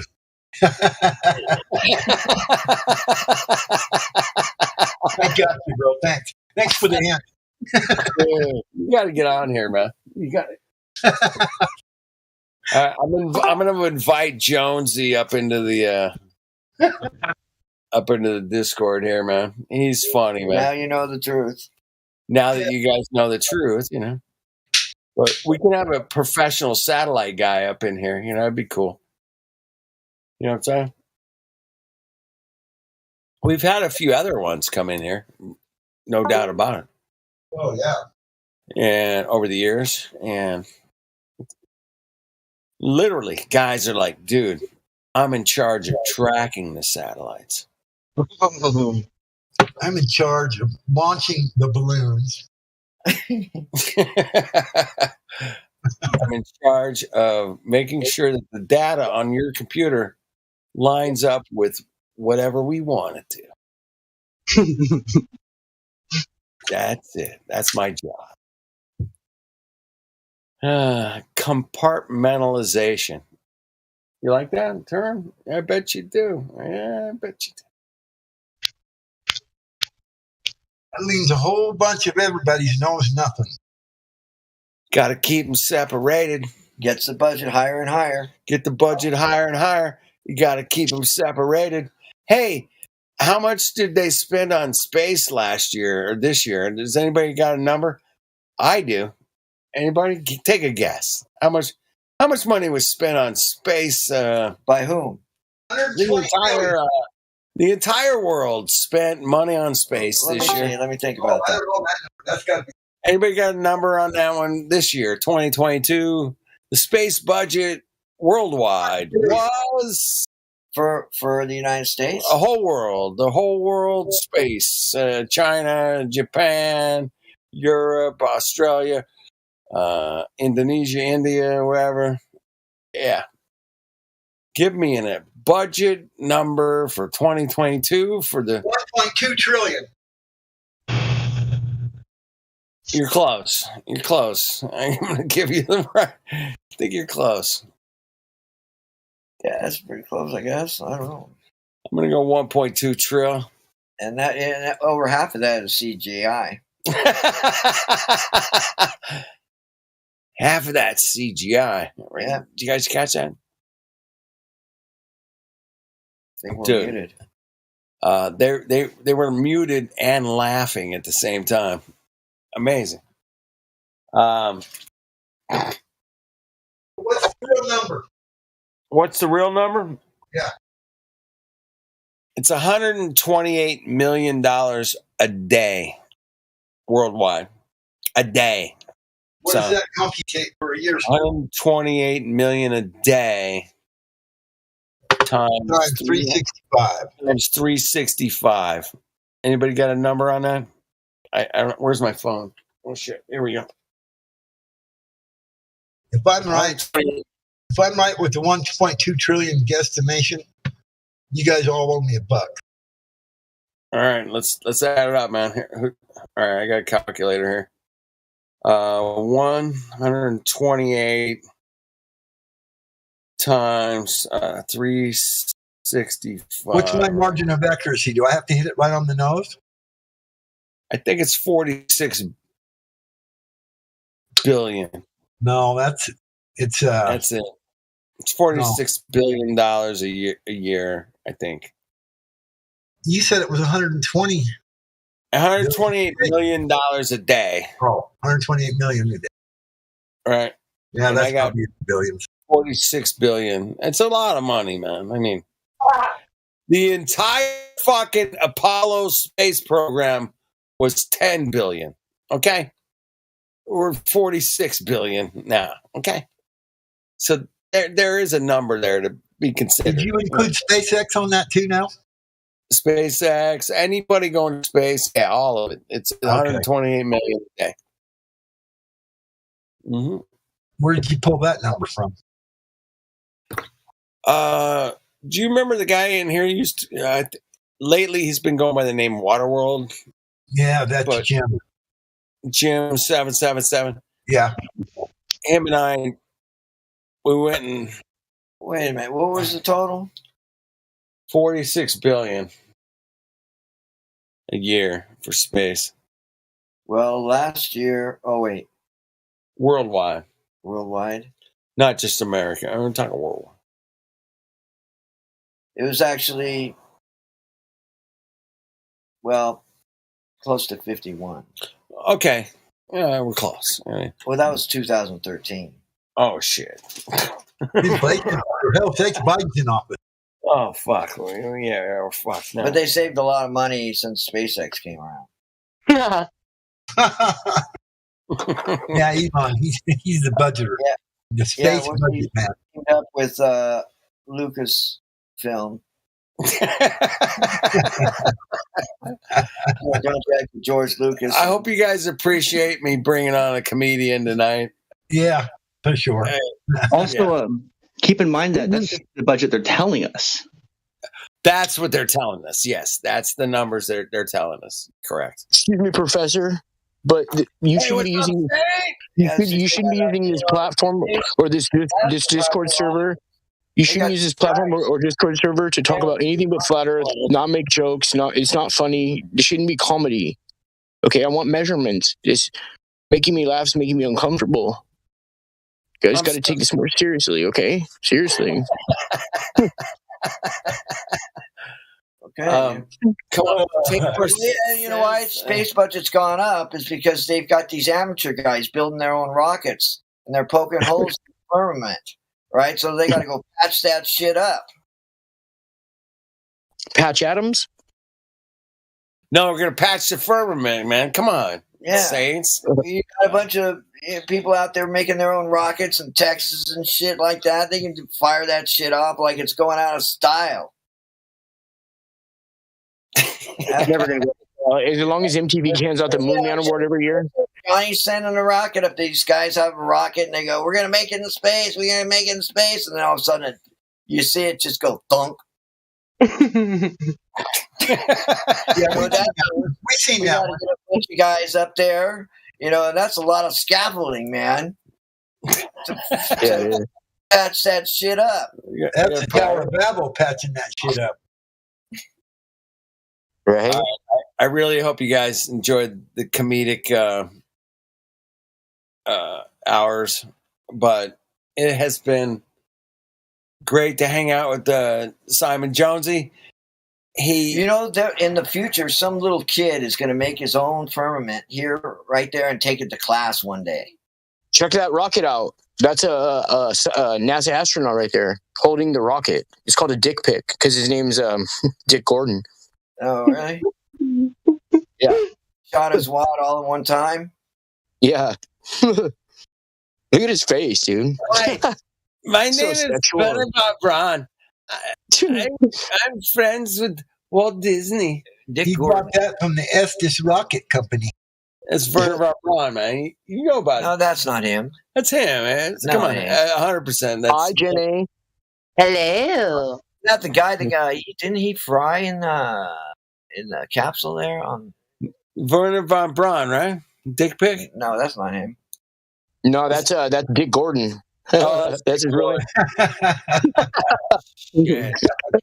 Looks like haircut. Same haircut as Werner von Braun. His name backwards is Nodrog Kid. Nogrog Kid. Anyway, Saints. He was on the Apollo 12. Ooh, Saints here. Lives, Yeah.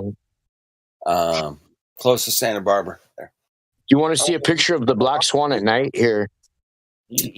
So on those oil platforms, the Black Swan, they light fires on them sometimes at night. On certain nights, they light fires, and you can see the streak of the fire all the way up to your feet in the ocean if you're on the shore.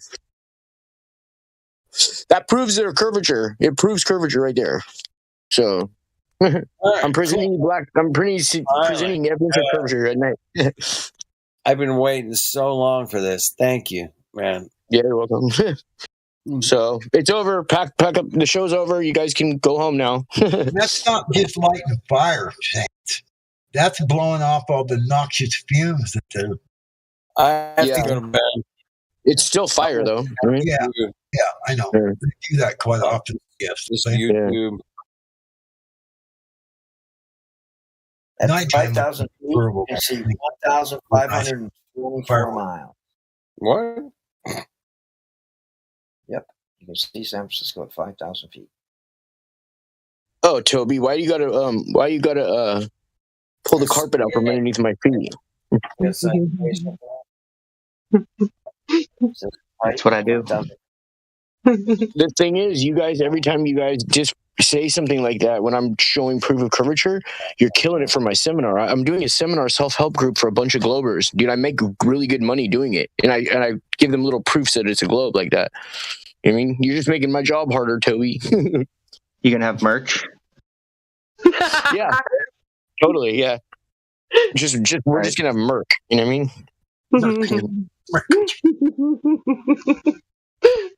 Just a bunch of merc. So here's a picture I got as the sun was setting over the horizon, and as I'm passing on the freeway, I happen to catch the black swan right in front of the sun, dude. As I'm driving on the freeway, see that shit? Zoom in on that picture. Crazy, huh? I was going like 70. You're a hazard on the freeway. You know that. Cool. Oh, I know that. Well, I'm trying to play some Flat Nasty songs on my Bluetooth. I have to try to type in my passcode. It's such a long passcode. Piece of shit. How many times have you almost died punching in your passcode? Dude, probably, I don't even know. Probably more than 9. So is that Habitat platform, whatever? Hey, watch. Tell him how good I am at texting and driving with a flip phone. Dude, he's the best flip phone texter driving in the world. Dude, I can do too. Seriously, I don't know how. Like, I memorized the flip phone where I just don't even need to look at it. And I'm talking about typing where you have to click on a couple of times to get to the letter you want. Before I'm even done typing a sentence, he's typed like a whole paragraph. I'm texting, watching a movie, and I'm always messing up. You do it without looking at the keys? Can I do it without what? Yeah, you do it without looking at the keys, yes. No, yeah, that's how I do it. I'll be driving and I'll have it in my lap, just texting with a flip phone. Where you know what I mean? Because it's easier to text with a flip phone because it's just it's like 3x3. So you just memorize the alphanumeric sequence of how many times you have. If you want the letter C, then you have to hit the number 2. You're not even using T9, so 3 times. Huh? What? You're doing each individual letter, or you're doing like the T9? Oh, each individual letter, where you have to, if you want the letter C, you have to hit the number 2 3 times. You know what I mean? Gotcha. Classic. Yeah. It's so fun. I love flip phones, dude. Seriously, you could drop them from anywhere, and when they land, all that happens is the back comes off, the battery flies out. You just pop it right back in, start it up right again, dude. Seriously, those things are indestructible. They're virtually indestructible, dude. Seriously. They're like $30. Yeah, they're like 30. Dude, one time I broke mine in half, right? And I still was using the bottom half because what I type in, I would memorize, I would see the screen in my mind of what I'm typing in, and then I'd make it. Yeah, dude, it was a trip, dude. Yeah. I would see the screen in my mind. Yeah, dude. Oh my God, I did. I don't know why I believe you. I did. I really was, bro. It's crazy, bro. Yeah. But all right, what a fucking comedy! Hey, you know the guy from Shameless, the dad from Shameless. Guess which one is him and which one's me? I put our faces together.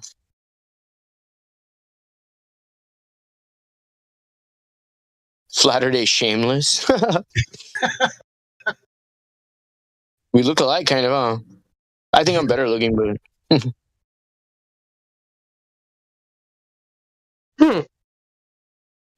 That is weird, pretty close. It's funny. Yeah. I'm trying to remember what his name is. Without looking. Jackie, what's his name? Frank in the show, but here's a picture of me and my ex-wife right here. I'm still paying her alimony. She's a strange rock. What's her name? Michelle Fowler. The thing is, she wasn't a very good communicator.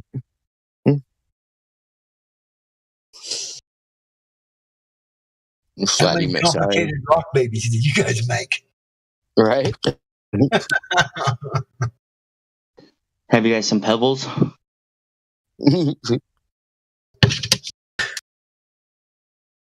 I know Helio was looking at that dick pic I posted of Dick Gordon.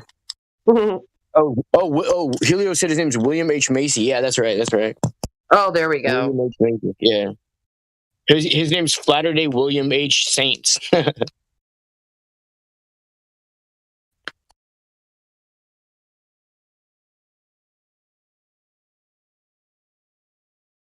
you sent one of those pictures to Michelle? That'd be funny. I can do a better job on iPad though. You know what? In one of my rap songs, I go, I'm killing this track like Michelle Thaler's husband. Google it.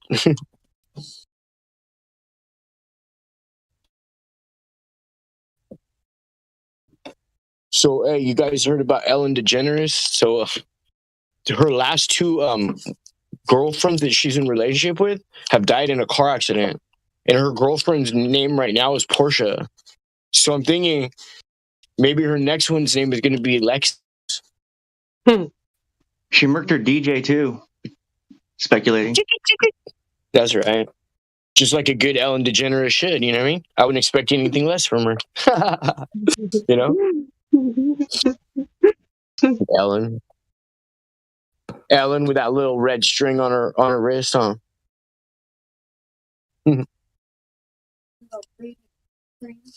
Right? Did you guys see the video I put out of her talking about her and Sandra Bullock on her show? They're chopping it up about foreskin, literally. And yeah, I've seen that clip. But those witches are nasty. Yeah. You shouldn't be listening to this stuff, Jenny. I know. You got to keep some things still pristine in this life. Come on. Yeah, right. But it's just all a good out. Oh, Jackie said she's a big girl. Okay. Yeah. She can handle it. Yeah. Jenny.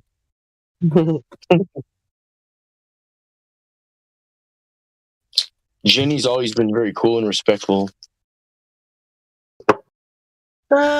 Yeah. Yeah, but she also bite someone's head off if she has to. I can tell your giggle a mile away, Jenny. It's always been the same.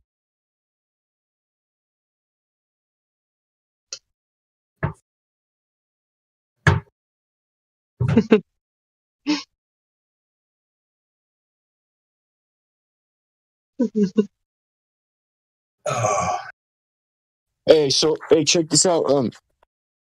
Anybody who knows a lot about what their supposed gravity, as far as like they say it pulls you to the center of a mass, right? So if you're orbiting or almost like free floating in space, right?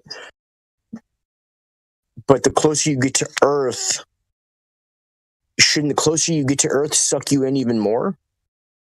Do you see what I'm saying? Like for a rocket launch, they use the most fuel and the most thrust trying to leave Earth, right? And they saying that's the hardest part to get out of. After that, it's smooth sailing and you're just orbiting and floating, right? So wouldn't that necessitate that their same gravity, the closer you get to Earth, you faster to the Earth? Right? You think that, right? Well, huh? That story makes no sense. No. But what I'm saying is, though, according to their gravity,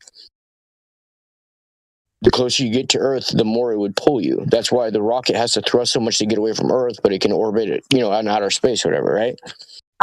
But even their lies, you can breathe. Even their lies, you can break down because they're just more lies. So when they were showing stuff coming back from outer space, it's flying like 25 times faster than a bullet in outer space, or like roughly that, 17,900 miles per hour. What is that? Like, it's like Mach 25 or some shit. I don't know what it is, but when they hit the atmosphere, they burn up because something's slowing them down. That's why they're able to go from 25 times as fast as a bullet, 100, 120 miles per hour in a parachute and just land softly, See what I'm saying? That shit's so fucking contradictory even of itself. That's just like contradictory dickory dock, dude. Ridiculous, dog. Like talking to a little kid who's just making up stuff, like a whole story for like 2 hours. They just keep making stuff up. So funny. And then when all else fails, find any default or defect in the person you're arguing with and completely attack it, exploit it to the fullest, and make it seem like that's the biggest deal out of everything. You know?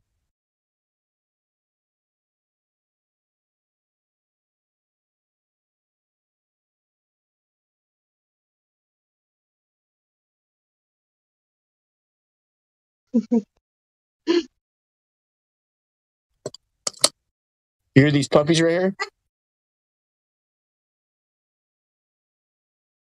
Yeah, was that you driving down the 101 with them in the back of your truck with the sign says free puppies? Wait, say that again? Said, was that you driving down the 101 with these puppies in the back of your truck that said a sign in a cardboard box on the side of the box that said free puppies? Oh yeah, right.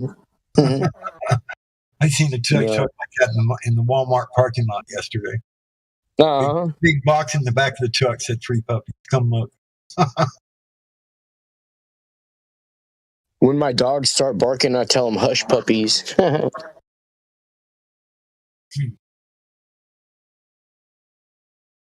Well, I'm going to get some beauty sleep. I need it. Lots of it. I'm ugly. So we'll see you guys later. Thanks. Sweet dreams. Thank you, Jenny. Hey, Jenny. Here, do you want to get one you could play? What? Do you want to play a song? You play a song. I don't have DJ bot control. I lost it in a poker game. Oh, man. I know, right?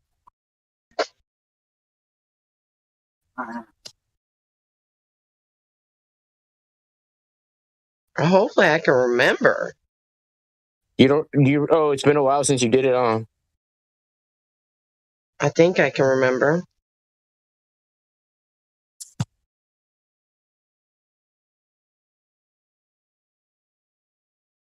Today? Oh, I'll just put it in the live stream, huh? Right now. Stop. Today? Knock off. No. Fuck off. No. No.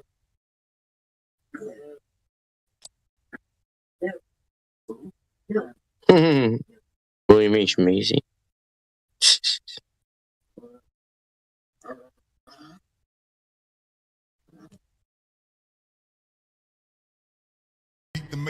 Look, scientists say we got here from the Big Bang. But scientists, y'all can suck on my big thing. Y'all say gravity exists? Bullshit. If it's heavy, it's gonna fall just like dropping the brick. Suck my scientists say we got here from the Big Bang. But scientists, y'all can suck on my big thing. Y'all say gravity exists? Bullshit. If it's heavy, it's gonna fall just like dropping the brick. Suck my. I'ma tell y'all motherfuckers that the earth is flat. It ain't no motherfucking ball. How the fuck you believe that? NASA, they some bitches, they ain't go to the moon. Near the grass and you a bitch, just like Winnie the Pooh. Bill, not a science guy, bitch, fuck you too. The earth flatter than the water at the top of a pool. The earth stationary, bitch, that mean it don't move. In the flat earth wins, the globalists lose. NASA in the Hebrew means lie in the sea. I'm trying to settle truth to you brainwash people. Do you feel like you're moving? Do you see a fucking curve? But when you touch fire, don't that shit burn cause you feel it. Are you globalists some bitches? We just telling you the truth. Flat earthers, we the realest. And we get laughed at cause we ain't stupid like you niggas. The government pimps and y'all suck they penis. The sun not 3 million miles away.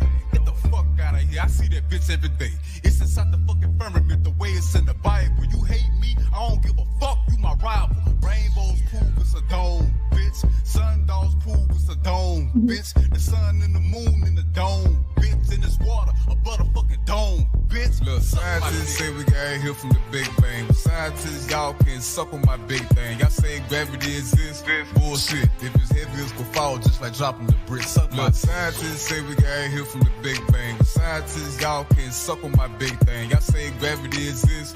Bullshit. If it's heavy, it's gonna fall just like dropping the brick. Look, scientists say we got here from the Big Bang. But scientists, y'all can suck on my big thing. Y'all say gravity exists? Bullshit. If it's heavy, it's gonna fall just like dropping the brick. Look, scientists say we got here from the Big Bang. But scientists, y'all can suck on my big thing. Y'all say gravity exists? Bullshit. If it's heavy, it's gonna fall just like dropping the brick. Look, scientists say we got here from the Big Bang. But scientists, y'all can suck on my big thing. Y'all say gravity exists? Bullshit. If it's heavy, it's gonna fall just like dropping the brick. Look, scientists say we got here from the Big Bang. But scientists, y'all can suck on my big thing. Y'all say gravity exists? Bullshit. If it's heavy, it's gonna fall just like dropping the brick. Suck my dick.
All right, here's one from Flatterday.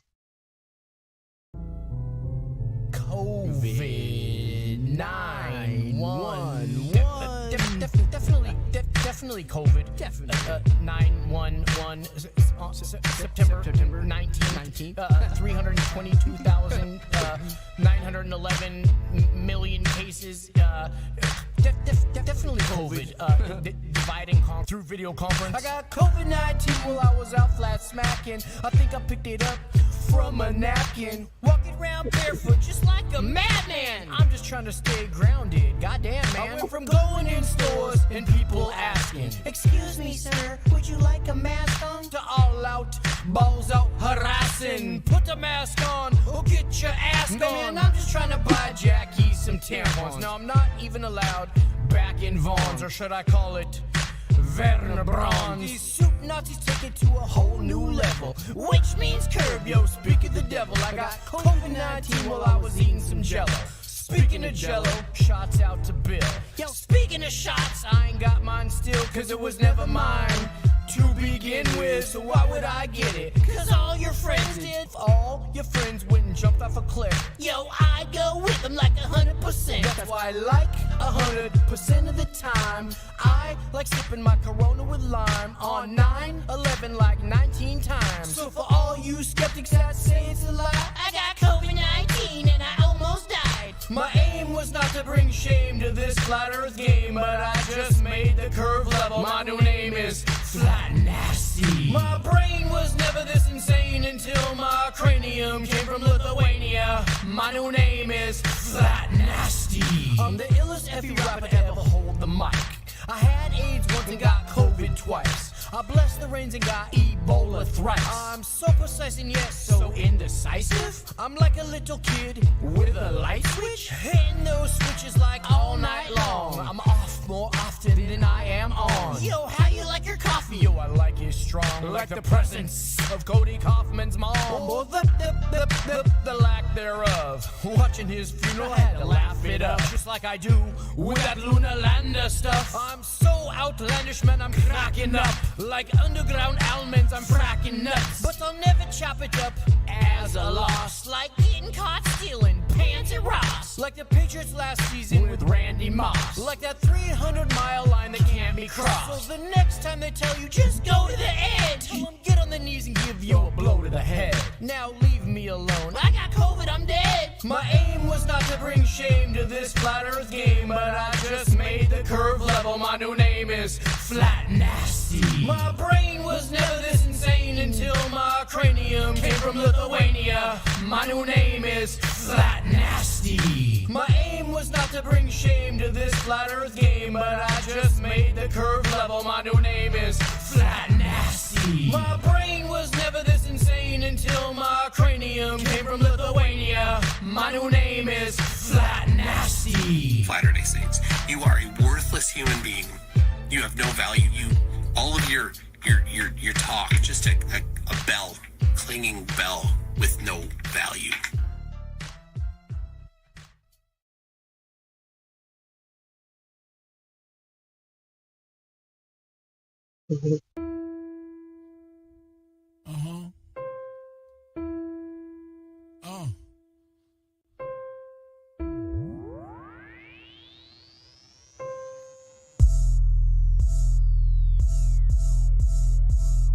Why would they lie? Why would they lie? Why would they lie? Why would they lie? Why would they lie? Why would they lie? Why would they lie? Why would they lie? Why would they lie? Why would they lie? Why would they lie? I know you've been hating this, but how about that radius, huh? What is he saying though? Broken geometry. Okay. I just pointed out, now you're at home me. Went to your mommy be trucking and driving, Globers be wildin'. They went out of style. 8 inches per mile squared, never been measured out in the wild. Why would they lie? That's what they cry when it just can't be denied.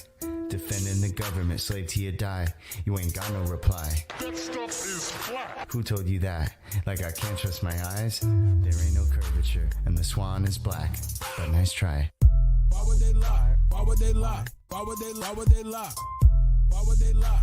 Why would they lie? Why would they lie? Why would they lie? Why would they lie? Why would they lie? Why would they lie? Why would they lie? Why would they lie?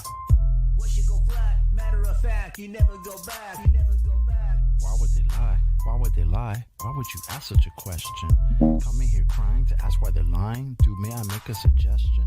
It seems to me in your mind that you could use some introspection. Instead of advancing your thinking, you're headed straight to a sad state of regression. People keep thinking it's our job to find them the model that they've been requesting. Meanwhile, they're walking around every day in the world never ever suspecting that the very own senses a human possesses have never attested.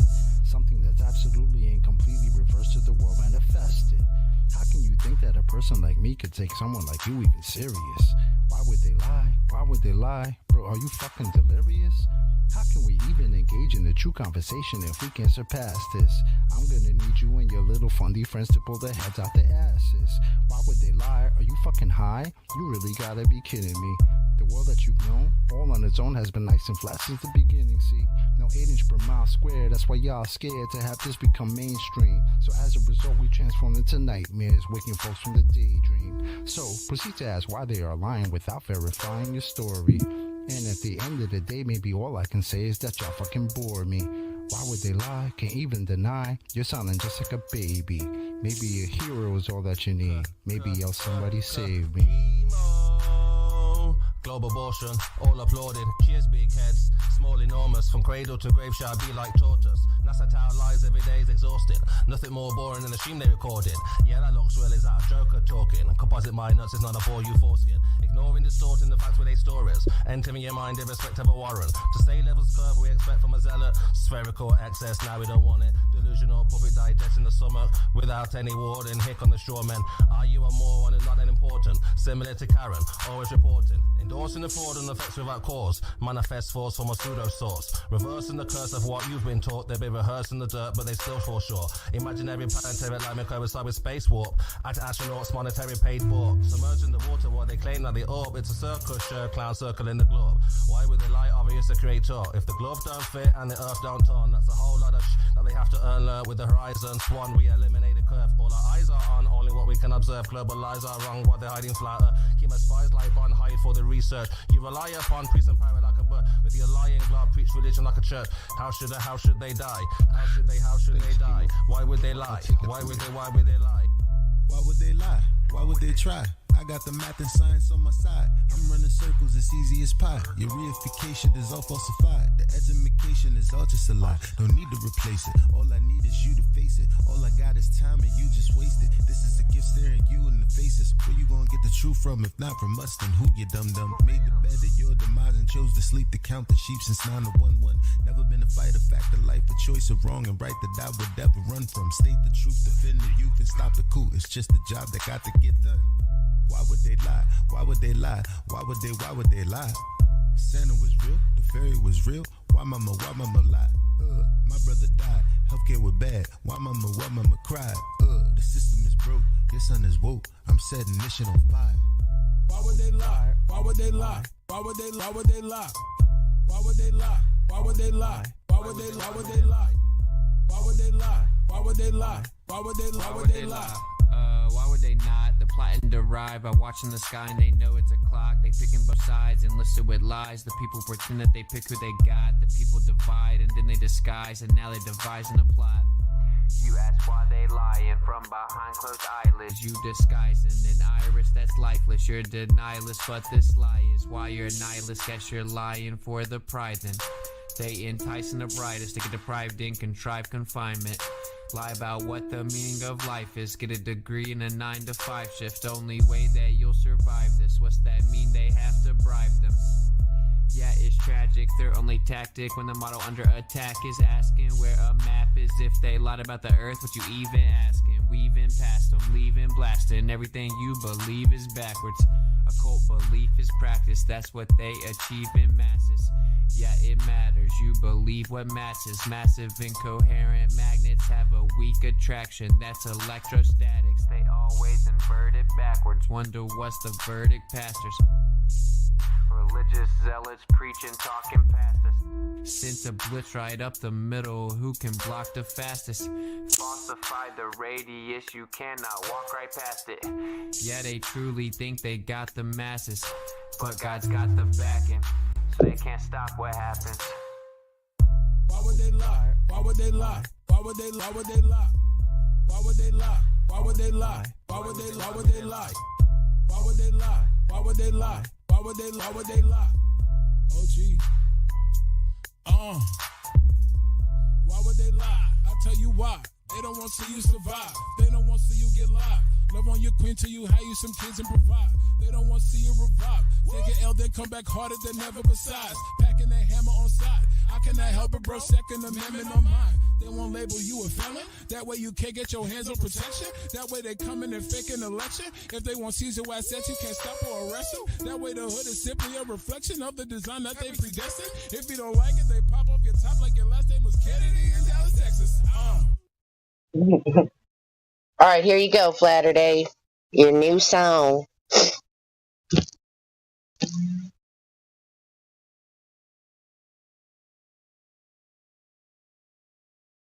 Okay, I thought I played it.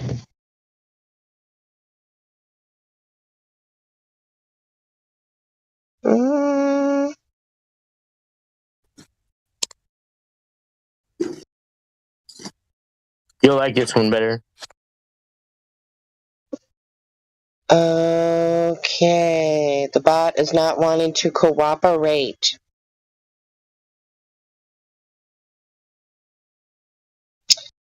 Let me try and play it at stop and then start it again.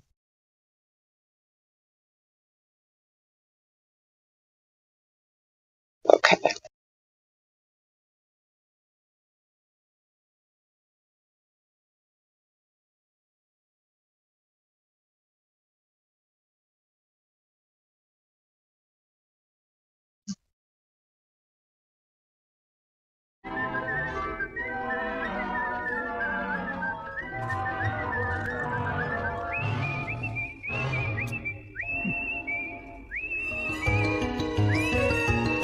Yo, I just metamorphosed into the head of a porpoise. This ain't doctor's advice, can't break down no medical fortress. Most of you medics made an unethical fortune. When they put dye in your blood, that metal was scorching. Where you from, cuz? Yo, I'm headed to Morgan Freeman's just to see how much more I can see him. He's on every billboard, platform, Discord, and DM. I heard they hired C-3PO to work for 3 It's 3 a.m. and I just thirst for your BMW. Never knew 2 words could infer the same meaning, but it's my way or the highway on a stairway to heaven. You've had way too much to drink, I'm too impaired to be driving. Yo, I meant to say driving, I put a dent in the hymen. I went over the center of the fighter when I entered the island. Caused an earthquake epicenter in the center of Thailand. It's my birthday to be the winner of inventor of rhymes, man. Parent now as a kid while my parents were fighting. Now I got laryngitis and all these Karens don't like me. My life is like a Ferris wheel, but I'm scared of the heights, G. I'm beside myself, despite myself, staring behind me. In a whole caravan of them Karens to find me. Dropped her off, honking the horn, blaring beside me. Now she's all in love, wants to get married tonight. We about to tie the knot, you know, we do the shit right. She's just a milk aching for some one to beat the brakes off her. I just offered her milkshake, but I'll eat the steak off her. She just ate from the tree of Scientia, cause the snake offered. When I found out water doesn't bend, I'd say my faith. I'm getting exasperated, waiting on this NASA balloon. Took an eighth of shrooms, masturbated while debating on Zoom. It feels so amazing when he's blazing this herb up. Sitting in this suburban, nothing can disturb him. You should have averted your eyes, cause his life is so perfect, so superfluous if he were to get murdered. To a man's heart if you heard it through burgers. You ought to try feeding him fruit and not food that's been herded. You heard what I said? What is you, freaking retarded? The son of man has no place to lay his hard head. Foxes have holes and birds have nests, but the son of man has no place to rest. Feels so amazing when he's blazing his herb up. Sitting in the suburban, nothing can disturb him. You should have averted your eyes, cause his life is so perfect, so superfluous if he were to get murdered. The way to a man's heart, if you heard it's two burgers, you ought to try feeding him fruit, not food that's been herded. You heard what I said, what is you freaking retarded? The son of man has no place to lay his hard head. Foxes have holes and birds have nests, but the son of man has no place to rest. Long as the sun and moon keeps pace in his head, and I'm adjacent to Amy when debating the Fed. You're just the opposite of what terminal velocity is. What an atrocity where all this animosity lives. Get up off me for all you who've been mocking my shit. Off the top, I know how nonsense these topics can get. This ain't medical advice, I spit to a melody nice like Melanie before she got in them felony fights. Bringing Eskimos frozen water like I'm selling them mice. I heard Starbucks was closing to give me hell if I'm right. Shouts out to paraplegic, hope I'm yelling it like I was very bulimic. Now look how well I can write. All this cheddar to burn, never knew how well mozzarella could light. Anybody heard from CERN, they put up one hell of a fight. The James Webb telescope, they try to sell you the sky. Sheeple think the hell are dope, but what they tell you's a lie. Terminal velocity, what an atrocity that I witnessed. Can I get a witness as I witness these nitwits go into rocket launches like it's a legitimate business? I hate to be the one that knocks NASA off its hinges. Vin, oranges and syringes. Pour your heart into something that's so pretentious, so close, only missed the goalpost by inches. Another record that you never broke from Guinness. I'm like a broke dental hygienist that got chlamydia. Mentally dented, I'm so bent, and I am not kidding you. So phenomenal, from all this nominal gain till this Andromeda strain brought this abdominal pain. First time I saw Michelle Obama, I wanted to scream. Riding on a llama with hot pockets, popping them things, popping them things, popping them things, popping them things.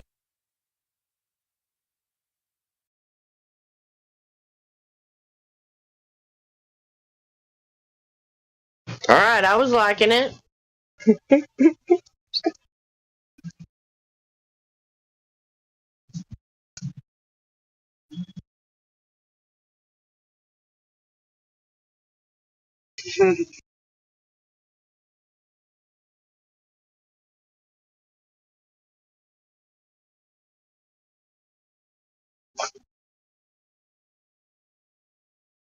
All right, that got me in a rapping kind of mood.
Truth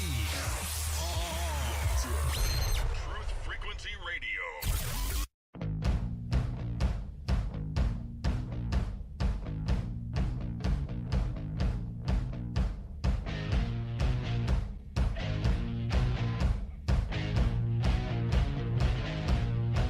Have you heard the news?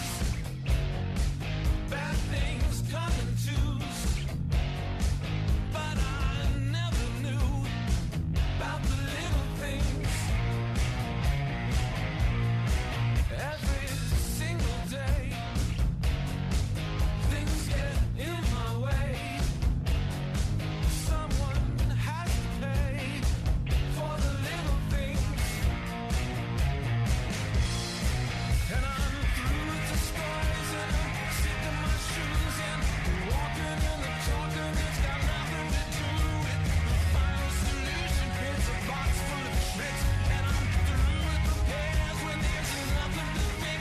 When there's nothing to fix. When there's nothing to fix. And it all comes down to you. Broadcasting straight to you from a spaceship currently tracking the USS Eldridge over the... Wait, where did it go? It was right there a second ago. Now it's gone. Better keep an eye on that area. Hello, everyone. Welcome to Strange World, where the truth is often stranger than fiction. I'm your host, Mark Sargent, the creator of Flat Earth Clues, which propose that all of us are living inside a Truman Show enclosed structure, thousands of miles wide. Check it out at enclosedworld.com or just Google Flat Earth Clues. You'll find it. Trust me, I know. My good friend, personal wingman for the show, is Jonathan from Jersey. What's going on, man? Jonathan? I'm doing my best mime impression. I don't want some listeners out there. Nice. Don't Nice. use language and keep silent. I'm going to do some mum and shans. Nice. That's good. So, where we left off, where our heroes left off, was a Saturday, which we are not on as of right now. We are currently on Tuesday night, because for those who are listening to this on YouTube, you're probably wondering how the show get out so fast. You just got one out on Saturday and now you're on Tuesday. It's because now we have moved to Tuesday night. So those who want to listen to us live on Truth Frequency Radio, real people, real radio, Truth Frequency Radio, please tune in on Tuesday nights. And it's a late one for you night owls, people that are driving late, people that are staying up and don't have anything better to do. Tune in and we will entertain you. I promise. So, polite, you know that? The what? You're so polite. Actually, we got ripped out of our Saturday time slot. There you go. And now we're stuck in this crappy who cares Tuesday. No, that's not true. I was going to say, now we're on Tuesday night, so anybody with a job, any of the, our regular listeners are probably sleeping. They're going to have to listen on the next day. But all those losers out there, all the haters that like to make negative comments on the board, they'll have nothing to do on a Saturday night now. Good point. Good Probably point. Right? Yeah. Yeah, exactly. And speaking of that, as you know, because I really wanted to recap it, with the last show we did, which was only a couple days ago, was Robert from the U.S. Navy, missile instructor. And that video did really well, where he came out and basically said, look, I've tested and anyone that missed it, please go back and check out episode 21, where we had a U.S. Navy instructor that came out and said, there's no curvature where I'm coming from. And he's saying it from the curvature standpoint, from the Coriolis effect, which means he couldn't identify anything that said the Earth was spinning. And he said the navigation in the Southern Hemisphere was all wrong. So what more do you want, in my opinion? But it was a fun interview. I really enjoyed it. What about you? I like that guy. Is he back? Is he back? No, he's not back right now. That Navy sound from the either the bridge of a standard ship or the Starship Enterprise, because a starship is still a ship. So yeah, we still get the Navy thing going there. But yeah, it was fun, and we will definitely have him back. So anybody who has questions for him, I didn't see that many in the forums because he covered a lot of technical stuff. But anybody that has questions, please email us, email me, msargent23@comcast.net. Let me know what questions you might have for Robert.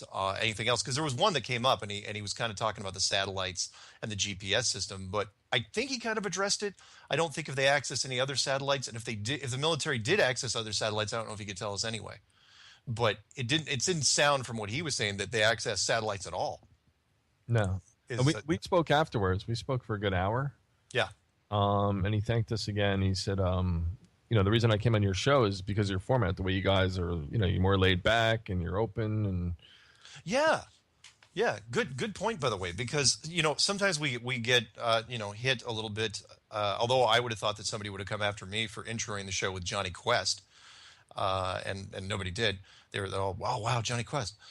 But it's true. We go at it kind of at a laid back pace, and it really, here's the thing. Even though that show, the last show we did was a little more serious, I don't think we're going to treat it any differently, regardless of who comes on.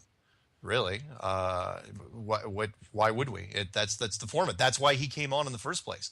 He said, look, we sound like fairly normal guys, and we weren't doing the doom and gloom thing where I'm sitting down. It's like, okay, Robert, tell us right now, and it's like real serious. What does this mean to the flat Earth community? Because the flat Earth is still a really exciting concept and a really exciting idea. So why should we doom and gloom it? I'm not going to do it. I'm saying, look, this could change the world in a great way. It's it's a little bit upsetting that the Navy trains its people, to think that the world is flat, but they're just one group, and which we'll get into a little bit later. Where do you think he's the only one we got? No, my friends, we have more. They're what's coming next? I can't wait. And oh yeah, well, I mean the one after this one tonight, or this one? Yeah. Yeah, the one. Yeah, I mean we got more. In fact, we'll probably hint to it afterwards. The next guy on our docket. Is should I intro him now, or do we want to talk about the Navy guy anymore right now? What do you think? Don't let the cat out of the bag for the next one. Okay. Well, I won't for the next one. Okay. Well, let's talk about the surveyor, because that'll be in the title of this show. Before Robert from the U.S. Navy contacted us, a couple weeks prior, actually, I got an interesting call from a surveyor, and by that I mean a land surveyor, commercial land surveyor specifically. He doesn't shoot the line of sight on homes or anything. He does commercials, commercial property, big things like car factories, airport runways, stadiums, that sort of stuff. Big tracts of land. And for those of you who don't know what a surveyor is, you should be looking this up. You should know this, though. These are the people that come out before the foundation is laid, before anything is laid, and they look. They look at elevation, how the ground is laid out, and they spot it for you. And they say, okay, this is how the ground is laid out to the inch, and less than an inch. It's spot on, and their whole job is just checking the ground. They're setting up before the first piece of concrete goes down, they lay it out and make sure the land is laid out exactly before the bulldozers show up. That's what these guys do. And this guy had listened to our show some weeks ago and said, and the whole flat earth concept was kind of getting under his skin. And he's done this his whole career. He had done it from 1979 all the way through 2011, which was 32 years. And he was backtracking. He called me about 3-4 weeks ago, and he said, look, I think you guys may be onto something. He goes, look, I'm a career surveyor. All we do is check the level, the levelness of the ground. And he goes, in 32 years, he goes, I don't remember ever dealing with any curve whatsoever, no matter what we did. And I go, okay. And he goes, well, tell you what, I'll call you back. Let me look through my records. He's going to go through his records all the way back to 1979, because it takes a little while to remember that far back. And then once we did the Navy show with Robert from the Navy, it jogged his whole thing, and he completely got out of his chair, left a message for us during the show when we were talking to Robert, and then I called him back, and we did a little pre-record with him today, which we'll play for you in a little bit.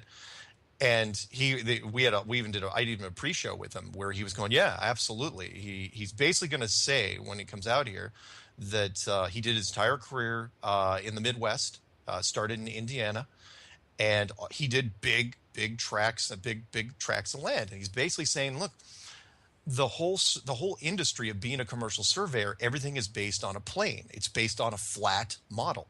They say when you shoot your lines and you lay out the land for the construction teams, you're basically working on a flat plane. And I thought that was intriguing.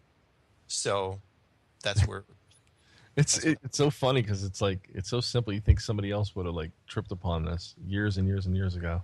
Yeah, you would have thought so. But in fact, again, it was one of those things, like us, like everybody that's gone down the flat earth road. It's like, wait, why didn't I think of this? And this guy was saying that here's the problem. And he actually asked this when he was younger. And apparently this has just been passed down from generation to generation of surveyors, where they say when somebody asks, well, what about we deal with the curvature? And they go, and the saying is, oh, just don't worry about it because you're working on a flat plane.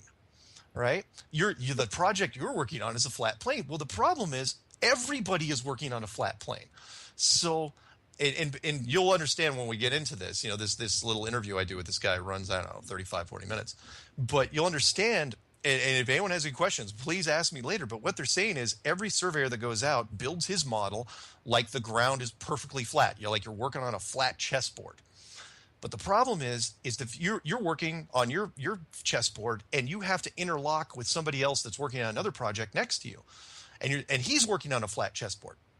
The problem is eventually those chessboards have to butt up against each other, and the curvature has to come into play at some point, and it never does. It just everything interlocks perfectly like Legos, and in a city. So he's going. It doesn't seem like much when you're just working from one piece of property to another, but think about an entire length of city.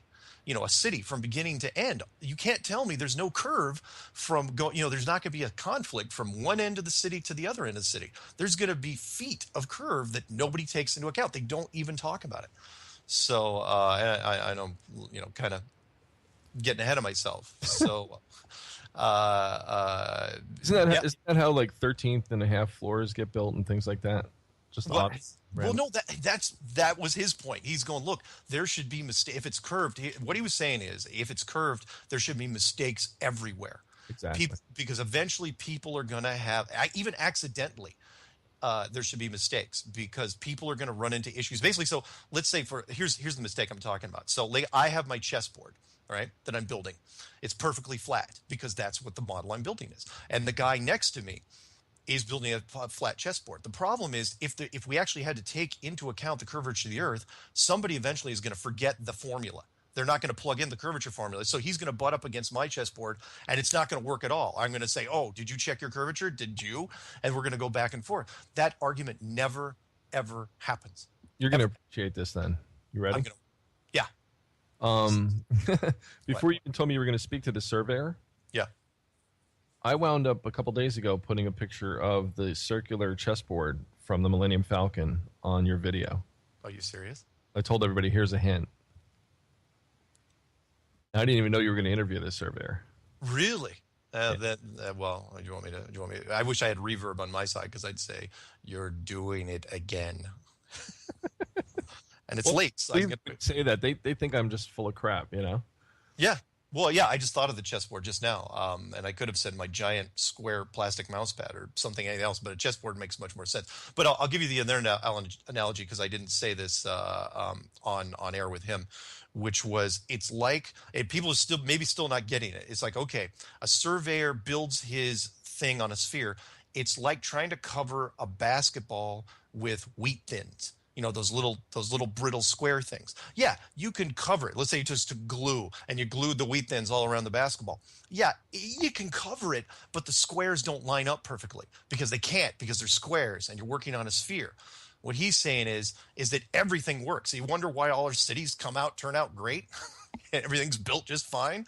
That's because we're just interlocking squares to each other, big flat squares. He goes, there is no curvature. Not that he's ever seen. Now, he's not gonna necessarily wear a flat Earth T-shirt and start walking down the street or anything. But he's saying, look, 32 years surveying. That's all he does is measure flat land. Never saw it. Never accidentally saw it. Never talked about it. Never had a discussion. either insider work or outsider work with, you'd think, over a couple beers, somebody would mention something. And so why don't we, should we cue it up at this point? Yeah. Is that okay? Yeah, let's give it a shot. All right. And I'll mute my microphone. Different types of surveying is construction surveying, where you take a plan and project all the points outwards, and then okay. Information gathering, where you have an existing topography or land and you gather information. Mm-hmm. So I pretty much started with some known points and projected information out for projects. And anything from, the runways at Federal Express to auto plants that are Toyota that's, a mile-long project, which should have had some sort of overlaps in And so you, again, just to break it down, you were the guy that came out and surveyors came out and they basically leveled the, they set all the land points before the foundations are laid, before anything. So they're there before the one bowl. that would come out and I'd always say, give me 2 coordinates and 1 elevation. That's all I need. Got it. And for the so for the blueprint guys, they would, you had to basically set, you put the points on the land, and then everybody shows up and starts building the building. Well, exactly. I'd put the stakes in or paint lines and start digging, and I mean every single measurement that went into the building, I was the layout guy. Got it. And how accurate do you, when you were doing it, and we've got time, so we can go into the nitty-gritty of stuff, but when you were laying it out, how accurate did you have to be? Since your whole job was based on fractions of inches, how accurate did you have to be on a fairly big project? Well, in theory, we want to be exact. Okay. So when you're projecting things out, you try to get as close as you possibly can. But then in the building process, we know you can't be exact, so there's tolerance, Okay. Got it.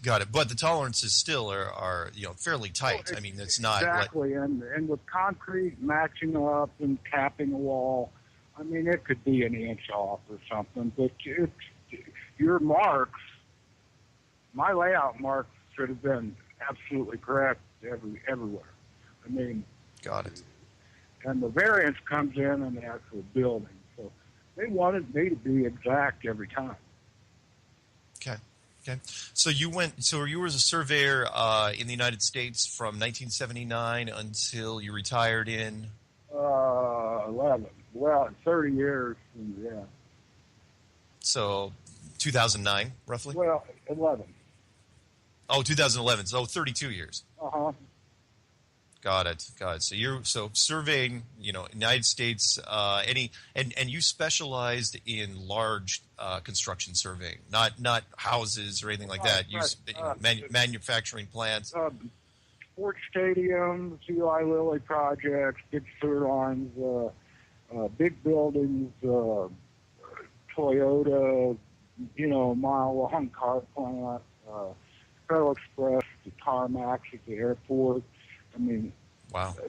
And I even got a bonus for holding my grades perfect.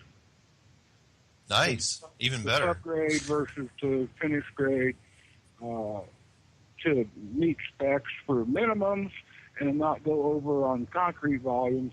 I mean, everything. Perfect flat. Perfect wow. Wow, that's amazing. And when what do you think the longest project was? Not necessarily the widest and the longest. What do you think the longest stretch you shot? Well, the Toyota plant, I think, from one end of the project to the other, that's the biggest one I was on. Do you think that ran over a mile?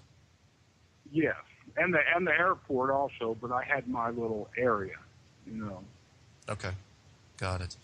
So that all being said, obviously, you know, like most people, you haven't been looking even into the flat Earth thing that long. What was the first thing that kind of caught your eye? Were you just on YouTube and happened to run into it? Well, yeah. I think it was through the moon stuff that tied in. Okay.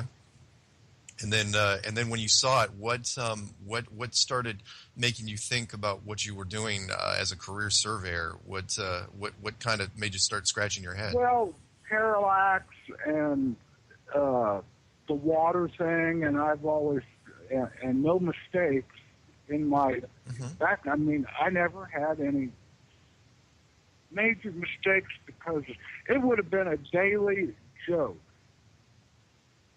Oh, curvature of the Earth. Oh, made a mistake. Curvature of the Earth. Oh, we don't match each other. We don't match each other because you came off of that point and I came off of this point, and there's curvature in between. It would have happened every day.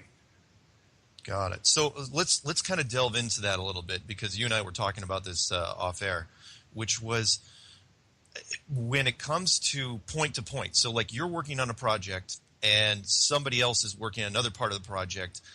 But everything that you've told me so far, and we'll get into it, is that surveyors work on a flat plane model. It's called a plane survey. A plane survey. That is your technical term for it. And so if you're working on your plane survey and another guy is working on his plane survey, well, there's a problem there if you guys end up meeting each other because technically there should be a curve if you believe that everything's curved, there should be a curve in between you two. Therefore, where your edges match up, there should be a conflict, right? Well, exactly. And the USGS markers don't give you any limitations on how far you can project that plane. Got it. Let's talk briefly about it, about the USGS markers. So in the world of surveying, when you were going through it, starting out in '79, because you mentioned, when somebody asks about how to handle the curvature, people keep referring back to the USGS markers. Is that true? Well, yes. They say don't worry about it. Our project's not big enough to worry about. And that's for geodetic surveying, and we're just dealing in plane surveys here. And most building projects, even railroads and highways, are plane surveys. So it's in fact okay. So I want to, because remember, I'm going to break it down for everybody. So there's plane surveys, which is what you do, and then there's geodetic surveys, which supposedly account for the curvature of the Earth. And if people don't understand what I'm talking about, it's like those little sections on a soccer ball. As the plutonic solids, like the tetrahedron would be the most basic, smallest thing, but every plane would be sea level, zero. And where you encounter problems is where you extend past the boundaries of your shape. If I only went halfway to the edge of the triangle starting off in the middle, I'm going to say that's zero. But to you have to extend past your plane. You're going to say it's low. Yeah. Yeah, all the USGS markers are randomly placed wherever they could find a hard spot, but they don't have any boundary limitations for the geodetic shape it's supposed to be making. So does there anybody know what the geodetic shape is? Well, since the USGS. I'm just getting into this, and I never inquired because it was out of my field. I didn't need to worry about it. And it's strange that it supposedly exists, but it's never a problem. So do you know anybody off the top of your head, I got to ask, do you know anybody off the top of your head that actually, because remember, you're working on a planar model. Did you ever talk to anybody in your career that was actually using the geodetic model on their project? No, and I've looked at plans, and you would think on the plans for major projects, it would say this came off of this. I mean, and it does note it came off of this marker. It's where we got our elevation, but they don't tell you how far you can go with that. projecting it out. And someone that would come from another direction would have a different for existing stuff and future stuff. If they came off a marker that was closer to their project, is what they would do to try to reduce the air, it wouldn't match. So this is great stuff. So I'm just going to keep clarifying because there's some wonderful little details in here. So the USGS, in order to account for the geodetic model, which nobody uses, place these markers, which are and the markers are what? Just little flat pieces of concrete that they put in random spots all over the United States? It's usually a brass disc that has an X on it with the plane coordinates and an elevation. And these are located. Can people find these geodetic markers just about anywhere? Well, they're typically like on bridges, on highways and stuff. Got it. So it's just and are they indicated by anything? Is it something like if I was driving down the road, if I wanted to find my nearest one, would I just look up online and say geodetic markers? Is this something that the general public can access, or is it just for certain websites? But I don't know. I never had to use them. I'm just going with the theory of the geodetic survey versus the plane survey. Got it. So in 32 years, you never even had to reference one of these markers? No. Even though you were working on giant projects? Yeah. Like car plants and airports? I've seen plenty of them. But I never checked into one or anything, everything. And see, we never had real discrepancies with elevation, which you would think would be a big problem. We'll be right back, everybody. More Strange World. Stay tuned.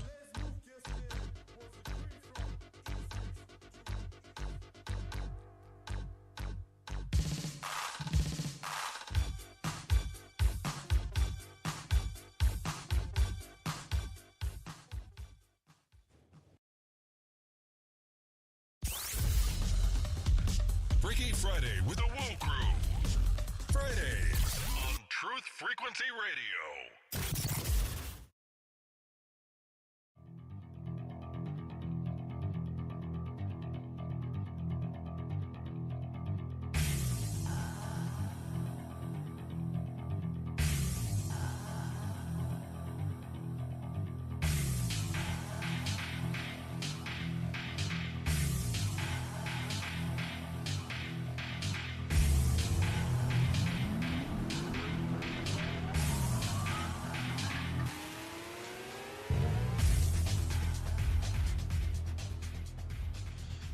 Welcome back to Strange World, where the truth is often stranger than fiction. I'm your host, Mark Sargent. And with me is Jonathan from Jersey. Say hi, man. Jonathan. I don't know what to do with myself tonight. Because we're running a pre-recorded thing? Let me just say one thing, because I don't get the chance to talk. I go crazy. Ready? Yeah, go. All right, this for you, Mark. You're the greatest guy in the whole galaxy. Wow, that's from the Jetsons, isn't it? That's Elroy. Okay, I annoyed some listeners out there. I've done my job. All right, whenever you're ready. In fact, I'm scared that I actually knew that was Elroy from the Jetsons without even thinking about it. Yeah. So just so where we left off was this show. We're talking with John. It's a pre-record, so don't call in yet. We're talking with John, a surveyor, career surveyor, 32 years out of Indiana, who basically called and said, you know what? That flat earth thing makes a whole bunch of sense because he did a whole bunch of surveys for 32 years and it was all on a flat plane. Curve was never taken into account. So let's pick up where we left off, shall we? Here we go. The theory of the geodetic survey versus the plane survey. Got it. So in 32 years, you never even had to reference one of these markers? No. Even though you were working on giant projects? Yeah. Like car plants and airports? I've seen plenty of them. But I never checked into one or anything, everything. And see, we never had real discrepancies with elevation, which you would think would be a big problem. Yes, you would. And again, for those people that aren't quite getting what he's putting down here, He's basically saying that if he's starting his project on a plane, on a flat map, and another guy's starting on a different project on his flat map, where those two flat maps meet, and in construction, I would imagine they meet all the time. Well, they have to, yeah. I mean, your whole city would have intersection points. There you go. Yeah. Perfect example. From one city to the next, you've got a whole bunch of different surveyors working on different plane models, and these models have to link up. And where they link up, unfortunately, the distance between one end of a city to another, there should be a little bit of a curve there, and that means the models won't match up. It's like fitting two pieces of tile together, but you've got different tile workers working on it, yeah. And they're different shapes. And they're different shapes on top of it. They're not even like you're matching up a square to a square. I'm wondering if you actually took their geodetic markers and placed them, what kind of shape you would end up with. That's brilliant. Yeah, in fact, somebody should do that if they're listening right now. Because their reference elevation on a geodetic model is based off a plane. or the radius, which is only good for that exact location. Wow.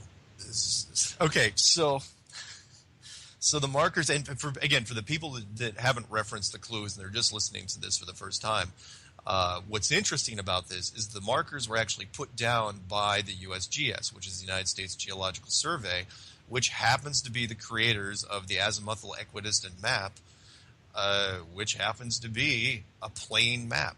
It's not a globe map. It's a plane map. The same group, basically the map makers, the premier map makers of the world, have a geodetic model out there that the surveyors don't use. Yeah, it's there, but don't worry about it. Okay, let's get into that a little bit, because what came first? The mistakes in elevation, or the globe model, and we tried to fit all our math to fit the globe.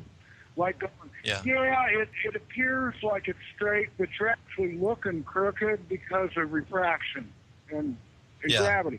I mean, you're going to tell me that all my projects, even though they look straight, they were actually crooked. Well, how does that work? Yeah, and the odds, and if you're doing this for 32 years, basically your whole career is shooting these lines. That's all I did every day, was to set up these instruments, go through I would be sometimes hungover, whatever, but it was just routine. It was routine to go through this process to get your instrument height and your elevation and projecting them out, making some drawings to say I need to end up here and putting it out there, and I never once. After it became routine, you don't even take into consideration curvature, and everything always worked. Everything worked. Everything that you butted up against, all the other projects, because especially if you're talking about the Toyota plants and an airport runway and a stadium, you're going to run into all sorts of different plans and models all around you, and nothing conflicted with anybody. Everybody, the plant got built, the runway got built, everything got built. Nope. And you're saying that after all that time, nobody had a problem with anything. Everything just lined up perfectly next to each other because they were... For the most part. Sure, there's mistakes, but you could track it down to something, and it was never attributed. But it wasn't based on the mistake was never based on the curve of the Earth. You took your plane too far to match up to my plane over here. Yeah. It never, ever. It would have been ludicrous to suggest that. Wow.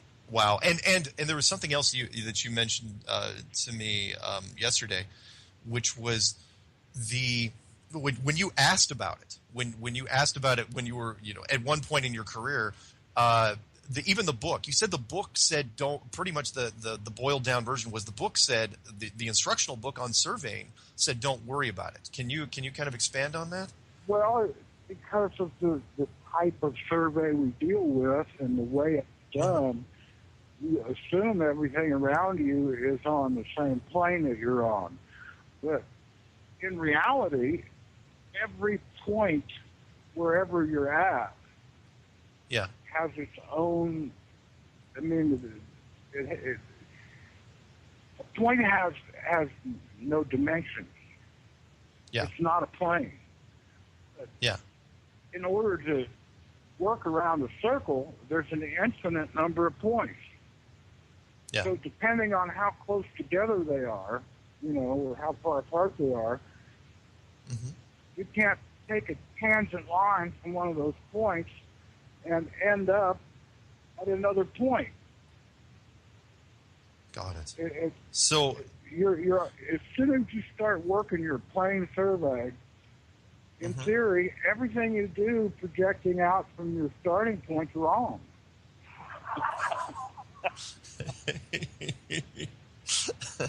Well, so just to be clear, the surveying books basically say, you know what, you're just going to be working off a flat model. Don't worry about anything outside of your flat model because you don't know what's outside there. But everybody else that's doing their same thing, they're reading the same thing. So, okay, my flat model is hooking up to your flat model, which is hooking up to your flat model, which means it'll all work out just fine. It does. So the curvature is more or less just ignored because no one's ever seen it. So the textbooks say, yeah, don't worry about it. It's nothing to sweat, right? Well, right, and it's just like almost like Al Qaeda, Oh, do tell me how Al Qaeda. Oh, because you can't find them, but they're there.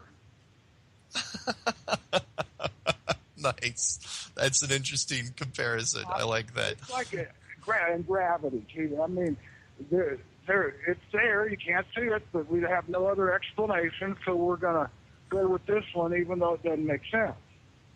Yeah. So the curvature's there. The surveyors, it's not like you guys are privy to any weird secrets.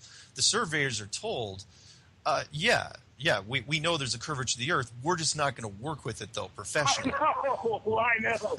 Well, I asked a couple guys, and they've got these total stations now that do all the work for you that you don't have to consider much. It's not the instrument. And it has a function built into it for curvature. Okay. But you'd have to be doing a geodetic survey. And I'm just curious. I want to find two markers that are close enough together that I can do a plane survey between them and just see. Yeah. Yeah. Because everything that you saw over 32 years says that it isn't there. You couldn't prove it. Exactly. All the evidence says that it's not there. But I never did the super long distances, Well, but it doesn't. I mean, even at again, a mile would be 8 inches, and if the curvature is real. And in fact, I had several people that mentioned to me, just kind of in passing, over the last few months, they would send me things. It's like, look, if you're making a building that's say half a mile long or a quarter mile long, think of the plant in Dearborn that's 25 miles long. Wow, that's huge. I didn't know that plant was that long. Yeah. 25 miles long, that's a lot of elevation drop. That's a lot of curvature. Yeah. And it's a huge amount, and you would have to take that. All built on plane surveys. It's all built on plane surveys. Wow. And was there and the same thing somebody wrote me recently about, because I get an email probably once a month about railroad tracks. Because railroad tracks are technically built on just interlocking planar models. You're just going, because railroad tracks can connect together. They're literal. They're the same size. And people are saying, well, don't you account, people have been asking recently, don't you account for curvature of the Earth drop? Because if the railroad tracks were exactly straight, they would just start getting higher and higher and higher. And they'd never follow the curve. And no different. That's an easier example, but that's really no different than a giant car plant. The only difference is you're dealing with a lot more material. Yeah, it's there, but don't worry about it. And everything comes out right. So, and surveying's been around for a long time. Surveying is an old profession. I mean, it's been around for... Because a lot of this is attributed to refraction. Yeah. They say that's why it looks like it's straight, but it's actually curved, and you're seeing on the curve. It's because of some type of refraction. And I'm going, did we discover refraction, or did we have to find something to lend to the globe model after? Because surveying was around before. Oh yeah, surveying's been around for a long, long time. Right. I mean, hundreds of years. Well, right. I mean, they built the pyramid somehow. Yeah, there you go. That's a perfect example. We were told, since nobody knows, well, they probably built some forms, filled it up with water, marked the water level, and there was their get-go for their foundation.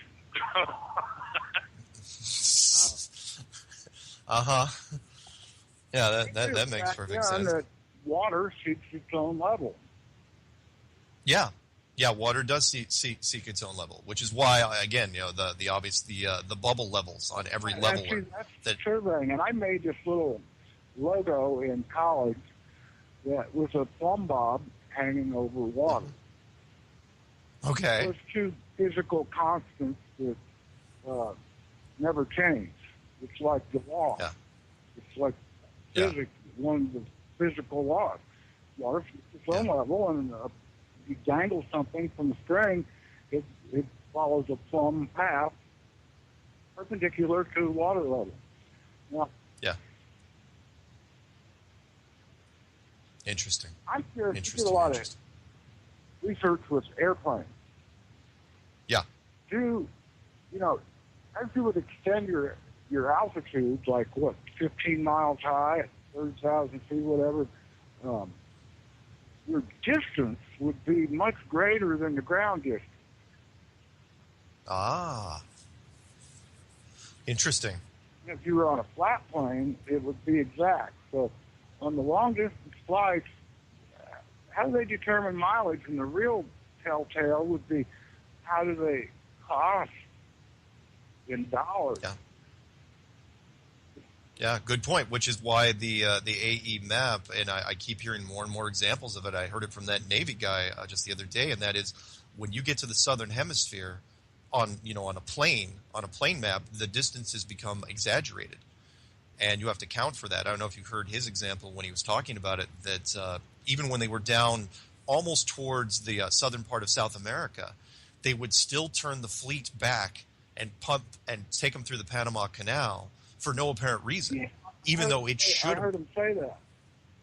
Yeah, and that would make sense if it was a plane, because on a plane, when you got out that far, the oceans would be stretched way further. The oceans would be bigger than what we see on a normal Mercator map. Well, exactly.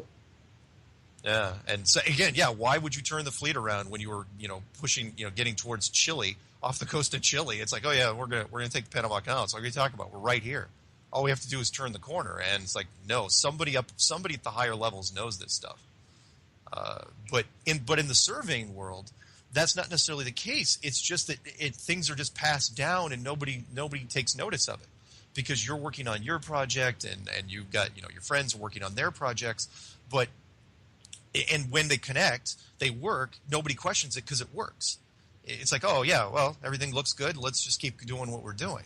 Nobody ever questions the curvature of the Earth. It's never, in fact, in the 32 years that you were doing surveying, you guys never, when you're sitting over coffee, never came up. No, never.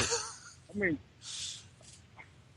and the books say, you know what? It's just a side note in the books where they say, plain survey, it doesn't exist. Literally, it doesn't exist. But nobody questions it. It's like, well, your survey is absolutely flat. So that's all you have to worry about. That's your math. That's your wheelhouse. That's all you have to deal with. Our variations is not curvature; it's topographic variations for the ground. Yeah. So that's what I'm scratching my head on the geodesic map that the survey uses. If you were to place all these markers on the globe and place them the right distance out from the center on the right radius, what would that? How do they do that? Because the mountain ranges and stuff that vary so much, they're going, well, this is going uphill, but it's also going downhill at the same time around the curve. And Yeah. the plane survey says it's going uphill, but the geodetic survey is wrapping it around some radius point. Wow. So let me throw another one at you. You mentioned, did you say recently you came up with the idea when you were thinking about this that once the GPS system, the global positioning system, designed by the United States Department of Defense, because they'd never do anything underhanded, their satellite system could coordinate with the USGS, since these guys are brothers, organizations, and they could correct any issues with the geodetic model markers. Well, didn't you? Right, and I asked them that, and they said they're correcting them all the time. Like there wasn't anything special about the advent of GPS that everything was wrong or 90% needs corrected, or it's like, oh, everything's all right. And in theory, every time they add one, there's corrections to be made, because where the intersection between the geodetic survey and the plane survey, everything's wrong. So every time you add a point. Still there? Yeah. Oh yeah. So just again, to be clear on this, you have strong doubts that the geodetic model was perfectly accurate to begin with. If anything could make it more accurate, it'd be a satellite system. And especially since it's a one government organization tying to the other one, it's like, okay, let's put some beacons down and firm up all the markers that we've got all over the place. But they probably don't care, because no one's using that model. I know. So they're saying, oh yeah, we got the GPS system, we're going to hook that into the USGS and look at the markers, and we'll fix all those. But since no one's using the markers, it's probably just an inter-office memo in case that question ever comes up, like you asked them. And they say, oh yeah, we're updating them all the time. It's like, really? Because people would you'd see people out there at those markers with some sort of satellite uplink. Well, and even the electric, we got started off with the EDM, the electric distance measurement, and then it got built into the total station, and now they don't even use tape measures anymore. They don't even use tape measures anymore. You just shoot the light beam. It's more accurate and quick. So how many correct here, though? I mean, they had to do a correction process with the new instruments coming out. Yeah. Well. Yeah. But so you were kind of fortunate in what you were doing, because you started in the 70s before they had the light beam measurers. Right. And so when our instruments have gotten more sophisticated, where we can go longer distances, and that's where I start scratching my head. Is they make a laser to put stuff in, it'll go out 600 feet. Yeah. And I used to go, use it to its maximum. Mm-hmm. And it came out, there was no problems with the intercepting planes,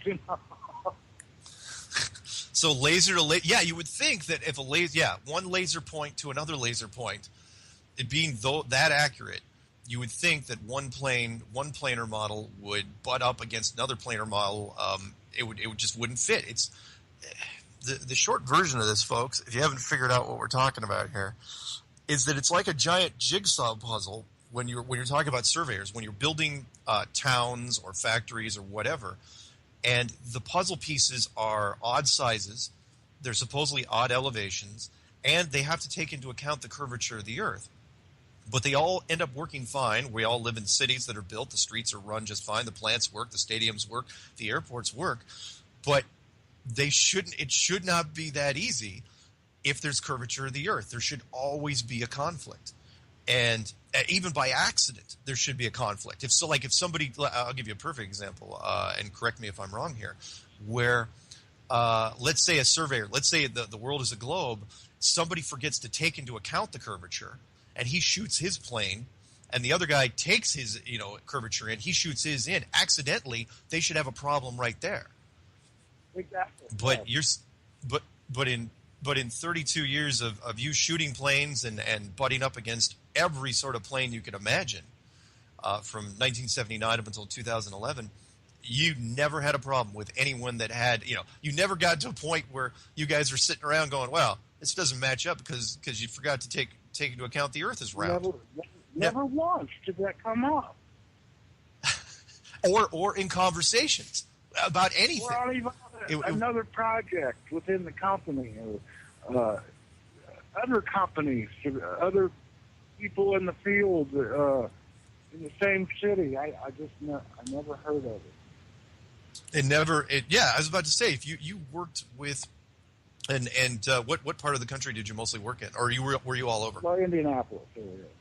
Indianapolis, okay, Midwest. Flat, Yeah, but you were. I mean, there was a lot of different projects out there. You probably talked to a bunch of guys, and worked with whole tons of different construction people, and the conversation just never ever came up. Not once. Well, you heard it here. Career surveyor, 32 years. He worked construction surveys, so don't confuse that, because I know that when you do survey work for boundaries and work off of these points, they do take it into consideration. But to what degree, I don't know. But the theory, I think you can. I mean, Mark, think about it. You start off and say it's a plane and take your elevations, you end up it's a plane. But if you start off and say it's a ball and take all your elevations and force them into the globe model, I don't know how you can take these points and locate them besides off the plane model, because that's how they're taken. Yeah. I mean, because the ground varies, and there's, I don't know, so we came up with 8 inches in a mile with a slope. Yeah. But you can go back to parallax,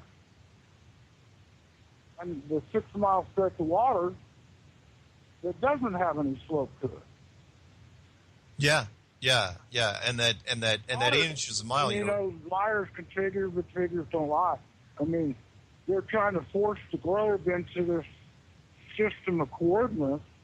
But you go back to the most basic, and that's why I have water on my logo. It's the most basic, fundamental principle of building, that it's going to seek its own level. And you can trust the water more than a level that works off a little bitty spirit that's placed inside the long thing that you got to have both of them matched up. The water itself is the very best telltale. Oh, yeah. That is one thing that has not changed in a long time, which is, the bubble levels, or all the different sophisticated water levels that you guys use. Which gyro, I mean, the water was the only way we had to determine level. Yeah, and interesting point that you would bring up the gyro, because the gyro is what the military uses. All the mathematicians never came up with a correction for curvature with the distance on how far you could level with water. Yeah, excellent point. Wow, really, really, really good stuff. Well, I don't want to take too much of your time. Was there anything else, any other little details you wanted to add, as far as anything that kind of got you scratching your head that hopefully isn't keeping you up at night? And again, I thank you for reaching out to me and saying, because people who don't know, John called me and says, "Hey, look, there's something for certain."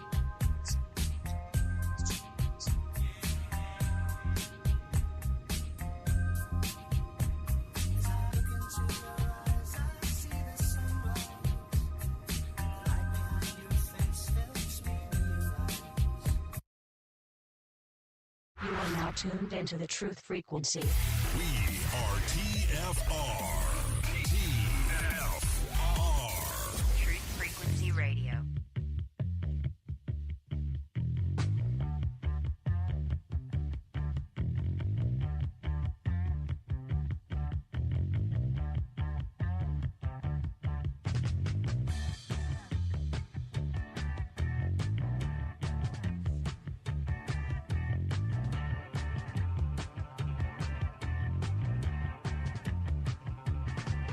You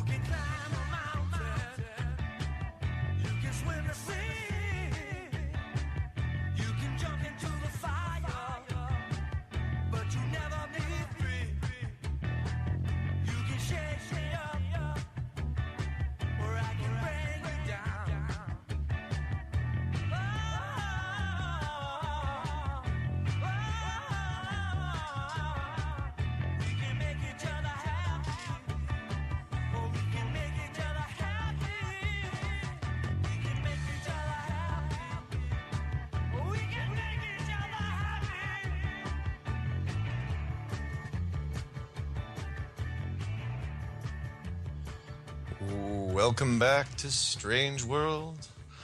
Segment 3. We are in segment. Sorry, go ahead. That was good, man. That audio. That's. I didn't get to that. No, because you sent it to me earlier and you said let's play it tonight. Yeah. Crap.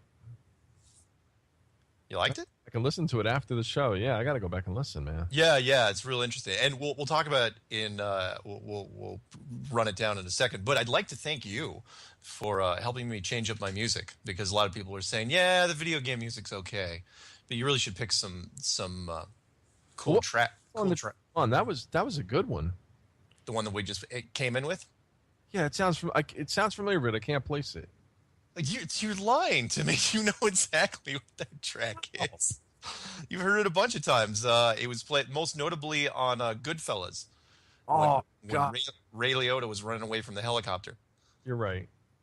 I believe the artist was Harry Nilsson, award-winning singer. I don't even know if he's still alive. But he was one of those interesting artists that didn't go on tour. He was one of the most famous artists that never went on tour. And... but thank you. Yeah, it was a song from my little collection. I actually listen to that on my iPod when I'm climbing hills or doing treadmills or whatever. It's a cool song. I love that song a whole bunch. And thanks to you, man, for laying it out there for me, and Chris at the studio for getting in there for tonight, because I really like. I mean, I love inspirational music, and that is one of the tracks I love. Go ahead. No, I said thank you, Chris. Yeah, thanks, Chris. Also, thank you for. I know that you weren't in. You were busy trying to get your YouTube channel up, and so you couldn't get in on that interview. But John, the surveyor from Indiana, I think he's out in Colorado now. He was really interesting to talk to. Good old boy. Love his laugh. And he was real basic, real down and dirty, which is, look, we worked on a plane. That's what our projects worked on. This globe thing, this curvature, this sphere, I've never seen it. It's brilliant. Excuse me. So. And you know what? When old timers tell you, this is the way it is, you listen. Because these are the guys that built the roads, the bridges, like everything that we think of it, the infrastructure. Yeah. And, this guy built a stadium. I mean, you talk about your America, apple pie baseball. He built a stadium. He built a car factory, an airport runway. He did this that was his life. That's what he did for 32 years. Yeah. And Flat Earth shook him out of his reality. And he said, you know what? Yeah, I mean, he didn't have to call us. He could have ignored it. And he didn't. I love the fact that he came forward. I love the fact that Robert came forward, and the guy that eventually will come forward, hopefully, for the next show. And not for nothing. On an aside, I mean, being that it's in the conspiracy category, yeah. Was it the truth for 9/11? What is it, the architects and engineers? Yeah, the engineers that stepped forward. That's it. I mean, the same kind of peer group, 50 and older, old timers, people that really know metallurgy and. Yeah, and that you're right, and that's a great point, because the engineers that stepped forward about 9/11, because the whole concept around how 9/11, the official government concept, was insulting to the engineers. I mean, they looked. It's like, whoa, you're telling me the engineering was off? No, that building could have withstand artillery fire, and it went down like a sack of rice. Yeah, don't tell us the engineering was bad. I love that. By the way, we should probably take some calls, shouldn't we? Or try to. I know it's late. It's Tuesday. I don't know if anyone's still up, but we could try to take some calls. You want to take some? Yeah, I got it queued up. I think all you have to do is when they call in. All right. So the number, we'll talk about some other stuff, but you guys want to call in and ask us any question about anything. It doesn't have to be about Flat Earth, because we're going to be talking about some other stuff. Because as of now, Jonathan is actually on the 23rd of September, and I'm still on the 22nd, so I'm safe. Why'd you tell me that? Oh, you didn't remember that it's actually 1:00 in the morning over there? No, but I forgot. Now I'm all creeped out. You should be. I'd be creeped out. Anyway, the phone number to call in, guys, toll free, 1-866-378-7884. Or if you want to do it by letters, it's 1-866-37-TRUTH. That's Truth Frequency Radio, and we've got the phone line up because I'm staring at it. So if somebody's up late and they want to talk to us, feel free, because I know Jonathan would. I think he may even sing before it's over. I don't know what he'd sing, but yeah. And while we're waiting, there's a little hat before we dig into the September 23rd doom and gloom, because why not, right? By the time this show ends, it'll be September 23rd where I am. I got a short letter, because we get letters from fans, and this one was really, really interesting. It was short and to the point, and it specifically referenced the last show we did, which was episode 21 with Robert from the U.S. Navy. When Robert came out and said, "Yeah, there's not curve. It's not spinning. The maps are wrong. The whole thing's screwed up." Love what he did there. And so this is from, I won't say her last name, but it's from Denise. And Denise says, have been into Flat Earth since June of last year. This is the best video I have seen on the subject. I have flown many long-haul flights and have been out at sea a lot. I know the Earth is flat, but now I am done. No more to add. Basically her version of case closed. We'll pass it on to my sheeple friends who think I am mad. Wow. I was on to 9/11 2 days later and had to wait for years for people to catch up with me. Wow. Mark, I am blown away. I am speechless. Thank you so much for your work. Blessings, Denise. So thank you, Denise. It was great. I'm not taking much credit for it. It was Robert that came out and wanted to talk, and Jonathan and I asked the right questions apparently, and plus he approached us, and it worked really well, and it's getting a bunch of hits. And although I will say, did you catch that thing that I told you about, that one of the devices it was being restricted on for a while? No, which one? Oh yeah, it was Android. I had people, and it was mostly people out of country, which doesn't surprise me because of the title of the video. The title of the video was flat or U.S. Navy missile instructor confirms flat Earth. I think it would have taken longer to release had I said something like whistleblower or something like that. But I just said confirms, and you know how the vetting process goes. They're going to look at anything. Because if somebody comes out, like some Navy comes out, look, here's the secrets to the new spy plane. They're going to check everything that mentions U.S. government. So, but the point is that Android phones were not running that video, which I thought was really strange. And it took me a while, but I had multiple people in different parts of the world, and most of them were international. I thought was interesting why Android phones internationally would not run episode 21. And I can assure people I uploaded it the same as I do every other one. But I said, okay, try it on your PC. And when they got to their PC, it was fine. So you think it was just the keyword U.S. Navy? Yeah. Yeah. It's because it's what I would do. If I was gonna vet something, if I was gonna monitor outgoing stuff that was, outgoing content that was coming out of this country, yeah, you look for anything military that says, because who knows what you're going to catch. You know how these guys are. Somebody could release, a real secret. Sure. Not that Flat Earth isn't, but but people were saying, oh, weren't you worried about him coming out? It's like, what? How are they going to approach him? Because if they approach him and say, the Navy guy, if they approach him and say, oh, you shouldn't talk about Flat Earth, he's going to look at them like they got a bug on their face. And he'd be like, what are you talking about? You mean I can't actually talk? You mean it's real? It's actually flat? No, you can't address that. It's a tough subject for the authority to deal with. So anyway, just my thought. How you doing tonight, by the way? I'm all right. I mean, I don't know. After tomorrow, they might have to take me to Lark Hill for a checkup. But... Oh, is that the mental institution near Jersey? Lark Hill? Yeah, I think it was featured in V for Vendetta. Oh. Lark Hill was the one where V, otherwise known as FEMA camp too, right? What? It's like a makeshift FEMA camp where they do experiments on people on the red list. Nice. Okay, well, let's get into it then. Let's get into it, because I wasn't going to do it, but, we might as well talk about it, because I like today's emails were starting to get frantic, and people were saying, what's happening? What's going to happen? Are you worried? Are you worried? Are you worried? It's like, maybe. I mean, I was there, sure. I watched the Pope get off the plane live. As far as I knew, nothing happened to him. So what's happening tomorrow? So tomorrow is the 23rd. And, for those listening on the East Coast, it's already the 23rd. What is happening tomorrow? The Pope visits the White House. He does not address Congress until Thursday.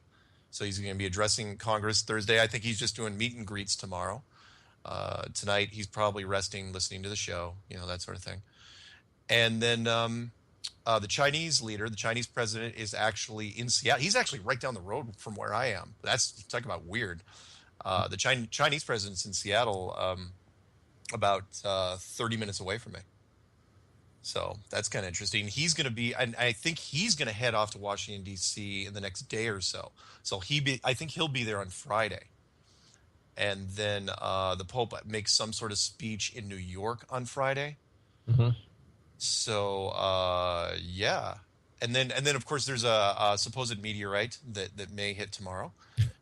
I think I posted something. They said tomorrow's the start of the fall equinox. Or no, maybe the 24th. And that the sun is going to be perfectly positioned above the Washington Monument, thereby casting a shadow perfectly to the Capitol. Really? Yeah, let me find it. Was it designed that way?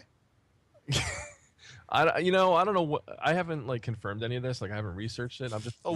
It wouldn't surprise me. The Masons did build that one. There's 2 Washington monuments. Actually, most people don't know about the second one. There's the Washington Monument, near the Capitol. But there's also the Washington Memorial that was built. Oh, I cannot remember the city, but look that one up. The Masonic Washington Memorial. That thing's huge. Let me read this. Go ahead. Sorry. On September 24th, 2015, the fall equinox, Pope Francis will be the first pope to speak to. Oh, they misspoke. Speak before the Congress. The sun will align atop the Washington Monument that day, and its shadow will stretch to touch the U.S. Capitol dome, symbolically connecting heaven and earth. Huh. So that's a little weird. Yeah, what day is that? September 24th. So, Friday. No, that's Thursday. Yeah, Thursday. And I'll feel more at ease once he gets away from the East Coast, when he makes it out west. Yeah, and I still haven't heard anything. The rumor was that Putin was going to be in town. When I say in town, inside the States, I heard he was going to be around as well, but I hadn't seen anything on him, and I would thought they would have covered it. So, the Dalai Lama too.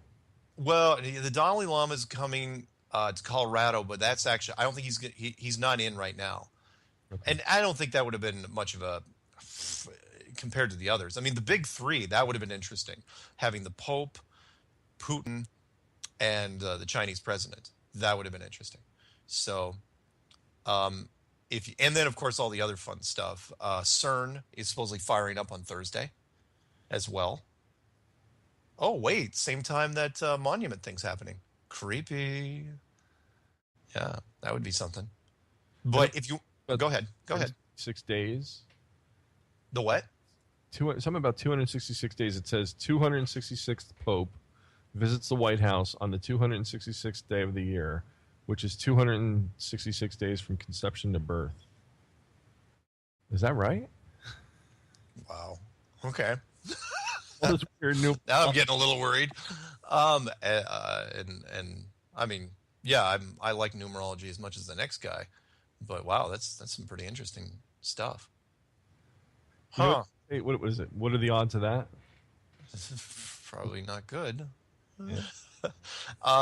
So, people have been asking me, it's okay, what do you think's going to happen? What do you think is going to, how this thing going to tip off? It's going to happen. It's okay, look, first of all, officially, I'm not betting on anything because again, I've been burned every time, not too many times in the past. I've been burned every time in the past. So if I had to take a guess, if it was me, if I was writing the plot, if I was writing the screenplay on this, and you can add to it or do whatever you want, but if it was me, I would stage, note the word I said, stage, some sort of ISIS attack while the Pope was around and the Chinese president was around. That's what I would do because it's easy to do because you could use some of the guys. In fact, here, let me run with this for a sec. You could take some of the guys from Jade Helm, right? Mm-hmm. And give them ISIS uniforms. Let them run amok somewhere, stage some sort of fake event where they get a lot of camera time. Maybe, here's one more for you. Oh, okay. Let me go down this road. Say this faked ISIS attack somehow assassinates the Chinese president. The Chinese blame the Americans on bad security. Things come to blows. We start a war with China. How's that? Wow. What do you think? I don't want to endorse that. I don't want to. No, I'm saying, if you want to pick a plot line that would be feasible, that's what I would do. Because people say, oh, no, he's going to get shot. Well, Pope's going to get, attacked while he's addressing Congress. I'm just going, are you kidding me? Do you know the security on that building?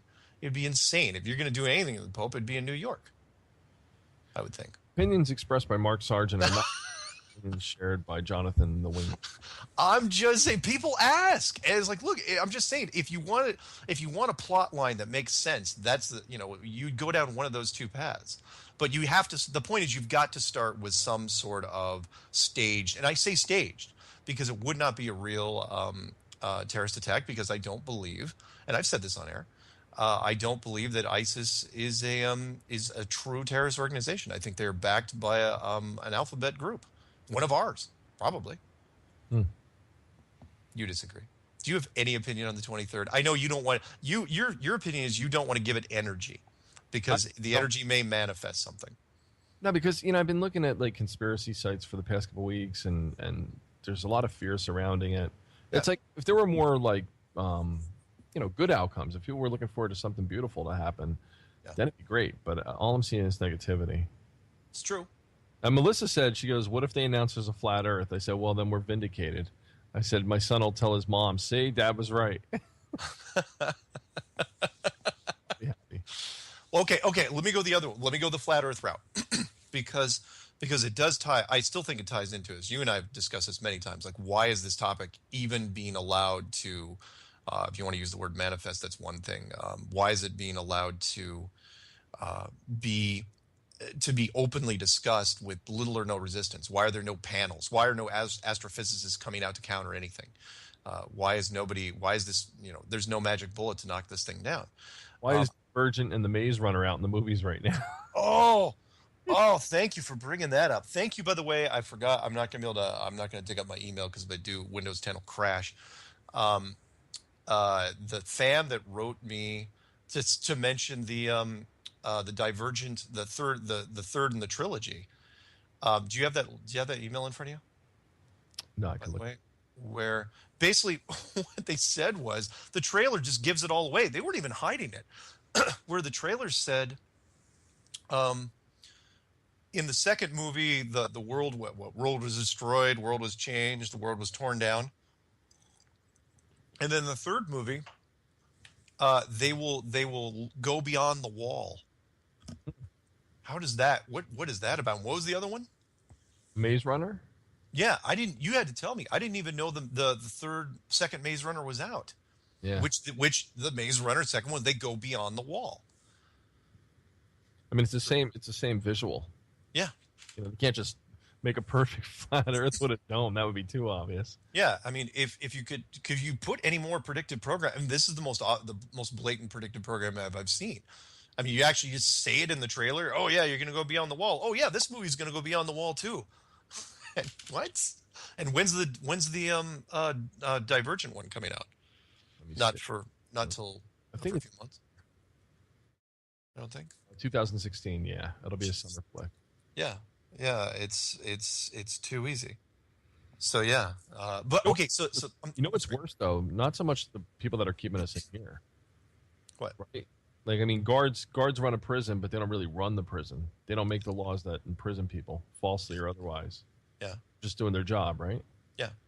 So the problem is, who's on the outside commanding these people to do their damn jobs? Yeah, there is that. I don't necessarily want to get into the Nephilim discussion, but it is an interesting one. I also had a person send me and several people have made videos on it already. Biblical ramifications of Revelations 10, which I thought was very, very interesting because it's what I consider one of the most unique passages in all the Bible, and I've thought about this one since Sunday school, back in the day, which was that an angel came down, put his 1 foot on the land, 1 foot on the sea, and uttered this sentence, these words, right? And these words were repeated by the seven thunders over the world. And the guy that was writing this chapter of Revelation, he was told by whatever thing was looking over his shoulder, do not write down what he said. That secret that he just said right there, you don't say it. You do not utter the words. And I was going, wow, that's pretty interesting. Could it have been simple, like the angel came down and said, yeah, by the way, the world is flat, because that would pretty much be a giveaway. But you know what? When we talk about these things, and we just come up with these fantastic ideas of what ifs, right? Yeah, yeah. We always think, well, what if it's a Nephilim, or what if it's this? But here's a what if that's not too happy. Great, here you go. What do you got? But it's a dual-edged sword. There's some that believe that we're going towards singularity and advancing technologically, right? Yeah. But like you saw in that movie, The Signal, or The Matrix. Yeah. What if there's already technological presence that's outside the dome, outside this thing, and instead of being confrontational like the Borg, right, and being really overt, where we can then defend ourselves, or like the Terminators, where if you can see it, you can attack it. Yeah. But what if they're doing it real subtle and they're introducing technology so that we willingly go towards it?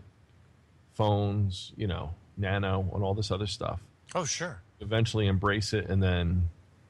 So what if that's on the other side? What if it was organic and it went technological, and then they created organic again? Now we're going back to technology again. It gets kind of trippy. But yeah, I don't think that's creepy necessarily. It's trippy, sure. And yeah, if you're talking about the last 5 minutes of The Signal, then it makes a whole lot of sense. The question is like why would we meet that with such fear? Like why are we so fearful and aggressive, right? What if these are very benevolent beings that said, look, we created you, look at, and they start to explain DNA, and they start to explain the model of Earth and why it is the way it is and how incredible we are.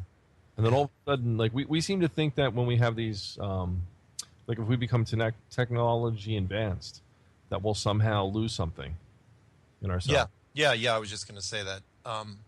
You're right. That because we seem to hold on to whatever the thing we can't define, which is the essence of our humanity, right? And we hold on to it like grim death. And if anyone tries to even diminish it or fade it or dilute it in any way, we consider it an atrocity. However, the heart transplant, or they get a prosthetic or everything, they're still the same person. They don't lose any part of themselves. Their soul is still who they are. Yeah, and you're right. And it'd be it's also hypocritical, because everybody knows full well that if we came up with what was that Bruce Willis movie where they jacked into those robotic bodies? I mean, if we could, let's put this. We'll put it to the phones. Anyone wants to call and talk about this? 1-866-378-7884. That's 1-866-37-TRUTH. But to your point, if we have the ability to put our brains into some sort of techno body, most people would do it, because they wouldn't. Because there's the other side, and that is they don't want to lose the last part of themselves, which they consider their soul.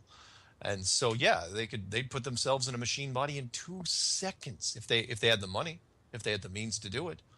Well, I think the intermediary step is the avatar model.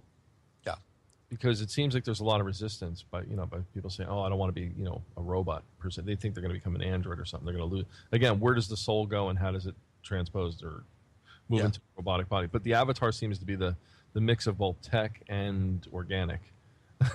Then it's okay. Yeah. Yeah. Got an excellent point. We'll see, but I don't think All right, let me go with the silver lining version of the 23rd, and that is what if? Not even just the 23rd. What's moving forward? Because let's put it this way, folks: if the 23rd, if this week thing doesn't happen, then Flat Earth's going to get a whole lot bigger. Because then everyone that was focused on all this other stuff, the conspiracy stuff, there's only one thing to turn to, and that is Flat Earth.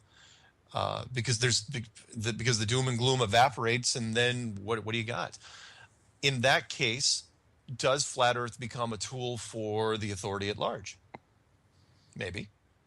Maybe not. I mean, you could turn it into everything could be turned into something awful. But let me ask you. I'll ask you. Go ahead. If the flat earth had the power to unite humanity, which it does, unite humanity in a way that nothing else has united it, should we use it? We'll find out that after the break.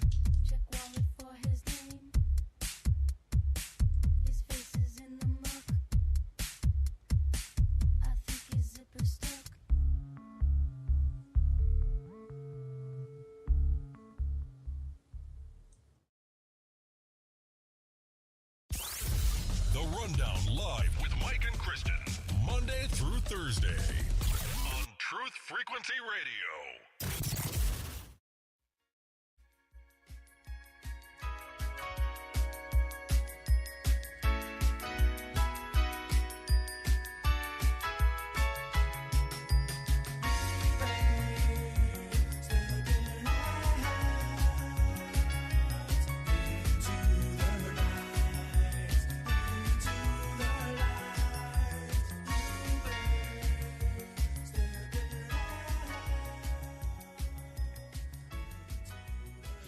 Welcome back to Strange World. I'm your host, Mark Sargent.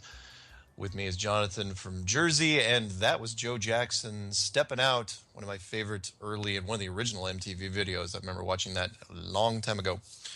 Actually, believe it or not, we have callers because I blame myself. I'm not going to let Jonathan take the blame because he asked me, he goes, "Hey, are you on the phones?" I go, "Wait, I'm on the phones? I thought you were on the phones." And so we pulled up the control panel, and sure enough, there were actually callers in there. So right now we have Charles from Tennessee on the line with us. What's going on, Charles? Hello. How are you all doing tonight? The show's doing real well. Thanks. Can you hear me? Yeah, I can. What's on your mind this late evening? Well, as far as all the predictions about what's going on, yes, there's nothing we can do except embrace it, whatever it is. I do believe if there were tragedies on the way, I have a gut feeling that something has intervened and changed it. I had that feel. There was a massively weird sunset yesterday. I mean, the sky, the clouds were iridescent. It looked like a 3D special effect.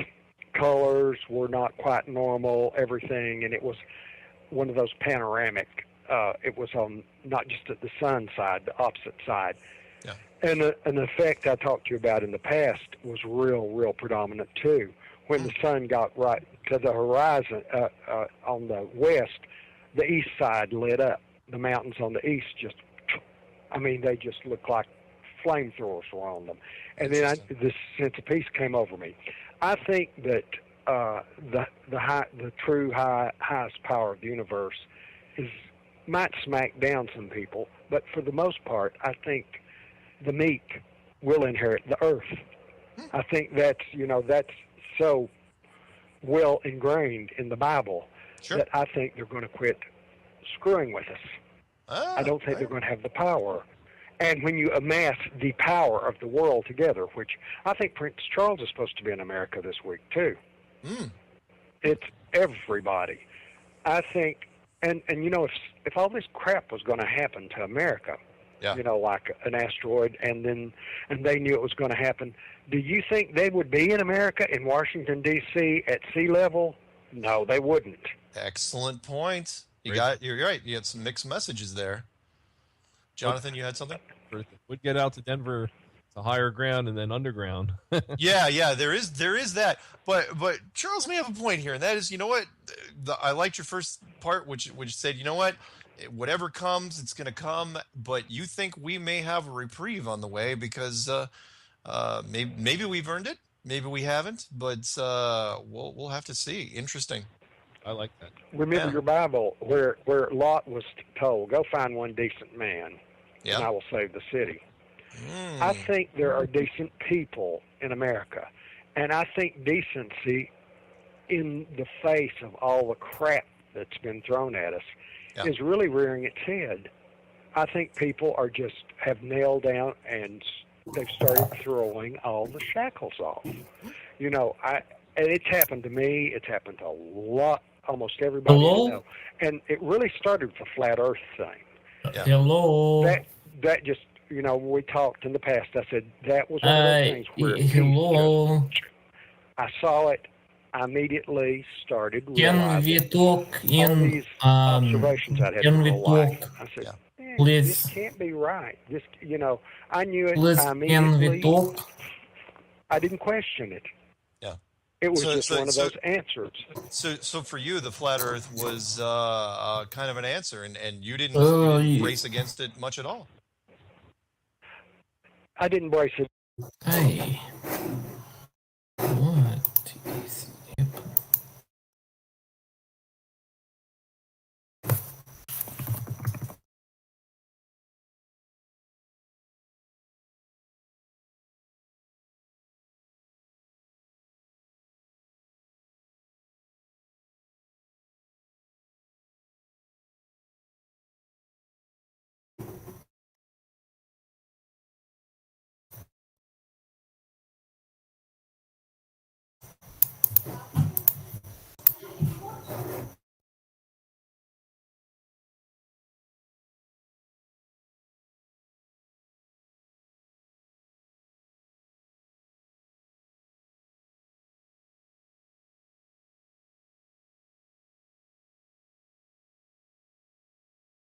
One bit, and it was like it flipped. In a Rube Goldberg machine, you have one lever, one mechanism that flips another mechanism.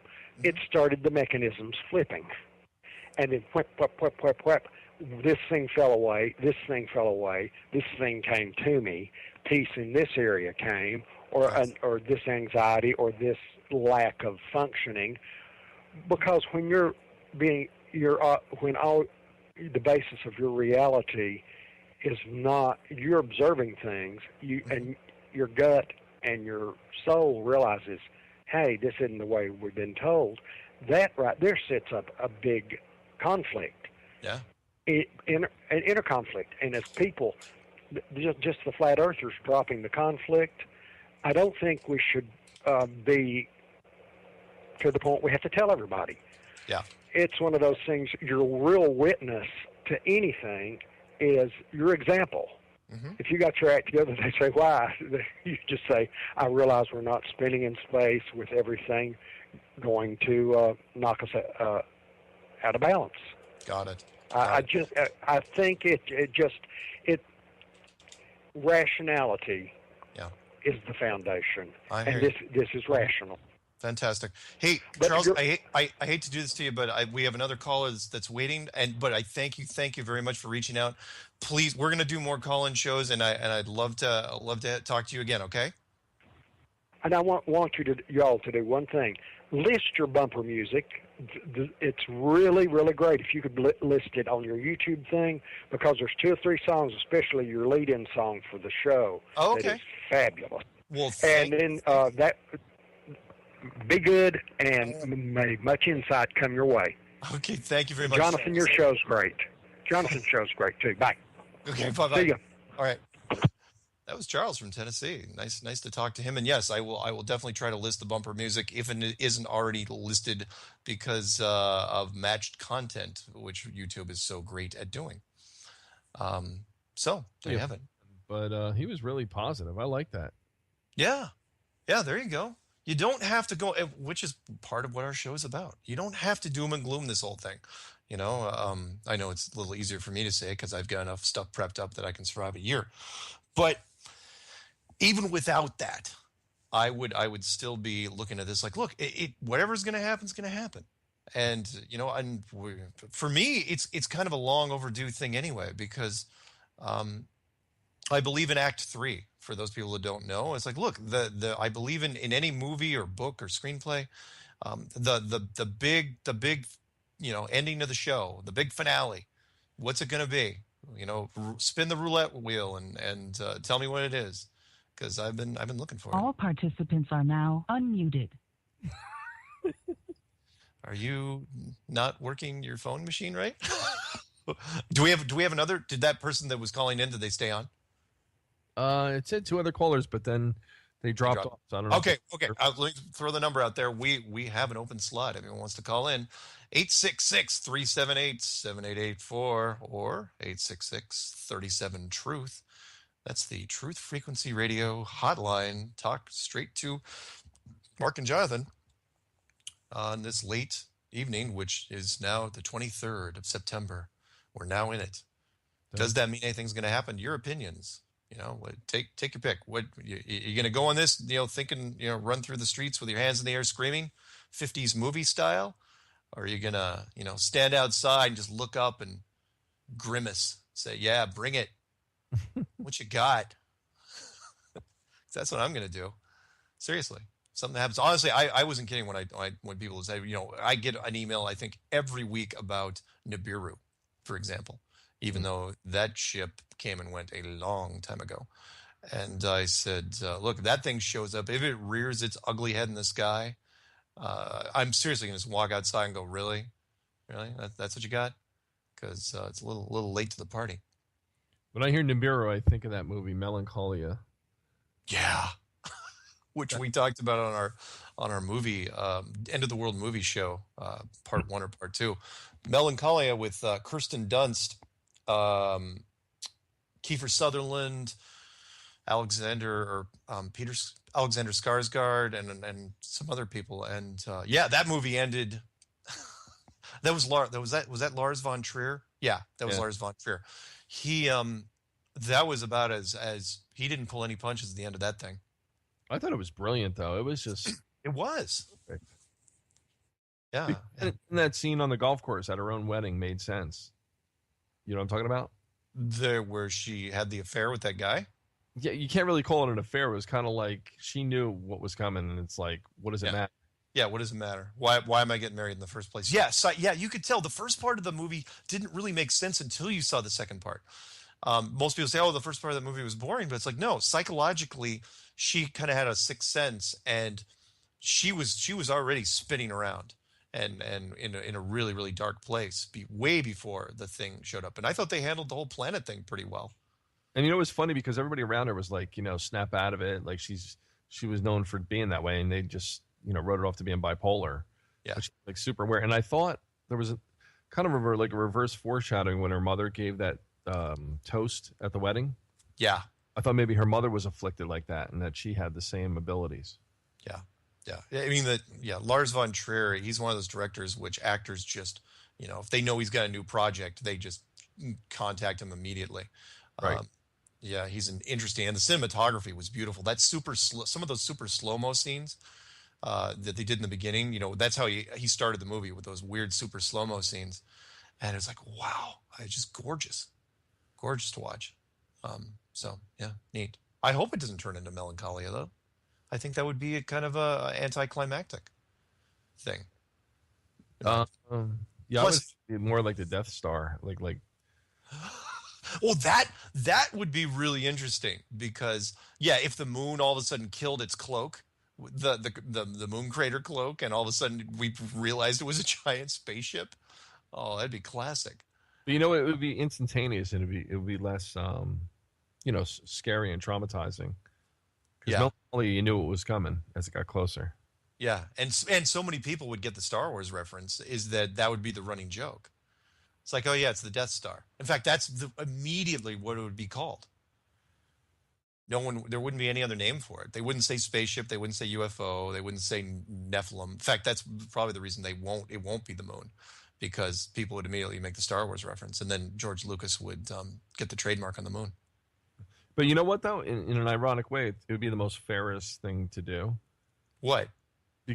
Like have a Death Star blow up the Earth. Why? Why is that fair? Those that believe in God will get what they want, and they'll get to go to heaven. And it doesn't matter what religion they are; they don't have to fight over it, right? It just happens. Yeah. Don't believe, go back into nothingness, so it doesn't matter anyway, right? The rich can't escape into underground bunkers and get away, so everybody else is left behind. So. Yeah, I suppose. But what's the point of it? It doesn't. It doesn't feel like it's like what I mean. Are they even going to turn off the cloak before they fire? You know, and plus, why haven't they fired by now? They could have done it at any time. What are they waiting for? But I could say that about a lot of things. No, it's kind of like, you know, nobody knows what life is definitively. We've talked about this many times. Yeah. So what if we just wake up on the other side of it and we're like, holy crap! It's like when you slap somebody out of it, you know, or wake somebody up when they're dead drunk, and it's like, you know, what happened? Where was I? We're out of it. I liked your, before I say what I liked about your thing. If anyone wants to talk to Jonathan and I about this, please call in, toll-free number. And we're going to open up the phones more and more as we do this anyway, because we've got the hang of the phones. One, we're not turning off with those weird messages anymore. The number to call, though, 866-378-7884 or 866-378-37-Truth. And just assume that if we don't have a guest on, that we're just going to turn the phones on. How's that sound? Yeah. Yeah. So if anyone wants to prep for next week, for the next week's show, although next week's show we have a guest, I think. But assume if we don't have a guest, and maybe I'll just put an email out, or I'll put a quick YouTube saying we'll take calls tonight. You know, people will stay up and give us a call and talk to us. Yeah. Why not? If it's not an enclosed world, maybe you can make a note of it on all the YouTube videos too, the new time, and then be sure to call in. Yeah. The number. Yeah, good point. And by the way, for those of you who didn't catch the first part of this, we are actually now on Tuesdays. So the YouTube thing will probably go up on Wednesday instead of Sunday. So Wednesday, you know, anyway, the point is it's on Tuesdays. So don't start running me emails and say, why isn't the show on Saturday anymore? What happened? It's like, well, because we got bribed by the Illuminati. It was a briefcase full of money, and we got moved from Saturday to Tuesday. And by the way, reading the comments on the last, I know we talked about this earlier with the missile instructor confirming the flat Earth, Robert we had on. Yeah. There were some excellent comments in there, and I just want to thank everybody again who support the show. Very positive. I liked there was a neat mix of positive comments, pro-military comments. People are saying, yeah, you know, God bless our troops and stuff like that. And you know, proud of him for coming out and saying it because yeah, we need more people like that. And we've got a little time left. Maybe we should sort of hint on what I'm gunning for on the next episodes. So we had Robert from the U.S. Navy, from the Iwo Jima. It's a WASP class ship. And then we had the land surveyor. That was today. So that's sea and land. The next one we're going to have, hopefully, cross our fingers, is under the water. Can you take a guess at what that might be? Mm-hmm. No, it's not James Cameron as he keeps hovering around the Titanic. It's not that. Not with Bill Paxton right next to him, because I think that's all they do now. But yeah, that's what we're shooting for. So yeah, the next show, if everything goes well, will be a guest, and it's going to be another reveal thing where it's another person from a technical background is going to confirm what we already know. And that is, you know, look, if you're out there with a professional background in something that kind of ties into this, and it won't, you know, your job won't be at risk. You know, I'm not asking people that you know, build satellites that go nowhere to tell us what's going on there, or an astronomer. Astronomers seem to have bad luck with this, if they come out and say stuff. But definitely come out. Why not? You know, it's time, isn't it? I can't wait for that next program because to have him and possibly Robert on too in the future. I mean, I think more come out and start, you know, speaking about what they're seeing. Yeah, and you know, I should have seen that coming, which was, you know, of course I knew that we weren't going to get any astrophysicists to jump the line, or astronomers or anything like that. But the military service, that made perfect sense. You know, someone that deals with long range weapon systems or medium range weapon systems, you know, and people. So like, we're not going to get anyone from that deals with like intercontinental ballistic missiles, any ICBMs or anything like that, because that's, you know, I think that ties into a little bit of national security. But it was great. He talked about stuff. No security laws were broken. Naval intelligence did not show up at my house, and you didn't get any calls or any weird phone things, as far as I know. You know what's sad though? What? How because of society, you know, the way the world is, because of egos and pride, even like with scientists, when they're proven wrong, they don't want to reverse themselves, you know, in the papers they've written and admit, you know, I made a mistake, I made a miscalculation. Yeah. Right. So they don't want to recant. Yeah. And with, you know, those that have economic investments and interests, like they don't want to admit, okay, we made a mistake, whether it's GMOs, whether it's, you know, anything. Whether it's vaccines. Yeah. Yeah. Maybe, There's... No, maybe I'm thinking like, because, you know, we were talking about the 23rd, we talking about a lot of things. Yeah. What if the financial system, because, you know, that's on the radar, has to collapse the world over to then say, okay, being that we're starting from nothing, we might as well divulge everything. Right? Because that's also a good one. And you're right. You and I have talked about that, where you bring down the financial, you know, you make sure that you core out the American financial system from the inside for years. And then if America's the linchpin, which everybody else goes to, you know, because the dollar is the default currency out there, it still is in a lot of places. You pull the pin on that, America collapses. Well, America's financial sector collapses. But yeah, that's a great start. Mm-hmm. But you got to follow through at that point. I mean, we've been kind of seeing the rumblings of it over the last few weeks, you know, where you get these kind of dips and they kind of like what you know, kind of seeing what's happened. Like today, what happened today? I heard it was down for a while, then I think it kind of recovered. But I don't know. I mean, it's a good start if you want to start something like that. As far as the flat Earth goes and it being, you know, revealed to the world, there's parts of the world that, again, they still believe in a flat Earth. I was just watching a documentary last night called Monk with the Camera. Yeah. And when this guy went to become a Tibetan monk, like, he had to convince them that we live on a globe. Yeah. He already believed we live on a flat Earth, so... Yeah. I mean, the flat Earth is a great... Again, that's right. I'm sorry. I completely forgot that after the show, after the last break, we were going to segue back into your question, which was... I forgot what the question was. I want to get this person because I think they've been waiting. We got about 6 minutes. Oh, we got somebody? Yep. Yeah, hit me. You're on the air with Mark and Jonathan. Hey, caller. You there? Yeah, this is Tom. Hey, Tom. Hey, can you hear me okay? We can. What's on your mind this late hour?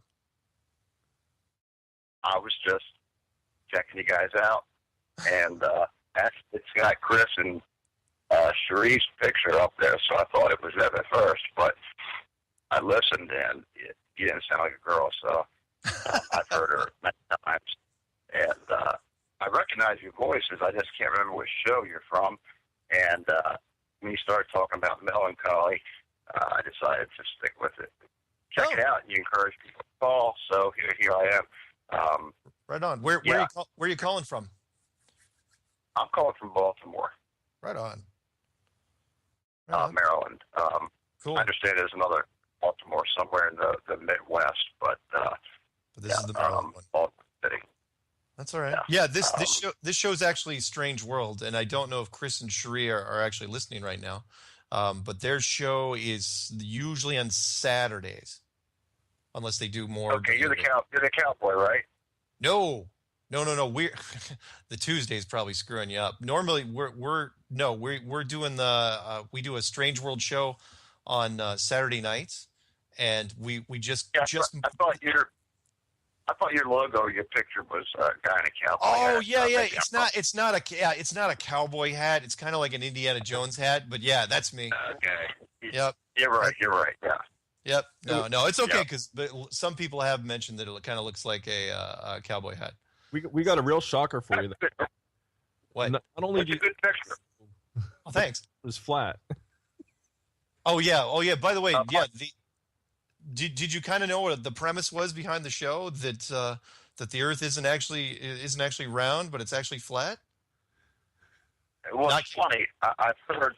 I think for the first time, I actually heard the subject taken seriously. I think it was your show, but it just so happened that probably about 9 months prior to hearing that show, I had made a comment to my mother about a point in law about a court case and proving a point of law, an element of a crime being that it was difficult to prove that someone was actually in a state, being that the lines were not necessarily clear except on a map, and they were really fake lines.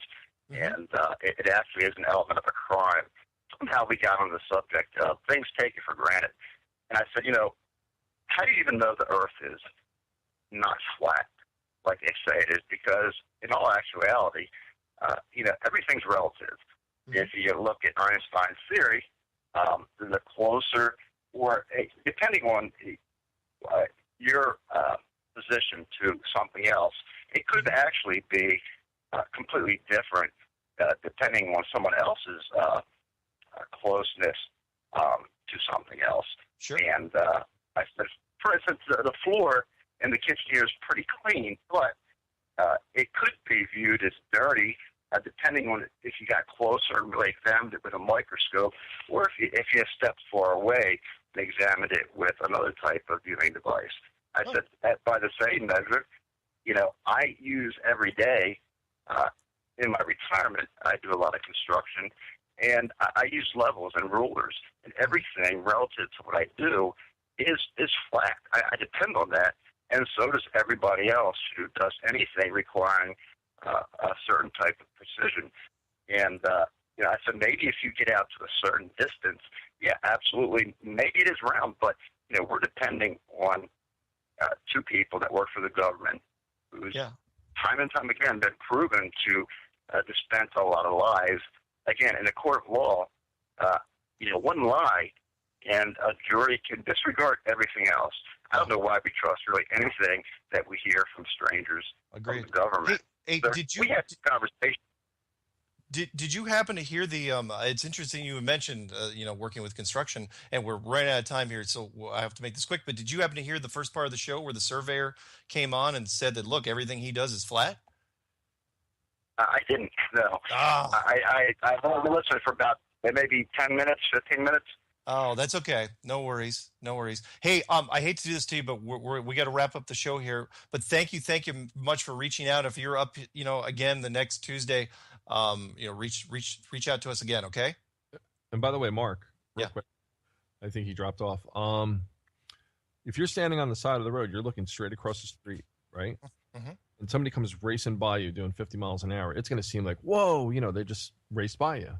Yeah. But if that same driver is looking at you from down the block, and then they pass you and they turn their head as they're passing you and keep on going, to them, you're relatively standing still. True. So it is all about perception and oh, wait, that's my show. Oh, that's your show. That's a great segue. And with 30 seconds left, right? We have 30 seconds left. Any parting shots? So we talked to a surveyor. We took some calls. We talked about the 23rd.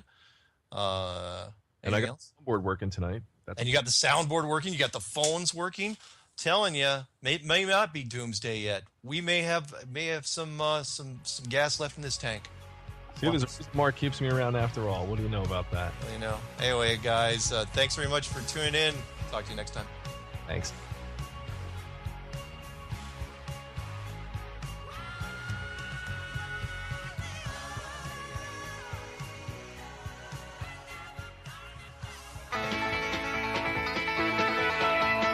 Marshall, Will, and Holly on a routine expedition met the greatest earthquake ever known.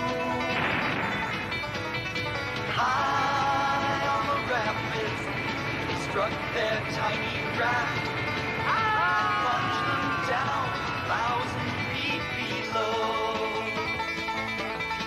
to the land of the lost.